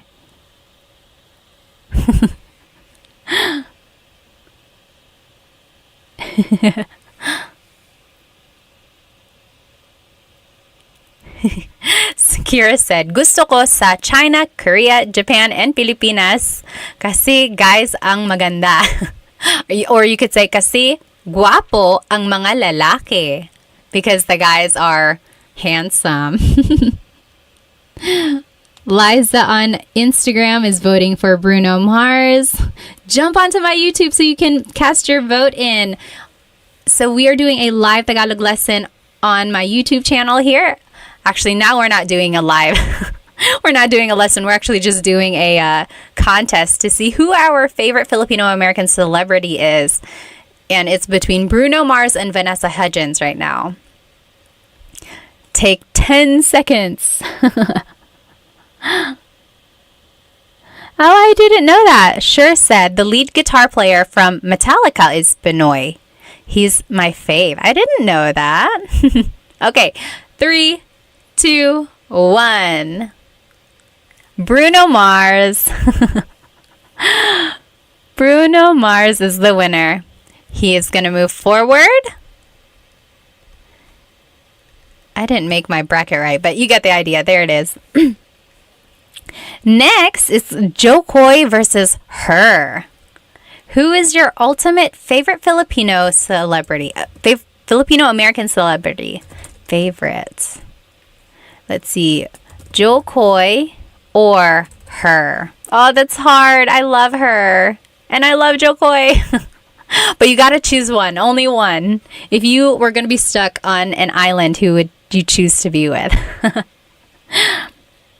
Elijah said, I wonder if some of these celebrities speak Tagalog. I know Christine and Jokoy do. I don't know. Maybe they do, or maybe they can understand. Kirk Hammer is the guitarist. Oh, okay, Jed. Awesome. Mayani said, kind of unfair because Vanessa Hudgens didn't get a lot of opportunities in Hollywood. Yeah, you're right. She was more on like Disney and stuff. Although she has other movies too. Oh, on my Instagram, we have a lot of votes for her. Oh, wow. Even on YouTube. I'm actually kind of surprised. I thought Jokoy would win. So again, if you're joining me on Instagram, we are on YouTube doing a live Tagalog lesson. We are doing our bracket challenge. And we're choosing between Jokoy and her for our favorite Filipino-American celebrity. Okay. 5, 4, 3, 2, 1. And her is the winner. I really thought Jokoy was going to go pretty far in this. Her. Okay. Oh, this is going to be a close one. So this is for all the marbles. Bruno Mars versus her. Bruno Mars versus her. This is really hard. I don't even know if I could choose. Favorite. So Bruno Mars or her. Hello, hello. If you're just joining on Instagram, we are on YouTube and we are doing a poll. Oh, sure said, hindi ko kilala or hindi ko alam her. Her is a hip-hop, R&B pop singer. She plays the guitar. She is half Filipino. Yes, you should definitely check her out. She was on the Super Bowl with Usher this year. She's so talented. Oh, goodness. She's on a commercial. I think it's State Farm. Is it State Farm? No, Nationwide, I think. It's Nationwide. But she's so good. Brandon said, Tito Mars. He's just Tito now. Wow, Bruno Mars is winning. Let's see here. Take another 30 seconds to vote. In the meantime, I'm going to ask you, what are some things you want to learn in these lives? Go ahead and write it in the comments. What do you want to learn in our next live? I want to know so that I can make a lesson plan for us. Okay, 5, 4, 3, 2, 1.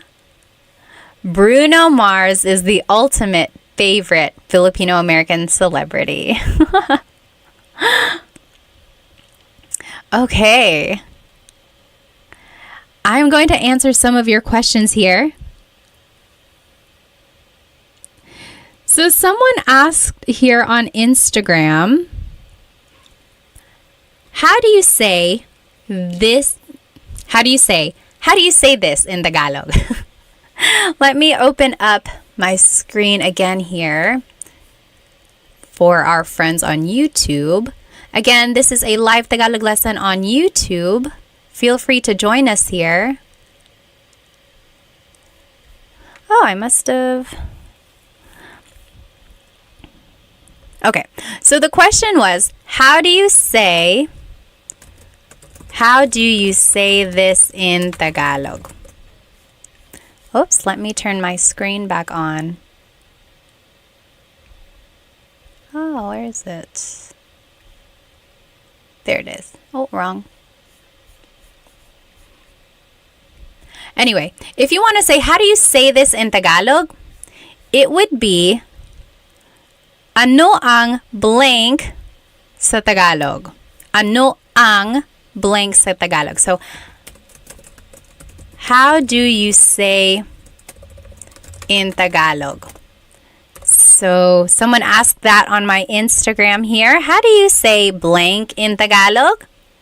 It would be, ano ang blank sa Tagalog? That is a very good phrase to know, because if you're traveling in the Philippines, or even if you're just trying to learn more vocabulary, always ask this phrase. So I would say like, Ano ang car sa Tagalog? Ano ang car sa Tagalog? Kotse. Kotse, right? So, ano ang blank sa Tagalog? Or, ano ang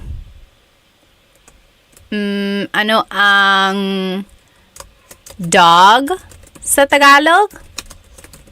Sa Tagalog, aso. So that is a good phrase to know if you just want to learn more vocabulary. Ano ang blank sa Tagalog? Yes. Let's see. What else? What else? Oh, someone asked, what is the difference between hindi ko alam and ewan ko? Hindi ko alam, ewan ko. Anyone know? What is the difference between hindi ko alam and ewan ko? Hindi ko alam and ewan ko both mean I don't know. That's all it means. And they're used interchangeably. Ewan is more slang. Like it's just quick and easy, whereas hindi ko alam is, I would say, the more proper or formal way to say it. Yep, Odisari said formality. Yep, pretty much. That's the only difference there. Let's see, a couple more questions before I let you go. David said ewan ko is more abrupt. Sometimes, yeah, maybe if you're like a little upset with someone, you're like ewan ko. Yeah, it could be. All right. Anyone have any other questions about anything we talked about? Sorry if I missed your question or your comment. Otherwise, I will see you next time. And let me go ahead and turn my screen back on. I will make sure that this recording is up on my YouTube channel. Hello. And it should be under the live tab. So if you weren't able to join us on YouTube, but you were here on Instagram, then you should be able to see the lesson recording there.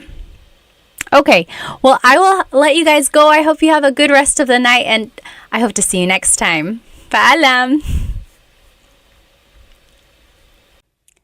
Hello, everybody. Welcome to another live Tagalog lesson. Let me go ahead and start my Instagram as well. You know I like to do a couple different platforms. Hello, everybody. Welcome to another Tagalog Time live lesson. You are joining me on Instagram right now, but if you would like, you can jump onto my YouTube channel, but actually there isn't a presentation. Today, we're actually going to be doing something fun. We're going to be playing Tagalog Bingo. I'm sorry, not Bingo.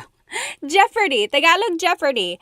So I'll let everyone come in and we will get started by playing Tagalog Jeopardy. I'm so excited for this. In the meantime, go ahead and write where you are currently watching and your age and maybe a fun fact about yourself. Let me know if you need any audio changes or anything like that. My name is Pat. I'm 32. I'm currently here in North Carolina. It is 8:54 over here where I live. What time is it over there? Oh, it's backwards on the cam. Let me see if I can fix that. Hang on. I know there is a way to do it. I'm going to log off and log back on. Okay, hang on one sec. Wait, maybe I can do it from here. Oh, yes, I did it. Is that better? Can you see? Yes, that should be good, right? Okay, awesome. Okay, let me see where everyone is currently watching from. Oh, hi, Love and Lulu. Good to see you again. Oh, I like your dress too. Thank you. Let me see. Mick Buck is from Boston. Hello. Joe Markin is from Washington. It's Ash is from Texas. Hello. Callie is from South Carolina. Hello. Grace is from Canada. Subi is from Hawaii. Hello. Mr. QN is just said, ayos galing. Salamat. I'm in South Carolina, Callie said. And M. Daly is from San Diego. Hello. Fred is from Talisay, Cebu. That's so cool. Married to a lovely Filipina, Bumper says. Watching from Singapore, Aubrey says. Hello, hello. And then Gully is from Chicago. Dilshan is from New Zealand. Rombaloon is from Quebec. Hello, hello. Rob is from California. Mari is from Australia. All right, let me go ahead and just check from YouTube. Where is everyone watching tonight? Let's see. Crowfish said fun. Yes. Sure said Jeopardy. Yes. Oh, from New Mexico. Hello, hello. Amos is from Guam. Conan is from Texas. Kinamaro is from Pennsylvania. Robert from San Antonio. Vince from Santa Barbara. Hello, hello. Rolando from Vegas. Crowfish, 21 from Texas, currently 7:55. Awesome. Null is also from North Carolina. Hello, hello. Valentino from San Antonio. Yafo from Germany. Hello, hello. All right, let's go ahead and get started. So tonight there is no presentation, so you don't have to follow along on YouTube if you don't want to. We're actually going to be playing Tagalog Why do I keep saying bingo? Tagalog Jeopardy. Tagalog Jeopardy, all right? So here are the different headings or the different categories that you can choose from. So there's, where am I? Over here. Tagalog facts. Okay, Tagalog facts. Then there's nouns. It's hard to see in reverse here. Nouns. Then there's verbs. Common phrases. Questions. So just like some common questions in Tagalog. And then Philippines trivia. So it's not even really Tagalog. It's just about the Philippines in general. Okay? Who would like to go first? Just type it in the comments. Name your category and then the price. So it goes from 100 to 500. I tried to make 500 a little bit harder, but it can only get so hard, right? All right, so what do you think? Anyone want to try what? Oh, okay. Sure said phrases for 100. All right. Phrases for 100. Common phrases for 100. Okay, here we go. Ready? This is easy. How do you say, hi, how are you in Tagalog? How do you say, hi, how are you in Tagalog? Write it in the comments. Hi, how are you in Tagalog? So, phrases for 100. The clue was, hi, how are you? What is it in Tagalog? Anyone know? TMD Texas said, ¿Cómo estás? Very close because it is from Spanish. ¿Cómo Very good. ¿Cómo ka? ¿Cómo ka? And if you want to be respectful, ¿Cómo po kayo? ¿Cómo po kayo? So anytime you're using po, you have to change ka to kayo because you change a singular you pronoun to the plural you pronoun. So, ¿Cómo po kayo? Or ¿Cómo ka? Very good. Sure said, what is kumusta ka? Yes, if you want to be official, make sure your answer is in a question format. If not, it's okay. All right. What is the next question that we should do? Hang on, I saw some up here. Okay, TMD Texas said, trivia for 500. Okay, go big or go home, obviously. Philippines trivia for 500. Let's see what it is. Where is it? Right here. Oh, can I get it? Trivia for 500.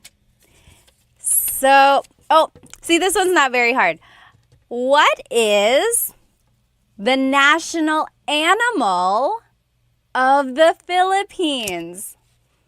What is the national animal of the Philippines? So we're doing Philippines trivia for 500. What is the national animal of the Philippines? Yes, TMD Texas said carabao. Calabao in Tagalog, calabao. Carabao in English. Carabao, caribou, water buffalo, all of that is the same thing. Calabao. So that is the national animal. Thalamomo said pusit. Pusit is a squid. Very good. Williams said the Jollibee. Almost. Oh, Amos on YouTube said the eagle. So the Philippine eagle is. I'm trying to think now because I guess it depends on who you ask. Some would say the Philippine eagle is the national animal. Some would say the kalabaw. But I can see either way. Yes, good answer, good answer. Nay Hidden said aso. Aso is dog. No, not quite. Okay, what should we choose next? So if you're just joining us, we are doing Tagalog Jeopardy.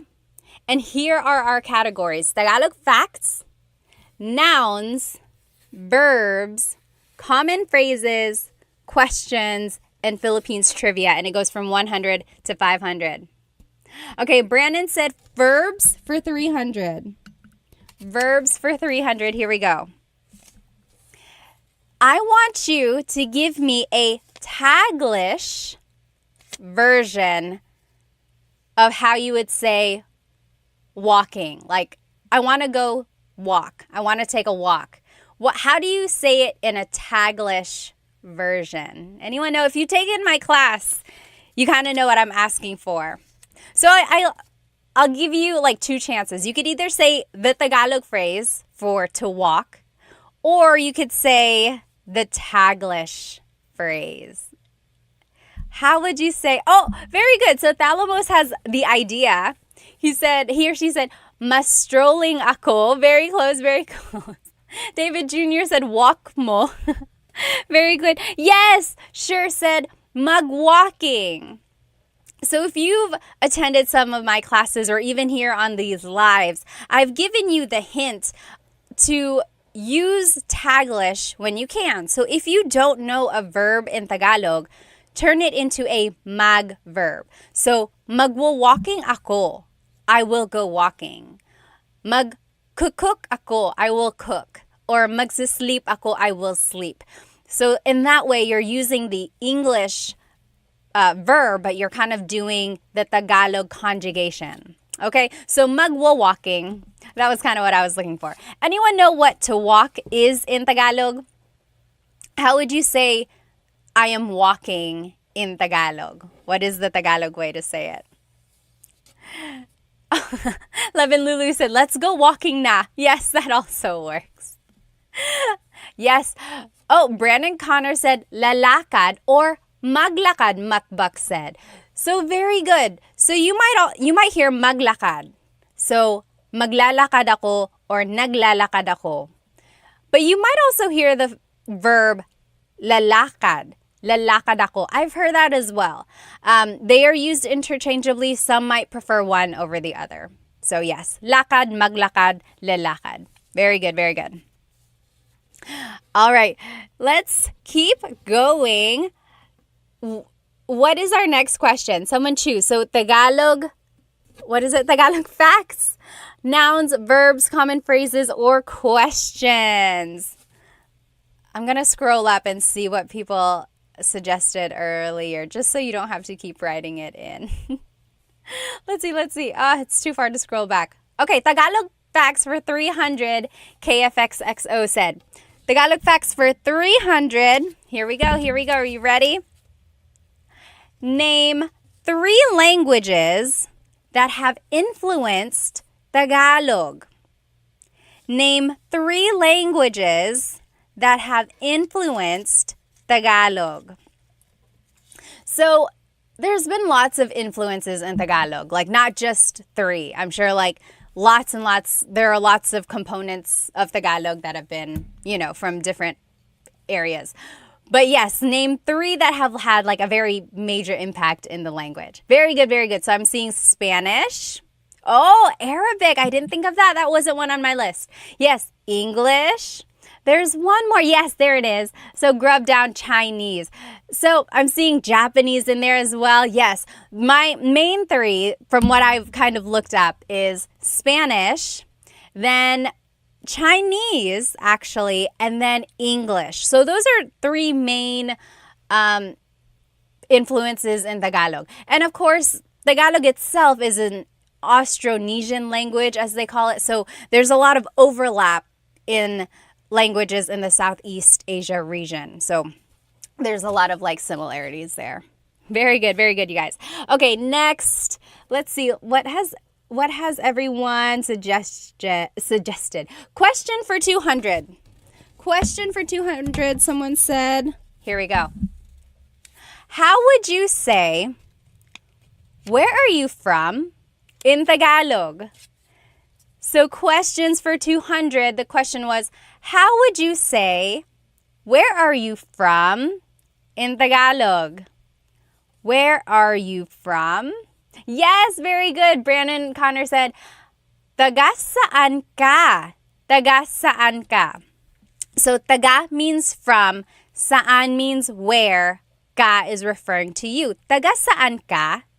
Taga saan ka? Now, how would you reply? Very good, very good. Almost polyglot said on YouTube, taga saan ka? Conan said, saan mo? Not quite, not quite. Yes, taga saan ka? And then how would you reply if you wanted to say, oh, I'm from Manila? Yes, Brandon Connor, you got it right. So, taga California ako. Makpak said taga Boston. And then you could say ako. Very good, very good. Ria Rossi, taga Tondo. Talaga, you must be tough. TMD Texas said, taga dito. I'm from here. Very good, very good. And David Jr. just said, San Diego po. You could say that. Very good. So if you want to say, where are you from? It's taga saan ka? Taga saan ka? Where are you from? If you want to reply, it would be taga blank ako. So taga Manila ako, and so on. Okay, very good, very good. Someone suggested verbs for 100. Verbs for 100. Here we go. Easy peasy. How do you say to eat in Tagalog? How do you say to eat in Tagalog? What is to eat? Anyone? Anyone? What is to eat in Tagalog? To eat in Tagalog is kain. Kain, yes. Mari said kain na. Very good. Julia Chu, kumain. KFXXO said kaon. Kaon is actually Bisaya. I hear that a lot from my in-laws. Kaon. Very good, very good. Very close. Mukbak, kumain. Yes, very good. Everyone got it right. Kumain, kain. Yes. Kain. Magkain. So, Sean said magkain. So, kain is actually not a mag verb. It's an verb, sometimes an in verb. So, yeah, you wouldn't really use mag with the word kain. But I see where you're coming from. All right, very good, very good. Okay, next, what is our next clue going to be? Let me see if I can scroll up and see what people have suggested. What should our next clue be? Okay, I see Philippine trivia for 200. Philippine trivia for 200. How many islands are in the Philippines? How many islands are in the Philippines, or how many make up the Philippines?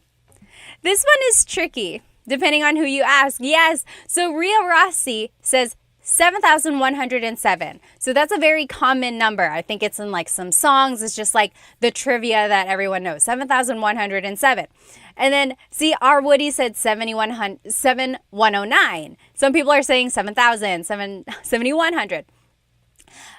It really depends on whether or not it's high tide or low tide. This is what the internet says, and the internet is never wrong, right? Just kidding. Well, when it's low tide and all of the islands are out, yes, Samantha, you got it right, 7,641. So when it's low tide and all of the possible islands are out, it's 7,641. But the common number that everyone knows is 7,101, right? So it kind of just depends. Just know that there's over 7,000. Crazy, right? Crazy, crazy. Okay. Sure said trick question. It was a trick question. If you got over 7,000, I'm going to call it right. Correct. Okay. Next, what should we... Oh no, I'm getting a phone call. We'll have to skip that one. Okay. What should our next question be? So we have Tagalog facts, we have nouns, we have verbs, we have common phrases, questions, and then trivia. I think my nouns is falling down here. Okay. Oh, Kenneth said, how many of the islands are inhabited? That is a very good question. I don't know the exact number, but I know it's not all of them. Like a very large amount are just almost like rocks in the sea, and they count that as an island. Very good question. Okay, let's see here. Tablamo Game said nouns for 100. Nouns for 100. This is going to be easy. Ano ang dog sa Tagalog? Ano ang dog sa Tagalog? Easy, right? Easy 100. Ano ang dog sa Tagalog? Ano ang dog sa Tagalog? Yes, Going Banana said aso. Mukbuk said aso. Very good. You all got it right. Yes, Adriano, Lainey, Brandon, Connor, you got it right. Very good. Yes, almost. Polyglot on YouTube. Very good, very good. So dog in Tagalog is aso. Did you hear my question? Ano ang dog sa Tagalog? What is blank in Tagalog? Keep that question in mind the next time you want to say something in Tagalog. Don't get stumped by not knowing a vocabulary word. Just ask, ano ang blank sa Tagalog? And that's a good way to kind of get some vocabulary. Yes, Sure said, what is aso? Every time I see your question, I'm like, oh, are they asking? But no, you're just answering in the Jeopardy format. Yes, very good. Okay, Gatu said, Tagalog facts. Let's just do Tagalog facts for 100. Tagalog facts here. Oh, what is the name of the Tagalog alphabet? What is the name of the Tagalog alphabet? Do you know? I love the Tagalog alphabet because it's very phonetic. Oh, Brandon Connor said, baybayin.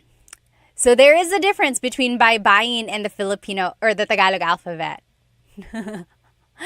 Yes, Ria Rossi got it. Abacada.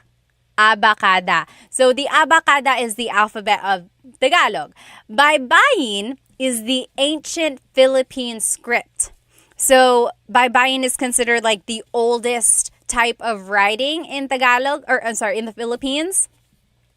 And that's also why Tagalog is considered to be like the oldest language in the country. And some people say that's why it's the national or one of the national languages, because it's like the oldest documented language in the country. But anyway, so baybayin is like symbols and represents kind of like the old ancient language. And that's what Tagalog is derived from. So that's not technically the alphabet, although it has a lot of influence in the language altogether. But the Tagalog alphabet is called abacada. Abacada. And I think it's very interesting because it's like all the letters are just the sound, like abacada. And then whenever you're saying the word, that's the sound of the letter. I don't know if that made any sense, but I think it's very interesting. Okay, what is our next clue? Are we going to do Tagalog facts again? Nouns, verbs, common phrases, questions, or Philippines trivia? Anyone? How about over here on YouTube? What would you like to do? YouTube. There's a little lag on YouTube here, but we'll let them choose this time. Oh, noun for 100, Amos said. Okay, nouns for 200. Oh, how do you say hands in Tagalog? Hands. How do you say hands in Tagalog? There's something about this that I want to make sure you know. So it might seem easy. Oh, see, Adriano said kamay. Kamay. How do you say hands? Is kamay correct? Yes, Going Bananas, you got it. Mga kamay. mga kamay. So kamay is hand, one hand, kamay. But if I want to say hands, both hands or multiple hands, it's mga kamay. Mga.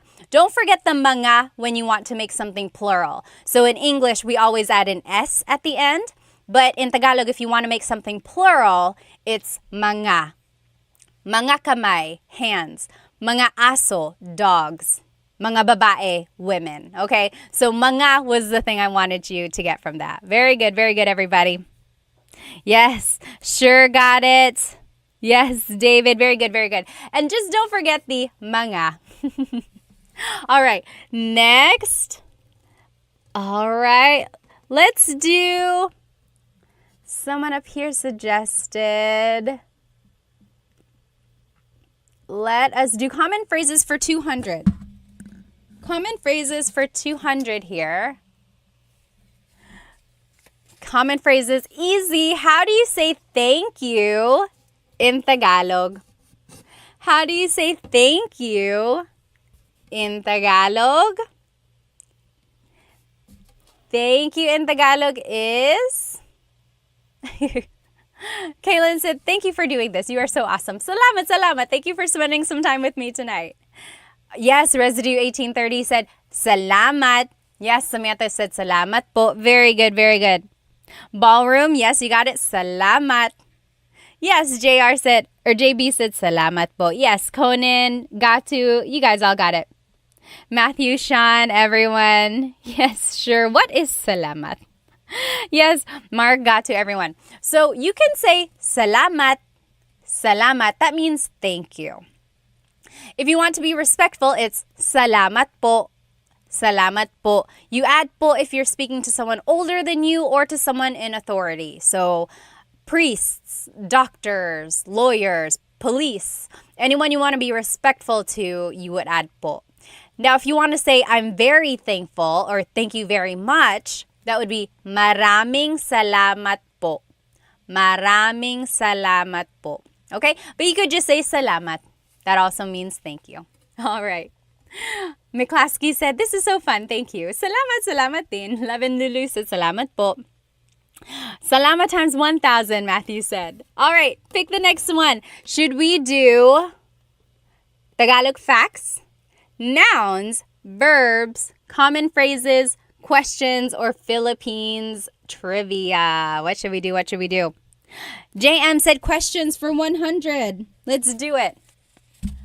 How do you say, what is your name in Tagalog? How would you say, what is your name in Tagalog? So we are doing questions for 100. How would you say, what is your name in Tagalog? What is your name in Tagalog would be? Yes. Urkaz said, anong pangalan mo? Anong pangalan mo? So anong is ano ang, what is. Pangalan is name, mo is referring to you. Ano ang pangalan mo? What is your name? Very good, very good. Almost got it. Ballroom. Very good. You guys all got it. JB, Matthew. Got to very close. Oh, yes. I think you just got some words put together yet there. Yes, sure. You guys all got it. Ano ang pangalan mo? Now, how would you reply? How would you say, my name is blank? My name is blank. So if you wanted to reply, there are a couple different ways. I would say, ako si Pat. Ako si Pat. I am Pat. Now, if you are looking at like a Tagalog learning book, they would say, ang pangalan ko ay Pat. Ang pangalan ko ay Pat. So that is technically correct, but it's really formal. No one ever really speaks like that. Yes, very good. Mekbag got it. Ang pangalan ko ay McKenna. So that is correct. It is absolutely correct. It's just not very natural. If you were to say it in a common conversation, people would be like, would it's like Shakespearean almost. So it's easier to just say ako si Pat.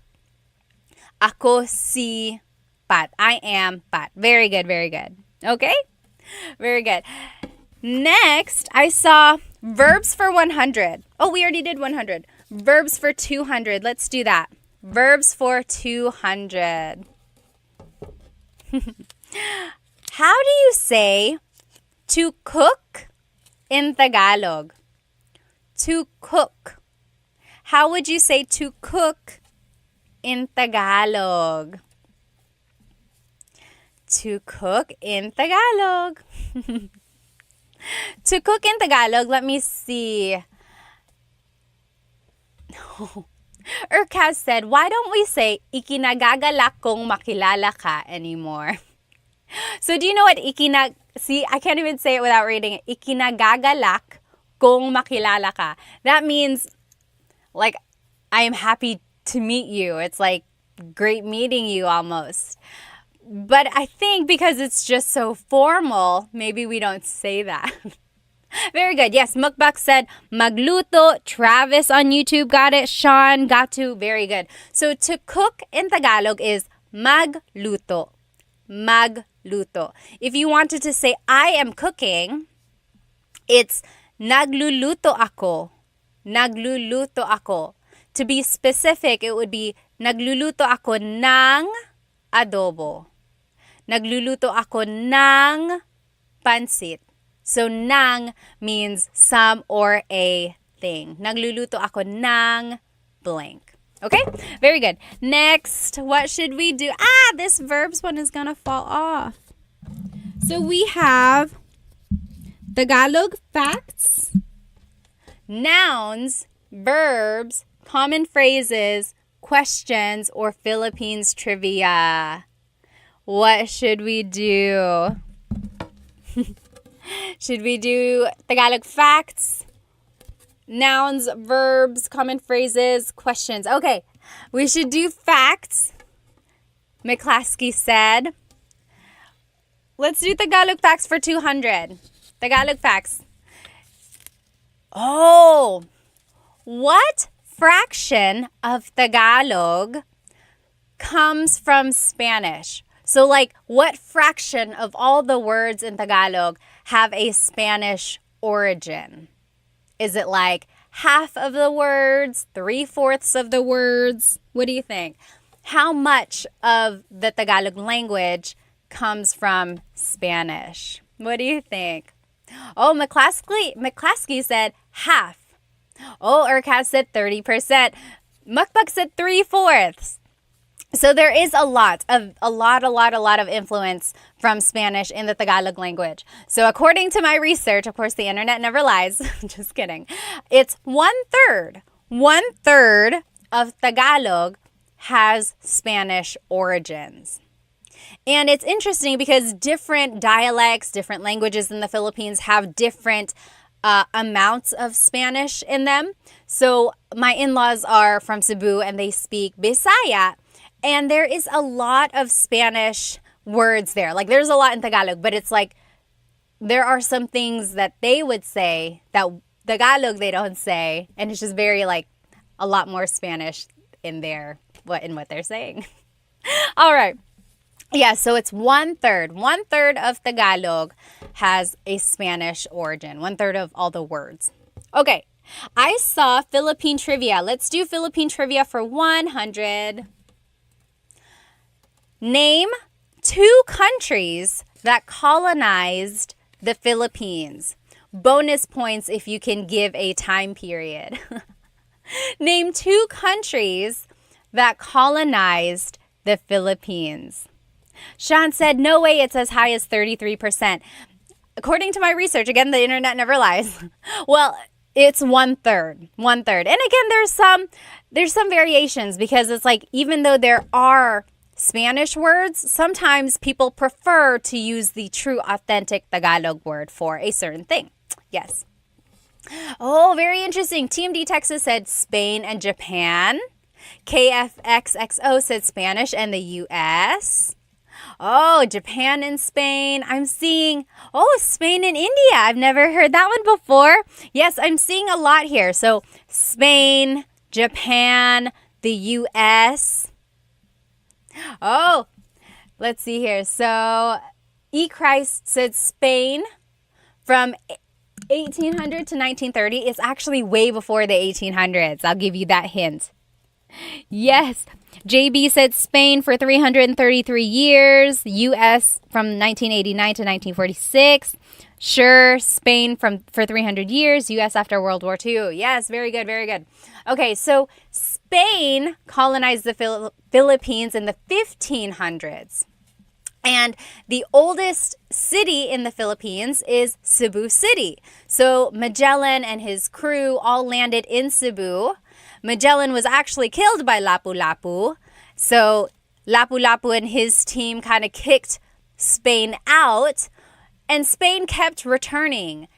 And it wasn't for a while that Spain actually colonized. So like Lapu-Lapu killed Magellan.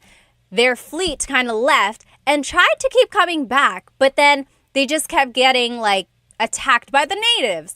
But then ultimately, maybe like with more and more weaponry and the development of war and everything like that, eventually Spain was able to colonize the Philippines in the 1500s until the early 1900s. Then in the early 1900s, late 1800s, like early 1900s, the U.S. came and colonized the Philippines. The U.S. they bought the Philippines from Spain, and then the U.S. was there until World War II. So now people are saying Japan, right, in the comments. That's because during World War II, Japan occupied the Philippines. It was very, very sad. They were very, very mean. If you talk to people's grandparents or great-grandparents, they have some really, really bad stories of things that the Japanese did to Filipino natives there. There's like the Bataan March, and then just things they did to kids, and just a lot of torture. And then a lot of towns and cities were destroyed. So that's why Japan is being listed here. But technically, they didn't colonize. I don't think it's not really considered. Yes. McClaskey said Japan tried. They tried. They really did a lot of things there. And then after World War II, the Philippines was granted independence. And their Independence Day is actually coming up, June 12th. June 12th is the Philippine independence. What's interesting, actually, June 12th is the Philippine independence from Spain. July 4th is the Philippine independence from the U.S. And what's interesting, we'll get back to our Jeopardy game. I get so sidetracked. I remember in high school, I took AP U.S. history, and my teacher asked, when is the Philippines Independence Day? And I was so confident that it was June 12th. I know for a fact that it is because I was in the Philippines on June 12th one year when I was a kid, and there was a big celebration for Philippine Independence Day on June 12th. So I shouted it out. I was like, June 12th. And my U.S. history teacher said, no, it was July 4th. And he was very sure about that. And that's what it said in the book. And you're exactly right. G.W. Wenny said July 4th is considered Filipino American Friendship Day. That's kind of like when the U.S. granted us like independence from the U.S. But in the Philippines, their Independence Day, they consider it to be June 12th because that's when we got independence from Spain.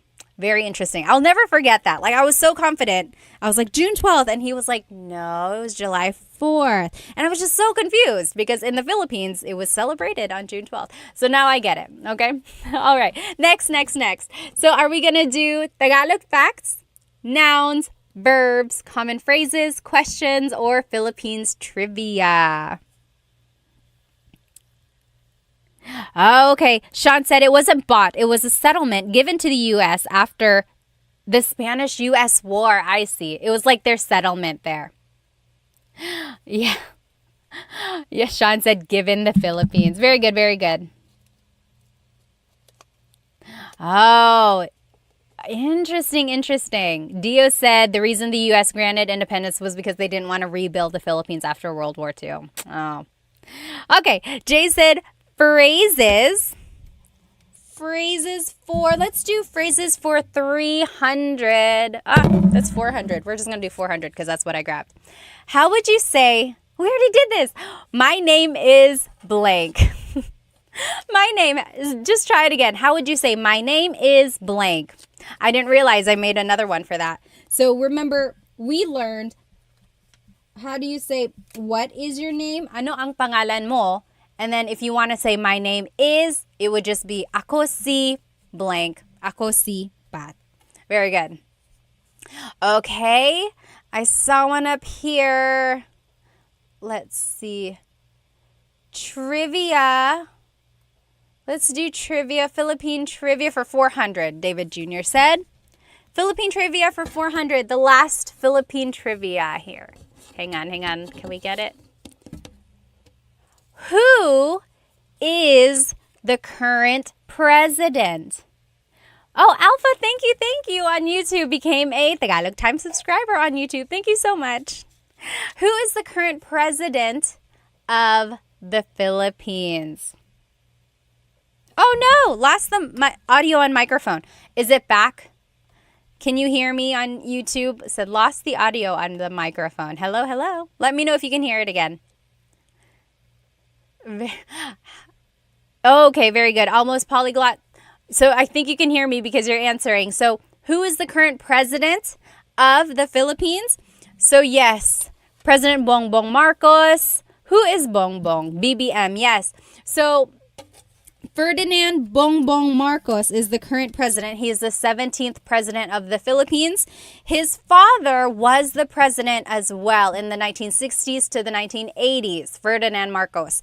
So Ferdinand Marcos has had like varying degrees of whether people like him or not. Some people have said he actually really helped the Philippine economy.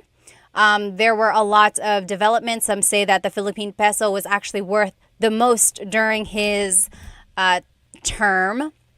But then also there's the understanding that he had some dictatorship qualities. He really enforced martial law, and he had a really long term from the 1960s to the 1980s. Like, he prolonged everything.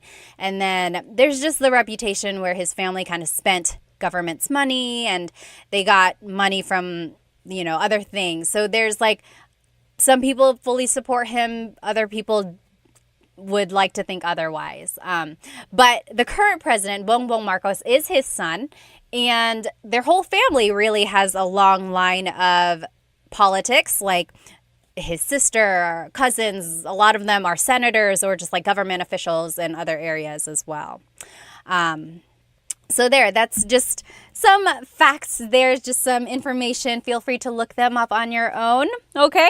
So next are we, oh gosh, and there it goes. There's the verbs. So are we going to do Tagalog facts, nouns, verbs, common phrases, questions, or Philippine trivia? These sticky notes are the worst, I'm telling you. Okay. Hello, guitar. Said hi, Pat. All right. Let's see. Oops. Let's see. Okay, my class Clee said I was in the Philippines when Duterte was elected. Interesting. Yes. Annabis said only 17 presidents. That's wild. When you think about it, so if the Philippines got its independence in the late 1900s or mid 1900s, and now it's 2024, and then you had a president who had a really long term, that doesn't really leave a lot of time for the other presidents, right? Yeah, so 17 presidents for the Philippines. Okay, nouns 300, Mari said. Nouns for 300. Oh, this might be a word you don't say a lot. Ano ang cloud sa Tagalog? Ano ang cloud sa Tagalog? Ano ang cloud sa Tagalog? Do you know? What is cloud in Tagalog? Valentino said, "You're doing great even with those stubborn sticky notes." I know. Next time I'm going to like tape them or something. I wanted to do it like virtual or like on the computer, but then it was hard for me to figure out how to have my camera on and have it big enough to enjoy the actual game. You know what I mean? Oh, remind me to show you the back of this board. It's very interesting. Yes, very good, very good. McClaskey, Urkaz, you got it. Ulap. Ulap. Sure said mug cloud. So the mug prefix only works for verbs, unfortunately. Very good. Almost polyglot. Cloud is ulap. Ulap.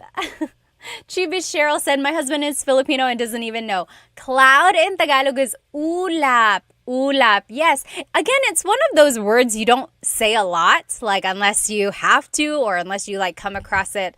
So ulap is cloud. Ulap. Ulap.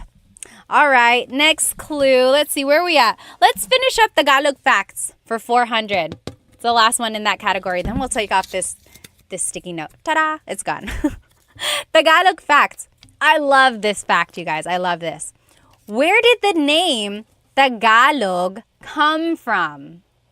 Where did the name Tagalog come from? Oh.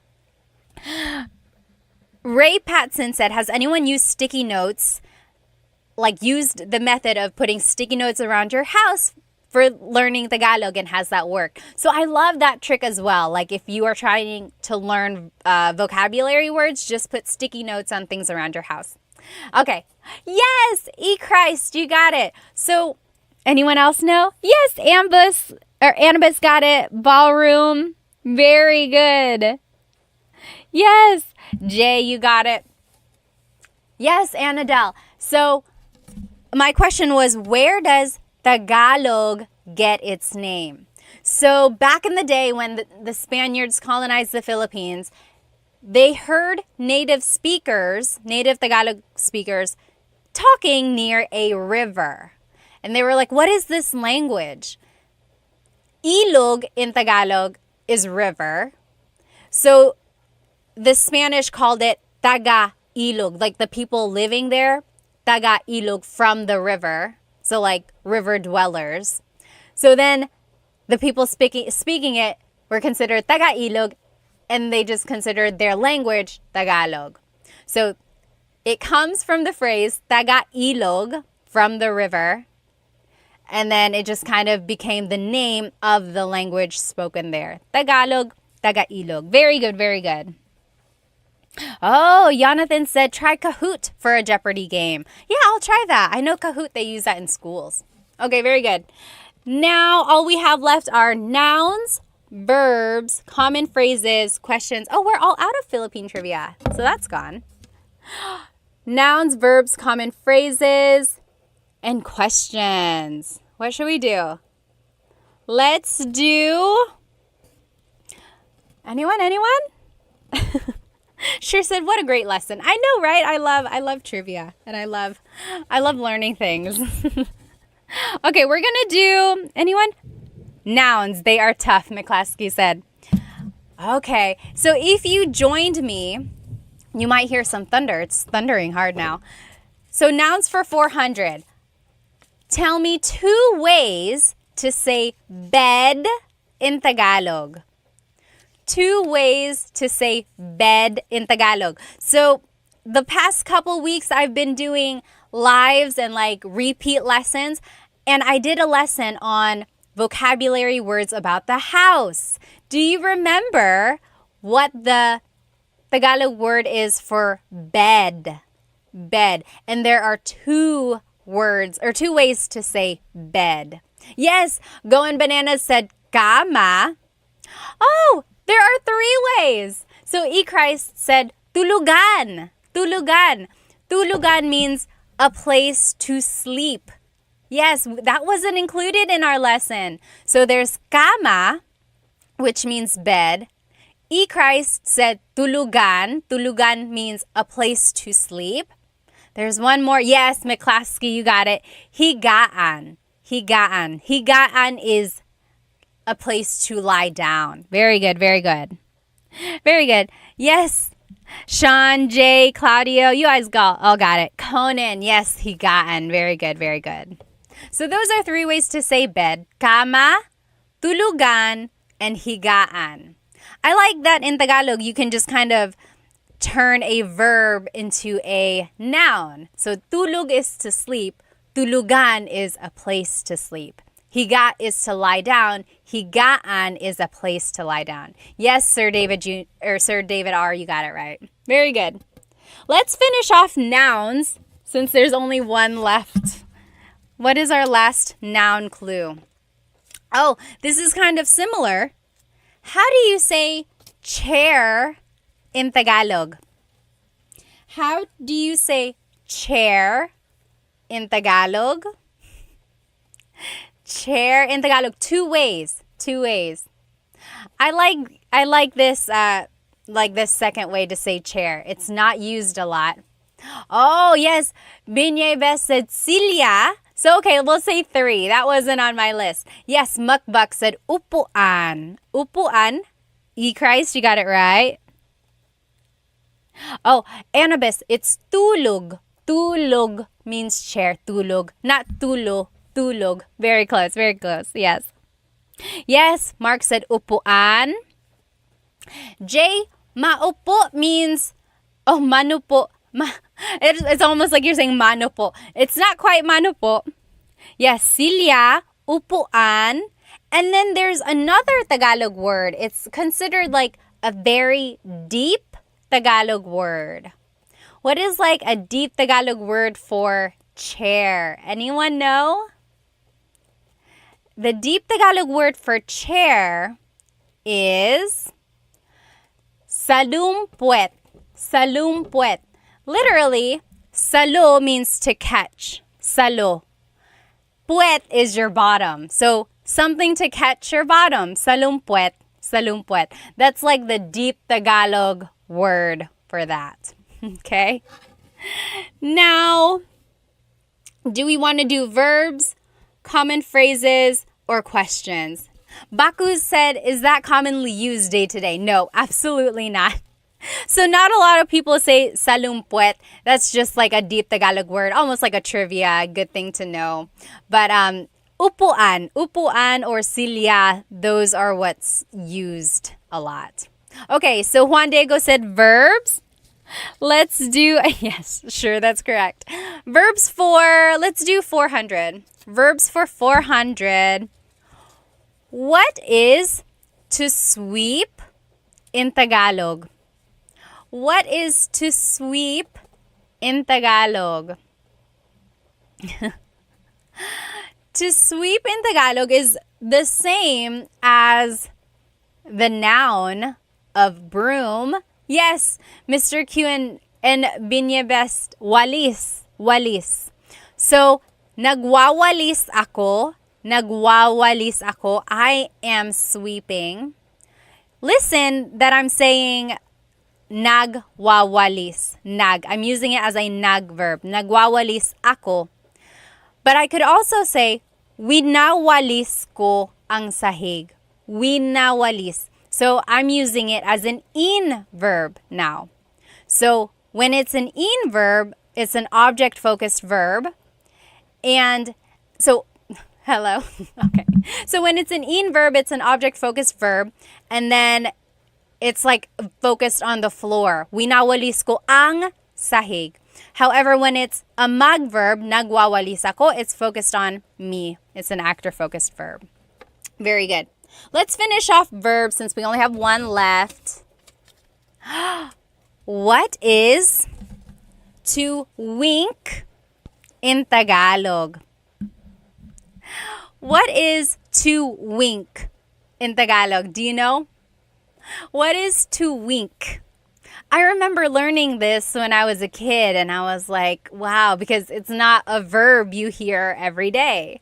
Do you know what is to wink in Tagalog?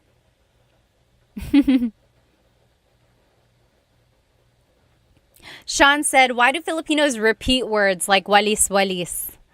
Sometimes I think it's just to emphasize that they are sweeping. But technically, it's just walis. Yes, very good. Going Bananas said kindat. Kindat. Yes, very good. So, kindat. Kindat. Wink. Kindat. So, kumikindat ako, I am winking. Kumikindat ako. Kindat, wink. Okay? Very good, very good. 2 more categories, only 4 more clues. Let's do common phrases for 3. Common phrases for 300. What are 2 ways to say, I don't know? 2 ways to say, I don't know. How can you say, I don't know, 2 different ways? Yes, Justin Dizon said, hindi ko alam. Hindi ko alam. And then Cosmo Scary said, ewan ko. So those are the 2 ways you can say it. Hindi ko alam means I don't know. Ewan ko means I don't know either. So they are used interchangeably. Hindi ko alam and ewan ko. Very good. Let's finish off common phrases since we only have 1 left. Common phrases. How do you say goodbye in Tagalog? Or like how would you say it in a casual way? So you might hear me say it at the end of my videos, but that's actually not the common way to say goodbye. I just say it at the end of my videos just to kind of close my videos off. Yes, I know everyone is saying paalam, paalam because I say it. That is technically goodbye in Tagalog, but how would you say it like in a casual way? Yes, E-Cry said, kita kits, kita kits. Kita kits means like, see you later, see you soon. Yes, Micah said, ingat, ingat. Sir David, that's what I was looking for. Sige, sige. So, if someone is about to leave, yes, Annabis also said it. David on YouTube. So, a lot of people say, sige, ingat. Okay, take care. Sige. So, it's like, oh, sige, alis na ako. Okay, I'm leaving now. So, there's no real like goodbye. It's almost just like, okay, okay. See you later. Okay, so that's one thing to know there. Okay, we finished off common phrases. 2 more. Let's do questions for 400. How do you say, what are you doing? What are you doing? How do you say, what are you doing in Tagalog? Let's see. What in Tagalog is ano? Yes, Cosmo Scary said it on YouTube. Anong ginagawa mo? Very good. Justin Dizon got it. Anong ginagawa mo? Let's see here. A Amorous Rap Sing said, anong ginawa mo? That's past tense. Anong ginawa mo means, what did you do? Anong ginawa mo? But in the present tense, what are you doing? It's anong ginagawa mo. Okay? Anong ginagawa mo? And then the last clue of the night. Questions for 500. How do you say what happened in Tagalog? What happened in Tagalog? How would you say that? What happened in Tagalog?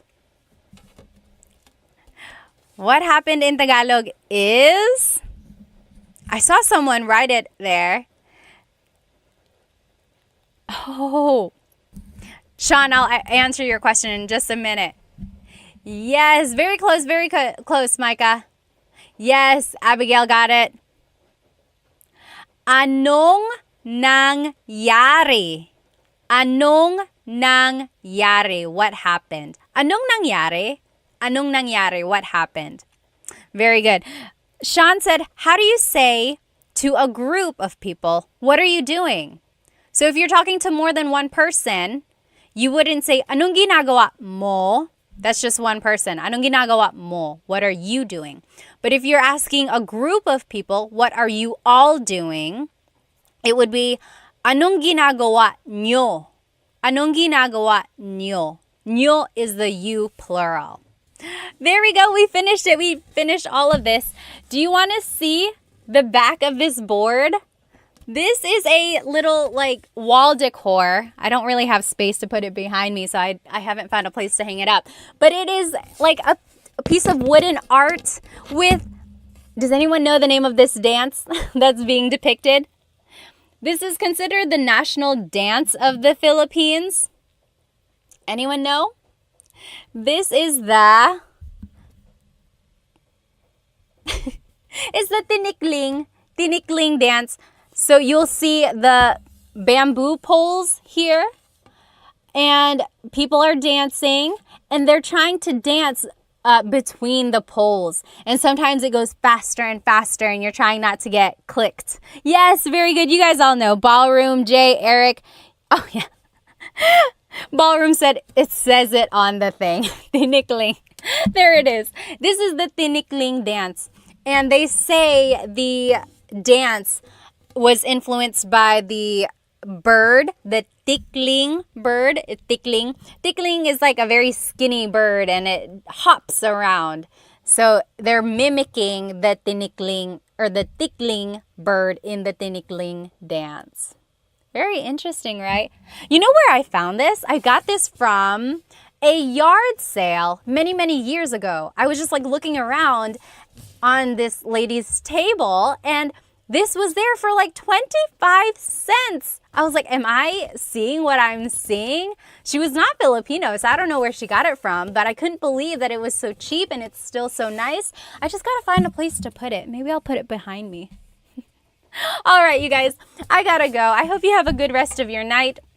I hope you have a great weekend. We will try doing this game again. If you jumped onto this live late, I will do a repeat live. I'll try to figure out how to stick these on a little bit better. But otherwise, I hope you have a good rest of your day and night. Oh, Miss Date said, oh, nice, it was made for you. You're right, but you know, I wasn't even doing Tagalog Time when I found it. It just happened to to show up. Oh my goodness. I will see you guys next time, okay? Let me just read some of these comments before I leave. Oh, Sean said, is it for sale, Ate Pat? No, I can't even. I want to put it up. I just don't know where to put it up, but it's not for sale. It's all mine. Sorry. All right. I will see you guys next time. Have a good rest of your weekend, everybody. Or good evening and good weekend. Bye-bye. See you.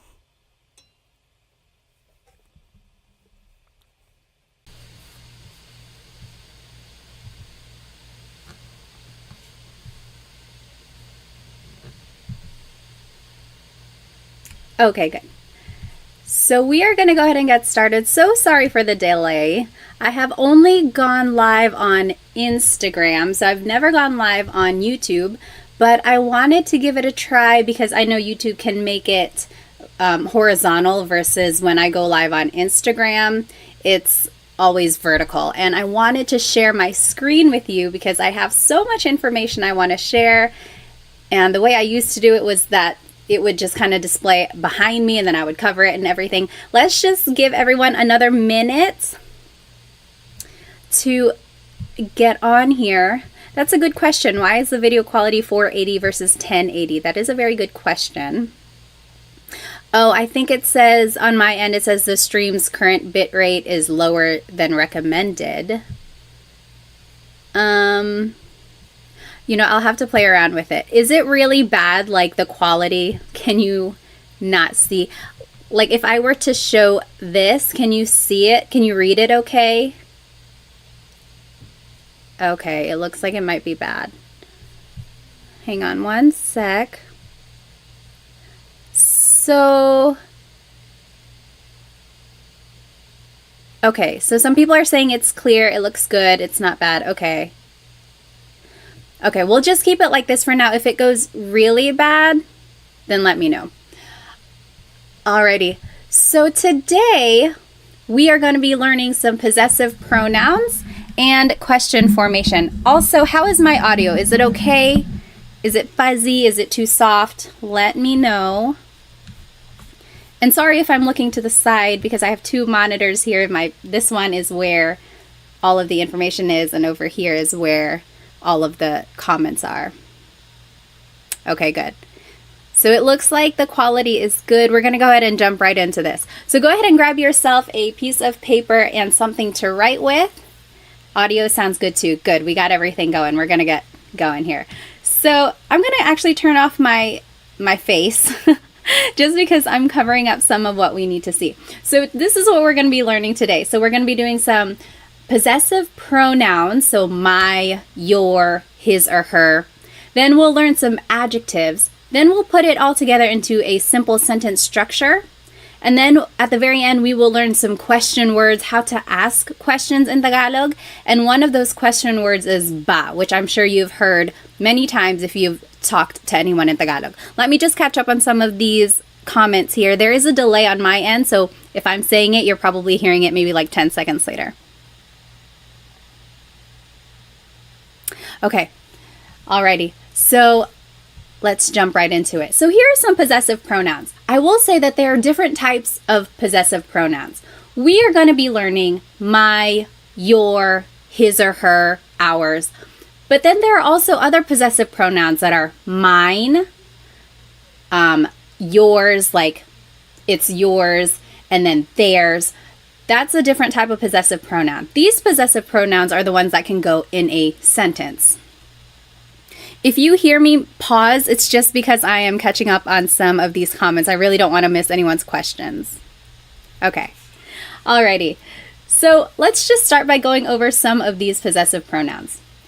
Ko is my, bahay, or I'm sorry, like bahay ko, my house, bahay ko. Mo is your singular. So bahay mo, that's your house, bahay mo. Nya is his or her, nya. And as you can see, it's gender neutral. So this could be talking about a woman or a man. So bahay nya, it's his house or her house. You really have to listen to the context clues to determine who someone is talking about. And then natin is ours inclusive, namin is ours exclusive. So there are two different types of ours. Natin means you and me, all of us. We are all living in the same house. That's our house. Natin. Everyone is included, so that's inclusive. Namin is exclusive. So that's just like me and my husband, Chris. It's our house. Bahay namin. You're not included. I'm just telling you about it. Bahay namin. So that's exclusive because you're not included.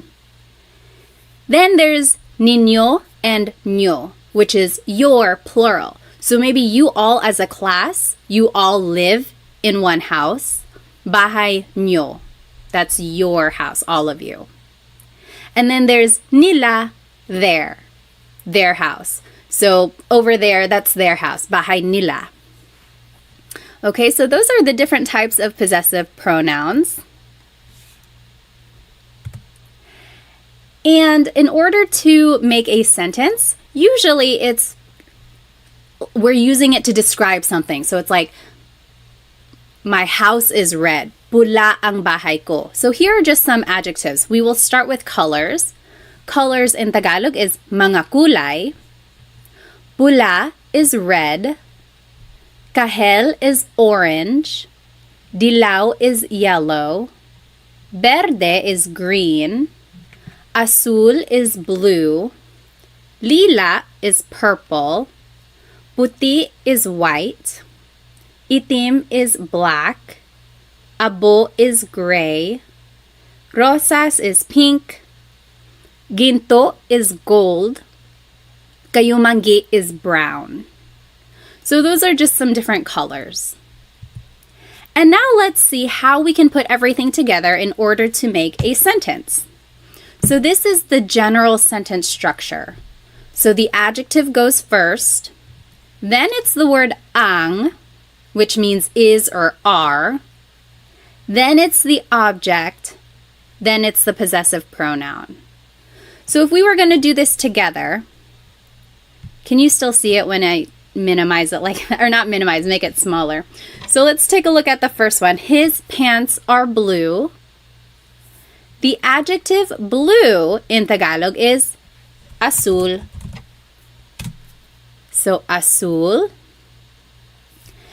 And then it's the word ang.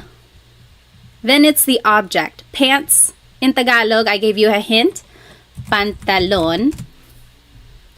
And then it's the possessive pronoun his.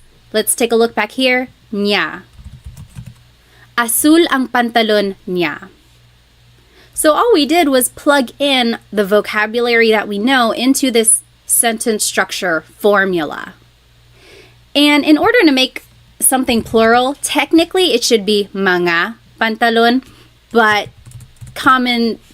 in common conversation, it's just pantalon. Azul ang pantalon niya. His pants are black. So go ahead and you try number 2 and 3. And we will go over it in just a minute. How would you say their car is black and my house is green and white? Remember, all you have to do is plug in the vocabulary you know into this formula, and then we will check it in the end.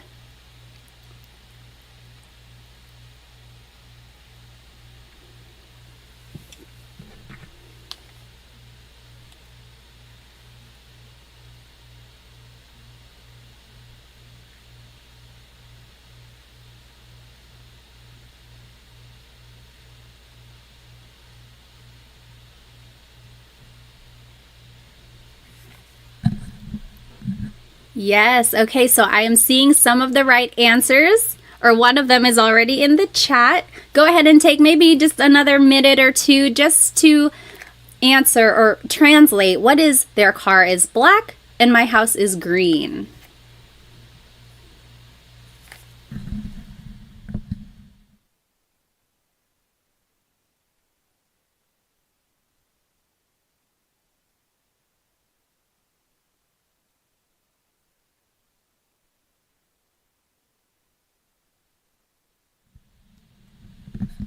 Alrighty, so number 2, their car is black.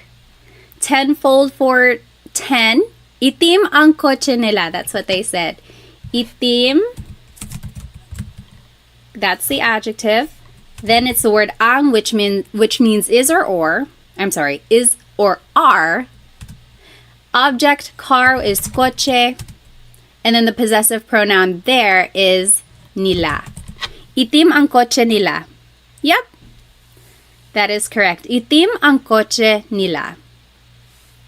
Number 3, who wants to give it a shot? Write it in the chat. My house is green and white. What do you think?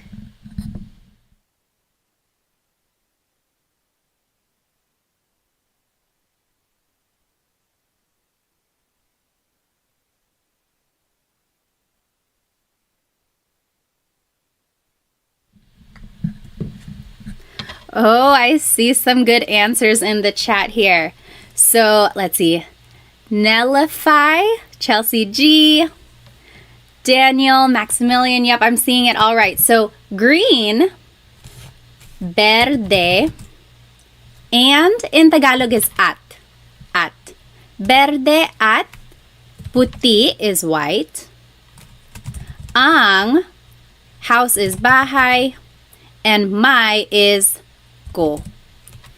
Verde at puti ang bahay ko. Very good. Yes, you're getting it all right. So a question up here by Tim. Very good question. When learning, how do you pronounce the words phonetically? It's quite overwhelming seeing the words, and I'm taken aback. I completely understand that. Just from having learned a second language in high school, sometimes the pronunciation is the most intimidating part. You don't want to sound like too much like a beginner. It can get embarrassing. I totally understand. The good thing about Tagalog is that when you're reading it, just sound out every word or every sound and letter that you see. There are not very many silent letters. Everything is kind of how it's spelled. So I would say focus on the vowels. This is a whole lesson on itself, but let's just go over how vowels sound. I will actually go ahead and make a new slide for this. So the letter A is more like an ah sound, ah, ah. And sometimes in English, the letter A is very short, like bat and hat. We don't want it flat like that. We want it more open, so ah, ah. Not like an opera singer. It's not ah, but really make your mouth. Let me turn on my camera here. I think that might help. Sorry again, this is my first time coming on YouTube for the live. Yes, okay. So let's talk about pronunciation. So the letter A, ah, ah, ah. Not ah and not ah, just ah, ah. So let's practice saying salamat, salamat, salamat. It's not salamat and it's not salamat. It's really just like in the middle. It's flat. Salamat. Okay? So that's the letter A. Then the letter E is the same as in English. Eskwelahan. Then the letter I is an E sound. E. Isda, fish, or isa, one. E. Sometimes in English, the letter I has a very short I sound, like big or dig. We don't want that sound. We want an E sound. So that's the letter I. Then the letter O is O. Not aw, but more like an O. Sometimes I think of it like having a ball in your mouth. Your tongue gets kind of pushed back and down a little bit, and the inside of your mouth is open and wide. So O, like opo. It's not opo, it's opo. That's the letter O. And then letter U is an U sound. U. So ulan, upuan, rain and chair, u. Not like under or umbrella. The letter U in Tagalog has an u sound. So when you're practicing pronunciation, I would say focus more on the vowels first, and then consonants will come later, and then usually the stress goes on the second syllable. But all of that will come the more you practice Tagalog. Let's get back to our lesson. Very, very good question though. Let me just catch up on some of these comments here. Let's see. So again, we just learned the possessive pronouns. We learned some adjectives, and then we learned how to put everything together into a sentence. Yes, so Ben said, I heard Filipino only has one pronunciation for each vowel. For the most part, yes, all the vowels have a short sound. It's not like A can sound like 8. A always sounds like ah. Yep. I love your earrings. Thank you. They're from Sunkissed Pinay. I wear them all the time. Okay. Alrighty. So let's move on. So we just learned the possessive pronouns. Now we're just going to do some more practice. Over here in the top left corner are the possessive pronouns we just learned. So ko, mo, niya, natin, namin, ninyo, nyo, and nila. Those are the possessive pronouns. Then at the bottom left corner are the colors we just learned. And then in the middle are some vocabulary words that you might use in these examples. So aso is dog. Aso. Pusa, cat. Pusa. Coche, car. Coche. Bahay, house. Bahay. Damit, clothes. Damit. Buhok, hair. Buhok. And then top right corner are just some more adjectives. So masakit means something hurts. Hurts. Masakit. Sira, broken. Sira. Nawawala, missing. Nawawala. Masaya, happy. Masaya. Bago, new. Bago. Malayo, far, or far away, malayo. Masarap, delicious, masarap. And then malamig, cold, malamig. So that was a lot of adjectives, a lot of vocab there. All of those things you might be able to use in these examples coming up. Then just to review, here is the sentence structure that we just practiced. Adjective goes first. Then it's the word ang, which means is or are. Then it's the object. And then it's the possessive pronoun. The possessive pronoun goes at the end. And then here's the example. His pants are blue. Azul ang pantalon niya. Everything just was plugged into this formula that we learned. So let's do the first one together. Your singular hair is black. So remember the adjective goes first. Black in Tagalog is itim. Then it's the word ang. Then it's the object. Hair is buhok. And then it's the possessive pronoun your, which is mo. Itim ang buhok mo. Any questions on that example or anything we've learned so far? If you have a question, just type it into the comments or in the chat. Otherwise, go ahead and do 1 through 5, and then we'll go over it. So just do half of them first, and then we'll go over it. So 1 through 5. Don't write it in the chat yet, just because I want everyone to be able to do it on their own.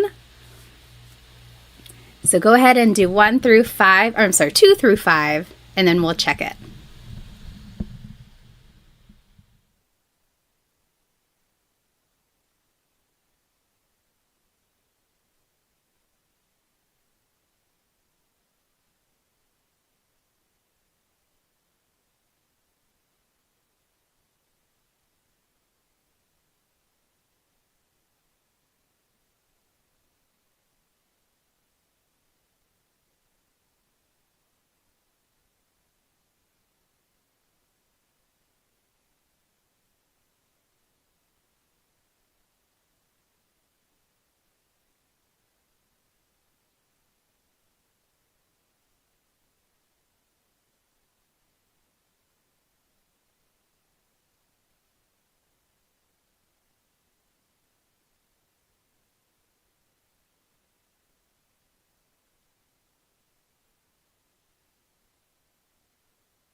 Let's see, is it available for replay? I think it might be recording. As for the rewindable, let me see if I can change that. I'm not sure.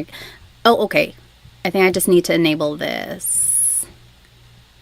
Okay, I enabled DVR. We'll see if that helps. If you are just joining us, we are doing these examples. So we learned the possessive pronouns and some adjectives, and then we are using this sentence structure to make a simple sentence. We did the first one together. Your hair is black. Itim ang buhok mo. Then you just plug everything into this formula up here. Take about 1 more minute, maybe 1.5. I'll give you some time.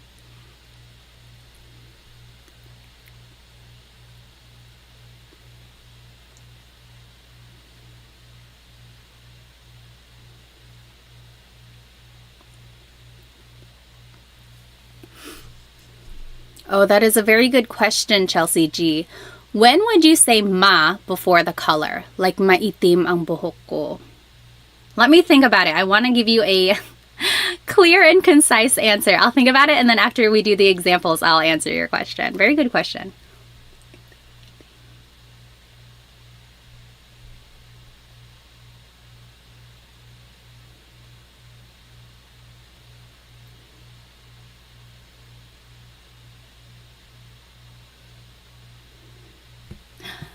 Okay, we'll go ahead and start with number 2. My head hurts.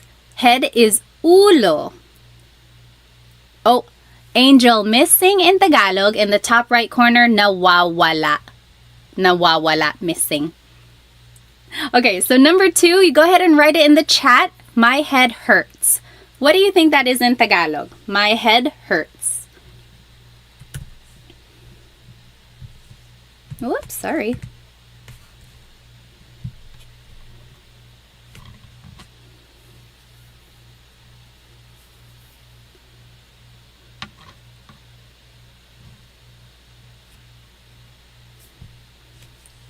Yes, Maximilian, masakit ang ulo ko.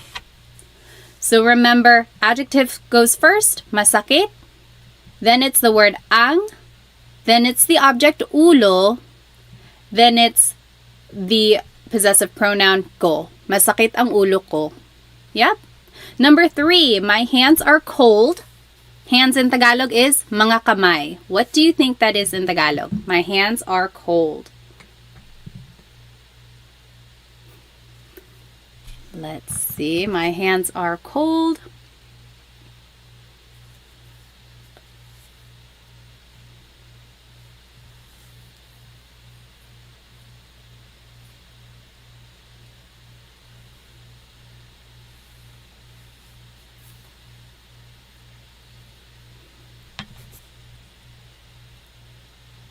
Let's see, the adjective cold is malamig. Yes, Bev. Malamig ang. Oh, very close, Bev. Malamig ang mga kamay ko. So malamig is the adjective. Then it's the word ang. Ang means is or are. So my hands are cold. Mga kamay is hands. And then ko is my. Mga is equivalent to adding an S to the end of a word. That's how you make something plural. Mga kamay. Very good. Number 4, our inclusive car is broken. Broken in Tagalog is sira. Then it's the word ang. Then it's the object car, which is kotse. And then the possessive pronoun our inclusive is natin. Sira ang kotse natin. Sira ang kotse natin. So remember the difference between inclusive and exclusive. Inclusive means it's all of ours. We all use the same car. It is our car. So, sira ang kotse natin. But if it's exclusive, that's just me and my husband. It's our car. Not yours, ours. I'm telling you about it. And then the last one, go ahead and write it in the chat. Their cat is missing. Their cat is missing. How would you say that in Tagalog?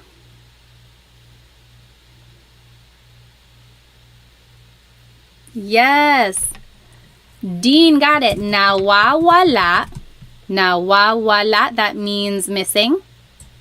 Ang pusa nila. Nawawala ang pusa nila. Their cat is missing. So remember everything, all of the vocab is already here. It's just a matter of plugging it into the sentence structure. Let me catch up on some of these. No, you're not slow. Totally fine, totally fine. When would you use I versus ang for the verb is? Let me think about it. So,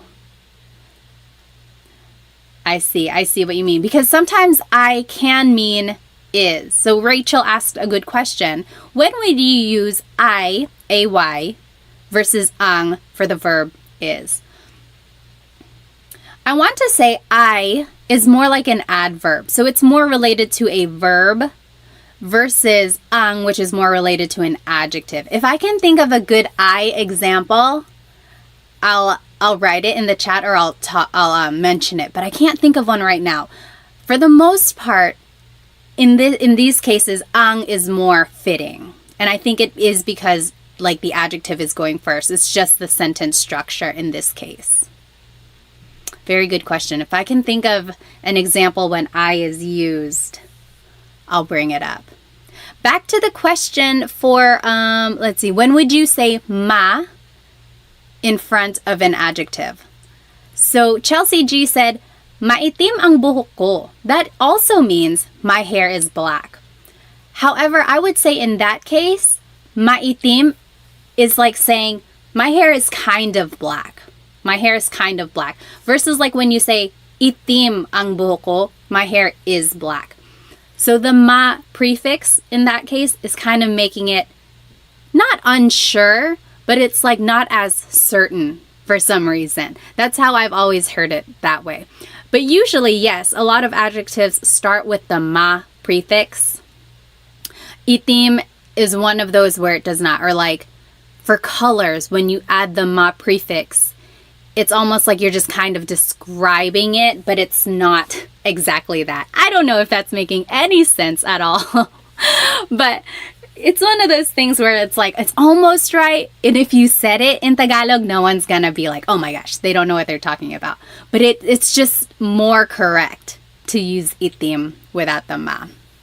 Very good question. Let's go ahead and finish up these examples. So 6 through 9. And go ahead and write the answers in the chat so that we can go over it a little bit quicker. I will make it a little bit bigger so that we can see it better. Okay, go ahead and take maybe 3 minutes. Just do 6 through 9 and then we'll go over it.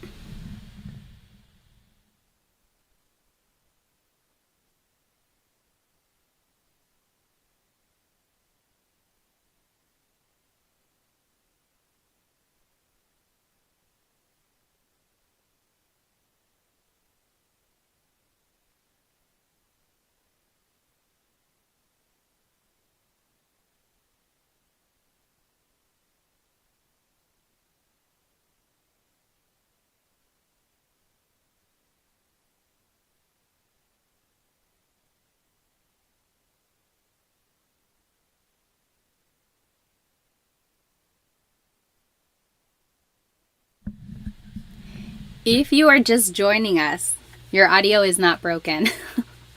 We are all trying to answer number 6, 7, 8, and 9. Oh, sorry. Your audio is not broken. Anyway, yes, we are all trying to answer or translate these phrases, and then we're going over it. I'll give you about maybe 1 more minute.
Okay, let me go ahead and just read some of these comments. So Dean asked, some adjectives have repeated, or I'm sorry, I've seen or heard some words like adjectives repeat the first syllable, like sasakit.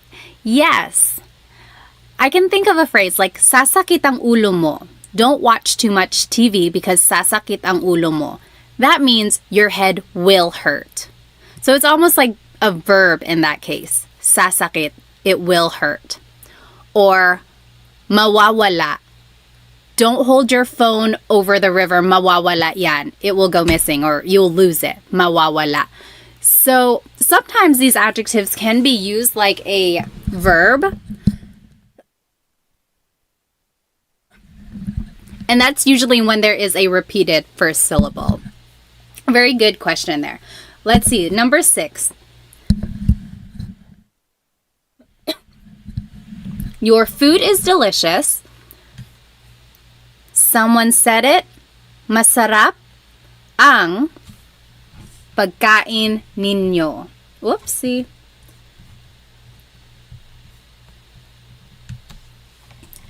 Delicious is masarap.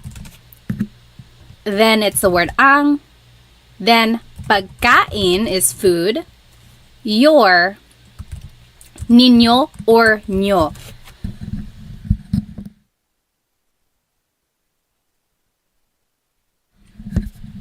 And yes, Kevin asked a good question.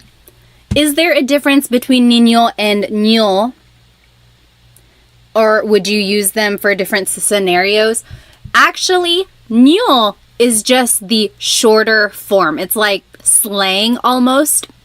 I added it because I hear nyo a lot more than ninyo. So if you hear nyo, just know that it's the same as ninyo. But they are exactly the same. Very good question. Next, his clothes are new. What do you think that is? Yes, Angel, bago ang damit niya. So again, you could add mga, because to make something plural, you have to add mga. But damit sometimes is understood as just being plural already. So you can add mga, or you don't have to. Doesn't make a difference. Bago ang mga damit niya, or bago ang damit niya. My kids are happy. Kids is mga anak. How would you say that in Tagalog?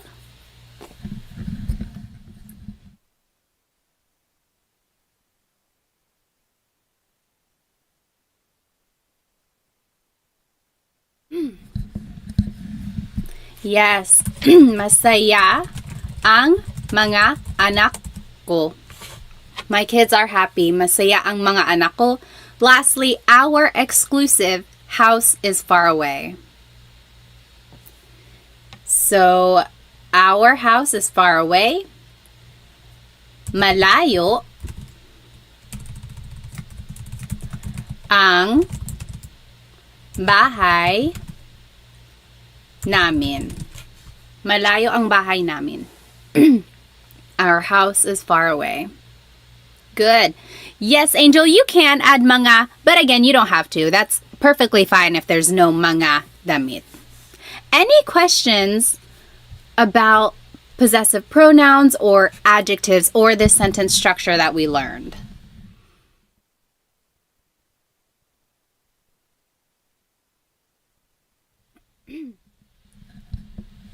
Okay. If you think of a question, feel free to write it in the chat. Otherwise, I want to try this poll here. They say you can do a poll. Hang on.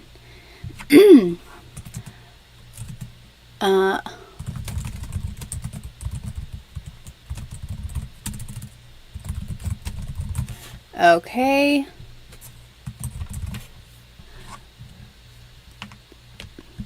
There was a question, what is broken in Tagalog? Sira. Sira, up here in the top right corner, sira. We are going to do this quick poll. Oops.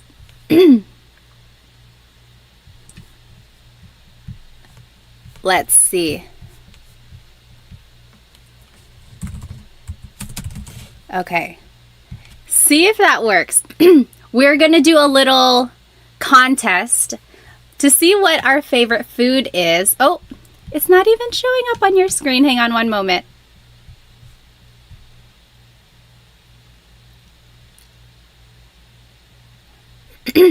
Okay, there we go. So let's see what everyone's favorite Filipino food is. We have this little bracket. We're going to see what the winner is. Can you guys see the bracket?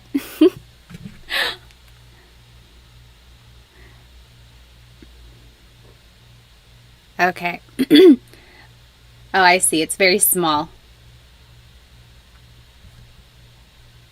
Well, you get the idea. I won't make it too big. Let's take about 30 seconds. Put your vote in. What is your favorite? Adobo or kare-kare? Right now, we are answering the poll. What is your favorite? Adobo or kare-kare? So adobo is soy sauce and vinegar, bay leaves, lots of garlic. Usually it's chicken, but it can really be anything. Pork adobo or squid, even green beans. Then kare-kare is usually beef, and it's like a peanut butter sauce. So yummy. I would actually choose kare-kare. Sometimes I have too much adobo. It's like my go-to. It's so quick. Okay, let's see. What is the winner? It looks like adobo is the winner. Okay, adobo is gonna move forward. Sorry, kare-kare. And then let's do another one here. Oops. What? Oh, no. Okay. And then, pansit or sinigang, which would you choose? Hang on.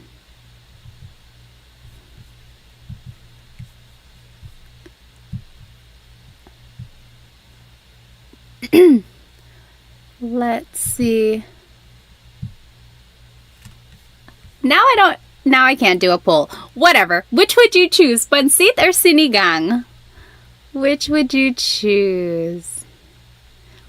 Oh yeah, adobo won. So 70% by 30%. Poor kare-kare. Favorite food. Sinigang or pansit? Okay, there. I started the poll. Put your vote in. Take 1 minute. And we'll see which one wins. Ooh, it's close.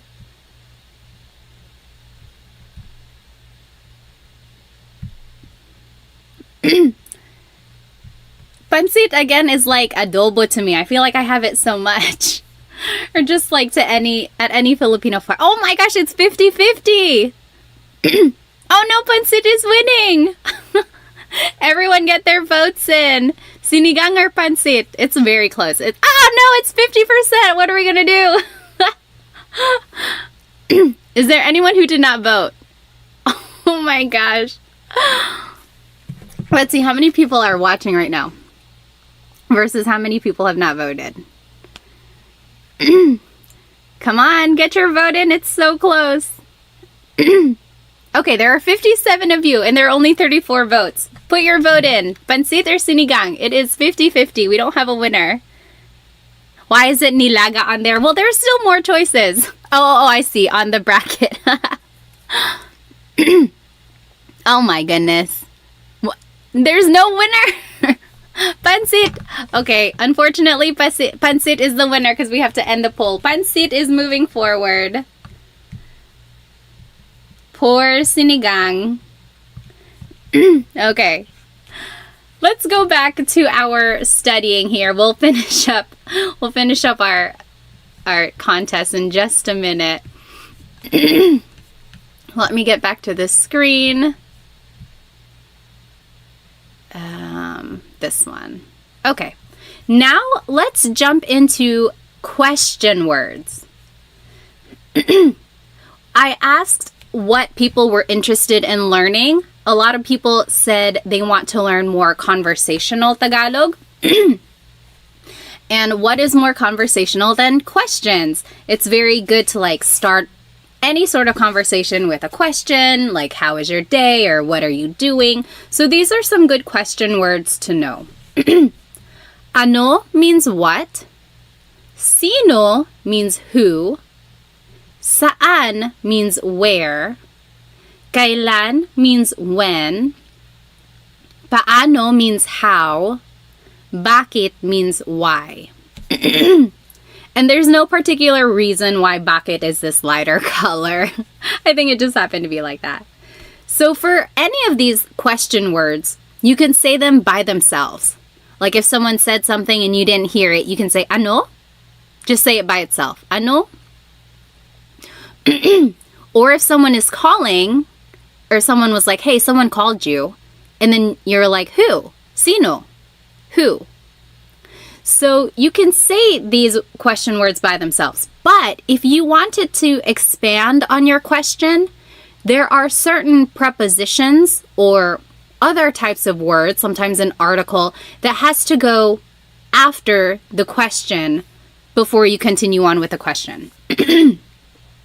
So for the word ano, Usually, it's ano ang blank. What is blank? Ano ang sabi mo? What did you say? Ano ang sabi mo? Another example, ano ang blank sa Tagalog? What is blank in Tagalog? So this is a good question to know. Ano ang wallet sa Tagalog? What is wallet in Tagalog? Or ano ang cell phone sa Tagalog? What is cell phone in Tagalog? Both of those, wallet in Tagalog is usually just said in English. Another question, ano ang pangalan mo? What is your name? Ano ang pangalan mo? Next, the word sino, who, also uses ang. Sino ang blank? Sino ang kumakanta? Who is singing? Sino ang kumakanta? Also, sino yun? Who is that? Sino yun? So sometimes you can just use a demonstrative pronoun, this or that. Sino yun? Sino ito? Who is this? Next, saan and nasaan.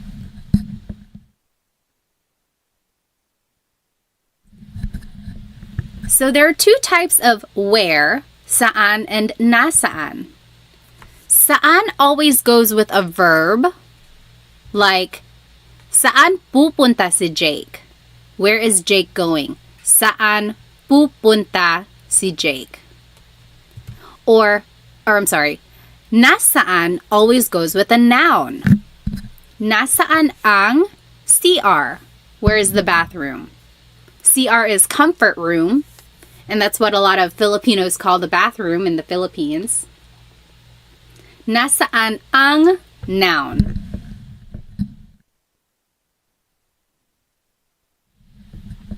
And a good way to remember that are nasaan and noun both start with the letter N, so that's kind of helpful. Then the word kailan, when. You might hear some people say kailan. Sounds like an E, but it's technically spelled with an AI. Kailan ang blank. Kailan ang exam mo? When is your exam? Kailan ang exam mo? Next, the word how is paano. Paano mo or paano niya, paano siya. So usually a pronoun comes after paano. How did you do something? How did she do something? So those are just, it kind of goes with the question, how, and then pronoun follows. Then, paano mo ginagawa yun? That's an example. So, paano mo ginawa yun? How did you do that? And lastly, the word why is bakit. Bakit mo, bakit niya, bakit siya. Again, pronouns usually follow the word bakit. Any questions about these questions before we do some practice?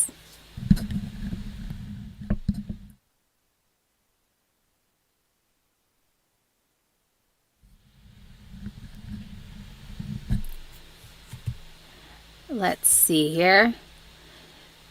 So on this next slide, in the top left corner are the question words we just learned and the usual sentence structure or the format of the question.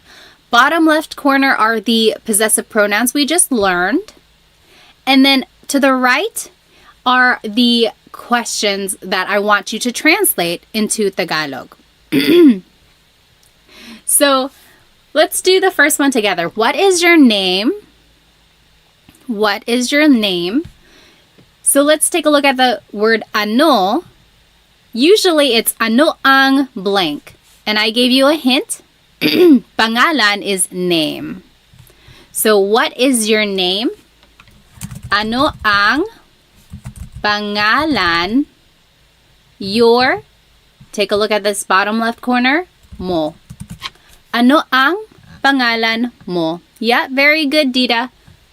Ano ang pangalan mo? You go ahead and do 2 through 6, and we'll go over it.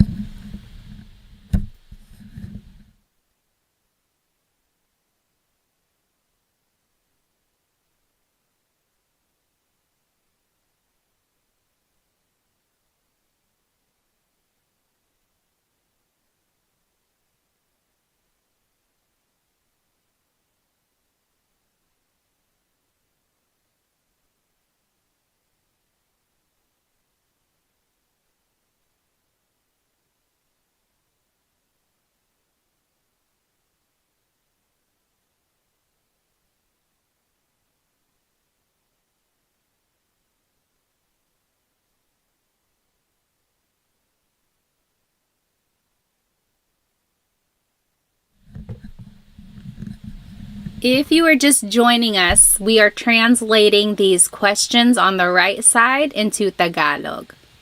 And we learned the Tagalog words, which are up here. They are the question words, and then the possessive pronouns are down here. Yes, James, good. So if you know the answer, you can start typing it in the chat, and you are welcome to check your answer. I'll give you maybe another minute or two.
Okay, take 30 more seconds. And if you're not done, no worries. We can all do it together.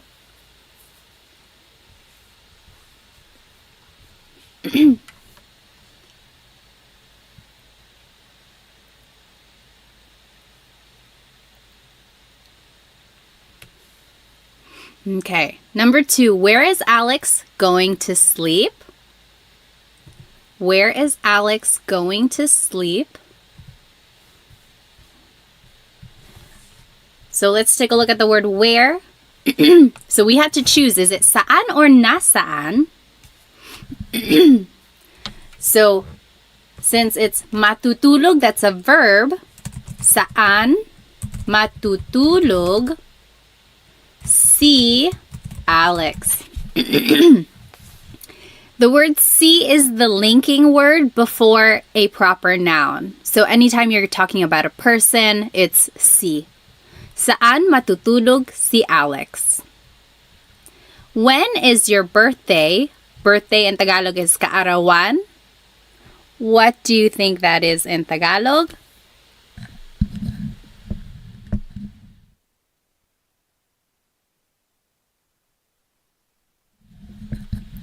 Yes, James. Kailan ang kaarawan mo? Kailan ang kaarawan mo? Oh, good question. So Maximilian said ni or si. So take a look back at number 2. Sometimes ni is the linking word. That's more of a possessive linking marker though. Like bahay ni Alex, kotse ni Alex.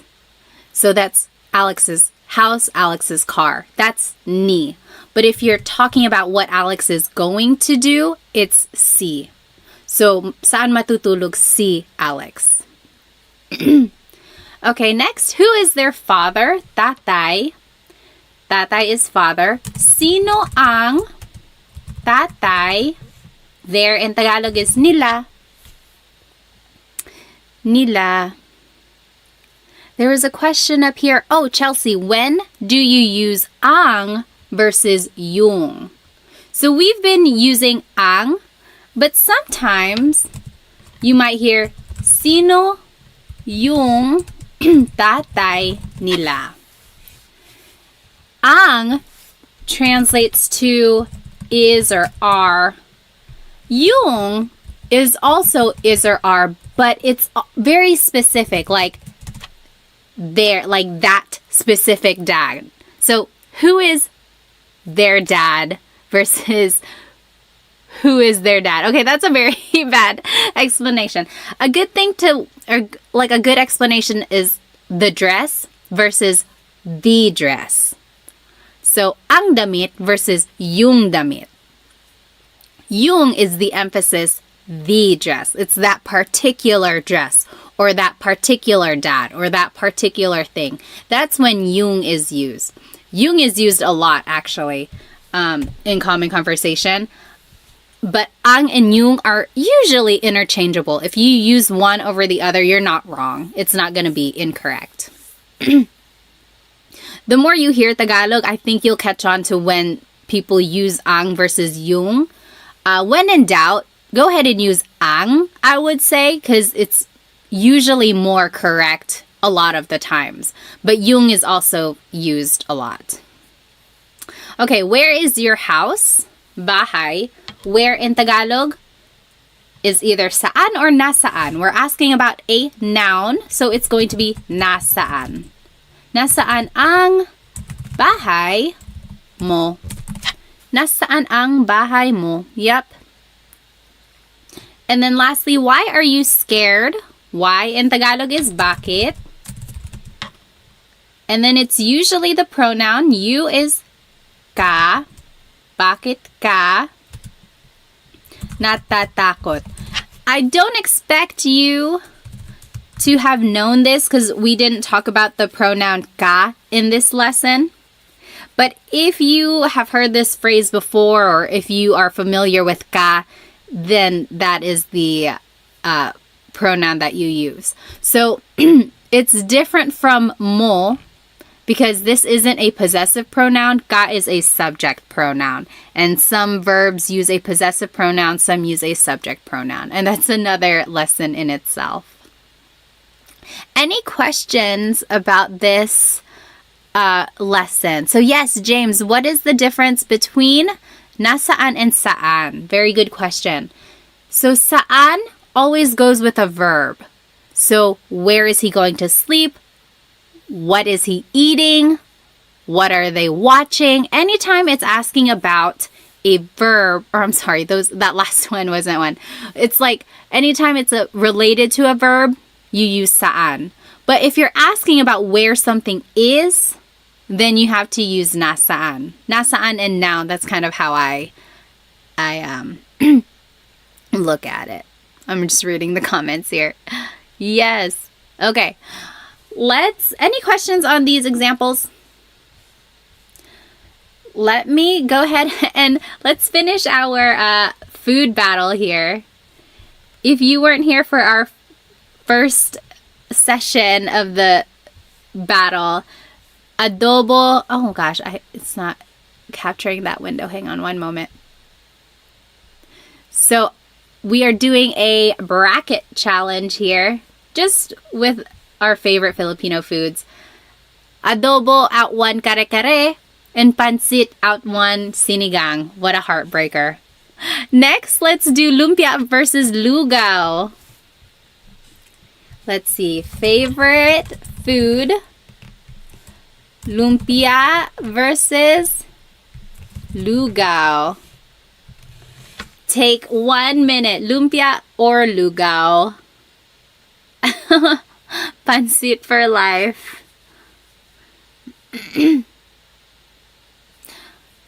Very good question, Trish. So Trish asked, when would you use asan?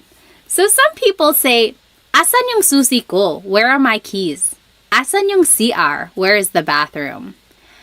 Asan is short for nasaan. That's all that is. It's just a shortcut way to say it. Okay. Oh, so ano ang lugaw? Lugaw, also known as arroz caldo, depending on where you're from in the Philippines. It's like a rice porridge. It has ginger, chicken. Some people put tripe and rice. The rice is what makes it really thick. It's super yummy. Sometimes it's topped with fried garlic or chicharron. I've seen that too. Yep, also known as arroz caldo. Oh my goodness, lumpia is winning by a landslide. I'm not surprised. I mean, you can't go wrong with fried spring rolls. Okay, so lumpia is the winner there. And then last one, dinugaan versus lechon. Hang on, let me make a new poll here. Poor lugaw. I like lugaw. I guess I have to be in the right place for it if I'm sick or if it's cold. Dinuguan versus lechon. Rain asked, ano ang dinuguan? Does anyone want to explain what dinuguan is? So dinuguan is a kind of like a stew, usually made with pork, and there's long green peppers in it, garlic, some ginger too. But the main ingredient is pork blood. So if you look at it, it's like a really dark, almost black color. And that's from the pork blood. And a lot of people will joke and say, oh, it's just chocolate meat. It's a chocolate soup. But it's not chocolate. It's dinuguan. But it's very good. Don't knock it till you try it, I would say. Let's see who's winning. Oh, lechon. Lechon. You can't go wrong with lechon either, especially when the skin is so crispy. Lechon. Okay. Yeah, chocolate meat. Yeah, I think everyone has heard that, especially if you have someone who's not Filipino at a party. They're going to say, oh yeah, try this. It's just chocolate meat. Okay, let's go back to our lesson here. Now, we are going to be learning about this word ba. Let me switch over. Oops. Let me switch over to the other slide. There we go. So, ba. This is a question word. There is no real translation in English, but it's used when the question is asking for a yes or no answer. So, for example, kumain ka na ba? Yes or no. Have you eaten yet? Yes or no. Or, ready ka na ba? Are you ready yet? Yes or no. So, anytime it's asking for a yes or no question, it's usually it has a ba in there. But whenever you want to add ba, there are certain placements of it in the question. It's not like the word po, where you can add po at the end of anything you say to make it respectful. Ba, you actually have to add in certain places in the phrase or in the question in order for it to make sense. Okay, so usually, ba goes after the word na, which means already, or after a pronoun like ka, mo, or ko. So if any of those appear in the question or in a phrase, ba would go after that.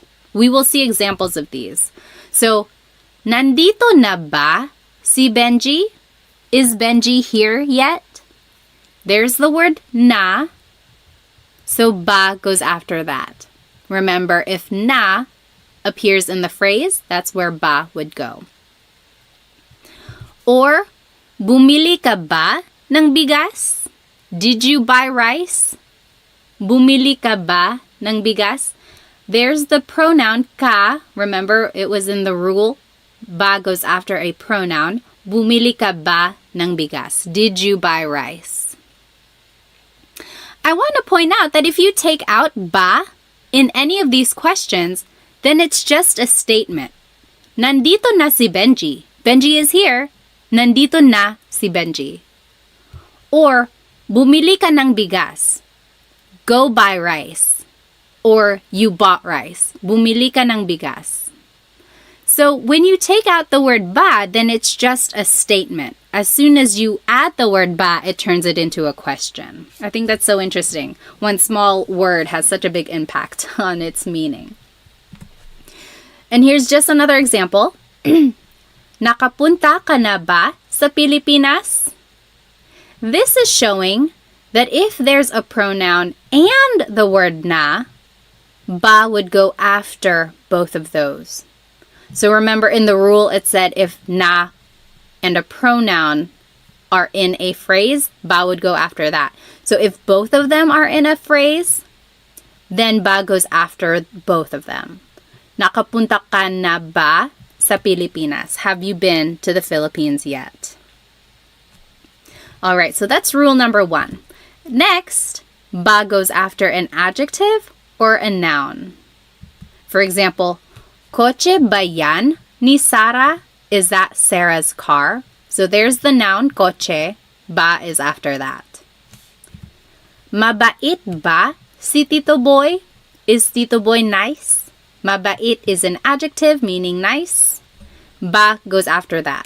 So it goes after an adjective or a noun. Okay? And then ba goes after a verb. Naligo ba yung mga bata? Did the kids take a shower? Naligo ba yung mga bata? And then magtatrabaho ba si Mark bukas? Will Mark go to work tomorrow? So there's the verb magtatrabaho, meaning to go to work, will go to work. Ba goes after that. So for the most part, ba goes after the first word. It's usually the second word. If you see these last 4 examples, it's the second word in the question. However, you have to watch out for na or a pronoun because it would go after that.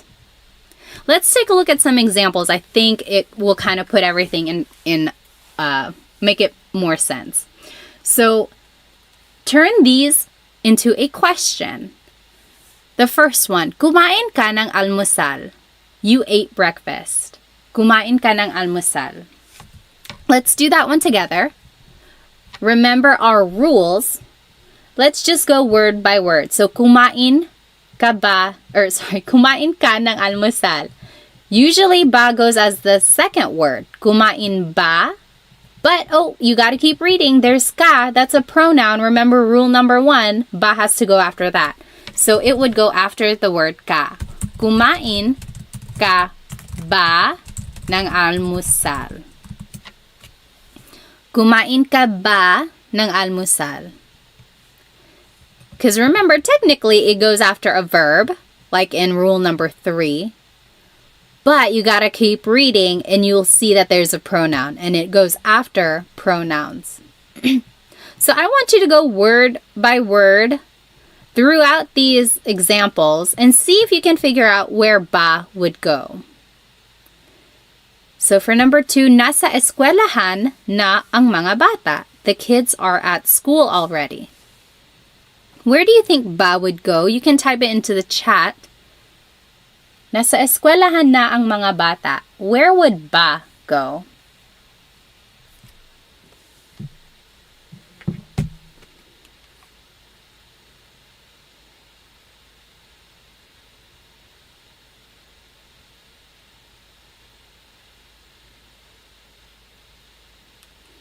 Yes. So after na. So nasa eskwelahan na ba ang mga bata? Are the kids at school already? Nasa eskwelahan na ba ang mga bata? Remember, it goes after the word na. Galit si nanay. Mother is mad. Galit si nanay. Where would ba go in this phrase?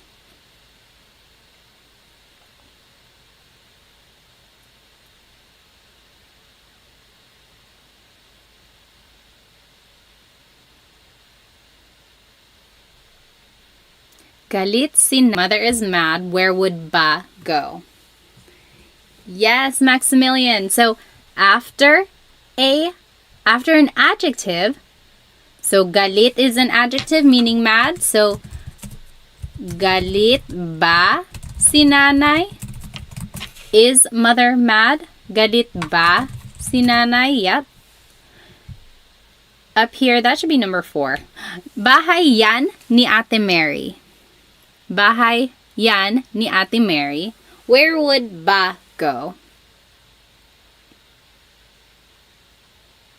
Bahay yan ni Ate Mary.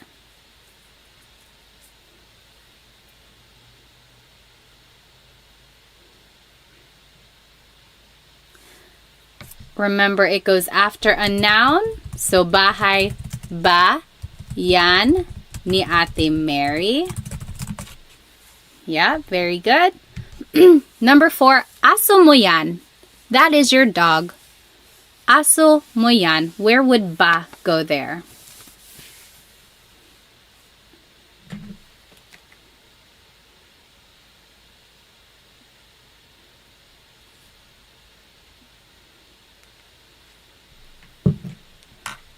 After mo, aso mo ba yan? Yep. Aso mo ba yan? Very good. And then last one, pupunta dito si Luke bukas. Luke is coming here tomorrow. Pupunta dito si Luke bukas. Where would ba go?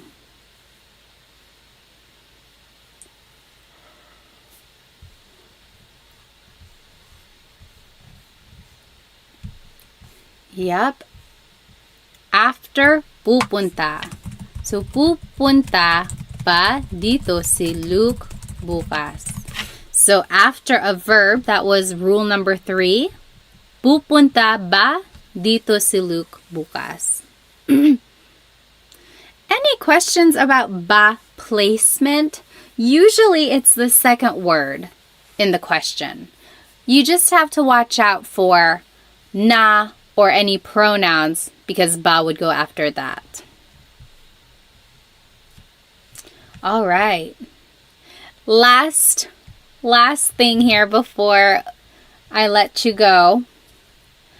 This last slide is an interesting activity because so far I've been having you translate things from English to Tagalog. But now I want you to translate things from Tagalog to English. So here are some common questions in Tagalog. I want to see what you think they mean. For the most part, you could probably figure it out, but towards the end, they're a little bit trickier. So jot it down. What do you think? Anong oras na? What do you think that means? Do 1, 2, and 3, and then we'll go over it. Translate these questions to English.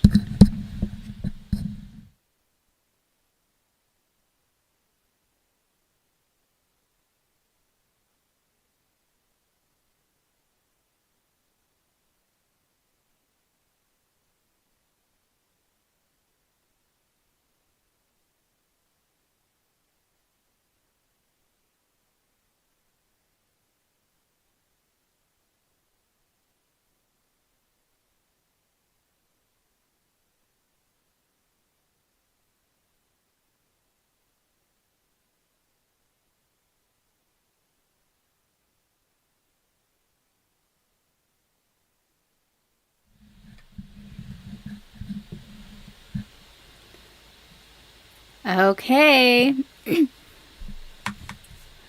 Let's go ahead and do 1, 2, and 3. Anong oras na? Oras means time. What time is it? Yep. What time is it? Saan ka? Yep, John got it. Where are you? Saan ka? Number 3, anong sabi mo? Sabi means to say. Anong sabi mo? Yep, Jimmy got it. What did you say? Let's do the rest together. Sino ka? Sino ka? John got it. Sino ka? Who are you? Remember, sino means who. Saan ka pupunta? Saan ka pupunta? What do you think? Oh, good question. So Max said, why did you add ng to ano? Technically, this is ano ang sabi mo. And then you put it together and it's anong. That's all that is. Saan ka pupunta? Where are you going? Yes, Chelsea G, where are you going? Number 6, kailan ka uuwi? Uwi means to go home. Kailan ka uuwi? John got it. Good. John got them all. When are you going home? This one is interesting because it can mean when are you going home or when are you coming home. So if you're at a party and you're giving your friend a ride, you could say, oh, kailan ka uuwi? Can I ride home with you? When are you going home? Can I get a ride? But if your mom is calling you and she's like, hey, kailan ka uuwi? When are you coming home? It would be the same thing as well. So it's either going or coming. You just got to listen to the context. Sino ang kasama mo? Kasama means to be with. Tony got it. Who are you with? Sino ang kasama mo? Number 8, bakit ka umiiyak? Umiiyak means crying. Yes, Dita, why are you crying? And bakit ganito? These last two are tricky. Bakit ganito? So bakit means why. Ganito means like this. So it's technically asking like, oh, why is it like this? Why is it happening? Why is it happening? Why is it like this? So it's like, oh no, I got a flat tire. Bakit ganito? It's more rhetorical. And then number 10, paano na ngayon? Paano means how. Na means already. Or like an emphasis sometimes. And then ngayon means now.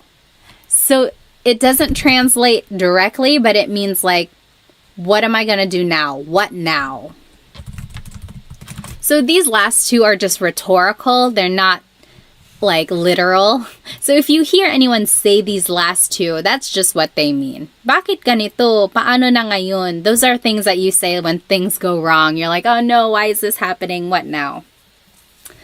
Alrighty. So those are the questions that you might hear in Tagalog. And then now you know how to use ba. You know some question words as well. Let's see, does anyone have any questions before we finish our food contest? Any questions about anything we learned today? We learned so much. Hopefully you can use some of these questions the next time you are talking to someone.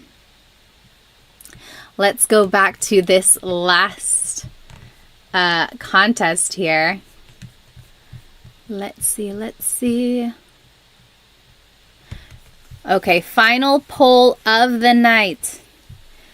Oh wait, am I missing? Oh, no. Now we got to do adobo versus pancit. Wait, how is that going to work? I think I'm missing like a step. But anyway, favorite food. So adobo versus pancit. What is it? What do you think? Adobo versus pancit. Take 1 minute. Which is your favorite? If you just joined us, welcome. We learned some possessive pronouns and we learned some sentence structures to make some conversational phrases using adjectives. Then we learned some question words and how to use ba in a question, and then we finished off with some common Tagalog questions. I'm pretty sure this video is gonna be on my page afterwards. You're welcome to watch it again. There's lots of examples that you can do. Right now we are doing a favorite Filipino food bracket. So go ahead and get your vote in. We are doing adobo versus pancit. What do you think? Take 10 more seconds. All right.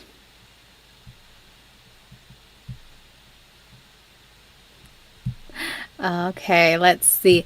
Oh, adobo is the winner. Adobo with lots and lots of rice, of course. Okay. And then last one. Or I guess we would have another one after this. Let's see. Lumpia versus lechon. Favorite food. Lumpia versus lechon. Oh, that's a hard one. They're both crispy and yummy. Which would you choose? Lumpia versus lechon. Let's see. Lumpia versus lechon. Those are both very popular party foods too. I think I would probably choose lumpia. Oh no, it's 50-50 again. Make sure to get your votes in. Every vote counts. Oh, lechon is winning. Let's see. Get your vote in. Lumpia versus lechon. 10, 9, 8, 7, 6, 5, 4, 3, 2, 1. It is a tie. Oh, lechon won. Oh no, now lumpia won.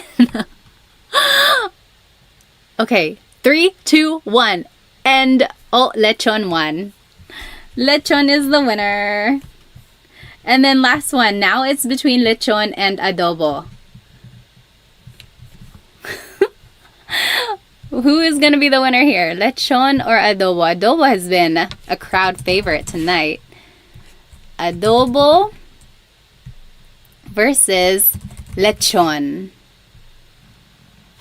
1 minute. I'm going to set a timer.